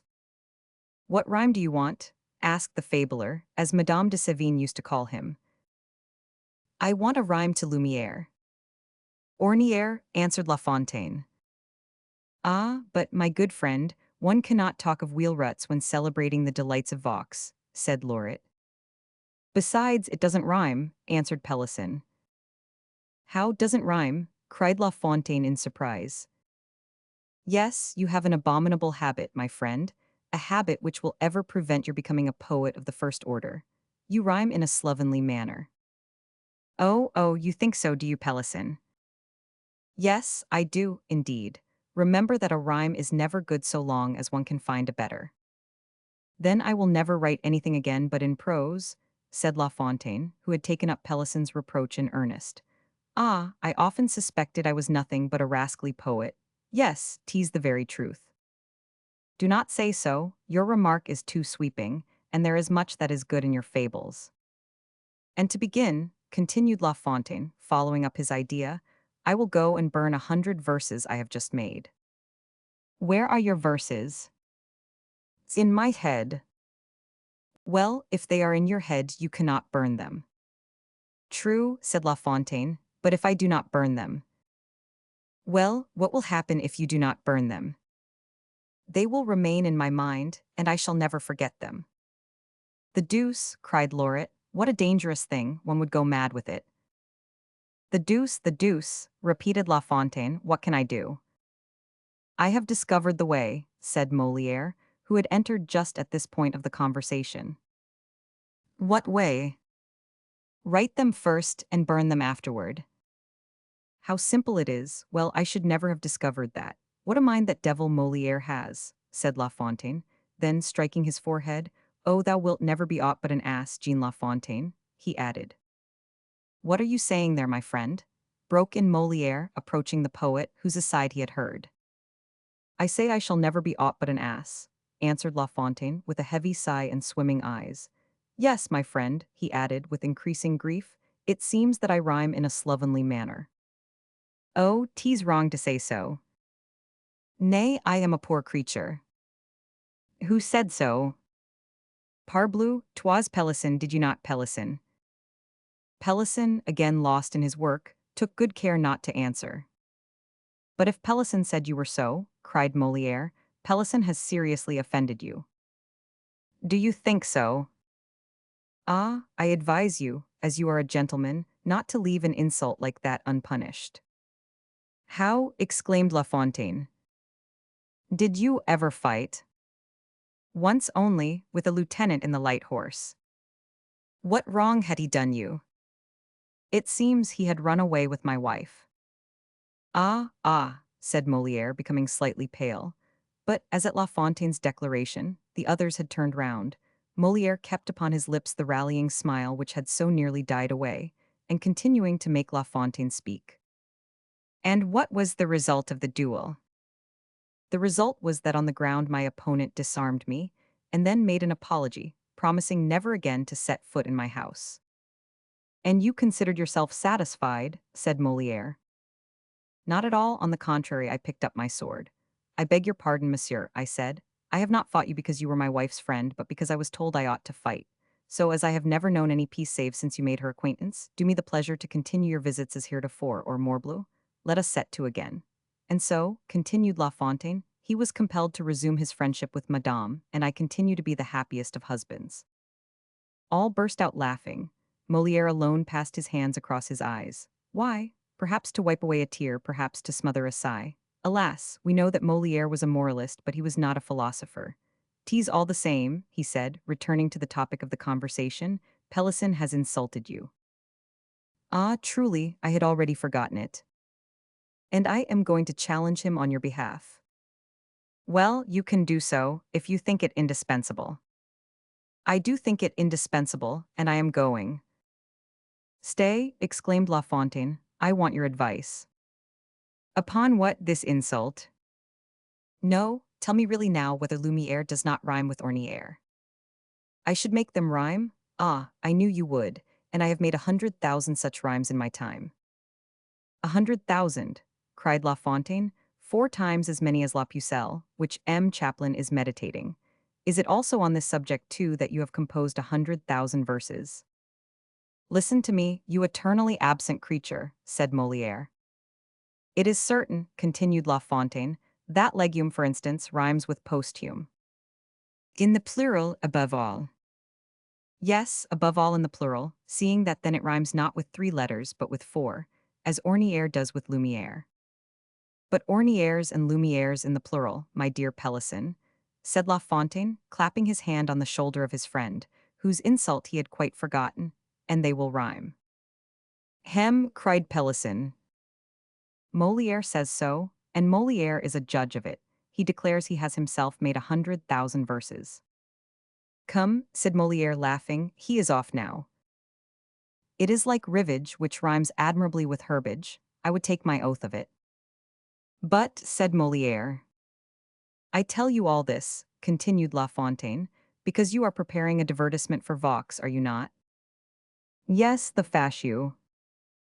Ah, yes, the fascio.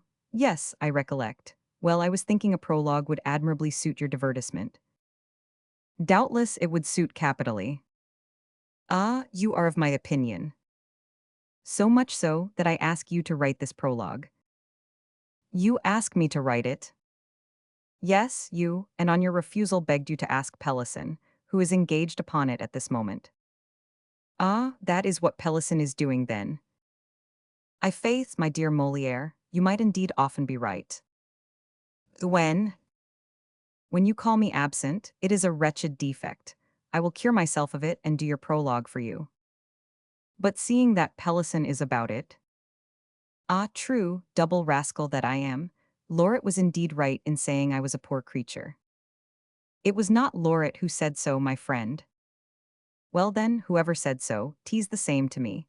And so your divertisement is called the fascio? Well, can you not make hero rhyme with fascio? If obliged, yes. And even with capricia. Oh no, no. It would be hazardous, and yet why so? There is too great a difference in the cadences. I was fancying, said La Fontaine, leaving Molière for Lauret. I was fancying. What were you fancying? Said Lauret in the middle of a sentence. Make haste. You are writing the prologue to the fascio, are you not? No, more to you, it is Pelisson. Ah, Pelisson, cried La Fontaine, going over to him. I was fancying, he continued, that the nymph of Vaux. Ah, beautiful, cried Lauret. The nymph of Vaux, thank you, La Fontaine, you have just given me the two concluding verses of my paper. Well, if you can rhyme so well, La Fontaine, said Pelisson, tell me now in what way you would begin my prologue. I should say, for instance, oh, nymph who, after who I should place a verb in the second person singular of the present indicative, and should go on thus, this grot profound. But the verb, asked Pelisson. To admire the greatest king of all kings round, continued La Fontaine. But the verb, obstinately insisted Pelisson. This second person singular of the present indicative. Well then, quittest. O nymph, who quittest now this grot profound? To admire the greatest king of all kings round. You would put who quittest, would you? Why not? Gentlest after you who. Ah, my dear fellow, exclaimed La Fontaine, you are a shocking pedant. Without counting, said Molière, that the second verse, king of all kings round, is very weak, my dear La Fontaine. Then you see clearly I am nothing but a poor creature, a shuffler, as you said. I never said so. Then, as Lauret said. And it was not Lauret neither, it was Pelisson. Well, Pelisson was right 100 times over. But what annoys me more than anything, my dear Molière, is that I fear we shall not have our Epicurean dresses. You expected yours, then, for the fete? Yes, for the fete, and then for after the fete. My housekeeper told me that my own is rather faded. Diable, your housekeeper is right, rather more than faded. Ah, you see, resumed La Fontaine, the fact is I left it on the floor in my room, and my cat. Well, your cat. She kittened upon it, which has rather altered its color. Molière burst out laughing. Pelisson and Lauret followed his example. At this juncture, the Bishop of Vannes appeared, with a roll of plans and parchments under his arm, as if the angel of death had chilled all gay and sprightly fancies, as if that wan form had scared away the graces to whom Xenocrates sacrificed. Silence immediately reigned through the study, and every one resumed his self-possession and his pen. Aramis distributed the notes of invitation, and thanked them in the name of M. Fouquet. The surintendant, he said, being kept to his room by business, could not come and see them, but begged them to send him some of the fruits of their day's work, to enable him to forget the fatigue of his labor in the night. At these words, all settled to work. La Fontaine placed himself at a table, and set his rapid pen running over the vellum. Pelisson made a fair copy of his prologue. Molière gave 50 fresh verses, with which his visit to Percerin had inspired him. Lauret, his article on the marvelous fetes. He predicted, and Aramis, laden with booty like the king of the bees, that great black drone, decked with purple and gold, re-entered his apartment, silent and busy. But before departing, remember, gentlemen, said he, we all leave tomorrow evening. In that case, I must give notice at home, said Molière. Yes, poor Molière, said Lauret, smiling, he loves his home. He loves, yes, replied Molière with his sad, sweet smile. He loves, that does not mean they love him. As for me, said La Fontaine, They love me at Chateau Thierry, I am very sure. Aramis here re-entered after a brief disappearance. Will anyone go with me? He asked. I am going by Paris after having passed a quarter of an hour with M. Fouquet. I offer my carriage. Good, said Molière. I accept it, I am in a hurry. I shall dine here, said Lauret. M. de Gerville has promised me some crawfish. He has promised me some whitings. Find a rhyme for that, La Fontaine. Aramis went out laughing, as only he could laugh, and Molière followed him. They were at the bottom of the stairs when La Fontaine opened the door and shouted out. He has promised us some whitings. In return for all our writings. The shouts of laughter reached the ears of Fouquet. At the moment Aramis opened the door of the study. As to Molière, he had undertaken to order the horses, while Aramis went to exchange a parting word with the surintendant. Oh, how they are laughing there, said Fouquet with a sigh.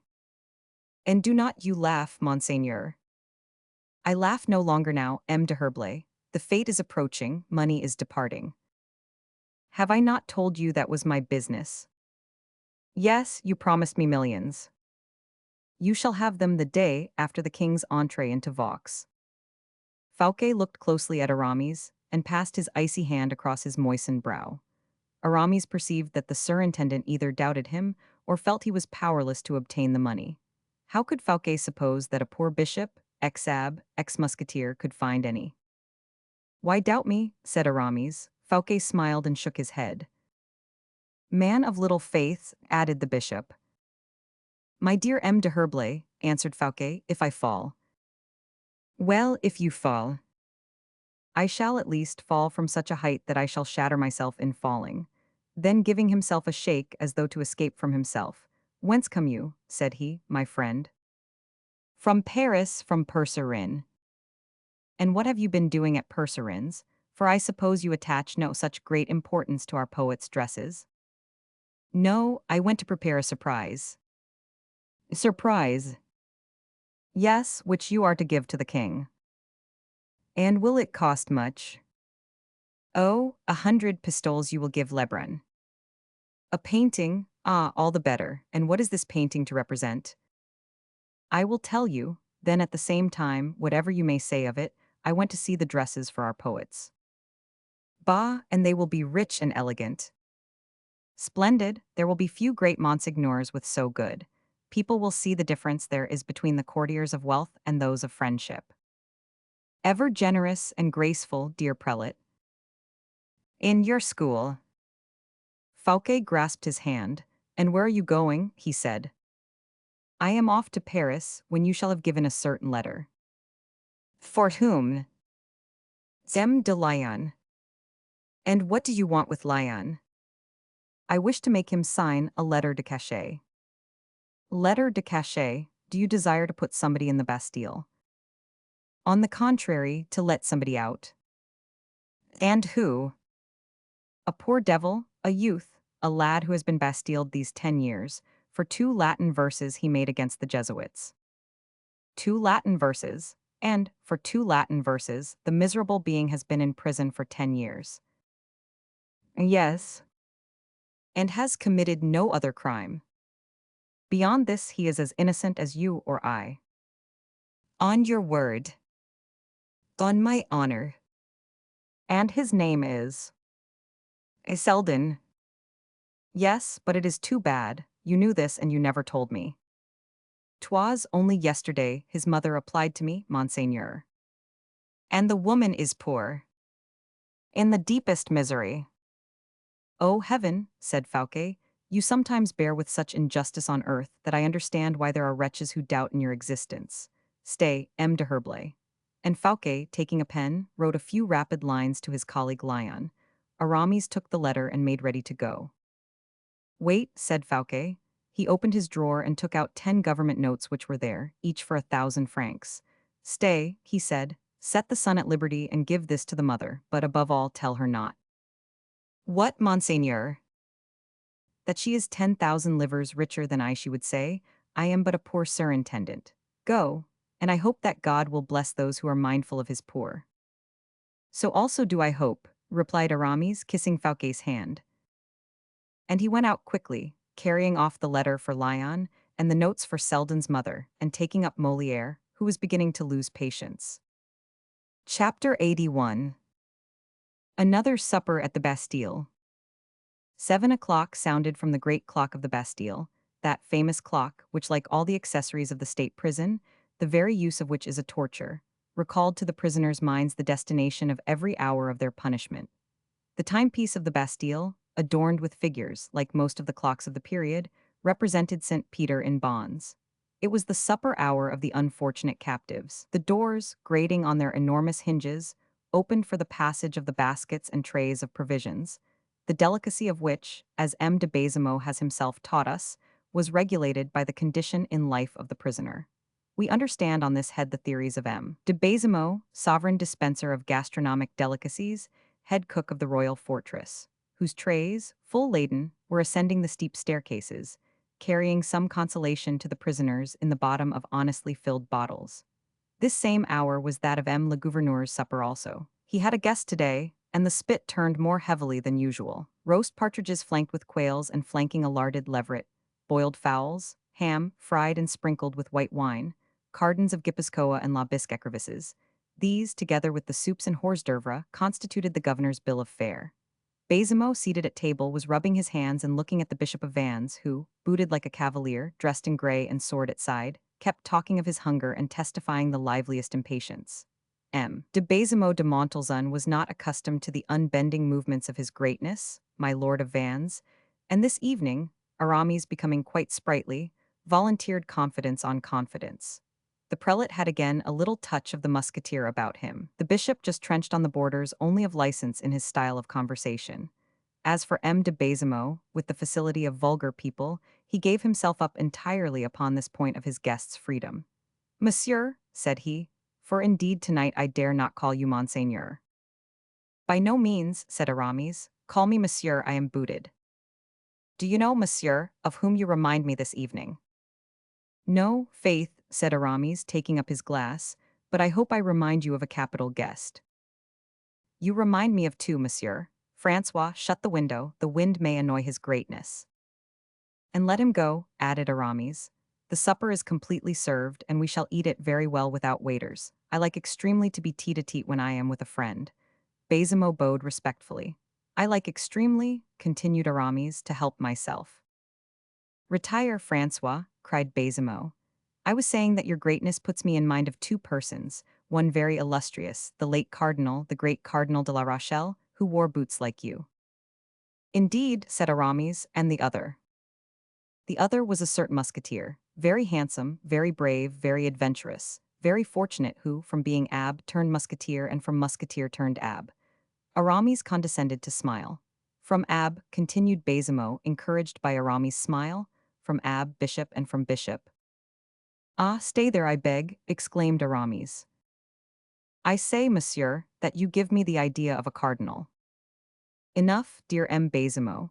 As you said, I have on the boots of a cavalier, but I do not intend, for all that, to embroil myself with the church this evening." "But you have wicked intentions, however, Monseigneur." "Oh yes, wicked I own, as everything mundane is." "You traverse the town and the streets in disguise."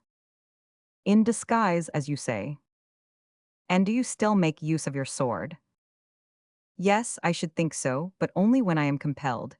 Do me the pleasure to summon Francois." "Have you no wine there?" "'Tis not for wine, but because it is hot here and the window is shut." "I shut the windows at supper time, so as not to hear the sounds of the arrival of couriers." "Ah, yes, you hear them when the window is open." "But too well, and that disturbs me, you understand." "Nevertheless, I am suffocated, Francois." Francois entered. "Open the windows, I pray you, Master Francois," said Aramis. "You will allow him, dear M. Baisemeaux." "You are at home here," answered the governor. The window was opened. "Do you not think," said M. de Baisemeaux, "that you will find yourself very lonely, now M. de la Fère has returned to his household gods at Blois? He is a very old friend, is he not?" "You know it as I do, Baisemeaux, seeing that you were in the musketeers with us." "Bah, with my friends I reckon neither bottles of wine nor years." "And you are right, but I do more than love M. de la Fère, dear Baisemeaux, I venerate him." Well, for my part, though 'tis singular, said the governor, I prefer M. d'Artagnan to him. There is a man for you who drinks long and well. That kind of people allow you at least to penetrate their thoughts. Baisemeaux, make me tipsy tonight. Let us have a debauch as of old, and if I have a trouble at the bottom of my heart, I promise you, you shall see it as you would a diamond at the bottom of your glass. Bravo, said Baisemeaux, and he poured out a great glass of wine and drank it off at a draught, trembling with joy at the idea of being, by hook or by crook, in the secret of some high archiepiscopal misdemeanor. While he was drinking, he did not see with what attention Aramis was noting the sounds in the great court. A courier came in about 8 o'clock as Francois brought in the fifth bottle, and although the courier made a great noise, Baisemeaux heard nothing. The devil take him, said Aramis. What who? Asked Baisemeaux. I hope 'tis neither the wine you drink nor he who is the cause of your drinking it. No, it is a horse, who is making noise enough in the court for a whole squadron. Pooh, some courier or other, replied the governor, redoubling his numerous bumpers. Yes, and may the devil take him, and so quickly that we shall never hear him speak more. Hurrah, hurrah. You forget me, Baisemeaux. My glass is empty, said Aramis, showing his dazzling goblet. Upon honor you delight me, Francois wine. Francois entered, wine fellow and better. Yes, monsieur, yes, but a courier has just arrived. Let him go to the devil, I say. Yes, monsieur, but... Let him leave his news at the office. We will see to it tomorrow. Tomorrow there will be time tomorrow, there will be daylight, said Baisemeaux, chanting the words. Ah, monsieur, grumbled the soldier Francois, in spite of himself, monsieur. Take care, said Aramis, take care. Of what, dear M. de Herblay? Said Baisemeaux, half intoxicated. The letter which the courier brings to the governor of a fortress is sometimes an order. Nearly always. Do not orders issue from the ministers? Yes, undoubtedly, but... And what do these ministers do, but countersign the signature of the king? Perhaps you are right. Nevertheless, 'tis very tiresome when you are sitting before a good table, tete-a-tete with a friend. Ah, I beg your pardon, monsieur. I forgot it is I who engage you at supper, and that I speak to a future cardinal. Let us pass over that, dear Baisemeaux, and return to our soldier, to Francois. Well, and what has Francois done? He has demurred. He was wrong, then. However, he has demurred, you see. 'Tis because there is something extraordinary in this matter. It is very possible that it was not Francois who was wrong in demurring, but you, who will be wrong in not listening to him. Wrong, I to be wrong before Francois, that seems rather hard. Pardon me, merely an irregularity. But I thought it my duty to make an observation which I deem important. Oh, perhaps you are right, stammered Baisemeaux. The king's order is sacred, but as to orders that arrive when one is at supper, I repeat that the devil. If you had said as much to the great cardinal, my dear Baisemeaux, and if his order had any importance. I do it that I may not disturb a bishop. Mordu, am I not then excusable? Do not forget, Baisemeaux, that I have worn the soldier's coat, and I am accustomed to see everywhere obedience. You wish, then? I wish that you should do your duty, my friend, yes, at least before the soldier. 'Tis mathematically true, exclaimed Baisemeaux. Francois still waited. Let them send this order of the king's up to me, he repeated, recovering himself, and he added in a low tone, do you know what it is? I will tell you something about as interesting as this. Beware of fire near the powder magazine, or look close after such a one who is clever at escaping. If you only knew, monseigneur, how many times I have been suddenly awakened from the very sweetest and deepest slumber, by messengers arriving at full gallop to tell me, or rather bring me a slip of paper containing these words. Monsieur de Baisemeaux, what news? 'Tis clear enough that those who waste their time writing such orders have never slept in the Bastille. They would know better, the thickness of my walls, the vigilance of my officers, the number of rounds we go. But indeed, what can you expect, monseigneur? It is their business to write and torment me when I am at rest, and to trouble me when I am happy, added Baisemeaux, bowing to Aramis. Then let them do their business. And do you do yours? Added the bishop, smiling. Francois re-entered. Baisemeaux took from his hands the minister's order. He slowly undid it and as slowly read it. Aramis pretended to be drinking so as to be able to watch his host through the glass. Then, Baisemeaux having read it, What was I just saying? He exclaimed. What is it? Asked the bishop. An order of release, there now, excellent news indeed to disturb us. Excellent news for him whom it concerns, you will at least agree, my dear governor. And at 8 o'clock in the evening. It is charitable. Oh, charity is all very well, but it is for that fellow who says he is so weary and tired, but not for me who am amusing myself, said Baisemeaux, exasperated. Will you lose by him, then? And is the prisoner who is to be set at liberty a high payer?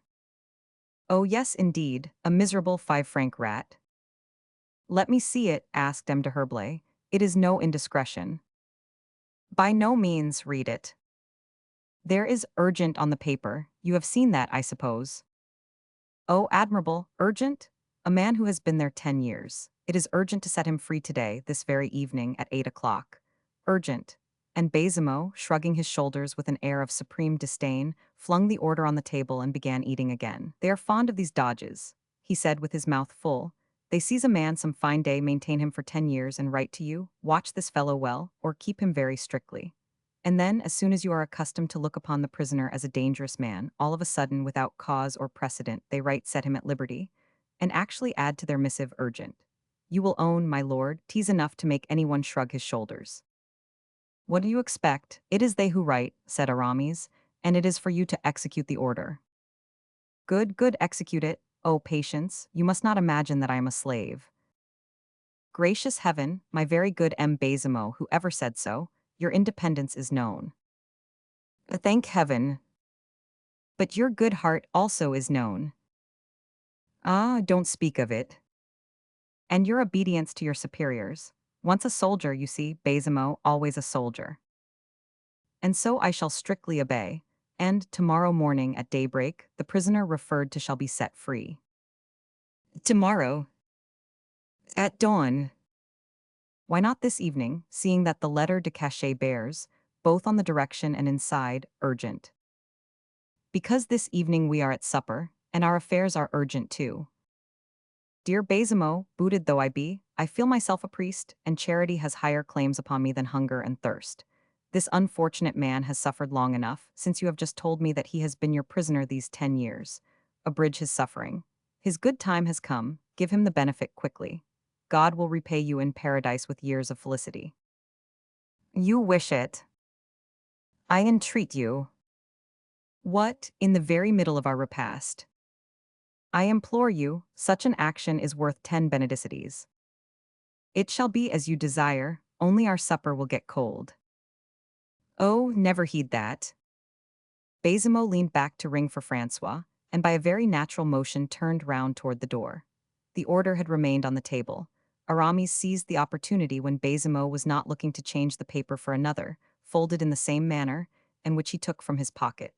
Francois, said the governor, let the major come up here with the turnkeys of the Bertaudiere. Francois bowed and quitted the room, leaving the two companions alone. Chapter 82. The General of the Order.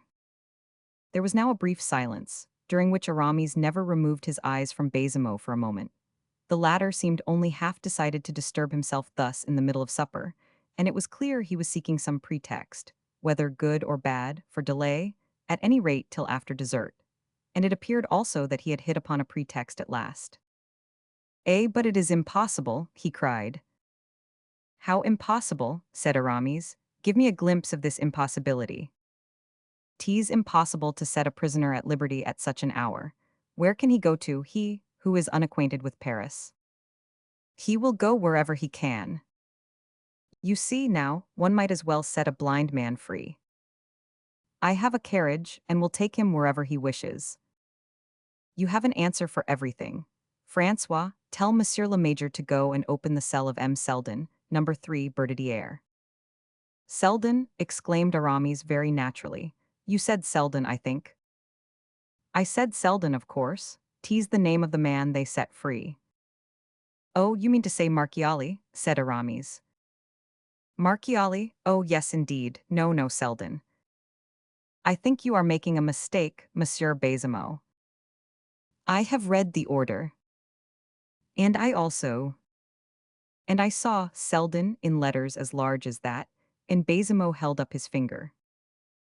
And I read Marchiali in characters as large as this, said Aramis, also holding up two fingers. To the proof, let us throw a light on the matter, said Baisemeaux, confident he was right. There is the paper, you have only to read it. I read Marchiali, returned Aramis, spreading out the paper. Look. Baisemeaux looked and his arms dropped suddenly. Yes, yes, he said, quite overwhelmed. Yes, Marchiali. 'Tis plainly written Marchiali, quite true. Zah. How? The man of whom we have talked so much. The man whom they are every day telling me to take such care of. There is Marchiali, repeated the inflexible Aramis. I must own it, Monseigneur, but I understand absolutely nothing about it. You believe your eyes, at any rate. To tell me very plainly, there is Marchiali. And in a good handwriting, too. 'Tis a wonder, I still see this order and the name of Selden, Irishman, I see it. Ah, I even recollect that under this name there was a blot of ink. No, there is no ink, no, there is no blot. Oh, but there was, though. I know it because I rubbed the powder that was over the blot. In a word, be it how it may, dear M. Baisemeaux, said Aramis, and whatever you may have seen, the order is signed to release Marchiali, blot or no blot. The order is signed to release Marchiali, repeated Baisemeaux, mechanically endeavoring to regain his courage. And you are going to release this prisoner. If your heart dictates to you to deliver Selden also, I declare to you I will not oppose it the least in the world. Aramis accompanied this remark with a smile, the irony of which effectually dispelled Baisemeaux's confusion of mind and restored his courage. Monseigneur, he said, this Marchiali is the very same prisoner whom the other day a priest, confessor of our order, came to visit in so imperious and so secret a manner. I don't know that, monsieur, replied the bishop. 'Tis no such long time ago, dear Monsieur de Herblay. It is true, but with us, monsieur, it is good that the man of today should no longer know what the man of yesterday did. In any case, said Baisemeaux, the visit of the Jesuit confessor must have given happiness to this man. Aramis made no reply, but recommenced eating and drinking. As for Baisemeaux, no longer touching anything that was on the table, he again took up the order and examined it in every way. This investigation, under ordinary circumstances, would have made the ears of the impatient Aramis burn with anger. But the Bishop of Vannes did not become incensed for so little, above all, when he had murmured to himself that to do so was dangerous. Are you going to release Marchiali? He said. What mellow and fragrant sherry this is, my dear governor. Monseigneur, replied Baisemeaux, I shall release the prisoner Marchiali when I have summoned the courier who brought the order, and above all, when, by interrogating him, I have satisfied myself. The order is sealed, and the courier is ignorant of the contents. What do you want to satisfy yourself about? Be it so, Monseigneur, but I shall send to the ministry, and M. de Lyon will either confirm or withdraw the order. What is the good of all that? Asked Aramis coldly. What good? Yes, what is your object, I ask? The object of never deceiving one's self, Monseigneur, nor being wanting in the respect which a subaltern owes to his superior officers, nor infringing the duties of that service which one has voluntarily accepted. Very good, you have just spoken so eloquently that I cannot but admire you. It is true that a subaltern owes respect to his superiors. He is guilty when he deceives himself, and he should be punished if he infringe either the duties or laws of his office. Baisemeaux looked at the bishop with astonishment. It follows, pursued Aramis, that you are going to ask advice to put your conscience at ease in the matter. Yes, Monseigneur. And if a superior officer gives you orders, you will obey. Never doubt it, Monseigneur. You know the king's signature well, M. de Baisemeaux. Yes, Monseigneur. Is it not on this order of release? It is true, but it may be forged, you mean?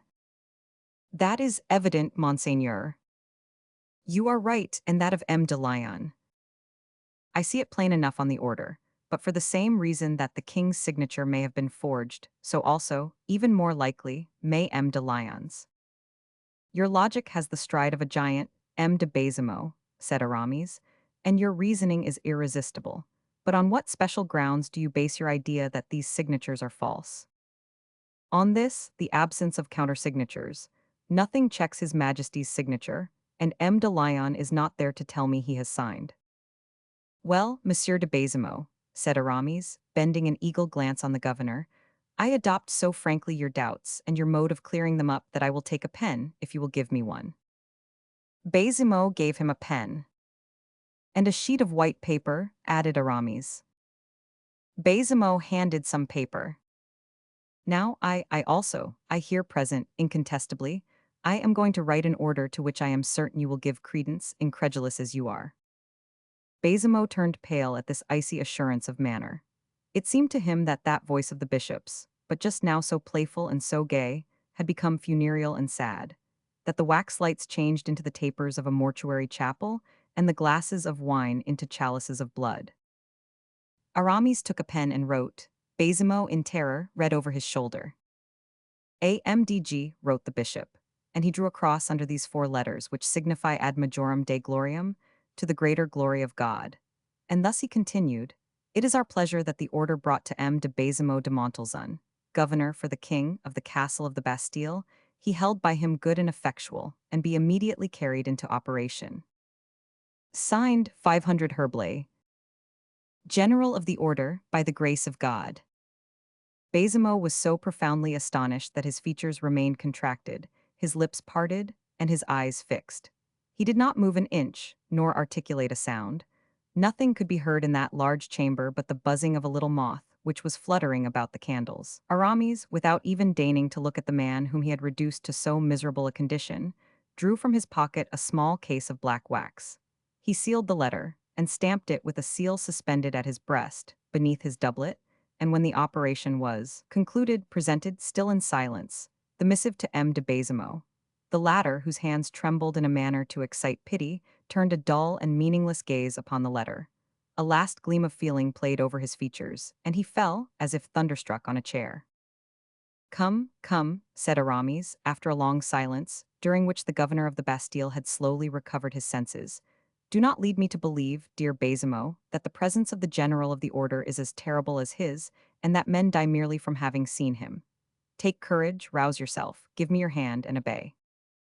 Baisemeaux, reassured if not satisfied, obeyed, kissed Aramis' hand, and rose. Immediately, he murmured. Oh, there is no pressing haste, my host. Take your place again, and do the honors over this beautiful dessert. Monseigneur, I shall never recover such a shock as this. I who have laughed, who have jested with you, I who have dared to treat you on a footing of equality. Say nothing about it, old comrade, replied the bishop, who perceived how strained the cord was and how dangerous it would have been to break it. Say nothing about it.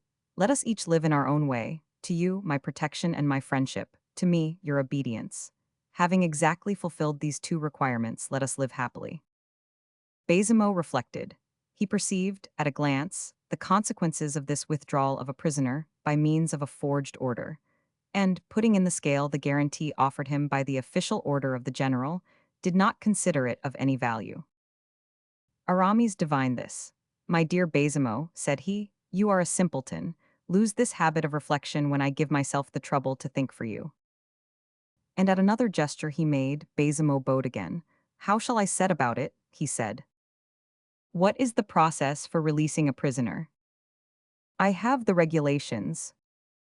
Well then, follow the regulations, my friend. I go with my major to the prisoner's room and conduct him, if he is a personage of importance. But this Marchiali is not an important personage, said Aramis carelessly. I don't know, answered the governor, as if he would have said, it is for you to instruct me. Then if you don't know it, I am right, so act toward Marchiali as you act toward one of obscure station. Good, the regulations so provide. They are to the effect that the turnkey, or one of the lower officials, shall bring the prisoner before the governor in the office. Well, 'tis very wise that, and then. Then we return to the prisoner, the valuables he wore at the time of his imprisonment, his clothes and papers, if the minister's order have not otherwise directed. What was the minister's order as to this Marchiali? Nothing, for the unhappy man arrived here without jewels, without papers, and almost without clothes. See how simple it all is. Indeed, Baisemeaux, you make a mountain of everything. Remain here and make them bring the prisoner to the governor's house. Baisemeaux obeyed. He summoned his lieutenant and gave him an order, which the latter passed on, without disturbing himself about it, to the next whom it concerned. Half an hour afterward they heard a gate shut in the court. It was the door to the dungeon, which had just rendered up its prey to the free air. Aramis blew out all the candles which lighted the room but one, which he left burning behind the door. This flickering glare prevented the sight from resting steadily on any object. It multiplied tenfold the changing forms and shadows of the place by its wavering uncertainty. Steps drew near. "Go and meet your men," said Aramis to Baisemeaux. The governor obeyed. The sergeant and turnkeys disappeared. Baisemeaux re-entered, followed by a prisoner. Aramis had placed himself in the shade. He saw without being seen. Baisemeaux, in an agitated tone of voice, made the young man acquainted with the order which set him at liberty. The prisoner listened, without making a single gesture or saying a word. "You will swear 'tis the regulation that requires it," added the governor, "never to reveal anything that you have seen or heard in the Bastille." The prisoner perceived a crucifix. He stretched out his hands and swore with his lips. "And now, monsieur, you are free. Whither do you intend going?" The prisoner turned his head, as if looking behind him for some protection, on which he ought to rely. Then was it that Aramis came out of the shade. "I am here," he said, "to render the gentleman whatever service he may please to ask." The prisoner slightly reddened, and without hesitation passed his arm through that of Aramis. "God have you in his holy keeping," he said, in a voice the firmness of which made the governor tremble as much as the form of the blessing astonished him. Aramis, on shaking hands with Baisemeaux, said to him, "Does my order trouble you? Do you fear their finding it here should they come to search?" "I desire to keep it, monseigneur," said Baisemeaux. "If they found it here, it would be a certain indication I should be lost, and in that case you would be a powerful and a last auxiliary for me." "Being your accomplice, you mean?" answered Aramis, shrugging his shoulders. "Adieu, Baisemeaux," said he. The horses were in waiting, making the carriage shake again with their impatience. Baisemeaux accompanied the bishop to the bottom of the steps. Aramis caused his companion to mount before him, then followed, and without giving the driver any further order, "Go on," said he. The carriage rattled over the pavement of the courtyard. An officer with a torch went before the horses, and gave orders at every post to let them pass. During the time taken in opening all the barriers, Aramis barely breathed, and you might have heard his sealed heart knock against his ribs. The prisoner, buried in a corner of the carriage, made no more sign of life than his companion. At length, a jolt more severe than the others announced to them that they had cleared the last watercourse. Behind the carriage closed the last gate, that in the Rue Saint-Anton. No more walls either on the right or left, heaven everywhere, liberty everywhere, and life everywhere. The horses, kept in check by a vigorous hand, went quietly as far as the middle of the faubourg. There they began to trot. Little by little, whether they warmed over it or whether they were urged, they gained in swiftness, and once past Bercy, the carriage seemed to fly, so great was the ardor of the coursers. These horses ran thus as far as Villeneuve-Saint-Georges, where relays were waiting. Then 4 instead of 2 whirled the carriage away in the direction of Melun, and pulled up for a moment in the middle of the forest of Senarl. No doubt the order had been given the postilion beforehand, for Aramis had no occasion even to make a sign. "What is the matter?" asked the prisoner, as if waking from a long dream. "The matter is, monseigneur," said Aramis, "that before going further it is necessary your royal highness and I should converse." "I will wait an opportunity, monsieur," answered the young prince. "We could not have a better, monseigneur. We are in the middle of a forest, and no one can hear us." "The postilion." "The postilion of this relay is deaf and dumb, monseigneur." "I am at your service, M. de Herblay." "Is it your pleasure to remain in the carriage?" "Yes, we are comfortably seated, and I like this carriage, for it has restored me to liberty." "Wait, monseigneur, there is yet a precaution to be taken." "What?" "We are here on the highway. Cavaliers or carriages traveling like ourselves might pass, and seeing us stopping, deem us in some difficulty. Let us avoid offers of assistance which would embarrass us. Give the postilion orders to conceal the carriage in one of the side avenues." "'Tis exactly what I wish to do, monseigneur." Aramis made a sign to the deaf and dumb driver of the carriage, whom he touched on the arm. The latter dismounted, took the leaders by the bridle, and led them over the velvet sward and the mossy grass of a winding alley, at the bottom of which, on this moonless night, the deep shades formed a curtain blacker than ink. This done, the man lay down on a slope near his horses, who, on either side, kept nibbling the young oak shoots. "I am listening," said the young prince to Aramis, "but what are you doing there?" "I am disarming myself of my pistols, of which we have no further need, monseigneur." Chapter 83. The Tempter. "My prince," said Aramis, turning in the carriage toward his companion, "weak creature as I am, so unpretending in genius, so low in the scale of intelligent beings, it has never yet happened to me to converse with a man without penetrating his thoughts through that living mask which has been thrown over our mind, in order to retain its expression. But tonight, in this darkness, in the reserve which you maintain, I can read nothing on your features, and something tells me I shall have great difficulty in wresting from you a sincere declaration. I beseech you then, not for love of me, for subjects should never weigh as anything in the balance which princes hold, but for love of yourself, to retain every syllable, every inflection which, under our present grave circumstances, will all have a sense and value as important as any ever uttered in the world."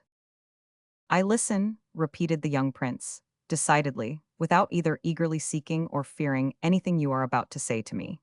And he buried himself still deeper in the thick cushions of the carriage, trying to deprive his companion not only of the sight of him, but even of the very idea of his presence. Black was the darkness which fell wide and dense from the summits of the intertwining trees. The carriage, covered in by this vast roof, would not have received a particle of light, not even if a ray could have struggled through the wreaths of mist which were rising in the avenue of the wood. "Monseigneur," resumed Aramis, "you know the history of the government which today controls France. The king issued from an infancy imprisoned like yours, obscure as yours, and confined as yours. Only instead of ending, like yourself, this slavery in a prison, this obscurity and solitude, these straitened circumstances and concealment, he was fain to bear all these miseries, humiliations, and distresses in full daylight under the pitiless sun of royalty, or an elevation so flooded with light, where every stain appears a miserable blemish and every glory a stain. The king has suffered, it rankles in his mind, and he will avenge himself. He will be a bad king. I say not that he will pour out blood like Louis XI or Charles Roman IX, for he has no mortal injuries to avenge, but he will devour the means and substance of his people, for he has himself undergone wrongs in his own interest and money. In the first place, then, I quite acquit my conscience, when I consider openly the merits and faults of this prince, and if I condemn him, my conscience absolves me." Aramis paused. It was not to listen if the silence of the forest remained undisturbed, but it was to gather up his thoughts from the very bottom of his soul, to leave the thoughts he had uttered sufficient time to eat deeply into the mind of his companion. "All that heaven does well," continued the Bishop of Vannes, "and I am so persuaded of it, that I have long been thankful to have been chosen depositary of the secret which I have aided you to discover. To a just providence was necessary an instrument, at once penetrating, persevering, and convinced to accomplish a great work. I am this instrument. I possess penetration, perseverance, conviction. I govern a mysterious people who has taken for its motto the motto of God, patiens quia aeternus." The prince moved. "I divine, monseigneur, why you are raising your head and are surprised at the people I have under my command. You did not know you were dealing with a king? Oh, monseigneur, king of a people very humble, much disinherited. Humble because they have no force save when creeping. Disinherited because never, almost never in this world, do my people reap the harvest they sow, nor eat the fruit they cultivate. They labor for an abstract idea. They heap together all the atoms of their power to form one man, and round this man, with the sweat of their labor, they create a misty halo, which his genius shall in turn render a glory gilded with the rays of all the crowns in Christendom. Such is the man you have beside you, monseigneur. It is to tell you that he has drawn you from the abyss for a great purpose, and that he desires, for this sublime purpose, to raise you above the powers of the earth, above himself." The prince lightly touched Aramis' arm. "You speak to me," he said, "of that religious order whose chief you are. For me, the result of your words is, that the day you desire to hurl down the man you shall have raised, the event will be accomplished, and that you will keep under your hand your creation of yesterday." "Undeceive yourself, monseigneur," replied the bishop. "I should not take the trouble to play this terrible game with your royal highness, if I had not a double interest in gaining it. The day you are elevated forever. You will overturn the footstool as you rise, and will send it rolling so far that not even the sight of it will ever again recall to you its right to gratitude." Oh, monsieur. Your movement, monseigneur, arises from an excellent disposition. I thank you. Be well assured, I aspire to more than gratitude. I am convinced that, when arrived at the summit, you will judge me still more worthy to be your friend. And then, monseigneur, we too will do such great deeds that ages hereafter shall long speak of them. Tell me plainly, monsieur, tell me without disguise, what I am today and what you aim at my being tomorrow. You are the son of King Louis Roman XIII, brother of Louis Roman XIV, natural and legitimate heir to the throne of France. In keeping you near him, as monsieur has been kept, monsieur your younger brother, the king reserved to himself the right of being legitimate sovereign. The doctors only could dispute his legitimacy. But the doctors always prefer the king who is to the king who is not. Providence has willed that you should be persecuted, and this persecution today consecrates you king of France. You had then a right to reign, seeing that it is disputed. You had a right to be proclaimed, seeing that you have been concealed, and you possess royal blood, since no one has dared to shed yours, as your servants has been shed. Now see, then, what this providence, which you have so often accused of having in every way thwarted you, has done for you. It has given you the features, figure, age, and voice of your brother, and the very causes of your persecution are about to become those of your triumphant restoration. Tomorrow, after tomorrow, from the very first, regal phantom, living shade of Louis Roman XIV, you will sit upon his throne, whence the will of heaven, confided in execution to the arm of man, will have hurled him without hope of return. I understand, said the prince. My brother's blood will not be shed then. You will be sole arbiter of his fate, the secret of which they made an evil use against me. You will employ it against him. What did he do to conceal it? He concealed you. Living image of himself, you will defeat the conspiracy of Mazarin and Anne of Austria. You, my prince, will have the same interest in concealing him, who will, as a prisoner, resemble you, as you will resemble him as king. I fall back on what I was saying to you. Who will guard him? Who guarded you? You know this secret, you have made use of it with regard to myself. Who else knows it? The Queen Mother and Madame de Chevreuse. What will they do? Nothing if you choose. How is that? How can they recognize you, if you act in a manner that no one can recognize you?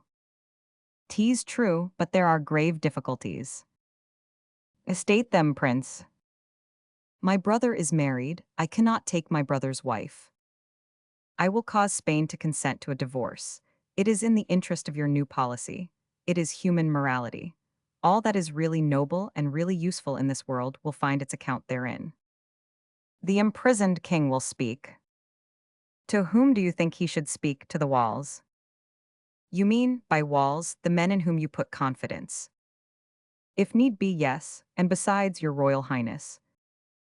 Besides, I was going to say that the designs of Providence do not stop on such a fair road.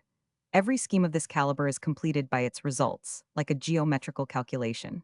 The king in prison will not be for you the cause of embarrassment that you have been for the king enthroned. His soul is naturally proud and impatient. It is, moreover, disarmed and enfeebled by being accustomed to honors and by the license of supreme power. The same Providence which has willed that the concluding step in the geometrical calculation I have had the honor of describing to your royal highness should be your accession to the throne, and the destruction of him who is hurtful to you, has also determined that the conquered one shall soon end both his own and your sufferings. Therefore, his soul and body have been adapted for but a brief agony. Put into prison as a private individual, left alone with your doubts, deprived of everything, you have exhibited a solid, enduring principle of life in withstanding all this. But your brother, a captive, forgotten, and in bonds, will not long endure the calamity, and heaven will resume his soul at the appointed time, that is to say, soon. At this point in Aramis' gloomy analysis, a bird of night uttered from the depths of the forest that prolonged and plaintive cry which makes every creature tremble. I will exile the deposed king, said Philippe, shuddering. 'Twill be more humane. The king's good pleasure will decide the point, said Aramis. But has the problem been well put? Have I brought out the solution according to the wishes or the foresight of your royal highness? Yes, monsieur, yes, you have forgotten nothing, except indeed two things. The first. Let us speak of it at once, with the same frankness we have already conversed in. Let us speak of the causes which may bring about the ruin of all the hopes we have conceived. Let us speak of the risks we are running. They would be immense, infinite, terrific, insurmountable. if, as I have said, all things did not concur in rendering them of absolutely no account. There is no danger either for you or for me, if the constancy and intrepidity of your royal highness are equal to that perfection of resemblance to your brother which nature has bestowed upon you. I repeat it, there are no dangers, only obstacles. A word, indeed, which I find in all languages but have always ill understood, and were I king, would have obliterated as useless and absurd. Yes, indeed, monsieur, there is a very serious obstacle, an insurmountable danger which you are forgetting. Ah, said Aramis, there is conscience which cries aloud, remorse which never dies. True, true, said the bishop. There is a weakness of heart of which you remind me. You are right, too, for that indeed is an immense obstacle. The horse afraid of the ditch leaps into the middle of it and is killed. The man who tremblingly crosses his sword with that of another leaves loopholes, whereby his enemy has him in his power. Have you a brother? Said the young man to Aramis. I am alone in the world, said the latter with a hard, dry voice. But surely there is someone in the world whom you love, added Philippe. No one, yes, I love you. The young man sunk into so profound a silence that the mere sound of his respiration seemed like a roaring tumult for Aramis. Monseigneur, he resumed, I have not said all I have to say to your royal highness. I have not offered you all the salutary counsels and useful resources which I have at my disposal. It is useless to flash bright visions before the eyes of one who seeks and loves darkness. Useless, too, is it to let the magnificence of the cannon's roar be heard in the ears of one who loves repose and the quiet of the country. Monseigneur, I have your happiness spread out before me in my thoughts. Listen to my words. Precious they indeed are in their import and their sense, for you who look with such tender regard upon the bright heavens, the verdant meadows, the pure air. I know a country instinct with delights of every kind, an unknown paradise, a secluded corner of the world, where alone, unfettered and unknown, in the thick covert of the woods, amid flowers and streams of rippling water, you will forget all the misery that human folly has so recently allotted you. Oh, listen to me, my prince. I do not jest. I have a heart and mind and soul, and can read to the depths of your own. I will not take you, incomplete for your task, in order to cast you into the crucible of my own desires, or my caprice, or my ambition. Everything or nothing. You are chilled and galled, sick at heart, almost overcome by the excess of emotion, which but 1 hour's liberty has produced in you. For me, that is a cert and unmistakable sign that you do not wish to continue at liberty. Would you prefer a more humble life, a life more suited to your strength? Heaven is my witness that I wish your happiness to be the result of the trial to which I have exposed you. Speak, speak, said the prince, with a vivacity which did not escape Aramis. I know, resumed the prelate, in the Basse-Poiton, a canton, of which no one in France suspects the existence. 20 leagues of country is immense, is it not? 20 leagues, Monseigneur, all covered with water and herbage, and reeds of the most luxuriant nature, the whole studded with islands covered with woods of the densest foliage. These large marshes, covered with reeds as with a thick mantle, sleep silently and calmly beneath the sun's soft and genial rays. A few fishermen with their families indolently pass their lives away there, with their large rafts of poplars and alders, the flooring formed of reeds, and the roof woven out of thick rushes. These barks, these floating houses, are wafted to and fro by the changing winds. Whenever they touch a bank, it is but by chance, and so gently, too, that the sleeping fisherman is not awakened by the shock. Should he wish to land, it is merely because he has seen a large flight of landrails or plovers, of wild ducks, teal, widgeon, or woodcocks, which fall an easy prey to his nets or his gun. Silver shad, eels, greedy pike, red and gray mullet fall in masses into his nets. He has but to choose the finest and largest and return the others to the waters. Never yet has the foot of man, be he soldier or simple citizen, never has anyone, indeed, penetrated into that district. The sun's rays there are soft and tempered. In plots of solid earth, whose soil is rich and fertile, grows the vine, which nourishes with its generous juice its black and white grapes. Once a week, a boat is sent to fetch the bread which has been baked at an oven, the common property of all. There, like the seigneurs of early days, powerful because of your dogs, your fishing lines, your guns, and your beautiful reed-built house, would you live, rich in the produce of the chase, in the plenitude of perfect security. There would years of your life roll away, at the end of which, no longer recognizable, for you would have been perfectly transformed, you would have succeeded in acquiring a destiny accorded to you by heaven. There are 1,000 pistoles in this bag, Monseigneur, more, far more, than sufficient to purchase the whole marsh of which I have spoken, more than enough to live there as many years as you have days to live. more than enough to constitute you the richest, the freest, and the happiest man in the country. Accept it as I offer it you, sincerely, cheerfully. Forthwith, without a moment's pause, I will unharness two of my horses, which are attached to the carriage yonder, and they, accompanied by my servant, my deaf and dumb attendant, shall conduct you, traveling throughout the night, sleeping during the day to the locality I have mentioned. And I shall, at least, have the satisfaction of knowing that I have rendered to my prince the service that he himself most preferred. I shall have made one man happy, and heaven for that will hold me in better account than if I had made one man powerful, for that is far more difficult. And now, Monseigneur, your answer to this proposition? Here is the money. Nay, do not hesitate. At Poiton you can risk nothing, except the chance of catching the fevers prevalent there, and even of them the so-called wizards of the country may cure you, for the sake of your pistoles. If you play the other game, you run the chance of being assassinated on a throne, or of being strangled in a prison. Upon my soul, I assure you, now I begin to compare them together, I should hesitate which of the two I should accept. Monsieur, replied the young prince, before I determine, let me alight from this carriage, walk on the ground, and consult that still voice within me, which heaven bids address us all. 10 minutes is all I ask, and then you shall have your answer. As you please, Monseigneur, said Aramis, bending before him with respect. So solemn and august in its tone and address had been the voice which had just spoken. Chapter 84. Crown and Tiara. Aramis was first to descend from the carriage. He held the door open for the young man. He saw him place his foot on the mossy ground with a trembling of the whole body, and walk round the carriage with an unsteady and almost tottering step. It seemed as if the poor prisoner was unaccustomed to walk on God's earth. It was the 15th of August, about 11 o'clock at night. Thick clouds, portending a tempest, overspread the heavens and shrouded all light and prospect beneath their heavy folds. The extremities of the avenues were imperceptibly detached from the copse by a lighter shadow of opaque gray, which, upon closer examination, became visible in the midst of the obscurity. But the fragrance which ascended from the grass, fresher and more penetrating than that which exhaled from the trees around him. The warm and balmy air which enveloped him for the first time for many years past, the ineffable enjoyment of liberty in an open country, spoke to the prince in so seducing a language that, notwithstanding the great caution, we would almost say the dissimulation of his character, of which we have tried to give an idea, he could not restrain his emotion and breathed a sigh of joy. Then, by degrees, he raised his aching head and inhaled the perfumed air, as it was wafted in gentle gusts across his uplifted face. Crossing his arms on his chest as if to control this new sensation of delight, he drank in delicious draughts of that mysterious air, which penetrates at night time through lofty forests. The sky he was contemplating, the murmuring waters, the moving creatures, was not this reality? Was not Aramis a madman to suppose that he had aught else to dream of in this world?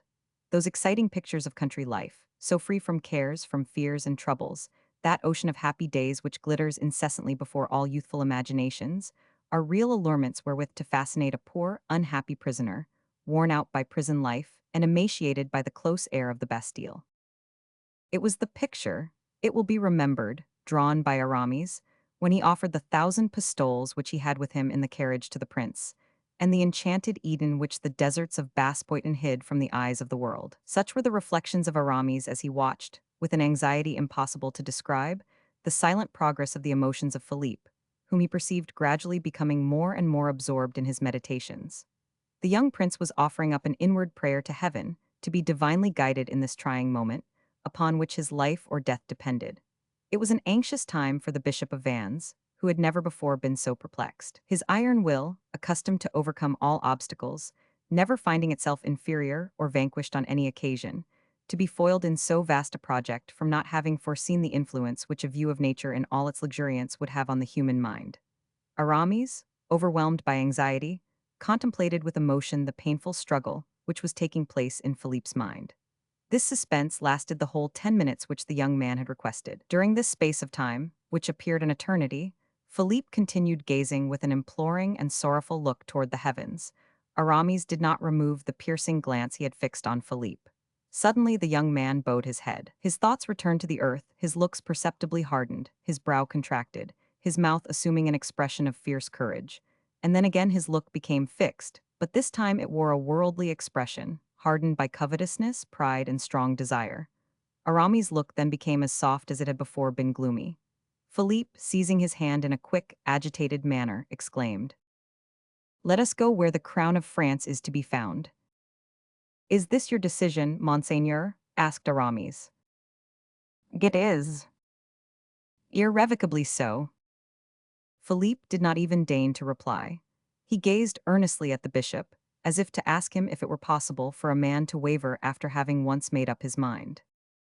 Those looks are flashes of fire which portray character, said Aramis, bowing over Philippe's hand.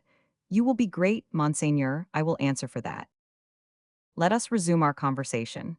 I wish to discuss 2 points with you. In the first place, the dangers or the obstacles we may meet with. That point is decided. The other is the conditions you intend imposing on me. It is your turn to speak, M. de Herblay. The conditions, Monseigneur.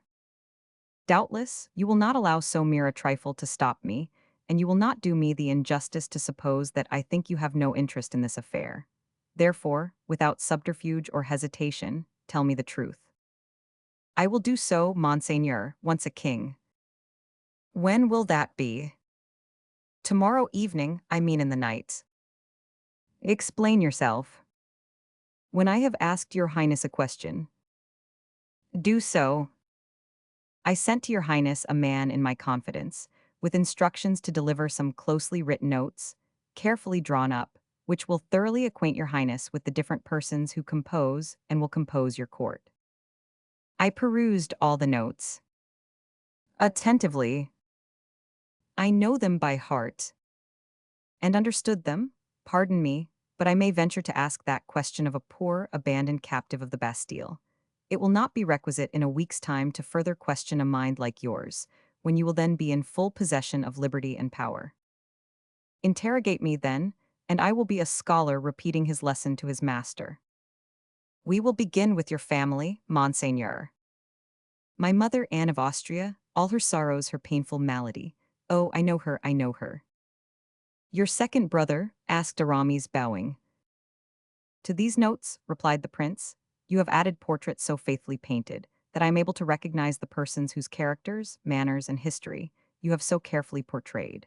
Monsieur, my brother, is a fine, dark young man with a pale face. He does not love his wife, Henrietta, whom I, Louis XIV, loved a little and still flirt with, even although she made me weep on the day she wished to dismiss Mademoiselle de La Vallière from her service in disgrace. You will have to be careful with regard to watchfulness of the latter, said Aramis. She is sincerely attached to the actual king. The eyes of a woman who loves are not easily deceived. She is fair, has blue eyes, whose affectionate gaze will reveal her identity. She halts slightly in her gait. She writes a letter every day, to which I shall have to send an answer by M. de Saint-Aignan. Do you know the latter? As if I saw him, and I know the last verses he composed for me, as well as those I composed in answer to his. Very good. Do you know your ministers?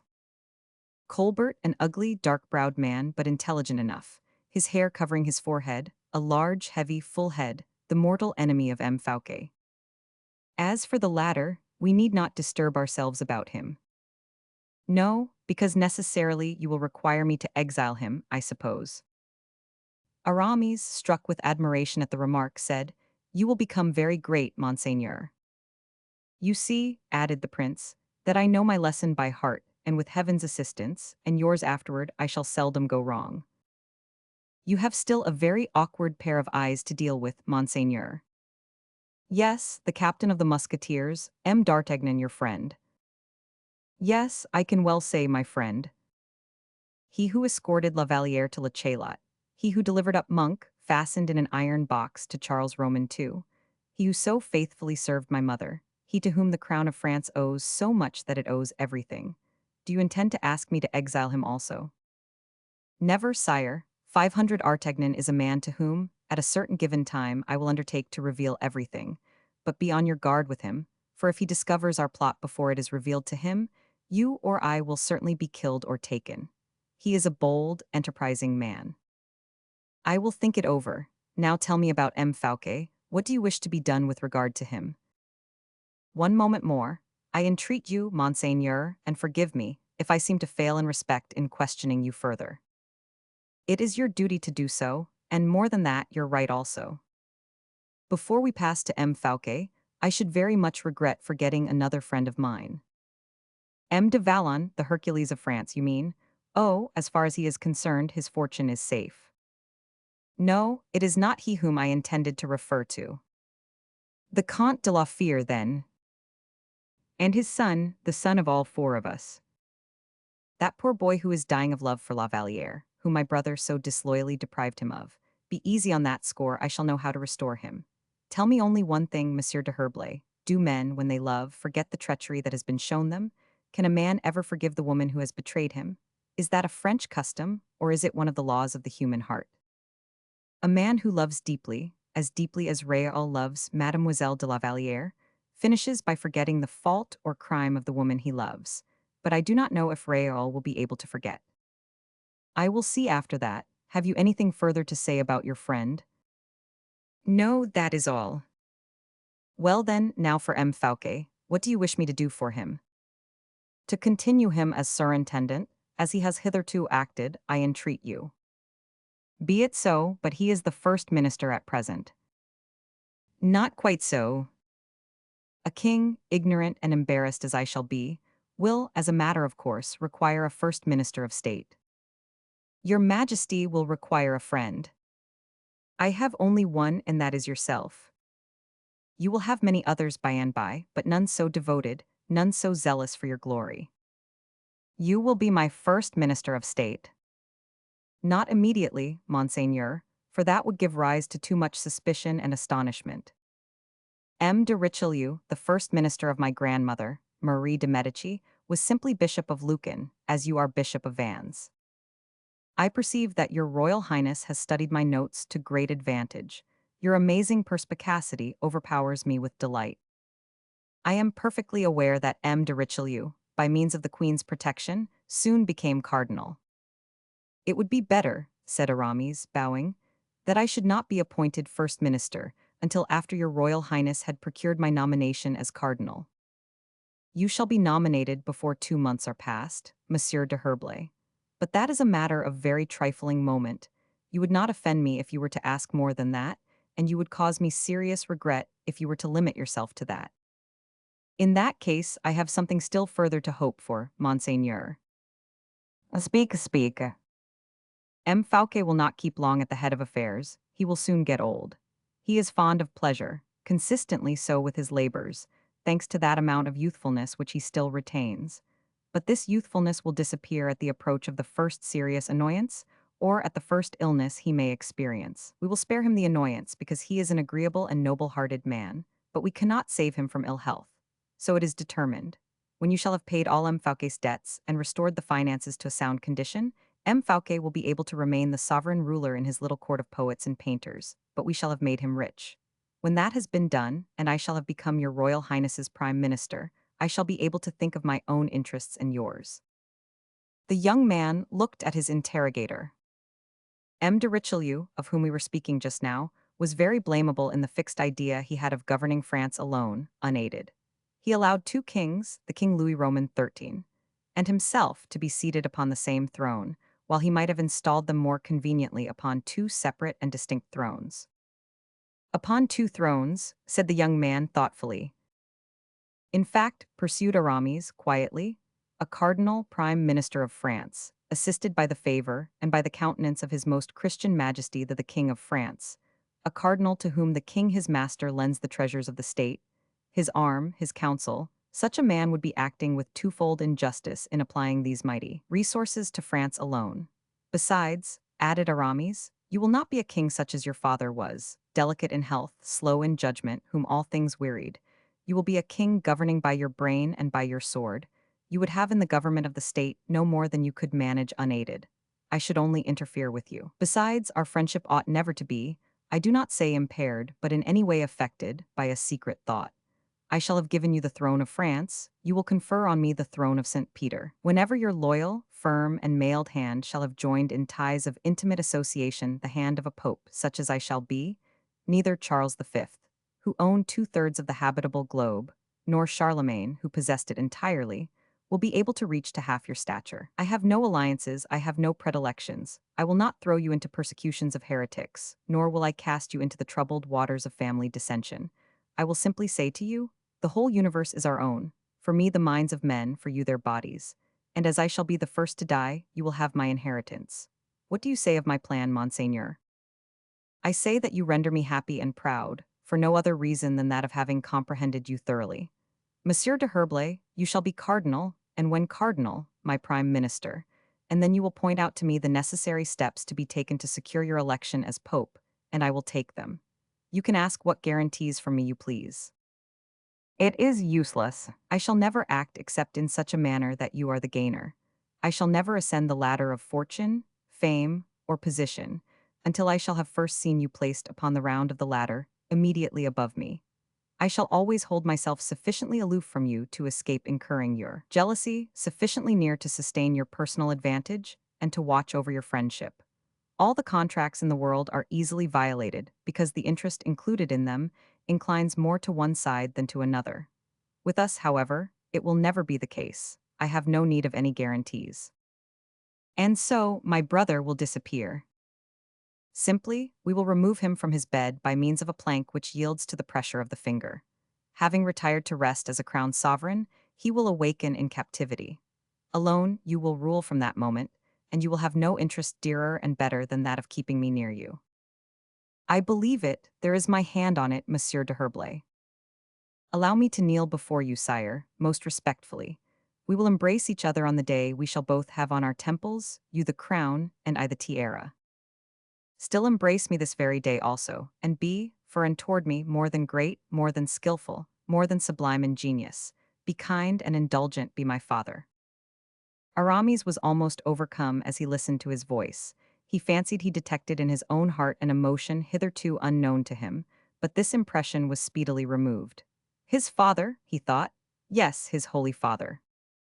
And they resumed their places in the carriage, which sped rapidly along the road leading to Vaux-le-Vicomte. Chapter 85. The Château de Vaux-le-Vicomte. The Château of Vaux-le-Vicomte, situated about a league from Melun, had been built by Fouquet in 1655, at a time when there was a scarcity of money in France. Mazarin had taken all that there was, and Fouquet expended the remainder. However, as certain men have fertile faults and useful vices, Fouquet, in scattering broadcast millions of money in the construction of this palace, had found a means of gathering, as the result of his generous profusion, three illustrious men together: Levin, the architect of the building; Lenater, the designer of the gardens; and Lebrun, the decorator of the apartments. If the Château de Vaux possessed a single fault with which it could be reproached, it was its grand, pretentious character.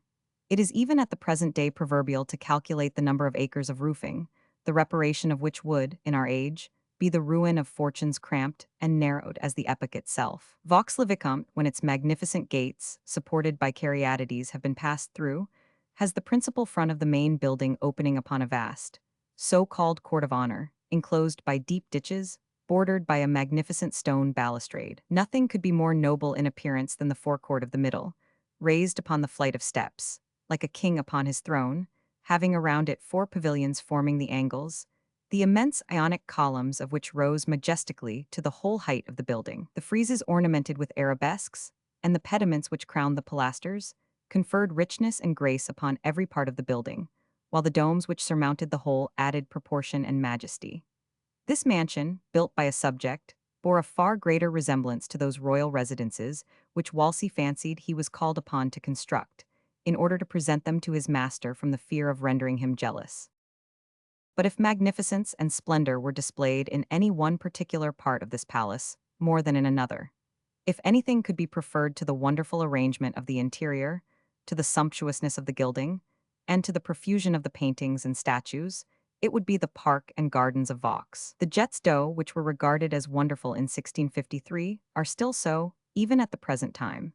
The cascades awaken the admiration of kings and princes. And as for the famous grotto, the theme of so many poetical effusions, the residence of that illustrious nymph of Vaux, whom Pelisson made converse with La Fontaine, we must be spared the description of all its beauties. We will do as Despreaux did. We will enter the park, the trees of which are of 8 years' growth only, and whose summits even yet, as they proudly tower aloft, blushingly unfold their leaves to the earliest rays of the rising sun. Lenater had accelerated the pleasure of the Mecques of his period.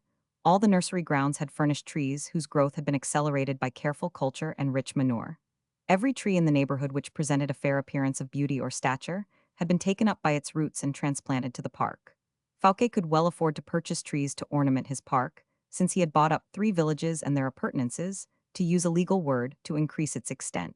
De Scudery said of this palace, that for the purpose of keeping the grounds and gardens well watered, Fouquet had divided a river into 1,000 fountains, and gathered the waters of 1,000 fountains into torrents. This same Monsieur de Scudery said a great many other things in his Clélie about this palace of Volterra, the charms of which he describes most minutely. We should be far wiser to send our curious readers to Vaux to judge for themselves, than to refer them to the Clélie, and yet there are as many leagues from Paris to Vaux as there are volumes of the Clélie. This magnificent palace had been got ready for the reception of the greatest reigning sovereign of the time. Fouquet's friends had transported thither, some their actors and their dresses, others their troops of sculptors and artists, not forgetting others with their ready-mended pens. Floods of impromptus were contemplated. Cascades, somewhat rebellious nymphs though they were, poured forth their waters brighter and clearer than crystal. They scattered over the bronze tritons and nereids their waves of foam, which glistened like fire in the rays of the sun. An army of servants were hurrying to and fro in squadrons in the courtyard and corridors, while Fouquet, who had only that morning arrived, walked all through the palace with a calm, observant glance, in order to give his last orders, after his intendants had inspected everything. It was, as we have said, the 15th of August. The sun poured down its burning rays upon the heathen deities of marble and bronze. It raised the temperature of the water in the conch shells, and ripened, on the walls, those magnificent peaches, of which the king, 50 years later, spoke so regretfully, when, at Marly, on an occasion of a scarcity of the finer sorts of peaches being complained of, in the beautiful gardens there, gardens which had cost France double the amount that had been expended on Vaux, the great king observed to some one, "You are far too young to have eaten any of Fouquet's peaches. Oh, fame, oh, the blazonry of renown, oh, the glory of this earth." That very man whose judgment was so sound and accurate where merit was concerned. He who had swept into his coffers the inheritance of Nicolas Fouquet, who had robbed him of Lenater and Lebrun, and had sent him to rot for the remainder of his life in one of the state prisons, merely remembered the peaches of that vanquished, crushed, forgot enemy. It was to little purpose that Fouquet had squandered 30 millions of francs in the fountains of his gardens, in the crucibles of his sculptors, in the writing desks of his literary friends, in the portfolios of his painters.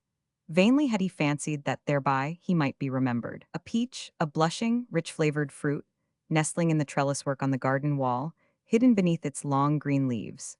This small vegetable production, that a dormouse would nibble up without a thought, was sufficient to recall to the memory of this great monarch the mournful shade of the last surintendant of France. With a perfect reliance that Aramis had made arrangements fairly to distribute the vast number of guests throughout the palace, and that he had not omitted to attend to any of the internal regulations for their comfort, Fouquet devoted his entire attention to the ensemble alone. In one direction, Gerville showed him the preparations which had been made for the fireworks. In another, Molière led him over the theatre. At last, after he had visited the chapel, the salons, and the galleries, and was again going downstairs, exhausted with fatigue, Fouquet saw Aramis on the staircase. The prelate beckoned to him. The surintendant joined his friend, and with him, paused before a large picture scarcely finished. Applying himself heart and soul to his work, the painter, Lebrun, covered with perspiration, stained with paint, pale from fatigue and inspiration of genius, was putting the last finishing touches with his rapid brush. It was the portrait of the king, whom they were expecting, dressed in the court suit which Percerin had condescended to show beforehand to the Bishop of Vannes. Fouquet placed himself before this portrait, which seemed to live, as one might say, in the cool freshness of its flesh, and in its warmth of color. He gazed upon it long and fixedly, estimated the prodigious labor that had been bestowed upon it, and not being able to find any recompense sufficiently great for this Herculean effort, he passed his arm round the painter's neck and embraced him. The surintendant, by this action, had utterly ruined a suit of clothes worth 1,000 pistoles, but he had satisfied, more than satisfied, Lebrun. It was a happy moment for the artist. It was an unhappy one for Percerin, who was walking behind Fouquet, and was engaged in admiring, in Lebrun's painting, the suit that he had made for his majesty, a perfect objet d'art, as he called it, which was not to be matched except in the wardrobe of the surintendant. His distress and his exclamations were interrupted by a signal which had been given from the summit of the mansion. In the direction of Melun, in the still empty open plain, the sentinels of Vaux had perceived the advancing procession of the king and the queens. His Majesty was entering into Melun with his long train of carriages and cavaliers. "In an hour," said Aramis to Fouquet. "In an hour," replied the latter, sighing. "And the people who ask one another what is the good of these royal fetes," continued the Bishop of Vannes, laughing, with his false smile. "Alas, I too, who am not the people, ask the same thing. I will answer you in 24 hours, Monseigneur. Assume a cheerful countenance, for it should be a day of true rejoicing." "Well, believe me or not, as you like, 500 herblay," said the surintendant with a swelling heart, pointing at the court-edge of Louis, visible in the horizon. "He certainly loves me but very little, nor do I care much for him. But I cannot tell you how it is that since he is approaching toward my house—" "Well, what?" "Well then, since I know he is on his way here, as my guest, he is more sacred than ever for me. He is my acknowledged sovereign, and as such is very dear to me." "Dear? Yes," said Aramis, playing upon the word, as the Abbé Tenet did at a later period with Louis Roman 15. "Do not laugh, 500 herblay. I feel that if he were really to wish it, I could love that young man." "You should not say that to me," returned Aramis, "but rather to M. Colbert." "To M. Colbert," exclaimed Fouquet. "Why so?" "Because he would allow you a pension out of the king's privy purse, as soon as he becomes surintendant," said Aramis, preparing to leave as soon as he had dealt this last blow. "Where are you going?" returned Fouquet with a gloomy look. "To my own apartment, in order to change my costume, Monseigneur." "Whereabouts are you lodging, 500 herblay?" "In the blue room on the second story." "The room immediately over the king's room." "Precisely." "You will be subject to very great restraint there. What an idea to condemn yourself to a room where you cannot stir or move about." "During the night, Monseigneur, I sleep or read in my bed." "And your servants?" "I have only one person with me. I find my reader quite sufficient.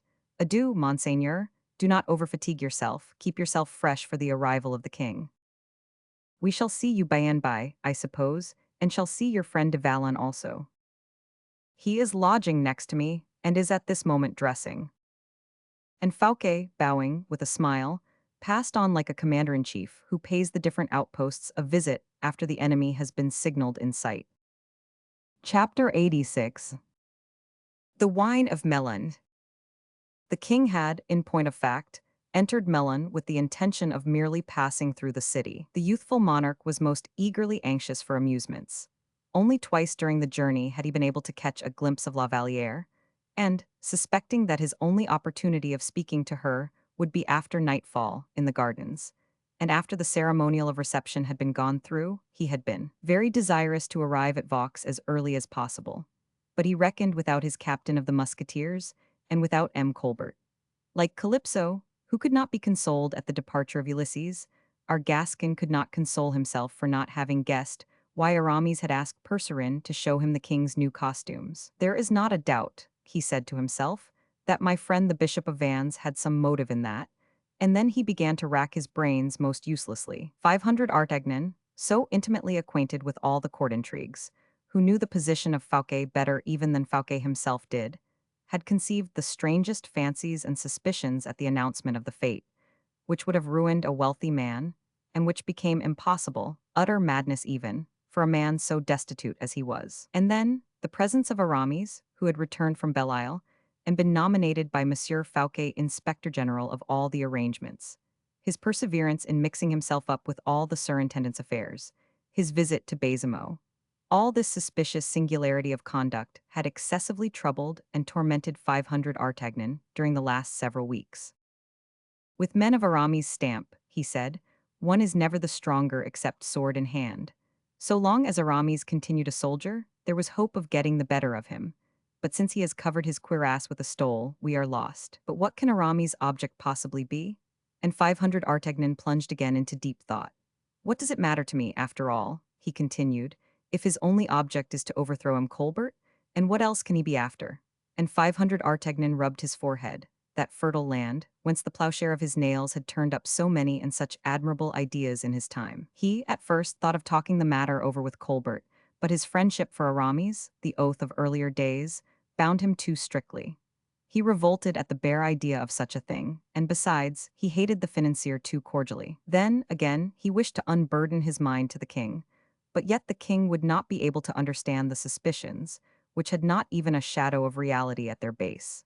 He resolved to address himself to Aramis, direct, the first time he met him. "I will take him," said the musketeer, "between a couple of candles, suddenly, and when he least expects it, I will place my hand upon his heart, and he will tell me— what will he tell me? Yes, he will tell me something, for Mordu. There is something in it, I know." Somewhat calmer, 500 Artagnan made every preparation for the journey, and took the greatest care that the military household of the king, as yet very inconsiderable in numbers, should be well officered and well disciplined in its meager and limited proportions. The result was that, through the captain's arrangements, the king, on arriving at Melun, saw himself at the head of the musketeers, his Swiss guards, as well as a picket of the French guards. It might almost have been called a small army. M. Colbert looked at the troops with great delight. He even wished there had been a third more in number. "But why?" said the king. "In order to show greater honor to M. Fouquet," replied Colbert. "In order to ruin him the sooner," thought 500 Artagnan.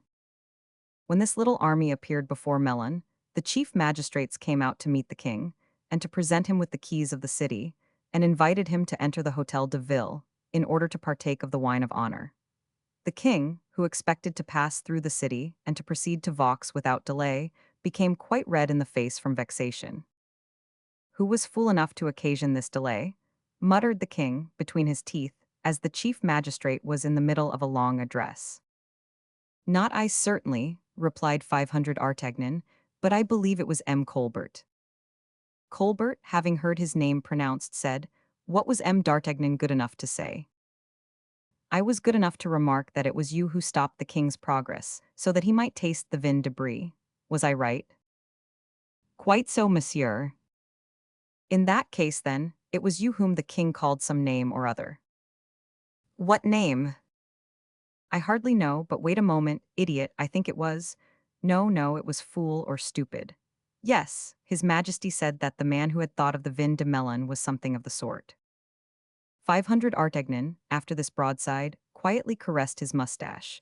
M. Colbert's large head seemed to become larger and larger than ever. 500 Artagnan, seeing how ugly anger made him, did not stop halfway. The orator still went on with his speech, while the king's color was visibly increasing. "Mordu," said the musketeer, coolly, "the king is going to have an attack of determination of blood to the head. Where the deuce did you get hold of that idea, Monsieur Colbert? You have no luck." "Monsieur," said the financier, drawing himself up, "my zeal for the king's service inspired me with the idea." "Bah!" "Monsieur, Melun is a city, an excellent city, which pays well, and which it would be imprudent to displease." There now, I, who do not pretend to be a financier, saw only one idea in your idea. "What was that, monsieur?" "That of causing a little annoyance to M. Fouquet, who is making himself quite giddy on his donjons yonder, in waiting for us." This was a home stroke, hard enough in all conscience. Colbert was completely thrown out of his saddle by it, and retired, thoroughly discomfited. Fortunately, the speech was now at an end. The king drank the wine which was presented to him, and then every one resumed the progress through the city. The king bit his lips in anger, for the evening was closing in, and all hope of a walk with La Vallière was at an end. In order that the whole of the king's household should enter Vaux, 4 hours at least were necessary, owing to the different arrangements. The king, therefore, who was boiling with impatience, hurried forward as much as possible, in order to reach it before nightfall. But at the moment he was setting off again, other and fresh difficulties arose. "Is not the king going to sleep at Melun?" said Colbert, in a low tone of voice, to 500 Artagnan. M. Colbert must have been badly inspired that day, to address himself in that manner to the chief of the musketeers, for the latter guessed that the king's intention was very far from that of remaining where he was. 500 Artagnan would not allow him to enter Vaux except he were well and strongly accompanied, and desired that his majesty would not enter except with all the escort. On the other hand, he felt that these delays would irritate that impatient character beyond measure. In what way could he possibly reconcile these two difficulties? 500 Artagnan took up Colbert's remark and determined to repeat it to the king. Sire, he said, M. Colbert has been asking me if your majesty does not intend to sleep at Melun. Sleep at Melun, what for? Exclaimed Louis Roman XIV. Sleep at Melun. Who, in heaven's name, can have thought of such a thing when M. Fouquet is expecting us this evening? It was simply, returned Colbert quickly, the fear of causing your majesty any delay, for, according to established etiquette, you cannot enter any place, with the exception of your own royal residences, until the soldiers' quarters have been marked out by the quartermaster, and the garrison properly distributed. 500 Artagnan listened with the greatest attention, biting his mustache to conceal his vexation, and the queens listened attentively also. They were fatigued, and would have liked to have gone to rest without proceeding any farther, and, especially, in order to prevent the king walking about in the evening with M. de Saint-Aignan and the ladies of the court. For, if etiquette required the princesses to remain within their own rooms, the ladies of honor, as soon as they had performed the services required of them, had no restrictions placed upon them, but were at liberty to walk about as they pleased. It will easily be conjectured that all these rival interests, gathering together in vapors, must necessarily produce clouds, and that the clouds would be followed by a tempest. The king had no mustache to gnaw, and therefore kept biting the handle of his whip instead, with ill-concealed impatience. How could he get out of it? 500 Artagnan looked as agreeable as possible, and Colbert as sulky as he could. Whom was there he could get in a passion with? We will consult the queen, said Louis Roman XIV, bowing to the royal ladies. And this kindness of consideration, which softened Maria Theresa's heart, who was of a kind and generous disposition, when left to her own free will, replied, I shall be delighted to do whatever your majesty wishes. How long will it take us to get to Vaux? Inquired Anne of Austria, in slow and measured accents, and placing her hand upon her bosom, where the seat of her pain lay. An hour for your majesty's carriages, said 500 Artagnan. The roads are tolerably good. The king looked at him, and a quarter of an hour for the king, he hastened to add. We should arrive by daylight, said Louis Roman XIV. But the billeting of the king's military escort, objected Colbert softly, will make his majesty lose all the advantage of his speed, however quick he may be. Double ass that you are, thought 500 Artagnan. If I had any interest or motive in demolishing your credit, I could do it in 10 minutes. If I were in the king's place, he added aloud, I should, in going to M. Fouquet, leave my escort behind me. I should go to him as a friend. I should enter accompanied only by my captain of the guards. I should consider that I was acting more nobly, and should be invested with a still more sacred character by doing so. Delight sparkled in the king's eyes. That is indeed a very good suggestion. We will go to see a friend as friends. Those gentlemen who are with the carriages can go slowly, but we who are mounted will ride on. And he rode off, accompanied by all those who were mounted. Colbert hid his ugly head behind his horse's neck. I shall be quits, said 500 Artagnan as he galloped along, by getting a little talk with Aramis this evening. And then, M. Fouquet is a man of honor. Mordieu, I have said so, and it must be so. And this was the way how, towards 7 o'clock in the evening, without announcing his arrival by the din of trumpets, and without even his advanced guard, without outriders or musketeers, the king presented himself before the gate of Vaux, where Fouquet, who had been informed of his royal guest's approach, had been waiting for the last half hour with his head uncovered, surrounded by his household and his friends. Chapter 87. Nectar and Ambrosia. M. Fouquet held the stirrup of the king, who, having dismounted, bowed most graciously, and more graciously still held out his hand to him, which Fouquet, in spite of a slight resistance on the king's part, carried respectfully to his lips. The king wished to wait in the first courtyard for the arrival of the carriages, nor had he long to wait, for the roads had been put into excellent order by the surintendant, and a stone would hardly have been found of the size of an egg the whole way from Melun to Vaux, so that the carriages, rolling along as though on a carpet, brought the ladies to Vaux without jolting or fatigue by 8 o'clock. They were received by Madame Fouquet, and at the moment these made their appearance, a light as bright as day burst forth from all the trees and vases and marble statues. This species of enchantment lasted until their majesties had retired into the palace. All these wonders and magical effects which the chronicler has heaped up, or rather, preserved, in his recital, at the risk of rivaling the creations of a romancist.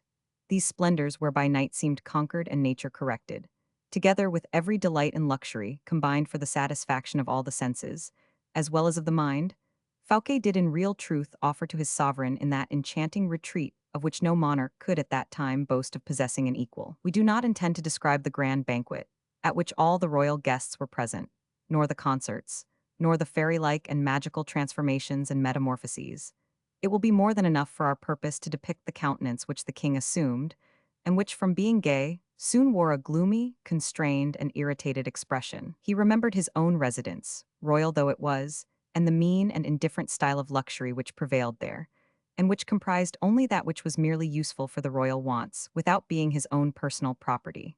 The large vases of the Louvre, the old furniture and plate of Henry Roman II, of Francis I, of Louis I, were merely historical monuments of earlier days. They were nothing but specimens of art, the relics of his predecessors, while with Fouquet, the value of the article was as much in the workmanship as in the article itself. Fouquet ate from a gold service, which artists in his own employ had modeled and cast for himself alone. Fouquet drank wines of which the King of France did not even know the name, and drank them out of goblets each more precious than the whole royal cellar. What, too, can be said of the apartments, the hangings, the pictures, the servants and officers of every description of his household? What can be said of the mode of service in which etiquette was replaced by order, stiff formality by personal, unrestrained comfort? The happiness and contentment of the guest became the supreme law of all who obeyed the host. The perfect swarm of busily engaged persons moving about noiselessly. The multitude of guests, who were, however, even less numerous than the servants who waited on them. The myriads of exquisitely prepared dishes, of gold and silver vases, the floods of dazzling light, the masses of unknown flowers of which the hothouses had been despoiled, and which were redundant with all the luxuriance of unequaled beauty, the perfect harmony of everything which surrounded them, and which indeed was no more than the prelude of the promised fate, more than charmed all who were there, and who testified their admiration over and over again, not by voice or gesture, but by deep silence and rapt attention, those two languages of the courtier which acknowledge the hand of no master powerful enough to restrain them. As for the king, his eyes filled with tears. He dared not look at the queen. Anne of Austria, whose pride, as it ever had been, was superior to that of any creature breathing, overwhelmed her host by the contempt with which she treated everything handed to her. The young queen, kind-hearted by nature and curious by disposition, praised Fouquet, ate with an exceedingly good appetite, and asked the names of the different fruits which were placed upon the table. Fouquet replied that he was not aware of their names. The fruits came from his own stores. He had often cultivated them himself, having an intimate acquaintance with the cultivation of exotic fruits and plants. The king felt and appreciated the delicacy of the reply, but was only the more humiliated at it. He thought that the queen was a little too familiar in her manners, and that Anne of Austria resembled Juno a little too much, in being too proud and haughty. His chief anxiety, however, was himself, that he might remain cold and distant in his behavior, bordering slightly on the limits of extreme disdain or of simple admiration. But Fouquet had foreseen all that. He was, in fact, one of those men who foresee everything.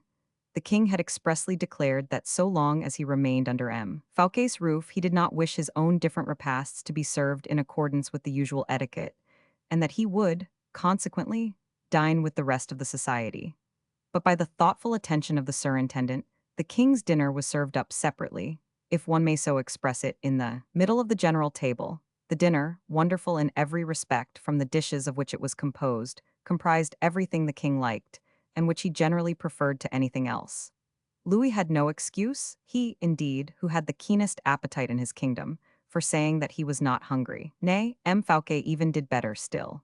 He certainly, in obedience to the king's expressed desire, seated himself at the table, but as soon as the soups were served, he rose and personally waited on the king, while Madame Fouquet stood behind the Queen Mother's armchair. The disdain of Juno and the sulky fits of temper of Jupiter could not resist this excess of kindly feeling and polite attention. The queen ate a biscuit dipped in a glass of San Lucar wine, and the king ate of everything, saying to M. Fouquet, "It is impossible, Monsieur le Surintendant, to dine better anywhere."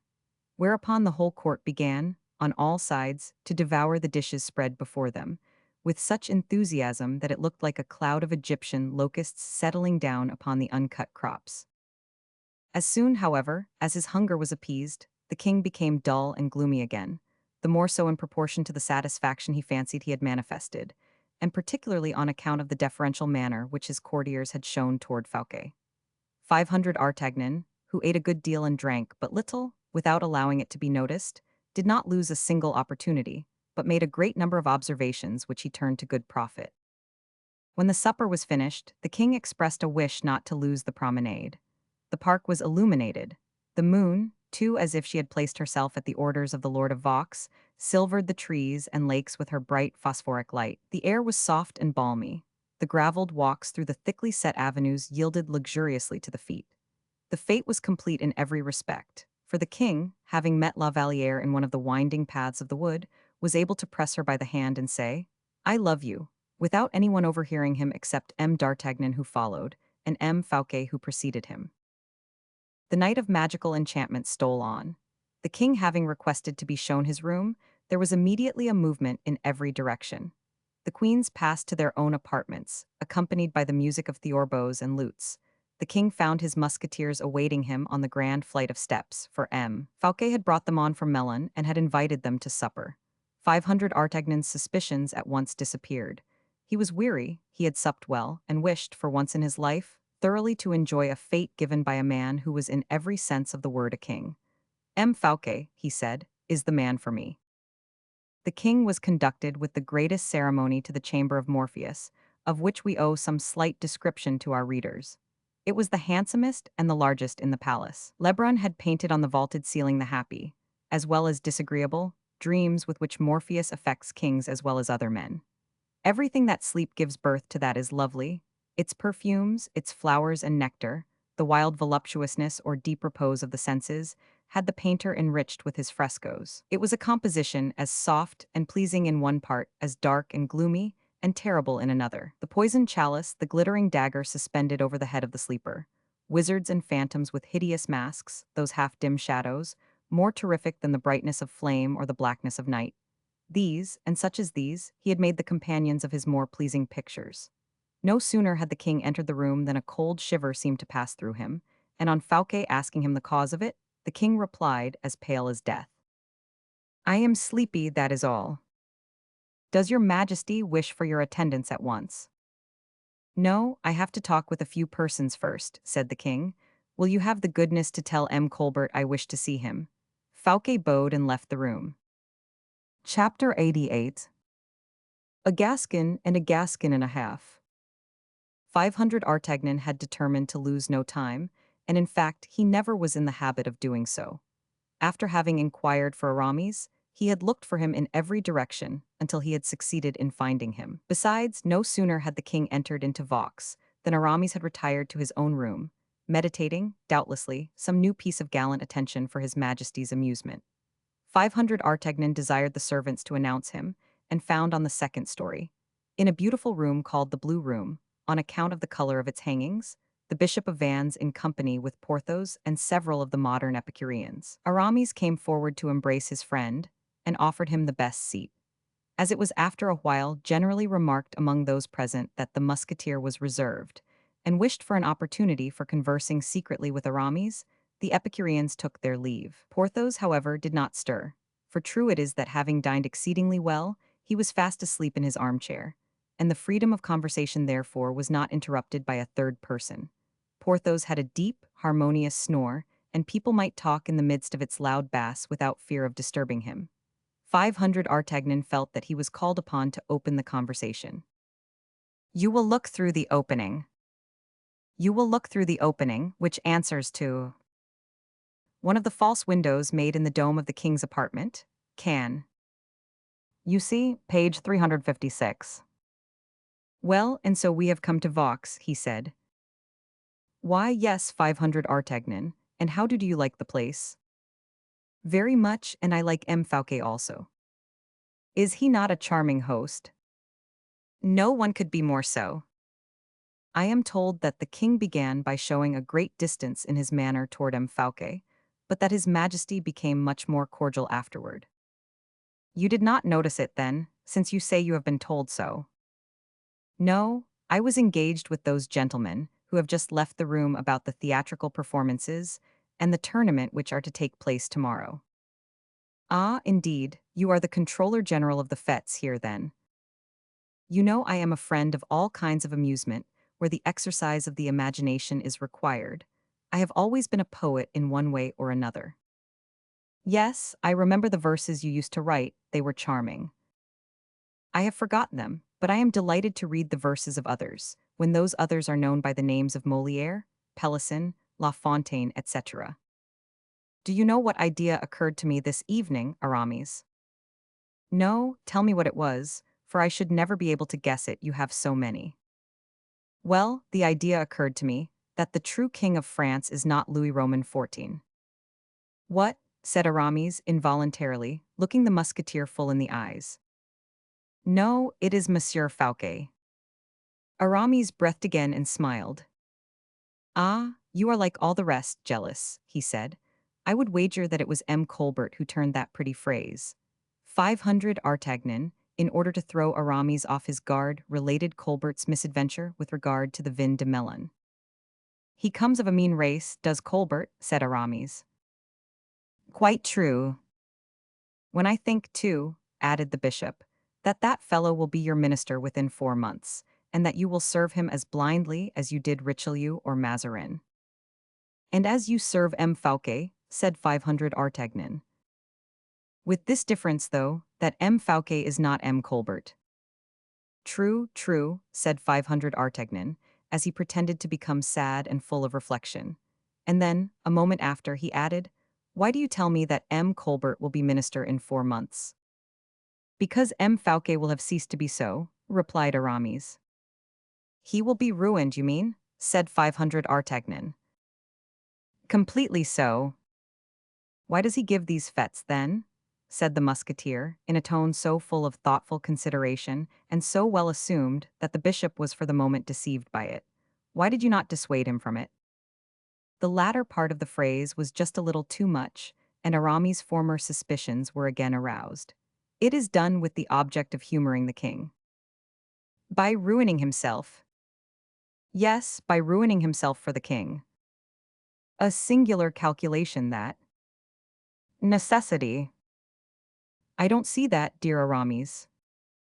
Do you not? Have you not remarked M. Colbert's daily increasing antagonism, and that he is doing his utmost to drive the king to get rid of the surintendant?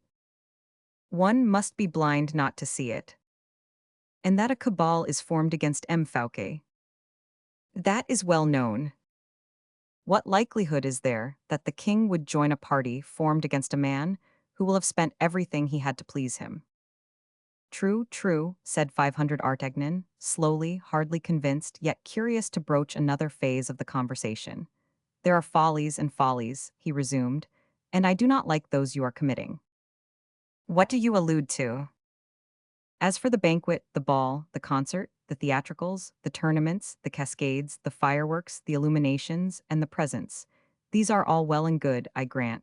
But why were not these expenses sufficient? Was it necessary to have new liveries and costumes for your whole household? You are quite right. I told M. Fouquet that myself. He replied that if he were rich enough, he would offer the king a newly erected chateau, from the vanes at the top of the house to the very cellar, completely new inside and out, and that, as soon as the king had left, he would burn the whole building and its contents, in order that it might not be made use of by anyone else. How completely Spanish! I told him so, and he then added this: Whoever advises me to spare expense, I shall look upon as my enemy.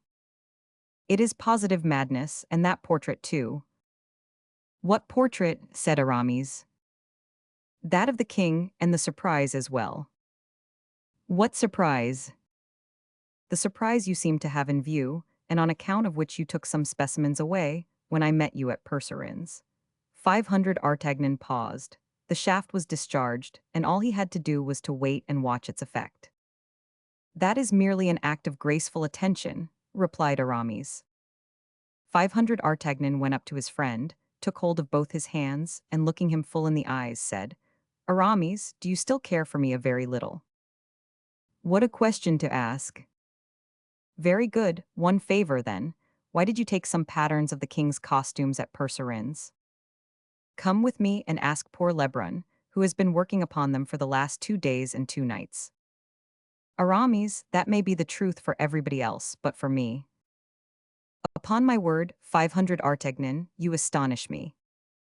Be a little considerate for me. Tell me the exact truth. You would not like anything disagreeable to happen to me, would you? My dear friend, you are becoming quite incomprehensible. What suspicion can you possibly have got hold of? Do you believe in my instinctive feelings? Formerly, you used to have faith in them. Well, then, an instinct tells me that you have some concealed project on foot. A project? I am convinced of it. What nonsense! I am not only sure of it, but I would even swear it. Indeed, 500 Artagnan, you cause me the greatest pain. Is it likely, if I have any project in hand, that I ought to keep secret from you, I should tell you about it? If I had one that I could and ought to have revealed, should I not have already told it to you? No, Aramis, no. There are certain projects which are never revealed until the favorable opportunity arrives. In that case, my dear fellow, returned the bishop, laughing, the only thing now is that the opportunity has not yet arrived. 500 Artagnan shook his head with a sorrowful expression. Oh, friendship, friendship, he said, what an idle word you are. Here is a man who, if I were but to ask it, would suffer himself to be cut in pieces for my sake. You are right, said Aramis nobly. And this man, who would shed every drop of blood in his veins for me, will not open the smallest corner of his heart. Friendship, I repeat, is nothing but a mere unsubstantial shadow and a lure, like everything else in this world which is bright and dazzling. It is not thus you should speak of our friendship, replied the bishop, in a firm, assured voice, for ours is not of the same nature as those you have been speaking of. Look at us, Aramis, 3 out of the old 4. You are deceiving me, I suspect you, and Porthos is fast asleep. An admirable trio of friends, don't you think so? A beautiful relic of former times. I can only tell you one thing, 500 Artagnan, and I swear it on the Bible. I love you just as I used to do. If I ever suspect you, it is on account of others and not on account of either of us. In everything I may do and should happen to succeed in, you will find your fourth.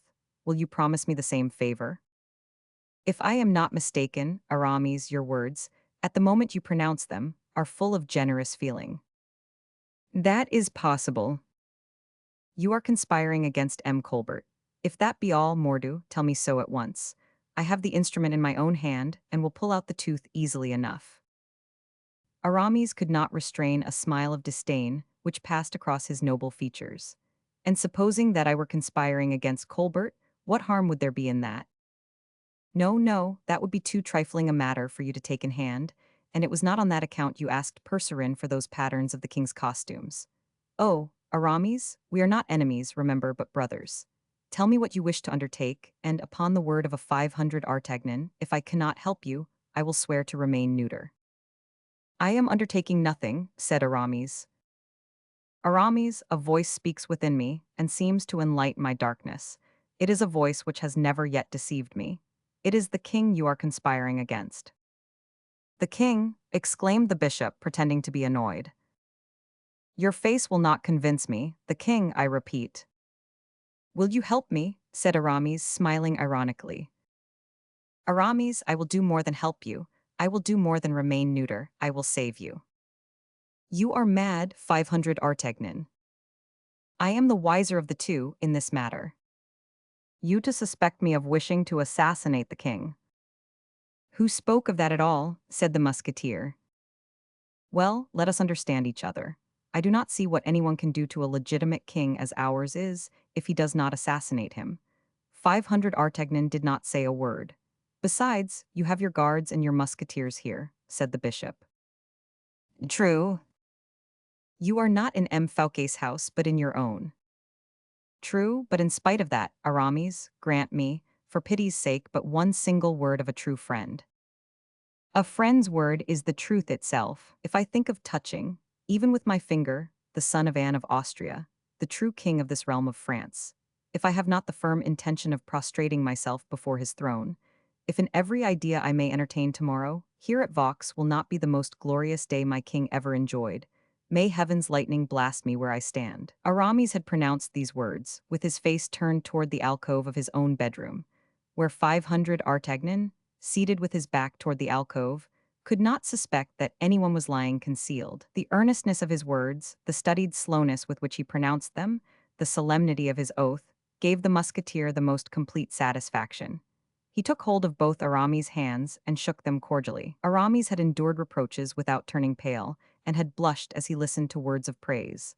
500 Artagnan deceived did him honor, but 500 Artagnan, trustful and reliant, made him feel ashamed. "Are you going away?"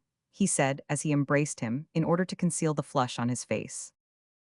"Yes, my duty summons me. I have to get the watchword. It seems I am to be lodged in the king's anteroom. Where does Porthos sleep? Take him away with you if you like, for he snores like a park of artillery." "Ah, he does not stay with you then?" said 500 Artagnan. "Not the least in the world. He has his room to himself, but I don't know where." "Very good," said the musketeer, from whom this separation of the two associates removed his last suspicion, and he touched Porthos lightly on the shoulder. The latter replied by a terrible yawn. "Come," said 500 Artagnan.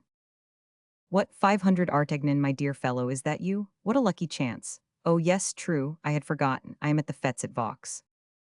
"Yes, and your beautiful dress too." "Yes, it was very attentive on the part of Monsieur Coquelin de Volière, was it not?" "Hush," said Aramis. "You are walking so heavily, you will make the flooring give way." "True," said the musketeer. "This room is above the dome, I think." "And I did not choose it for a fencing room, I assure you," added the bishop. "The ceiling of the king's room has all the sweetness and calm delights of sleep. Do not forget, therefore, that my flooring is merely the covering of his ceiling. Good night, my friends, and in 10 minutes I shall be fast asleep." And Aramis accompanied them to the door, laughing quietly all the while. As soon as they were outside, he bolted the door, hurriedly, closed up the chinks of the windows, and then called out, "Monseigneur? Monseigneur?" Philippe made his appearance from the alcove as he pushed aside a sliding panel placed behind the bed. "M. d'Artagnan entertains a great many suspicions, it seems," he said. "Ah, you recognized M. d'Artagnan then? Before you called him by his name, even." "He is your captain of musketeers." "He is very devoted to me," replied Philippe, laying a stress upon the personal pronoun. "As faithful as a dog, but he bites sometimes. If 500 Artagnan does not recognize you before the other has disappeared, rely upon 500 Artagnan to the end of the world, for in that case, if he has seen nothing, he will keep his fidelity. If he sees, when it is too late, he is a Gascon, and will never admit that he has been deceived." "I thought so. What are we to do now?" "You will go and take up your post at our place of observation, and watch the moment of the king's retiring to rest, so as to learn how that ceremony is performed." "Very good. Where shall I place myself?" "Sit down on this folding chair. I am going to push aside a portion of the flooring. You will look through the opening, which answers to one of the false windows made in the dome of the king's apartment. Can you see?" "Yes," said Philippe, starting as at the sight of an enemy. "I see the king." "What is he doing?" "He seems to wish some man to sit down close to him." "Nem Fauquet." "No, no, wait a moment. Look at the notes and portraits, my prince. The man whom the king wishes to sit down in his presence is M. Colbert." "Colbert sit down in the king's presence?" exclaimed Aramis. "It is impossible." "And look." Aramis looked through the opening in the flooring. "Yes," he said, "Colbert himself. Oh, Monseigneur, what can we be going to hear, and what can result from this intimacy?"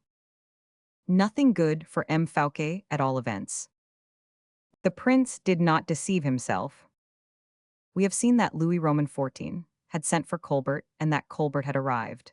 The conversation began between them by the king, according to him, one of the highest favors that he had ever done. It was true the king was alone with his subject. "Colbert," said he, "sit down." The intendant, overcome with delight, for he feared he should be dismissed, refused this unprecedented honor.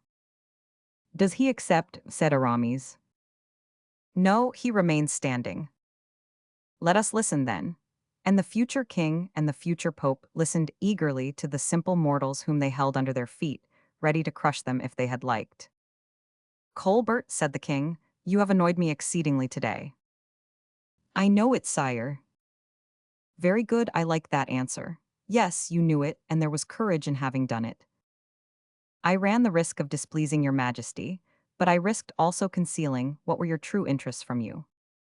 What, you were afraid of something on my account? I was, sire, even if it were of nothing more than an indigestion, said Colbert. For people do not give their sovereigns such banquets as the one of today, except it be to stifle them under the weight of good living. Colbert waited the effect which this coarse jest would produce upon the king, and Louis Roman XIV, who was the vainest and the most fastidiously delicate man in his kingdom, forgave Colbert the joke. The truth is, he said, that M. Fouquet has given me too good a meal. Tell me, Colbert, where does he get all the money required for this enormous expenditure, can you tell? Yes, I do know, sire. Will you be able to prove it with tolerable certainty? Easily, to the very farthing. I know you are very exact. It is the principal qualification required in an intendant of finances. But all are not so. I thank your majesty for so flattering a compliment from your own lips. M. Fouquet, therefore, is rich, very rich, and I suppose every man knows he is so. Every one, sire, the living as well as the dead. What does that mean, Monsieur Colbert? The living are witnesses of M. Fouquet's wealth. They admire and applaud the result produced. But the dead, wiser and better informed than we are, know how that wealth was obtained, and they rise up in accusation. So that M. Fouquet owes his wealth to some cause or other. The occupation of an intendant very often favors those who practice it. You have something to say to me more confidentially. I perceive, do not be afraid, we are quite alone. I am never afraid of anything under the shelter of my own conscience, and under the protection of your majesty, said Colbert, bowing. If the dead, therefore, were to speak. They do speak sometimes, sire, read. Ah, then murmured Aramis in the prince's ear, who, close beside him, listened without losing a syllable. Since you are placed here, monseigneur, in order to learn the vocation of a king, listen to a piece of infamy of a nature truly royal. You are about to be a witness of one of those scenes which the foul fiend alone can conceive and execute. Listen attentively, you will find your advantage in it. The prince redoubled his attention and saw Louis Roman XIV take from Colbert's hand a letter which the latter held out to him. The late cardinal's handwriting, said the king. Your majesty has an excellent memory, replied Colbert, bowing. It is an immense advantage for a king who is destined for hard work to recognize handwritings at the first glance. The king read Mazarin's letter, and, as its contents are already known to the reader, in consequence of the misunderstanding between Madame de Chevreuse and Aramis, nothing further would be learned if we stated them here again. I do not quite understand, said the king, greatly interested. Your majesty has not yet acquired the habit of going through the public accounts. I see that it refers to money which had been given to M. Fouquet. 13 millions, a tolerably good sum. Yes, well, and these 13 millions are wanting to balance the total of the accounts. That is what I do not very well understand. How was this deficit possible? Possible, I do not say, but there is no doubt about the fact that it really is so. You say that these 13 millions are found to be wanting in the accounts. I do not say so, but the registry does. And this letter of M. Mazarin indicates the employment of that sum, and the name of the person with whom it was deposited. As your majesty can judge for yourself. Yes, and the result is, then, that M. Fouquet has not yet restored the 13 millions. That results from the accounts, certainly, sire. Well, and consequently. Well, sire, in that case, inasmuch as M. Fouquet has not yet given back the 13 millions, he must have appropriated them to his own purposes. And with those 13 millions, one could incur 4 times, and a little more as much expense, and make 4 times as great a display as your majesty was able to do at Fontainebleau, where we only spent 3 millions altogether, if you remember. For a blunderer, the souvenir he had evoked was a very skillfully contrived piece of baseness, for by the remembrance of his own fate, he, for the first time, perceived its inferiority compared with that of Fouquet. Colbert received back again at Vaux what Fouquet had given him at Fontainebleau, and, as a good financier, he returned it with the best possible interest. Having once disposed the king's mind in that way, Colbert had nothing of much importance to detain him. He felt that such was the case, for the king too had again sunk into a dull and gloomy state. Colbert awaited the first word from the king's lips with as much impatience as Philippe and Aramis did from their place of observation. Are you aware what is the natural consequence of all this, Monsieur Colbert? Said the king, after a few moments' reflection. No, sire, I do not know. Well then, the fact of the appropriation of the 13 millions, if it can be proved. But it is so already. I mean if it were to be declared and certified, M. Colbert.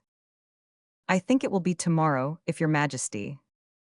Were we not under M. Fouquet's roof, you were going to say, perhaps, replied the king, with something of nobleness in his manner. The king is in his own palace where, ever he may be, and especially in houses which his own money has paid for. I think, said Philippe, in a low tone to Aramis, that the architect who constructed this dome ought, anticipating what use could be made of it, so to have contrived that it might easily be made to fall on the heads of scoundrels such as that M. Colbert. I thought so too, replied Aramis, but M. Colbert is so very near the king at this moment. That is true, and that would open the succession, of which your younger brother would reap all the advantage, monseigneur. But stay, let us keep quiet and go on listening. We shall not have long to listen, said the young prince. Why not, monseigneur? Because, if I were the king, I should not reply anything further. And what would you do? I should wait until tomorrow morning to give myself time for reflection. Louis Roman XIV at last raised his eyes, and finding Colbert attentively waiting for his next remark, said, hastily changing the conversation, M. Colbert, I perceive it is getting very late, and I shall now retire to bed. By tomorrow morning I shall have made up my mind. Very good, sire, returned Colbert, greatly incensed, although he restrained himself in the presence of the king. The king made a gesture of adieu, and Colbert withdrew with a respectful bow. My attendants, cried the king, and, as they entered the apartment, Philippe was about to quit his post of observation. A moment longer, said Aramis to him with his accustomed gentleness of manner. What has just now taken place is only a detail, and tomorrow we shall have no occasion to think anything more about it. But the ceremony of the king's retiring to rest, the etiquette observed in addressing the king, that indeed is of the greatest importance. Learn, sire, and study well how you ought to go to bed of a night. Look, look.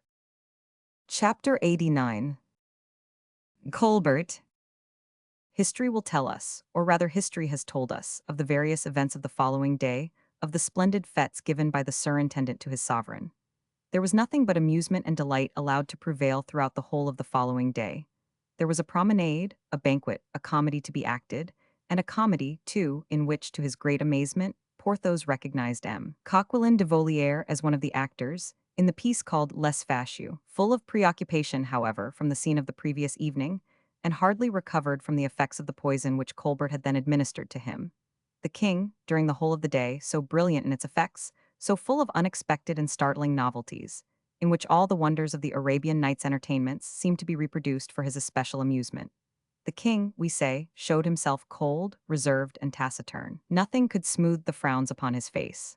Everyone who observed him noticed that a deep feeling of resentment, of remote origin, increased by slow degrees, as the source becomes a river, thanks to the thousand threads of water which increase its body, was keenly alive in the depths of the king's heart. Toward the middle of the day only did he begin to resume a little serenity of manner, and by that time he had, in all probability, made up his mind. Aramis, who followed him step by step in his thoughts, as in his walk, concluded that the event that he was expecting would not be long before it was announced. This time Colbert seemed to walk in concert with the Bishop of Vannes, and had he received for every annoyance which he inflicted on the king a word of direction from Aramis, he could not have done better. During the whole of the day, the king, who, in all probability, wished to free himself from some of the thoughts which disturbed his mind, seemed to seek La Valliere's society as actively as he seemed to show his anxiety to flee that of M. Colbert or M. Fouquet. The evening came. The king had expressed a wish not to walk in the park until after cards in the evening. In the interval between supper and the promenade, cards and dice were introduced. The king won 1,000 pistoles, and having won them, put them in his pocket, and then rose, saying, "And now, gentlemen, to the park." He found the ladies of the court already there. The king, we have before observed, had won 1,000 pistoles and had put them in his pocket, but M. Fouquet had somehow contrived to lose 10,000, so that among the courtiers there was still left 190,000 francs profit to divide, a circumstance which made the countenances of the courtiers and the officers of the king's household the most joyous countenances in the world. It was not the same, however, with the king's face. For notwithstanding his success at play, to which he was by no means insensible, there still remained a slight shade of dissatisfaction. Colbert was waiting for or upon him at the corner of one of the avenues.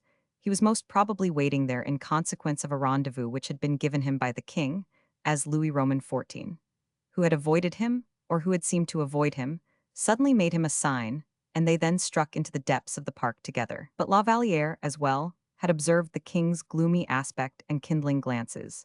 She had remarked this, and as nothing which lay hidden or smoldering in his heart was impenetrable to her affection, she understood that this repressed wrath menaced someone.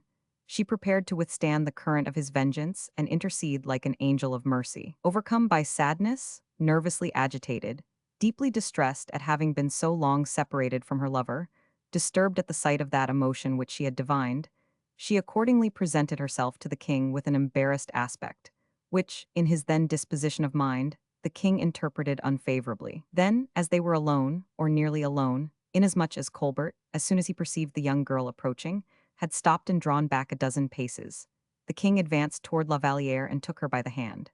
"Mademoiselle," he said to her, "should I be guilty of an indiscretion if I were to inquire if you were indisposed? For you seem to breathe as if you were oppressed by some secret cause of uneasiness, and your eyes are filled with tears."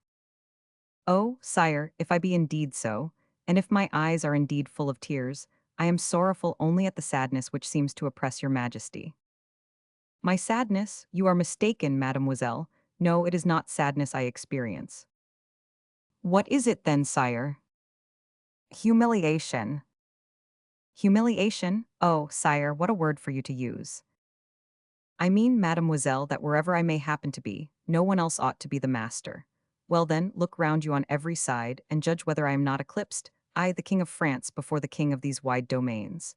Oh," he continued, clenching his hands and teeth, "when I think that this king—" "Well, sire," said Louise, terrified, "that this king is a faithless, unworthy servant, who becomes proud and self-sufficient with property which belongs to me, and which he has stolen. And therefore am I about to change this impudent minister's fate into a sorrow and mourning, of which the nymph of Vaux, as the poets say, shall not soon lose the remembrance." "Oh, your majesty." "Well, mademoiselle, are you about to take M. Fouquet's part?" said Louis, impatiently.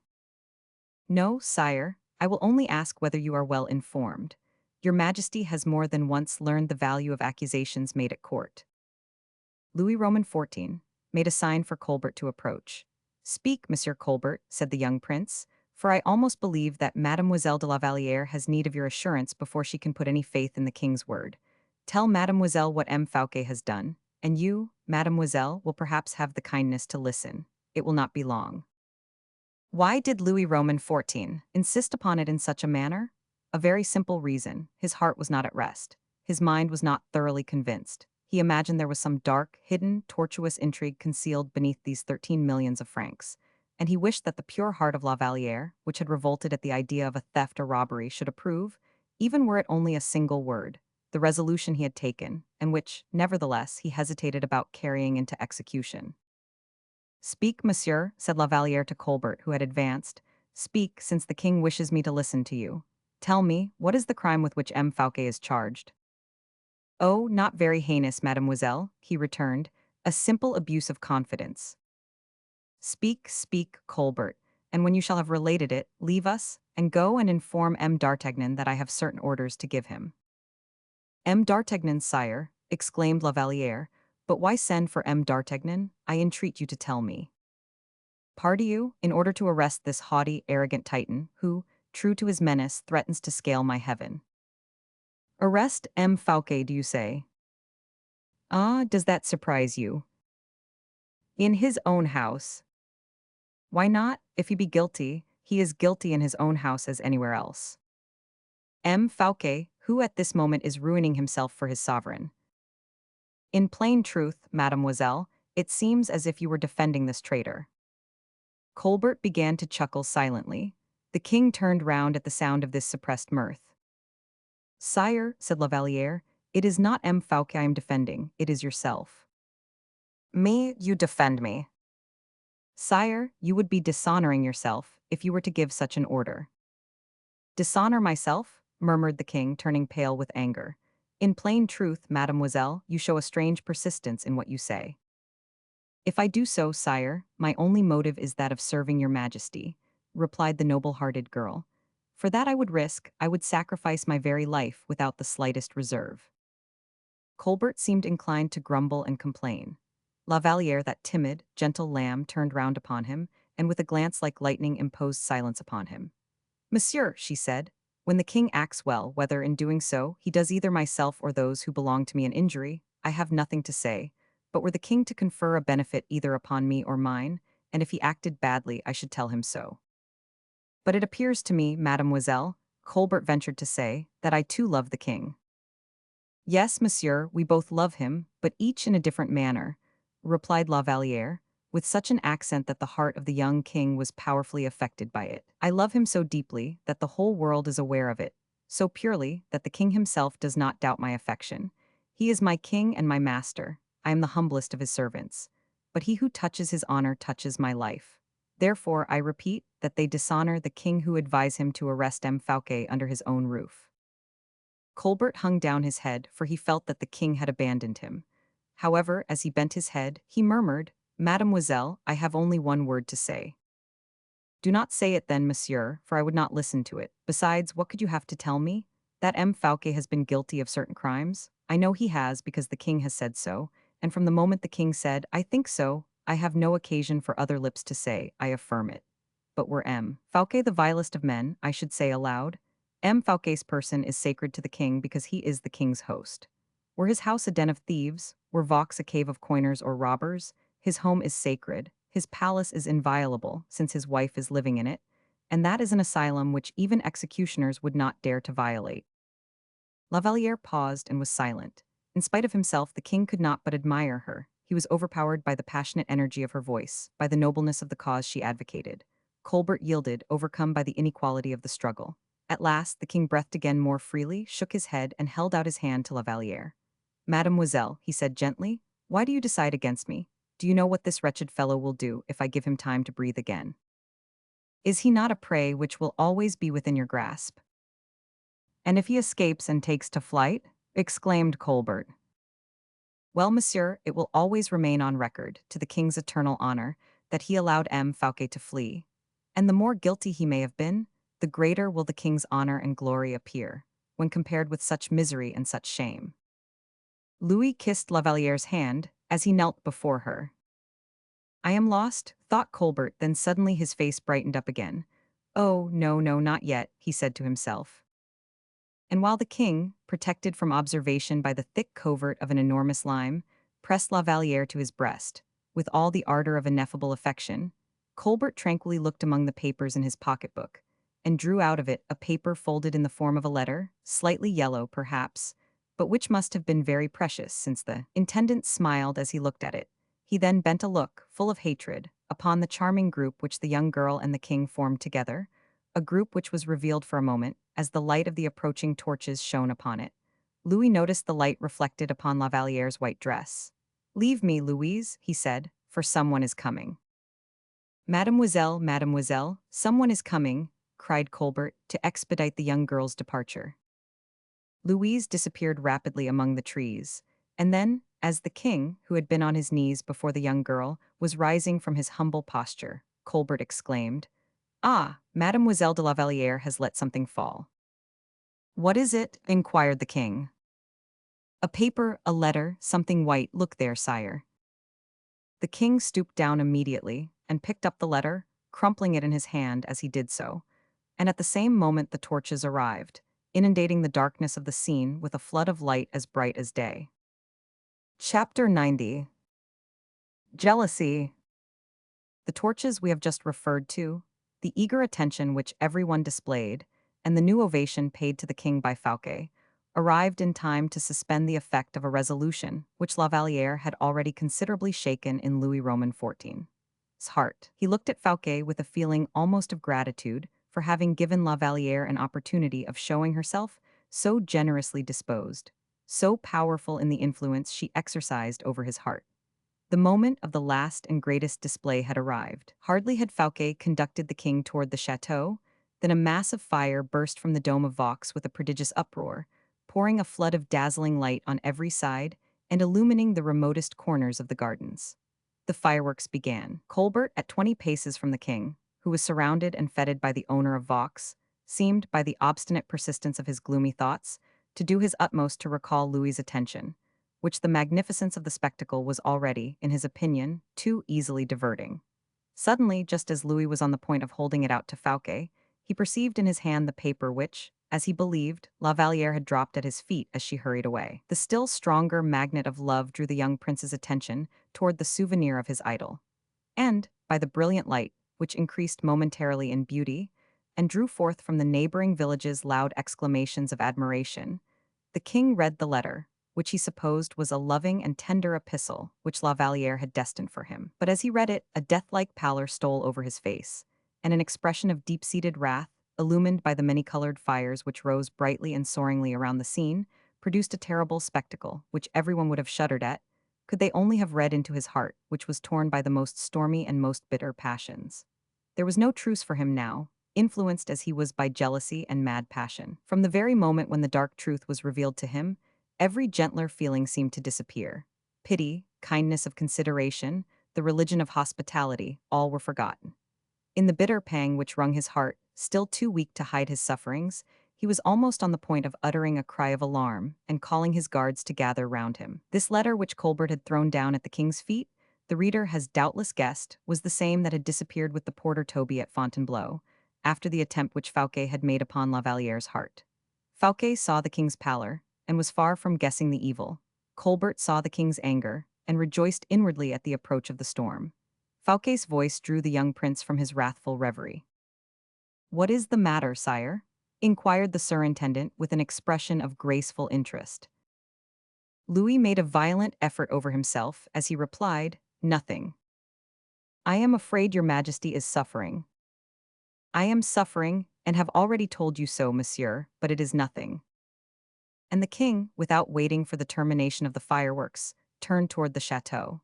Fouquet accompanied him, and the whole court followed after them, leaving the remains of the fireworks burning for their own amusement. The surintendant endeavored again to question Louis Roman XIV, but could not succeed in obtaining a reply. He imagined there had been some misunderstanding between Louis and La Vallière in the park, which had resulted in a slight quarrel, and that the king, who was not ordinarily sulky by disposition, but completely absorbed by his passion for La Vallière, had taken a dislike to everyone because his mistress had shown herself offended with him. This idea was sufficient to console him. He had even a friendly and kindly smile for the young king when the latter wished him good night. This, however, was not all the king had to submit to. He was obliged to undergo the usual ceremony, which on that evening was marked by the closest adherence to the strictest etiquette. The next day was the one fixed for the departure. It was but proper that the guests should thank their host, and should show him a little attention in return for the expenditure of his 12 millions. The only remark approaching to amiability, which the king could find to say to M. Fouquet as he took leave of him, was in these words: "Monsieur Fouquet, you shall hear from me. Be good enough to desire M. d'Artagnan to come here." And the blood of Louis Roman XIV, who had so profoundly dissimulated his feelings, boiled in his veins, and he was perfectly ready to get M. Fouquet's throat cut, with the same readiness, indeed, as his predecessor had caused the assassination of Le Marechal d'Ancre. And so he disguised the terrible resolution he had formed beneath one of those royal smiles which are the lightning flashes indicating coups d'état. Fouquet took the king's hand and kissed it. Louis shuddered throughout his whole frame, but allowed M. Fouquet to touch his hand with his lips. 5 minutes afterward, 500 Artagnan, to whom the royal order had been communicated, entered Louis Roman XIV's apartment. Aramis and Philippe were in theirs, still eagerly attentive and still listening with all their ears. The king did not even give the captain of the musketeers time to approach his armchair, but ran forward to meet him. "Take care," he exclaimed, "that no one enters here." "Very good, sire," replied the captain, whose glance had for a long time past analyzed the ravages on the king's countenance. He gave the necessary order at the door, but returning to the king, he said, "Is there something fresh the matter, your majesty?" "How many men have you here?" inquired the king, without making any other reply to the question addressed to him. "What for, sire?" "How many men have you, I say?" repeated the king, stamping upon the ground with his foot. I have the musketeers. Well, and what others? 20 guards and 13 Swiss. How many men will be required to? To do what, sire? Replied the musketeer, opening his large, calm eyes. To arrest M. Fouquet. 500 Artagnan fell back a step. To arrest M. Fouquet, he burst forth. Are you going to tell me that it is impossible? Exclaimed the king with cold and vindictive passion. I never said that anything is impossible, replied 500 Artagnan, wounded to the quick. Very well, do it then. 500 Artagnan turned on his heel and made his way toward the door. It was but a short distance, and he cleared it in half a dozen paces. When he reached it, he suddenly paused and said, Your Majesty will forgive me, but in order to effect this arrest, I should like written directions. For what purpose, and since when has the king's word been insufficient for you?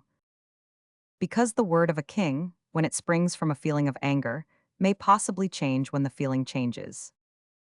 A truce to set phrases, monsieur. You have another thought besides that. Oh, I at least have certain thoughts and ideas, which, unfortunately, others have not, 500 Artagnan replied impertinently. The king, in the tempest of his wrath, hesitated, and drew back in the face of 500 Artagnan's frank courage, just as a horse crouches on his haunches under the strong hand of a bold and experienced rider. What is your thought? He exclaimed.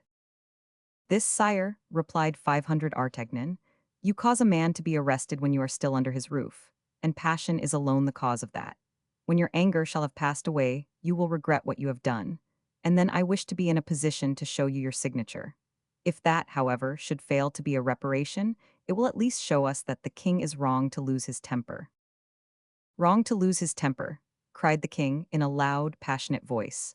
Did not my father, my grandfather too, before me, lose their temper at times in heaven's name? The king your father and the king your grandfather never lost their temper, except when under the protection of their own palace. The king is master wherever he may be. That is a flattering complimentary phrase which cannot proceed from anyone but M. Colbert, but it happens not to be the truth. The king is at home in every man's house when he has driven its owner out of it. The king bit his lips but said nothing. Can it be possible? Said 500 Artagnan. Here is a man who is positively ruining himself in order to please you, and you wish to have him arrested. Mordu, sire, if my name were Fouquet and people treated me in that manner, I would swallow at a single gulp all the fireworks and other things, and I would set fire to them and blow myself and everybody else up to the sky. But it is all the same. It is your wish, and it shall be done. Go, said the king, but have you men enough? Do you suppose I am going to take a whole host to help me? Arrest M. Fouquet? Why, that is so easy that a very child might do it. It is like drinking a glass of bitters. One makes an ugly face, and that is all. If he defends himself, he, not at all likely. Defend himself when such extreme harshness as you are going to practice makes the man a very martyr. Nay, I am sure that if he has 1,000,000 of francs left, which I very much doubt, he would be willing enough to give it in order to have such a termination as this. But what does that matter? It shall be done at once. Stay, said the king, do not make his arrest a public affair. That will be more difficult. Why so? Because nothing is easier than to go up to M. Fouquet in the midst of 1,000 enthusiastic guests who surround him, and say, In the king's name, I arrest you. But to go up to him, to turn him first one way and then another, to drive him up into one of the corners of the chessboard in such a way that he cannot escape, to take him away from his guests and keep him a prisoner for you, without one of them, alas. Having heard anything about it, that, indeed, is a real difficulty, the greatest of all, in truth, and I hardly see how it is to be done. You had better say it is impossible, and you will have finished much sooner. Heaven help me, but I seem to be surrounded by people who prevent me doing what I wish. I do not prevent your doing anything. Are you decided? Take care of M. Fouquet, until I shall have made up my mind by tomorrow morning. That shall be done, sire. And return, when I rise in the morning, for further orders, and now leave me to myself. You do not even want M. Colbert, then? Said the musketeer, firing this last shot as he was leaving the room. The king started. With his whole mind fixed on the thought of revenge, he had forgotten the cause and substance of the offense. No, no one, he said. No one here, leave me.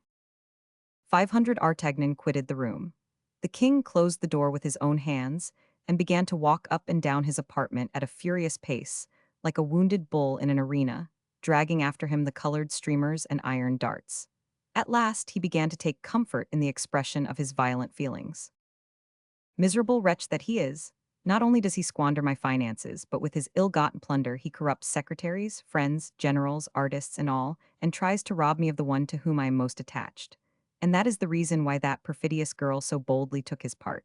Gratitude, and who can tell whether it was not a stronger feeling, love itself?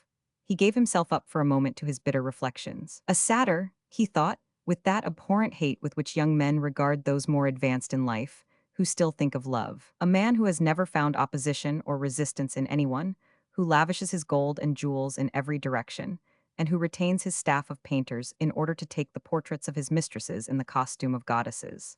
The king trembled with passion as he continued, "He pollutes and profanes everything that belongs to me. He destroys everything that is mine.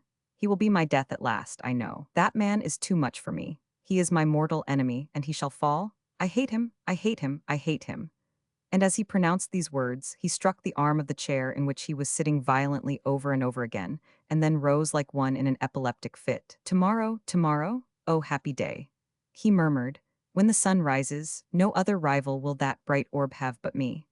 That man shall fall so low that when people look at the utter ruin which my anger shall have wrought, they will be forced to confess at least that I am indeed greater than he." The king, who was incapable of mastering his emotions any longer, knocked over with a blow of his fist a small table placed close to his bedside, and in the bitterness of feeling from which he was suffering, almost weeping, and half suffocated by his passion, he threw himself on his bed, dressed as he was, and bit the sheets in the extremity of his passion, trying to find repose of body at least there.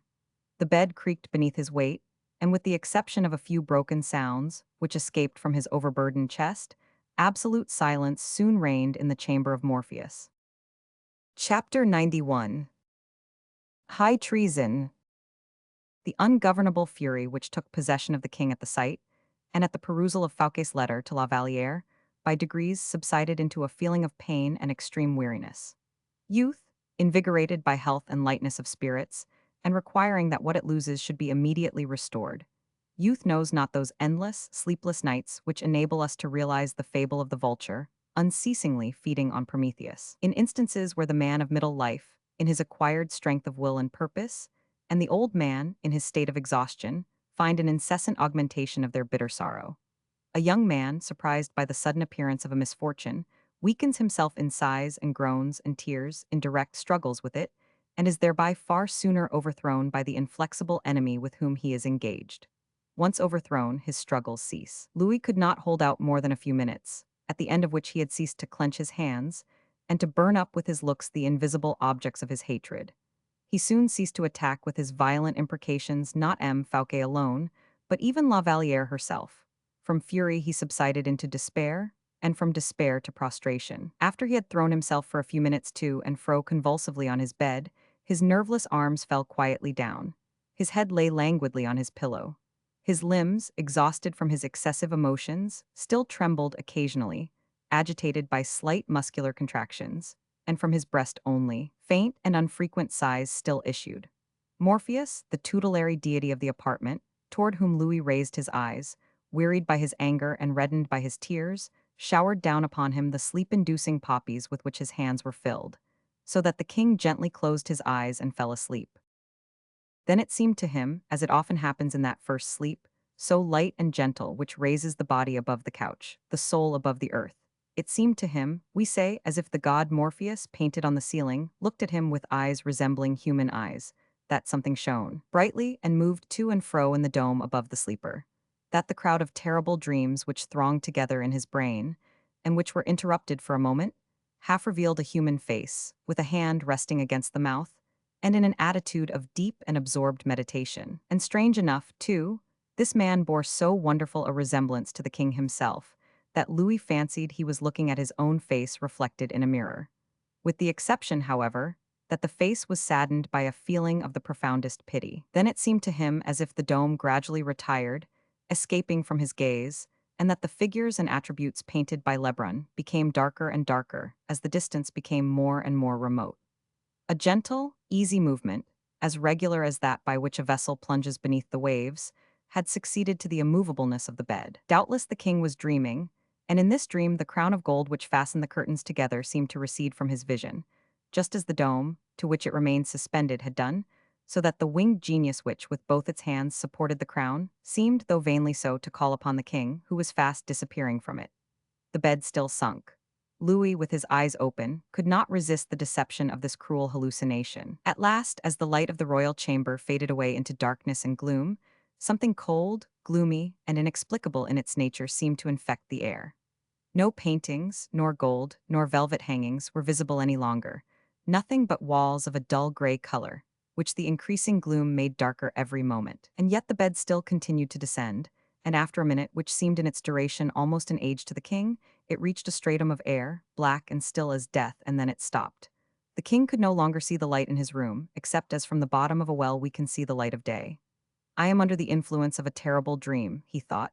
It is time to awaken from it. Come, let me wake up. Everyone has experienced what the above remark conveys. There is hardly a person who, in the midst of a nightmare, whose influence is suffocating, has not said to himself, by the help of that light which still burns in the brain when every human light is extinguished, it is nothing but a dream after all. This was precisely what Louis Roman XIV said to himself, but when he said, "Come, come, wake up," he perceived that not only was he already awake, but still more, that he had his eyes open also. He then looked all round him. On his right hand and on his left 2 armed men stood silently, each wrapped in a huge cloak, and the face covered with a mask. One of them held a small lamp in his hand, whose glimmering light revealed the saddest picture a king could look upon. Louis could not help saying to himself that his dream still lasted, and that all he had to do to cause it to disappear was to move his arms or to say something aloud. He darted from his bed and found himself upon the damp, moist ground. Then, addressing himself to the man who held the lamp in his hand, he said, "What is this, monsieur, and what is the meaning of this jest?"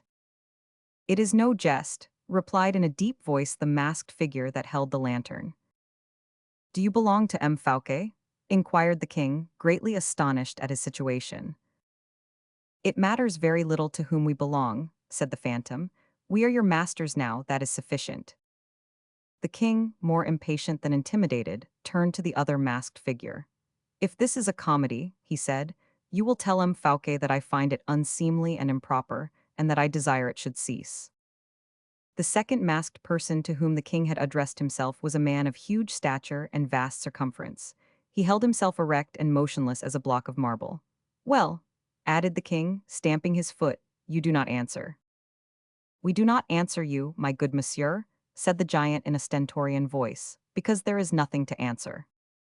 "At least tell me what you want," exclaimed Louis, folding his arms with a passionate gesture. "You will know by and by," replied the man who held the lamp. "In the meantime, tell me where I am." "And look." Louis looked all round him, but by the light of the lamp which the masked figure raised for the purpose, he could perceive nothing but the damp walls which glistened here and there with the slimy traces of the snail. "Oh, oh, a dungeon," said the king. "No, a subterranean passage." "Which leads?" "Will you be good enough to follow us?" "I shall not stir from hence," cried the king. "If you are obstinate, my dear young friend," replied the taller and stouter of the two, "I will lift you up in my arms, will roll you up in a cloak, and if you are stifled there, why so much the worse for you." And as he said this, he disengaged from beneath his cloak a hand, of which Milo of Crotona would have envied him the possession, on the day when he had that unhappy idea of rending his last oak. The king dreaded violence, for he could well believe that the 2 men into whose power he had fallen had not gone so far with any idea of drawing back, and that they would consequently be ready to proceed to extremities, if necessary. He shook his head and said, "It seems I have fallen into the hands of a couple of assassins. Move on, then." Neither of the men answered a word to this remark. The one who carried the lantern walked the first, the king followed him, while the second masked figure closed the procession. In this manner they passed along a winding gallery of some length, with as many staircases leading out of it as are to be found in the mysterious and gloomy palaces of Anne Radcliffe's creation. All these windings and turnings, during which the king heard the sound of falling water over his head, ended at last in a long corridor closed by an iron door. The figure with the lamp opened the door with one of the keys he wore suspended at his girdle, where, during the whole of the time, the king had heard them rattle. As soon as the door was opened and admitted the air, Louis recognized the balmy odors which are exhaled by the trees after a hot summer's day. He paused, hesitatingly, for a moment or two, but his huge companion who followed him thrust him out of the subterranean passage. Another blow, said the king, turning toward the one who had just had the audacity to touch his sovereign. What do you intend to do with the King of France? Try and forget that word, replied the man with the lamp, in a tone which as little admitted of a reply as one of the famous decrees of Minos. You deserve to be broken on the wheel for the word you have just made use of, said the giant, as he extinguished the lamp his companion handed to him, but the king is too kind-hearted. Louis, at that threat, made so sudden a movement that it seemed as if he meditated flight, but the giant's hand was in a moment placed on his shoulder and fixed him motionless where he stood. But tell me, at least, where we are going, said the king. Come, replied the former of the two men, with a kind of respect in his manner, and leading his prisoner toward a carriage which seemed to be in waiting. The carriage was completely concealed amid the trees. Two horses, with their feet fettered, were fastened by a halter to the lower branches of a large oak. Get in, said the same man, opening the carriage door and letting down the step. The king obeyed, seated himself at the back of the carriage, the padded door of which was shut and locked immediately upon him and his guide. As for the giant, he cut the fastenings by which the horses were bound, harnessed them himself, and mounted on the box of the carriage, which was unoccupied. The carriage set off immediately at a quick trot, turned into the road to Paris, and in the forest of Senart found a relay of horses fastened to the trees in the same manner the first horses had been, and without a postilion. The man on the box changed the horses, and continued to follow the road toward Paris with the same rapidity, and entered the city about 3 o'clock in the morning. The carriage proceeded along the Faubourg Saint-Antoine, and after having called out to the sentinel, by the king's order, the driver conducted the horses into the circular enclosure of the Bastille, looking out upon the courtyard, called La Cour du Gouvernement. There the horses drew up, reeking with sweat at the flight of steps, and a sergeant of the guard ran forward. Go and wake the governor, said the coachman in a voice of thunder. With the exception of this voice, which might have been heard at the entrance of the Faubourg Saint-Antoine, everything remained as calm in the carriage as in the prison. 10 minutes afterward, M. de Baisemeaux appeared in his dressing gown on the threshold of the door. What is the matter now? He asked. And whom have you brought me there?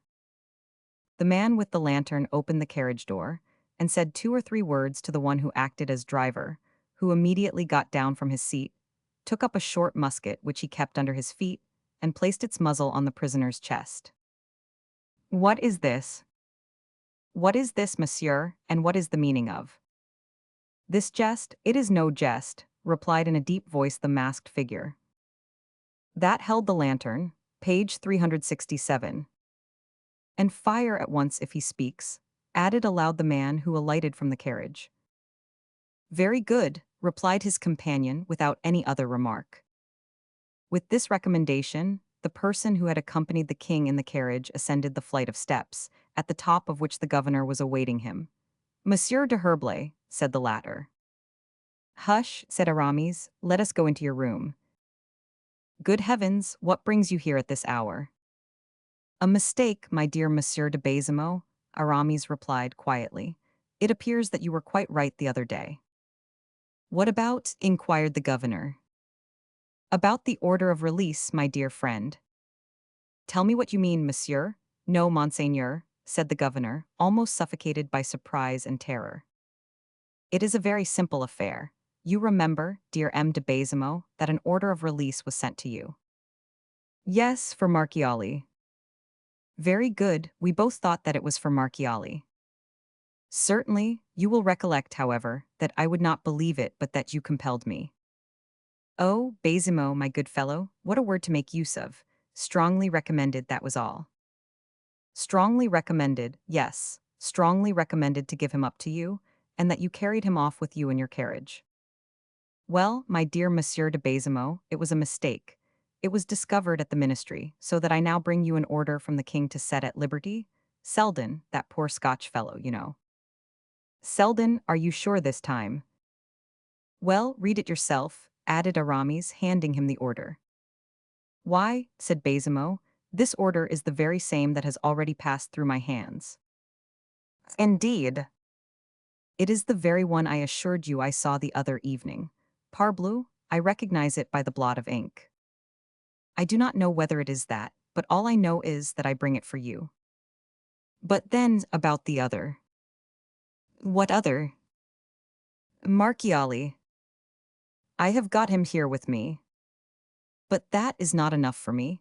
I require a new order to take him back again. Don't talk such nonsense, my dear Baisemeaux. You talk like a child. Where is the order you received respecting Marchiali? Baisemeaux ran to his iron chest and took it out. Aramis seized hold of it, coolly tore it in 4 pieces, held them to the lamp and burned them. Good heavens, what are you doing? Exclaimed Baisemeaux in an extremity of terror. Look at your position a little quietly, my dear governor, said Aramis, with his imperturbable self-possession, and you will see how very simple the whole affair is. You no longer possess any order justifying Marchiali's release. I am a lost man. Far from it, my good fellow, since I have brought Marchiali back to you, and it is just the same as if he had never left. All, said the governor, completely overcome by terror. Plain enough, you see, and you will go and shut him up immediately. I should think so, indeed.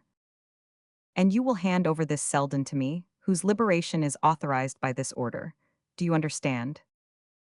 By eyes. You do understand, I see, said Aramis. Very good. Baisemeaux clasped his hands together.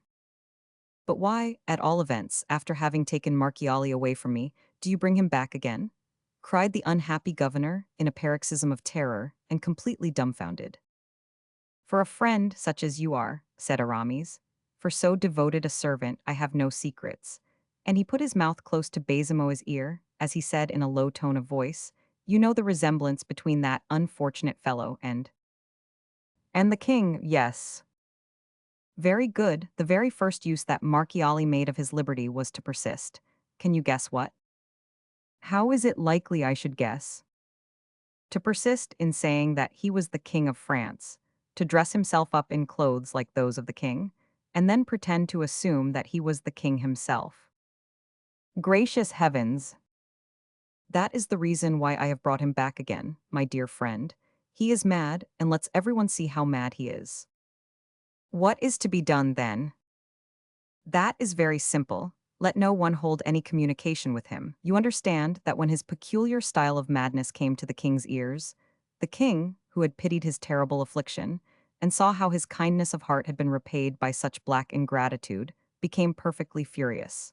So that now, and remember this very distinctly, dear Monsieur de Baisemeaux, for it concerns you most closely, so that there is now, I repeat, sentence of death pronounced against all those who may allow him to communicate with anyone else but me, or the king himself. You understand, Baisemeaux, sentence of death. You need not ask me whether I understand.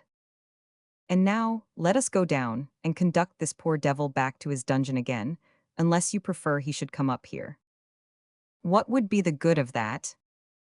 It would be better, perhaps, to enter his name in the prison book at once. Of course, certainly, not a doubt of it. In that case, have him up.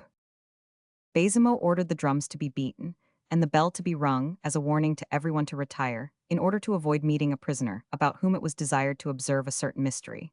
Then, when the passages were free, he went to take the prisoner from the carriage, at whose breast Porthos, faithful to the directions which had been given him, still kept his musket leveled. Ah, is that you, miserable wretch? Cried the governor as soon as he perceived the king. Very good, very good. And immediately, making the king get out of the carriage, he led him, still accompanied by Porthos, who had not taken off his mask, and Aramis, who again resumed his, up the stairs to the second Bertaudiere, and opened the door of the room in which Philippe for 6 long years had bemoaned his existence. The king entered into the cell without pronouncing a single word. He was pale and haggard. Baisemeaux shut the door upon him, turned the key twice in the lock, and then returned to Aramis. It is quite true, he said in a low tone, that he has a rather strong resemblance to the king, but still less so than you said. So that, said Aramis, you would not have been deceived by the substitution of the one for the other. What a question! You are a most valuable fellow, Baisemeaux, said Aramis, and now set Selden free. Oh yes, I was going to forget that. I will go and give orders at once. Bah, tomorrow will be time enough. Tomorrow? Oh no, this very minute. Well, go off to your affairs, I shall go away to mine. But it is quite understood, is it not? What is quite understood? That no one is to enter the prisoner's cell, except with an order from the king, an order which I will myself bring. Quite so, adieu, monseigneur. Aramis returned to his companion. Now, Porthos, my good fellow, back again to Vaux and as fast as possible. A man is light and easy enough when he has faithfully served his king, and in serving him saved his country, said Porthos. The horses will be as light as if they had nothing at all behind them, so let us be off. And the carriage, lightened of a prisoner who might well be, as he in fact was, very heavy for Aramis, passed across the drawbridge of the Bastille, which was raised again immediately behind it. Chapter 92. A Night at the Bastille.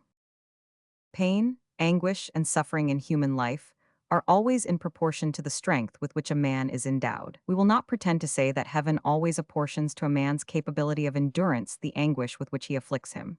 Such, indeed, would not be exact, since heaven permits the existence of death, which is, sometimes, the only refuge open to those who are too closely pressed, too bitterly afflicted, as far as the body is concerned. Suffering is in proportion to the strength which has been accorded to a person.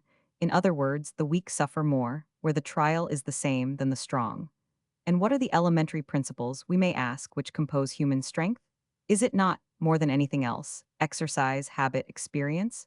We shall not even take the trouble to demonstrate that, for it is an axiom in morals as in physics. When the young king, stupefied and crushed in every sense and feeling, found himself led to a cell in the Bastille, he fancied that death itself is but a sleep, that it too has its dreams as well, that the bed had broken through the flooring of his room at Vaux, that death had resulted from the occurrence, and that, still carrying out his dream, as the king, Louis Roman XIV, now no longer living, was dreaming one of those horrors, impossible to realize in life, which is termed dethronement, imprisonment, and insult toward a sovereign who formerly wielded unlimited power. To be present at an actual witness, too, of this bitterness of death, to float undecisively in an incomprehensible mystery between resemblance and reality, to hear everything, to see everything without interfering with a single detail of agonizing suffering, was, so the king thought within himself, a torture far more terrible since it might last forever. Is this what is termed eternity hell? He murmured at the moment the door closed upon him, which Baisemeaux had himself shut. He did not even look round him, and in the room, leaning with his back against the wall, he allowed himself to be carried away by the terrible supposition that he was already dead, as he closed his eyes, in order to avoid looking upon something even worse still. How can I have died? He said to himself, sick with terror. The bed might have been let down by some artificial means. But no, I do not remember to have received any contusion, nor any shock either. Would they not rather have poisoned me at one of my meals, or with the fumes of wax, as they did my ancestress, Jean d'Albret? Suddenly the chill of the dungeon seemed to fall like a cloak upon Louis's shoulders. I have seen, he said, my father lying dead upon his funeral couch in his regal robes. That pale face, so calm and worn, those hands, once so skillful, lying nerveless by his side, those limbs stiffened by the icy grasp of death. Nothing there betokened a sleep peopled with dreams. And yet how numerous were the dreams which heaven might have sent that royal corpse, him, whom so many others had preceded, hurried away by him into eternal death. No, that king was still the king. He was enthroned still upon that funeral couch as upon a velvet armchair. He had not abdicated aught of his majesty. God, who had not punished him, will not punish me, who have done nothing. A strange sound attracted the young man's attention.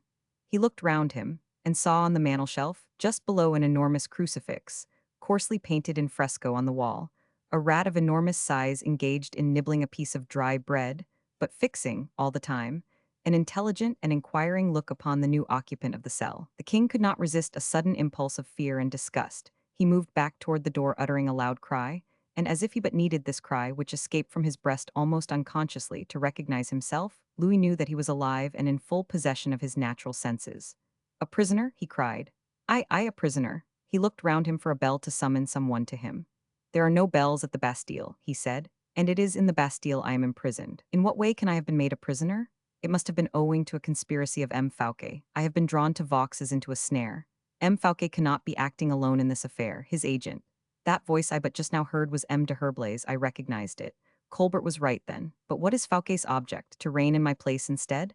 Impossible, yet who knows?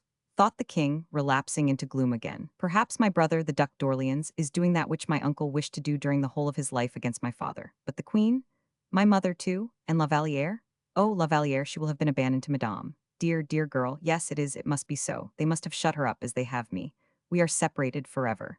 And at this idea of separation, the poor lover burst into a flood of tears and sobs and groans.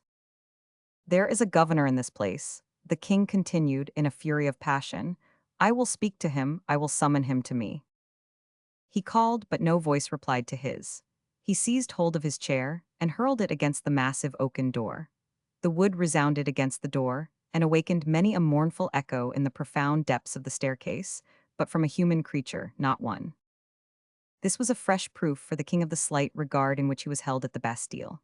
Therefore, when his first fit of anger had passed away, having remarked a barred window, through which there passed a stream of light, lozenge-shaped, which must be, he knew, the bright orb of approaching day, Louis began to call out, at first gently enough, then louder and louder still.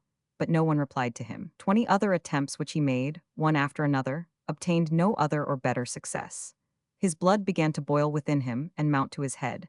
His nature was such that, accustomed to command, he trembled at the idea of disobedience. By degrees, his anger increased more and more. The prisoner broke the chair, which was too heavy for him to lift, and made use of it as a battering ram to strike against the door.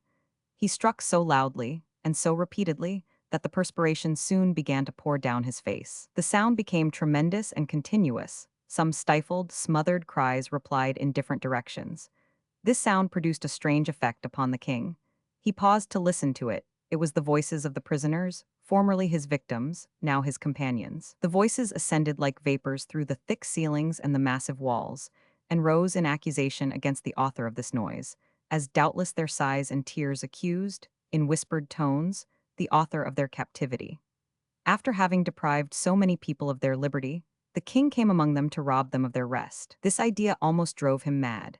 It redoubled his strength, or rather his will, bent upon obtaining some information or a conclusion to the affair. With a portion of the broken chair, he recommenced the noise. At the end of an hour, Louis heard something in the corridor, behind the door of his cell, and a violent blow, which was returned upon the door itself, made him cease his own. "Are you mad?" said a rude, brutal voice. "What is the matter with you this morning?" "This morning," thought the king, but he said aloud, politely, "Monsieur, are you the governor of the Bastille?"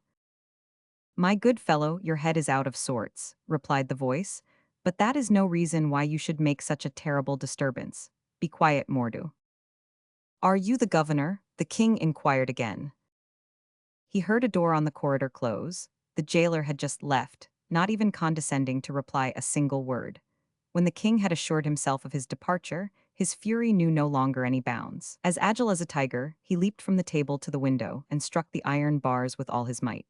He broke a pane of glass, the pieces of which fell clanking into the courtyard below. He shouted with increasing hoarseness, "The governor, the governor?"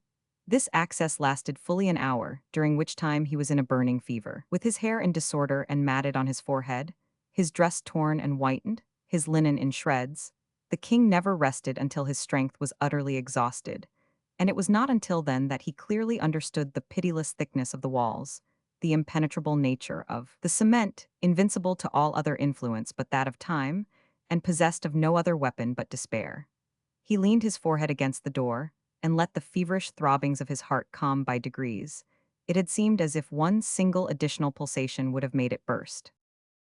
"A moment will come when the food which is given to the prisoners will be brought to me. I shall then see someone, I shall speak to him, and get an answer." And the king tried to remember at what hour the first repast of the prisoners was served at the Bastille. He was ignorant even of this detail. The feeling of remorse at this remembrance smote him like the keen thrust of a dagger, that he should have lived for 25 years a king, and in the enjoyment of every happiness, without having bestowed a moment's thought on the misery of those who had been unjustly deprived of their liberty. The king blushed from very shame. He felt that heaven, in permitting this fearful humiliation, did no more than render to the man the same torture as was inflicted by that man upon so many others.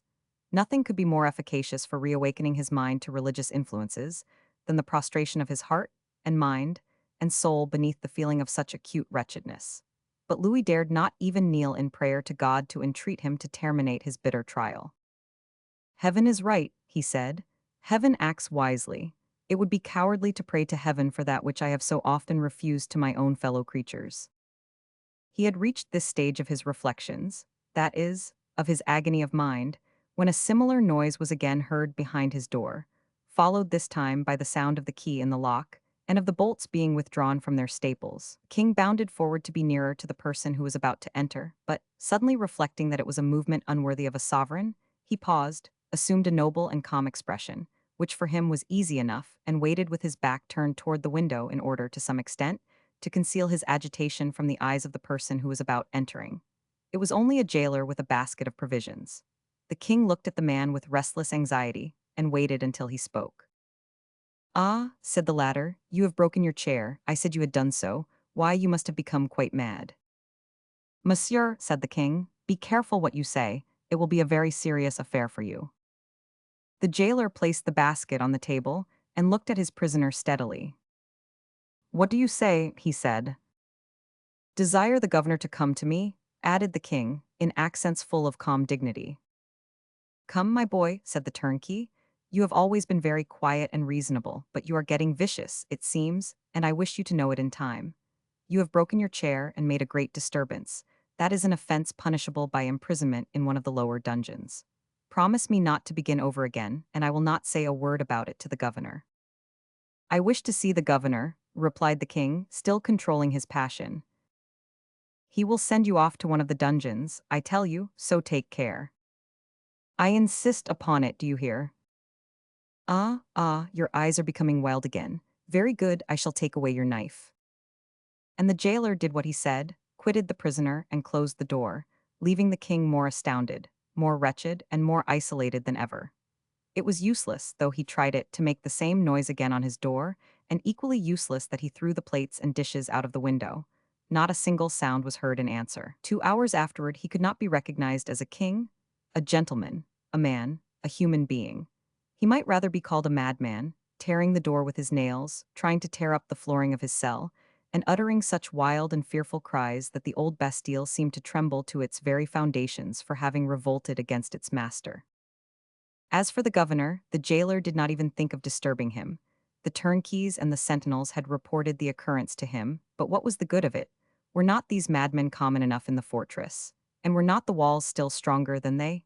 De Baisemeaux, thoroughly impressed with what Aramis had told him, and in perfect conformity with the king's order, hoped only that one thing might happen, namely, that the madman Marchiali might be mad enough to hang himself to the canopy of his bed, or to one of the bars of the window. In fact, the prisoner was anything but a profitable investment for Baisemeaux, and became more annoying than agreeable to him. These complications of Selden and Marchiali, the complications, first, of setting at liberty, and then imprisoning again, the complications arising from the strong likeness in question, had at last found a very proper denouement. Baisemeaux even thought he had remarked that 500 Herblay himself was not altogether dissatisfied at it. "And then, really," said Baisemeaux to his next in command, "an ordinary prisoner is already unhappy enough in being a prisoner. He suffers quite enough indeed to induce one to hope charitably enough that his death may not be far distant. With still greater reason, then, when the prisoner has gone mad, and might bite and make a terrible disturbance in the Bastille. Why, in that case, it is not simply an act of mere charity to wish him dead. It would be almost a good and even commendable action, quietly to put him out of his misery." And the good-natured governor thereupon sat down to his late breakfast. Chapter 93. The Shadow of M. Fouquet. 500 Artagnan, still confused and oppressed by the conversation he had just had with the king, could not resist asking himself if he were really in possession of his senses, if he were really and truly at Vaux, if he, 500 Artagnan, were really the captain of the musketeers, and M. Fouquet the owner of the chateau in which Louis Roman XIV was at that moment partaking of his hospitality. These reflections were not those of a drunken man, although everything was in prodigal profusion at Vaux, and the surintendant's wines had met with a distinguished reception at the fete. The Gascon, however, was a man of calm self-possession, and no sooner did he touch his bright steel blade than he knew how to adopt morally the cold, keen weapon as his guide of action. "Well," he said as he quitted the royal apartment, "I seem now to be mixed up historically with the destinies of the king and of the minister. It will be written that M. d'Artagnan, a younger son of a Gascon family, placed his hand on the shoulder of M. Nicolas Fouquet, the surintendant of the finances of France. My descendants, if I have any, will flatter themselves with the distinction which this arrest will confer, just as the members of the de Lines family have done with regard to the estates of the poor Marechal Danker. But the question is, to execute the king's directions in a proper manner. Any man would know how to say to M. Fouquet, "Your sword, monsieur." But it is not everyone who would be able to take care of M. Fouquet without others knowing anything about it. How am I to manage, then, so that Le surintendant pass from the height of favor to the direst disgrace? That Vaux be turned into a dungeon for him? That after having been steeped to his lips, as it were, in all the perfumes and incense of Assuris, he is transferred to the gallows of Hammon, in other words, of Enguerrand de Marigny? And at this reflection, 500 Artagnan's brow became clouded with perplexity. The musketeer had certain scruples on the matter, it must be admitted. To deliver up to death, for not a doubt existed that Louis hated Fouquet mortally, the man who had just shown himself so delightful and charming a host in every way was a real case of conscience.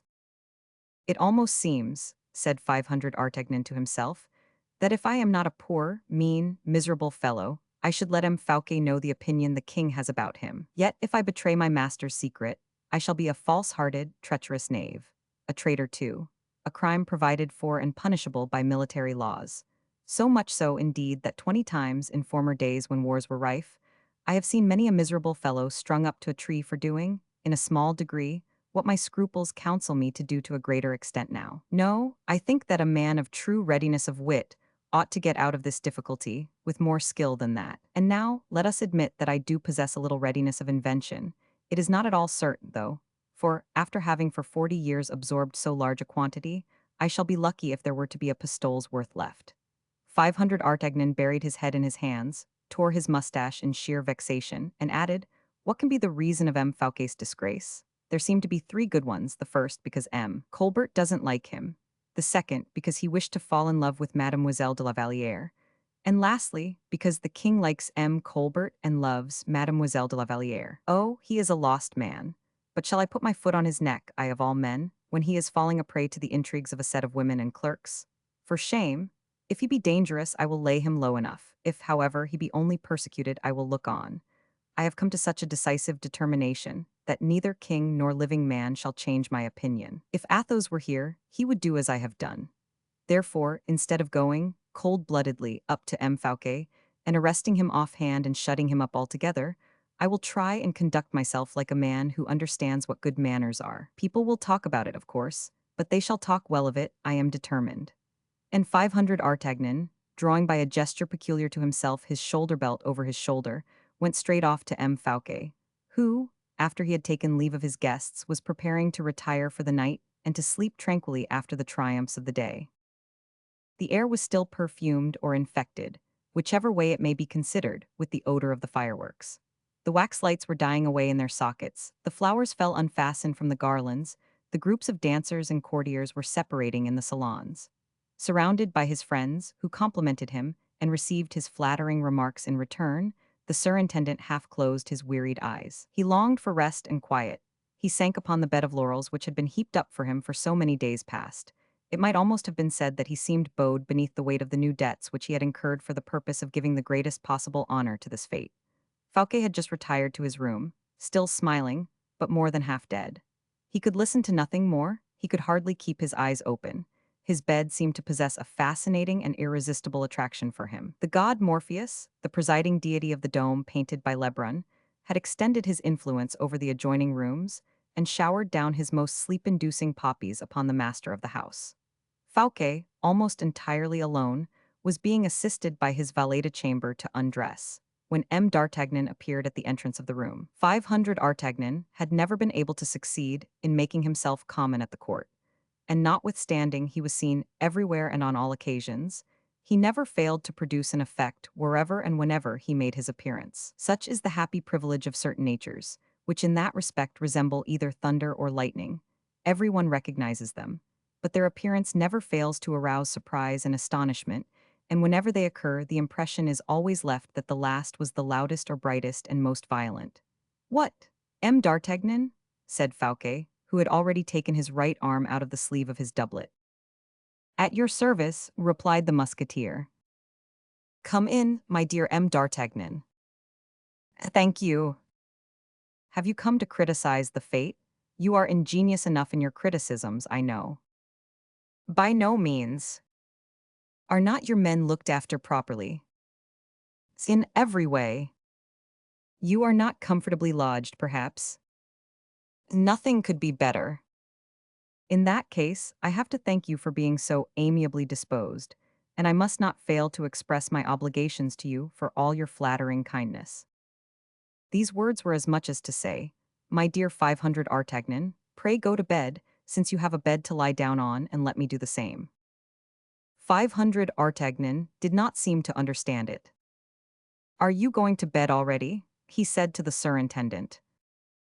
Yes, have you anything to say to me? Nothing, monsieur, nothing at all. You sleep in this room, then? Yes, as you see. You have given a most charming fate to the king. Do you think so?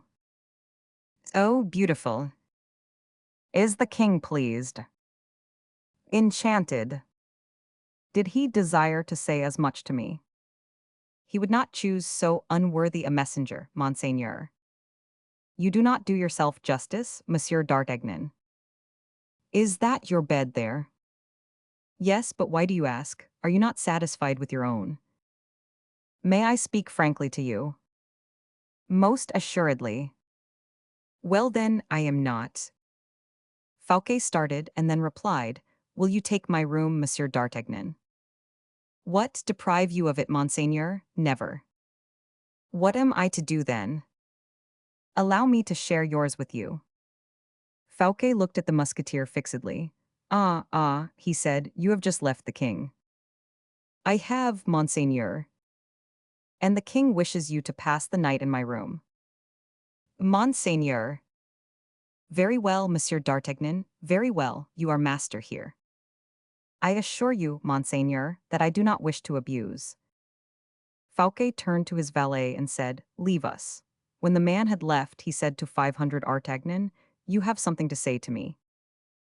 I, a man of your superior intelligence, cannot have come to talk with a man like myself, at such an hour as the present, without grave motives.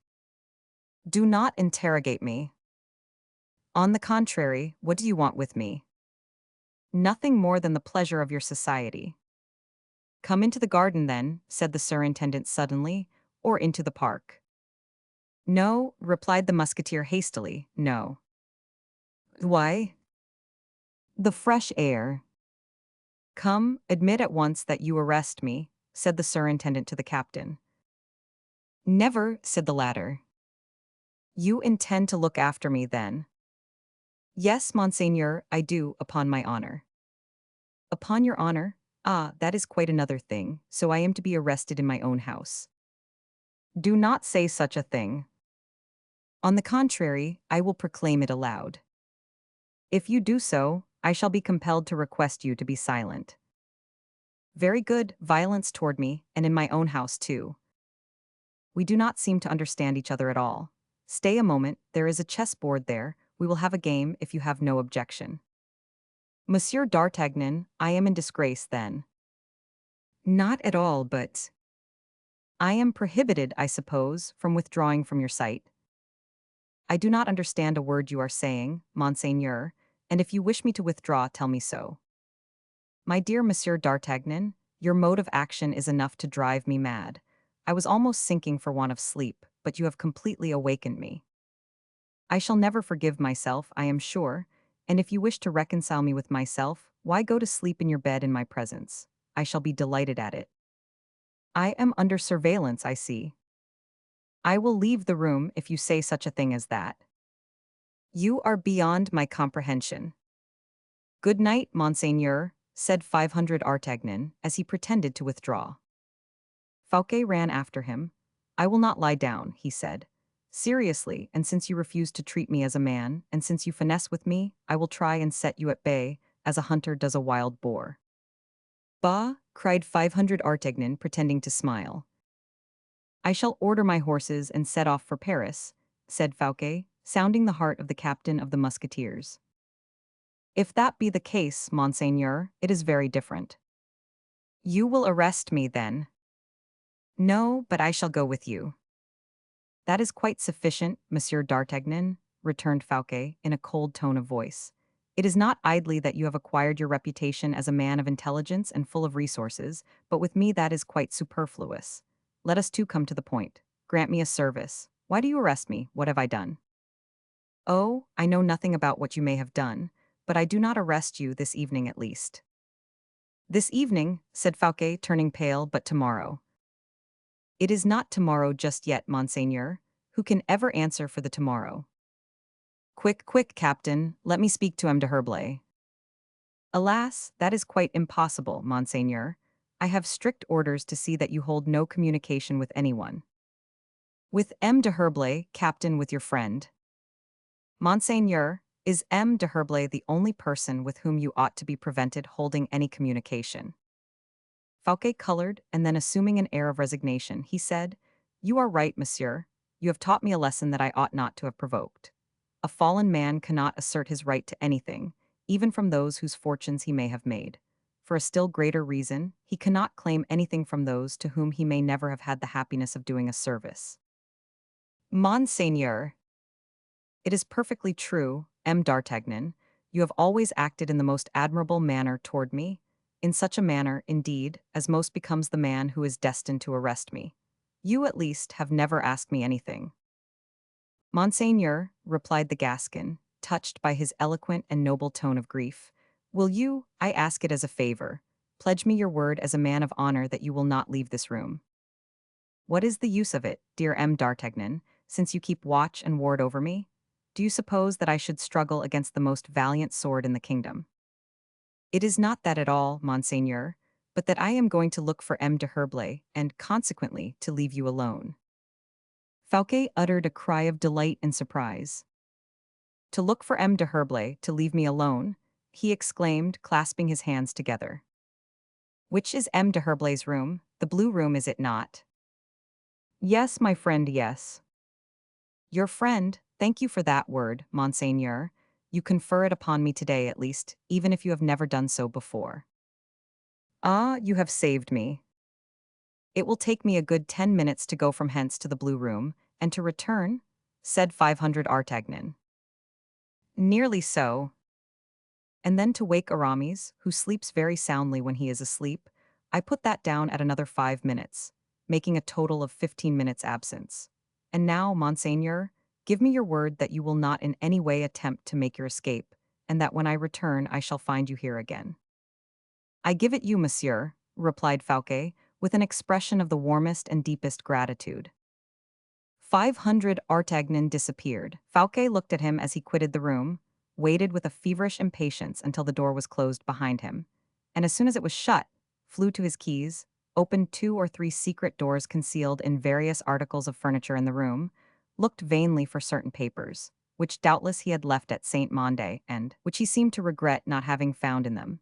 Then hurriedly seizing hold of letters, contracts, paper writings, he heaped them up into a pile, which he burned in the extremest haste upon the marble hearth of the fireplace, not even taking time to draw from the interior of it the vases and pots of flowers with which it was filled.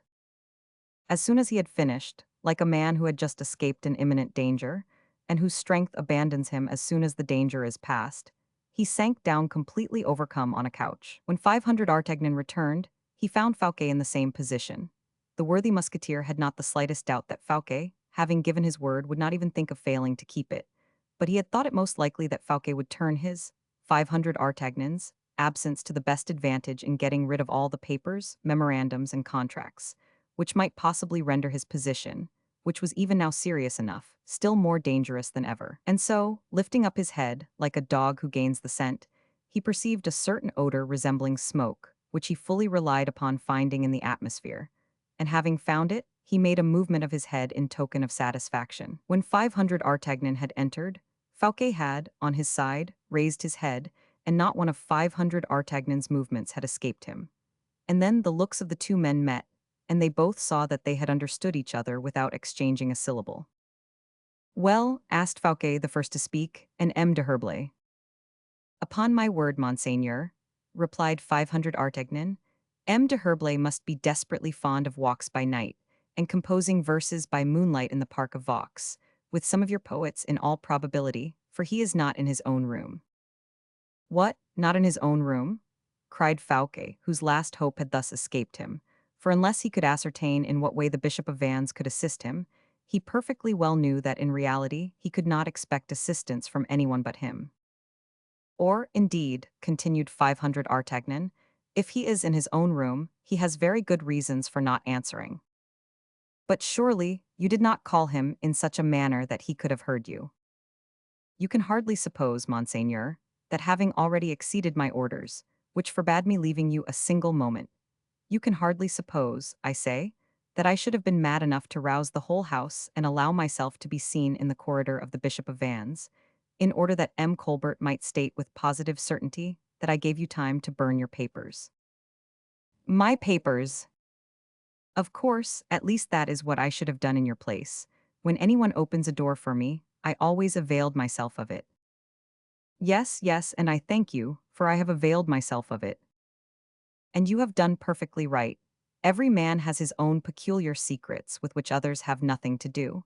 But let us return to Aramis, monseigneur." "Well then, I tell you, you could not have called loud enough, or Aramis would have heard you."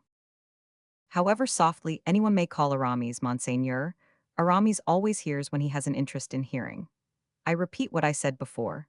Aramis was not in his own room, or Aramis had certain reasons for not recognizing my voice, of which I am ignorant, and of which you even may be ignorant yourself, notwithstanding your liegeman is his greatness the Lord Bishop of Vannes."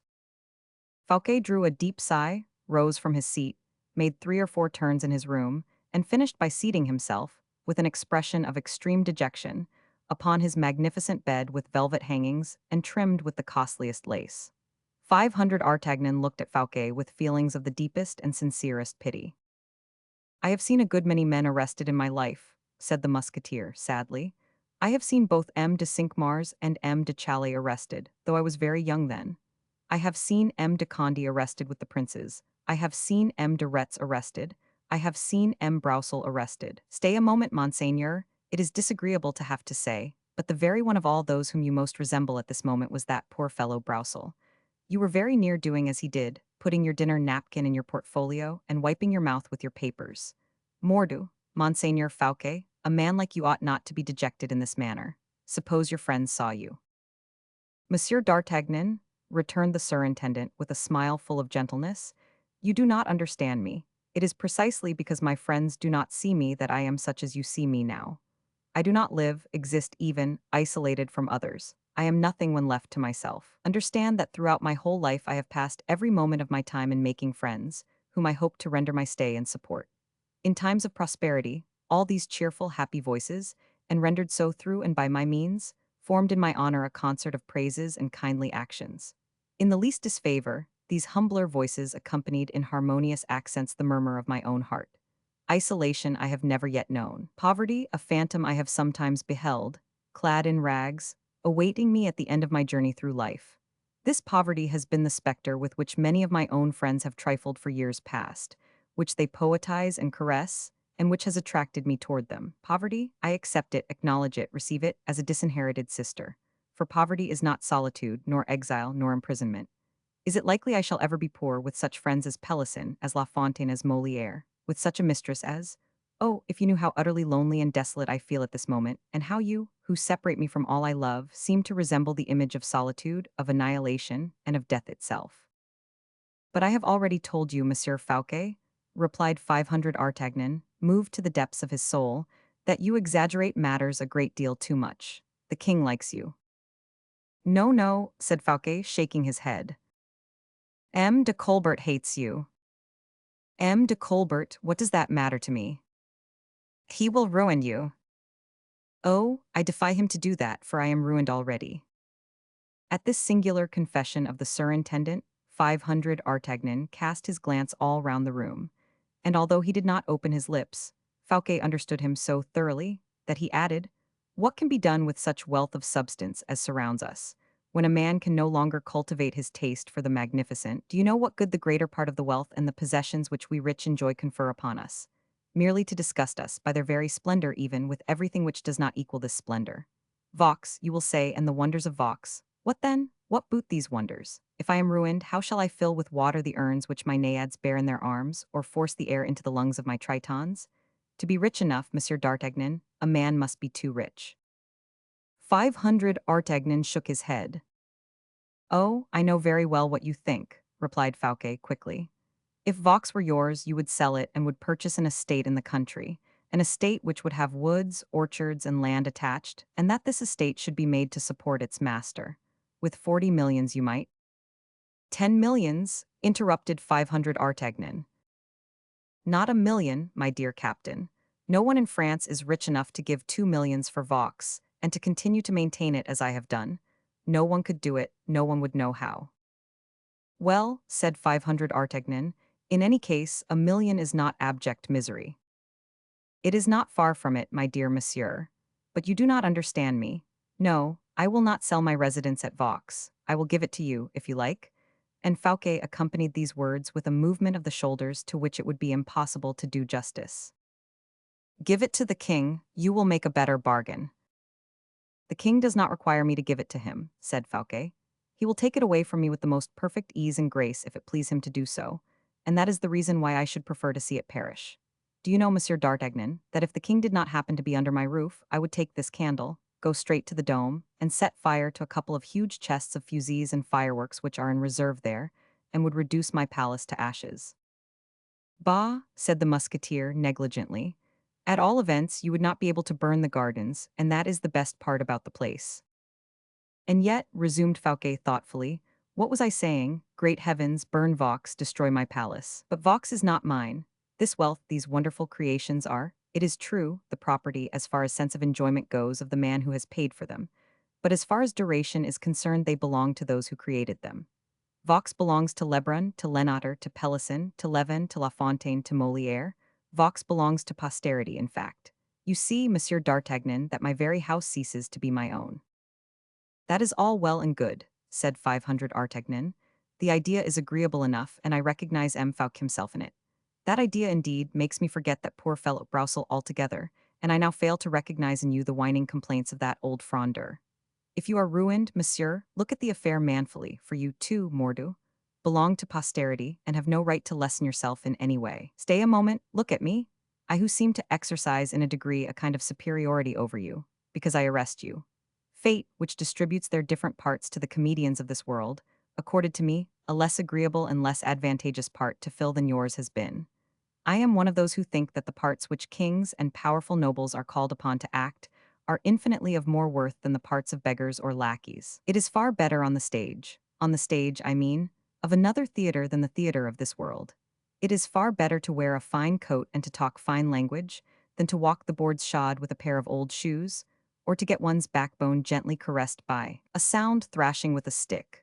In one word, you have been a prodigal with money, you have ordered and been obeyed, have been steeped to the lips in enjoyment, while I have dragged my tether after me, have been commanded and have obeyed, and have drudged my life away. Well, although I may seem of such trifling importance beside you, Monseigneur, I do declare to you that the recollection of what I have done serves me as a spur, and prevents me from bowing my old head too soon. I shall remain until the very end a good trooper, and when my turn comes, I shall fall perfectly straight all in a heap, still alive, after having selected my place beforehand. Do as I do, Monsieur Fouquet, you will not find yourself the worse for it. That happens only once in a lifetime to men like yourself, and the chief thing is to do it well when the chance presents itself. There is a Latin proverb, the words have escaped me, but I remember the sense of it very well, for I have thought over it more than once, which says, the end crowns the work. Fouquet rose from his seat, passed his arm round 500 Artagnan's neck and clasped him in a close embrace, while with the other hand he pressed his hand. An excellent homily, he said after a moment's pause. A soldier's, Monseigneur. You have a regard for me, in telling me all that. Perhaps. Fouquet resumed his pensive attitude once more, and then, a moment after, he said, Where can M. de Herblay be? I dare not ask you to send for him. You would not ask me, because I would not do it, Monsieur Fouquet. People would learn it, and Aramis, who is not mixed up with the affair, might possibly be compromised and included in your disgrace. I will wait here till daylight, said Fouquet. Yes, that is best. What shall we do when daylight comes? I know nothing at all about it, monseigneur. Monsieur 500 Artagnan, will you do me a favor? Most willingly.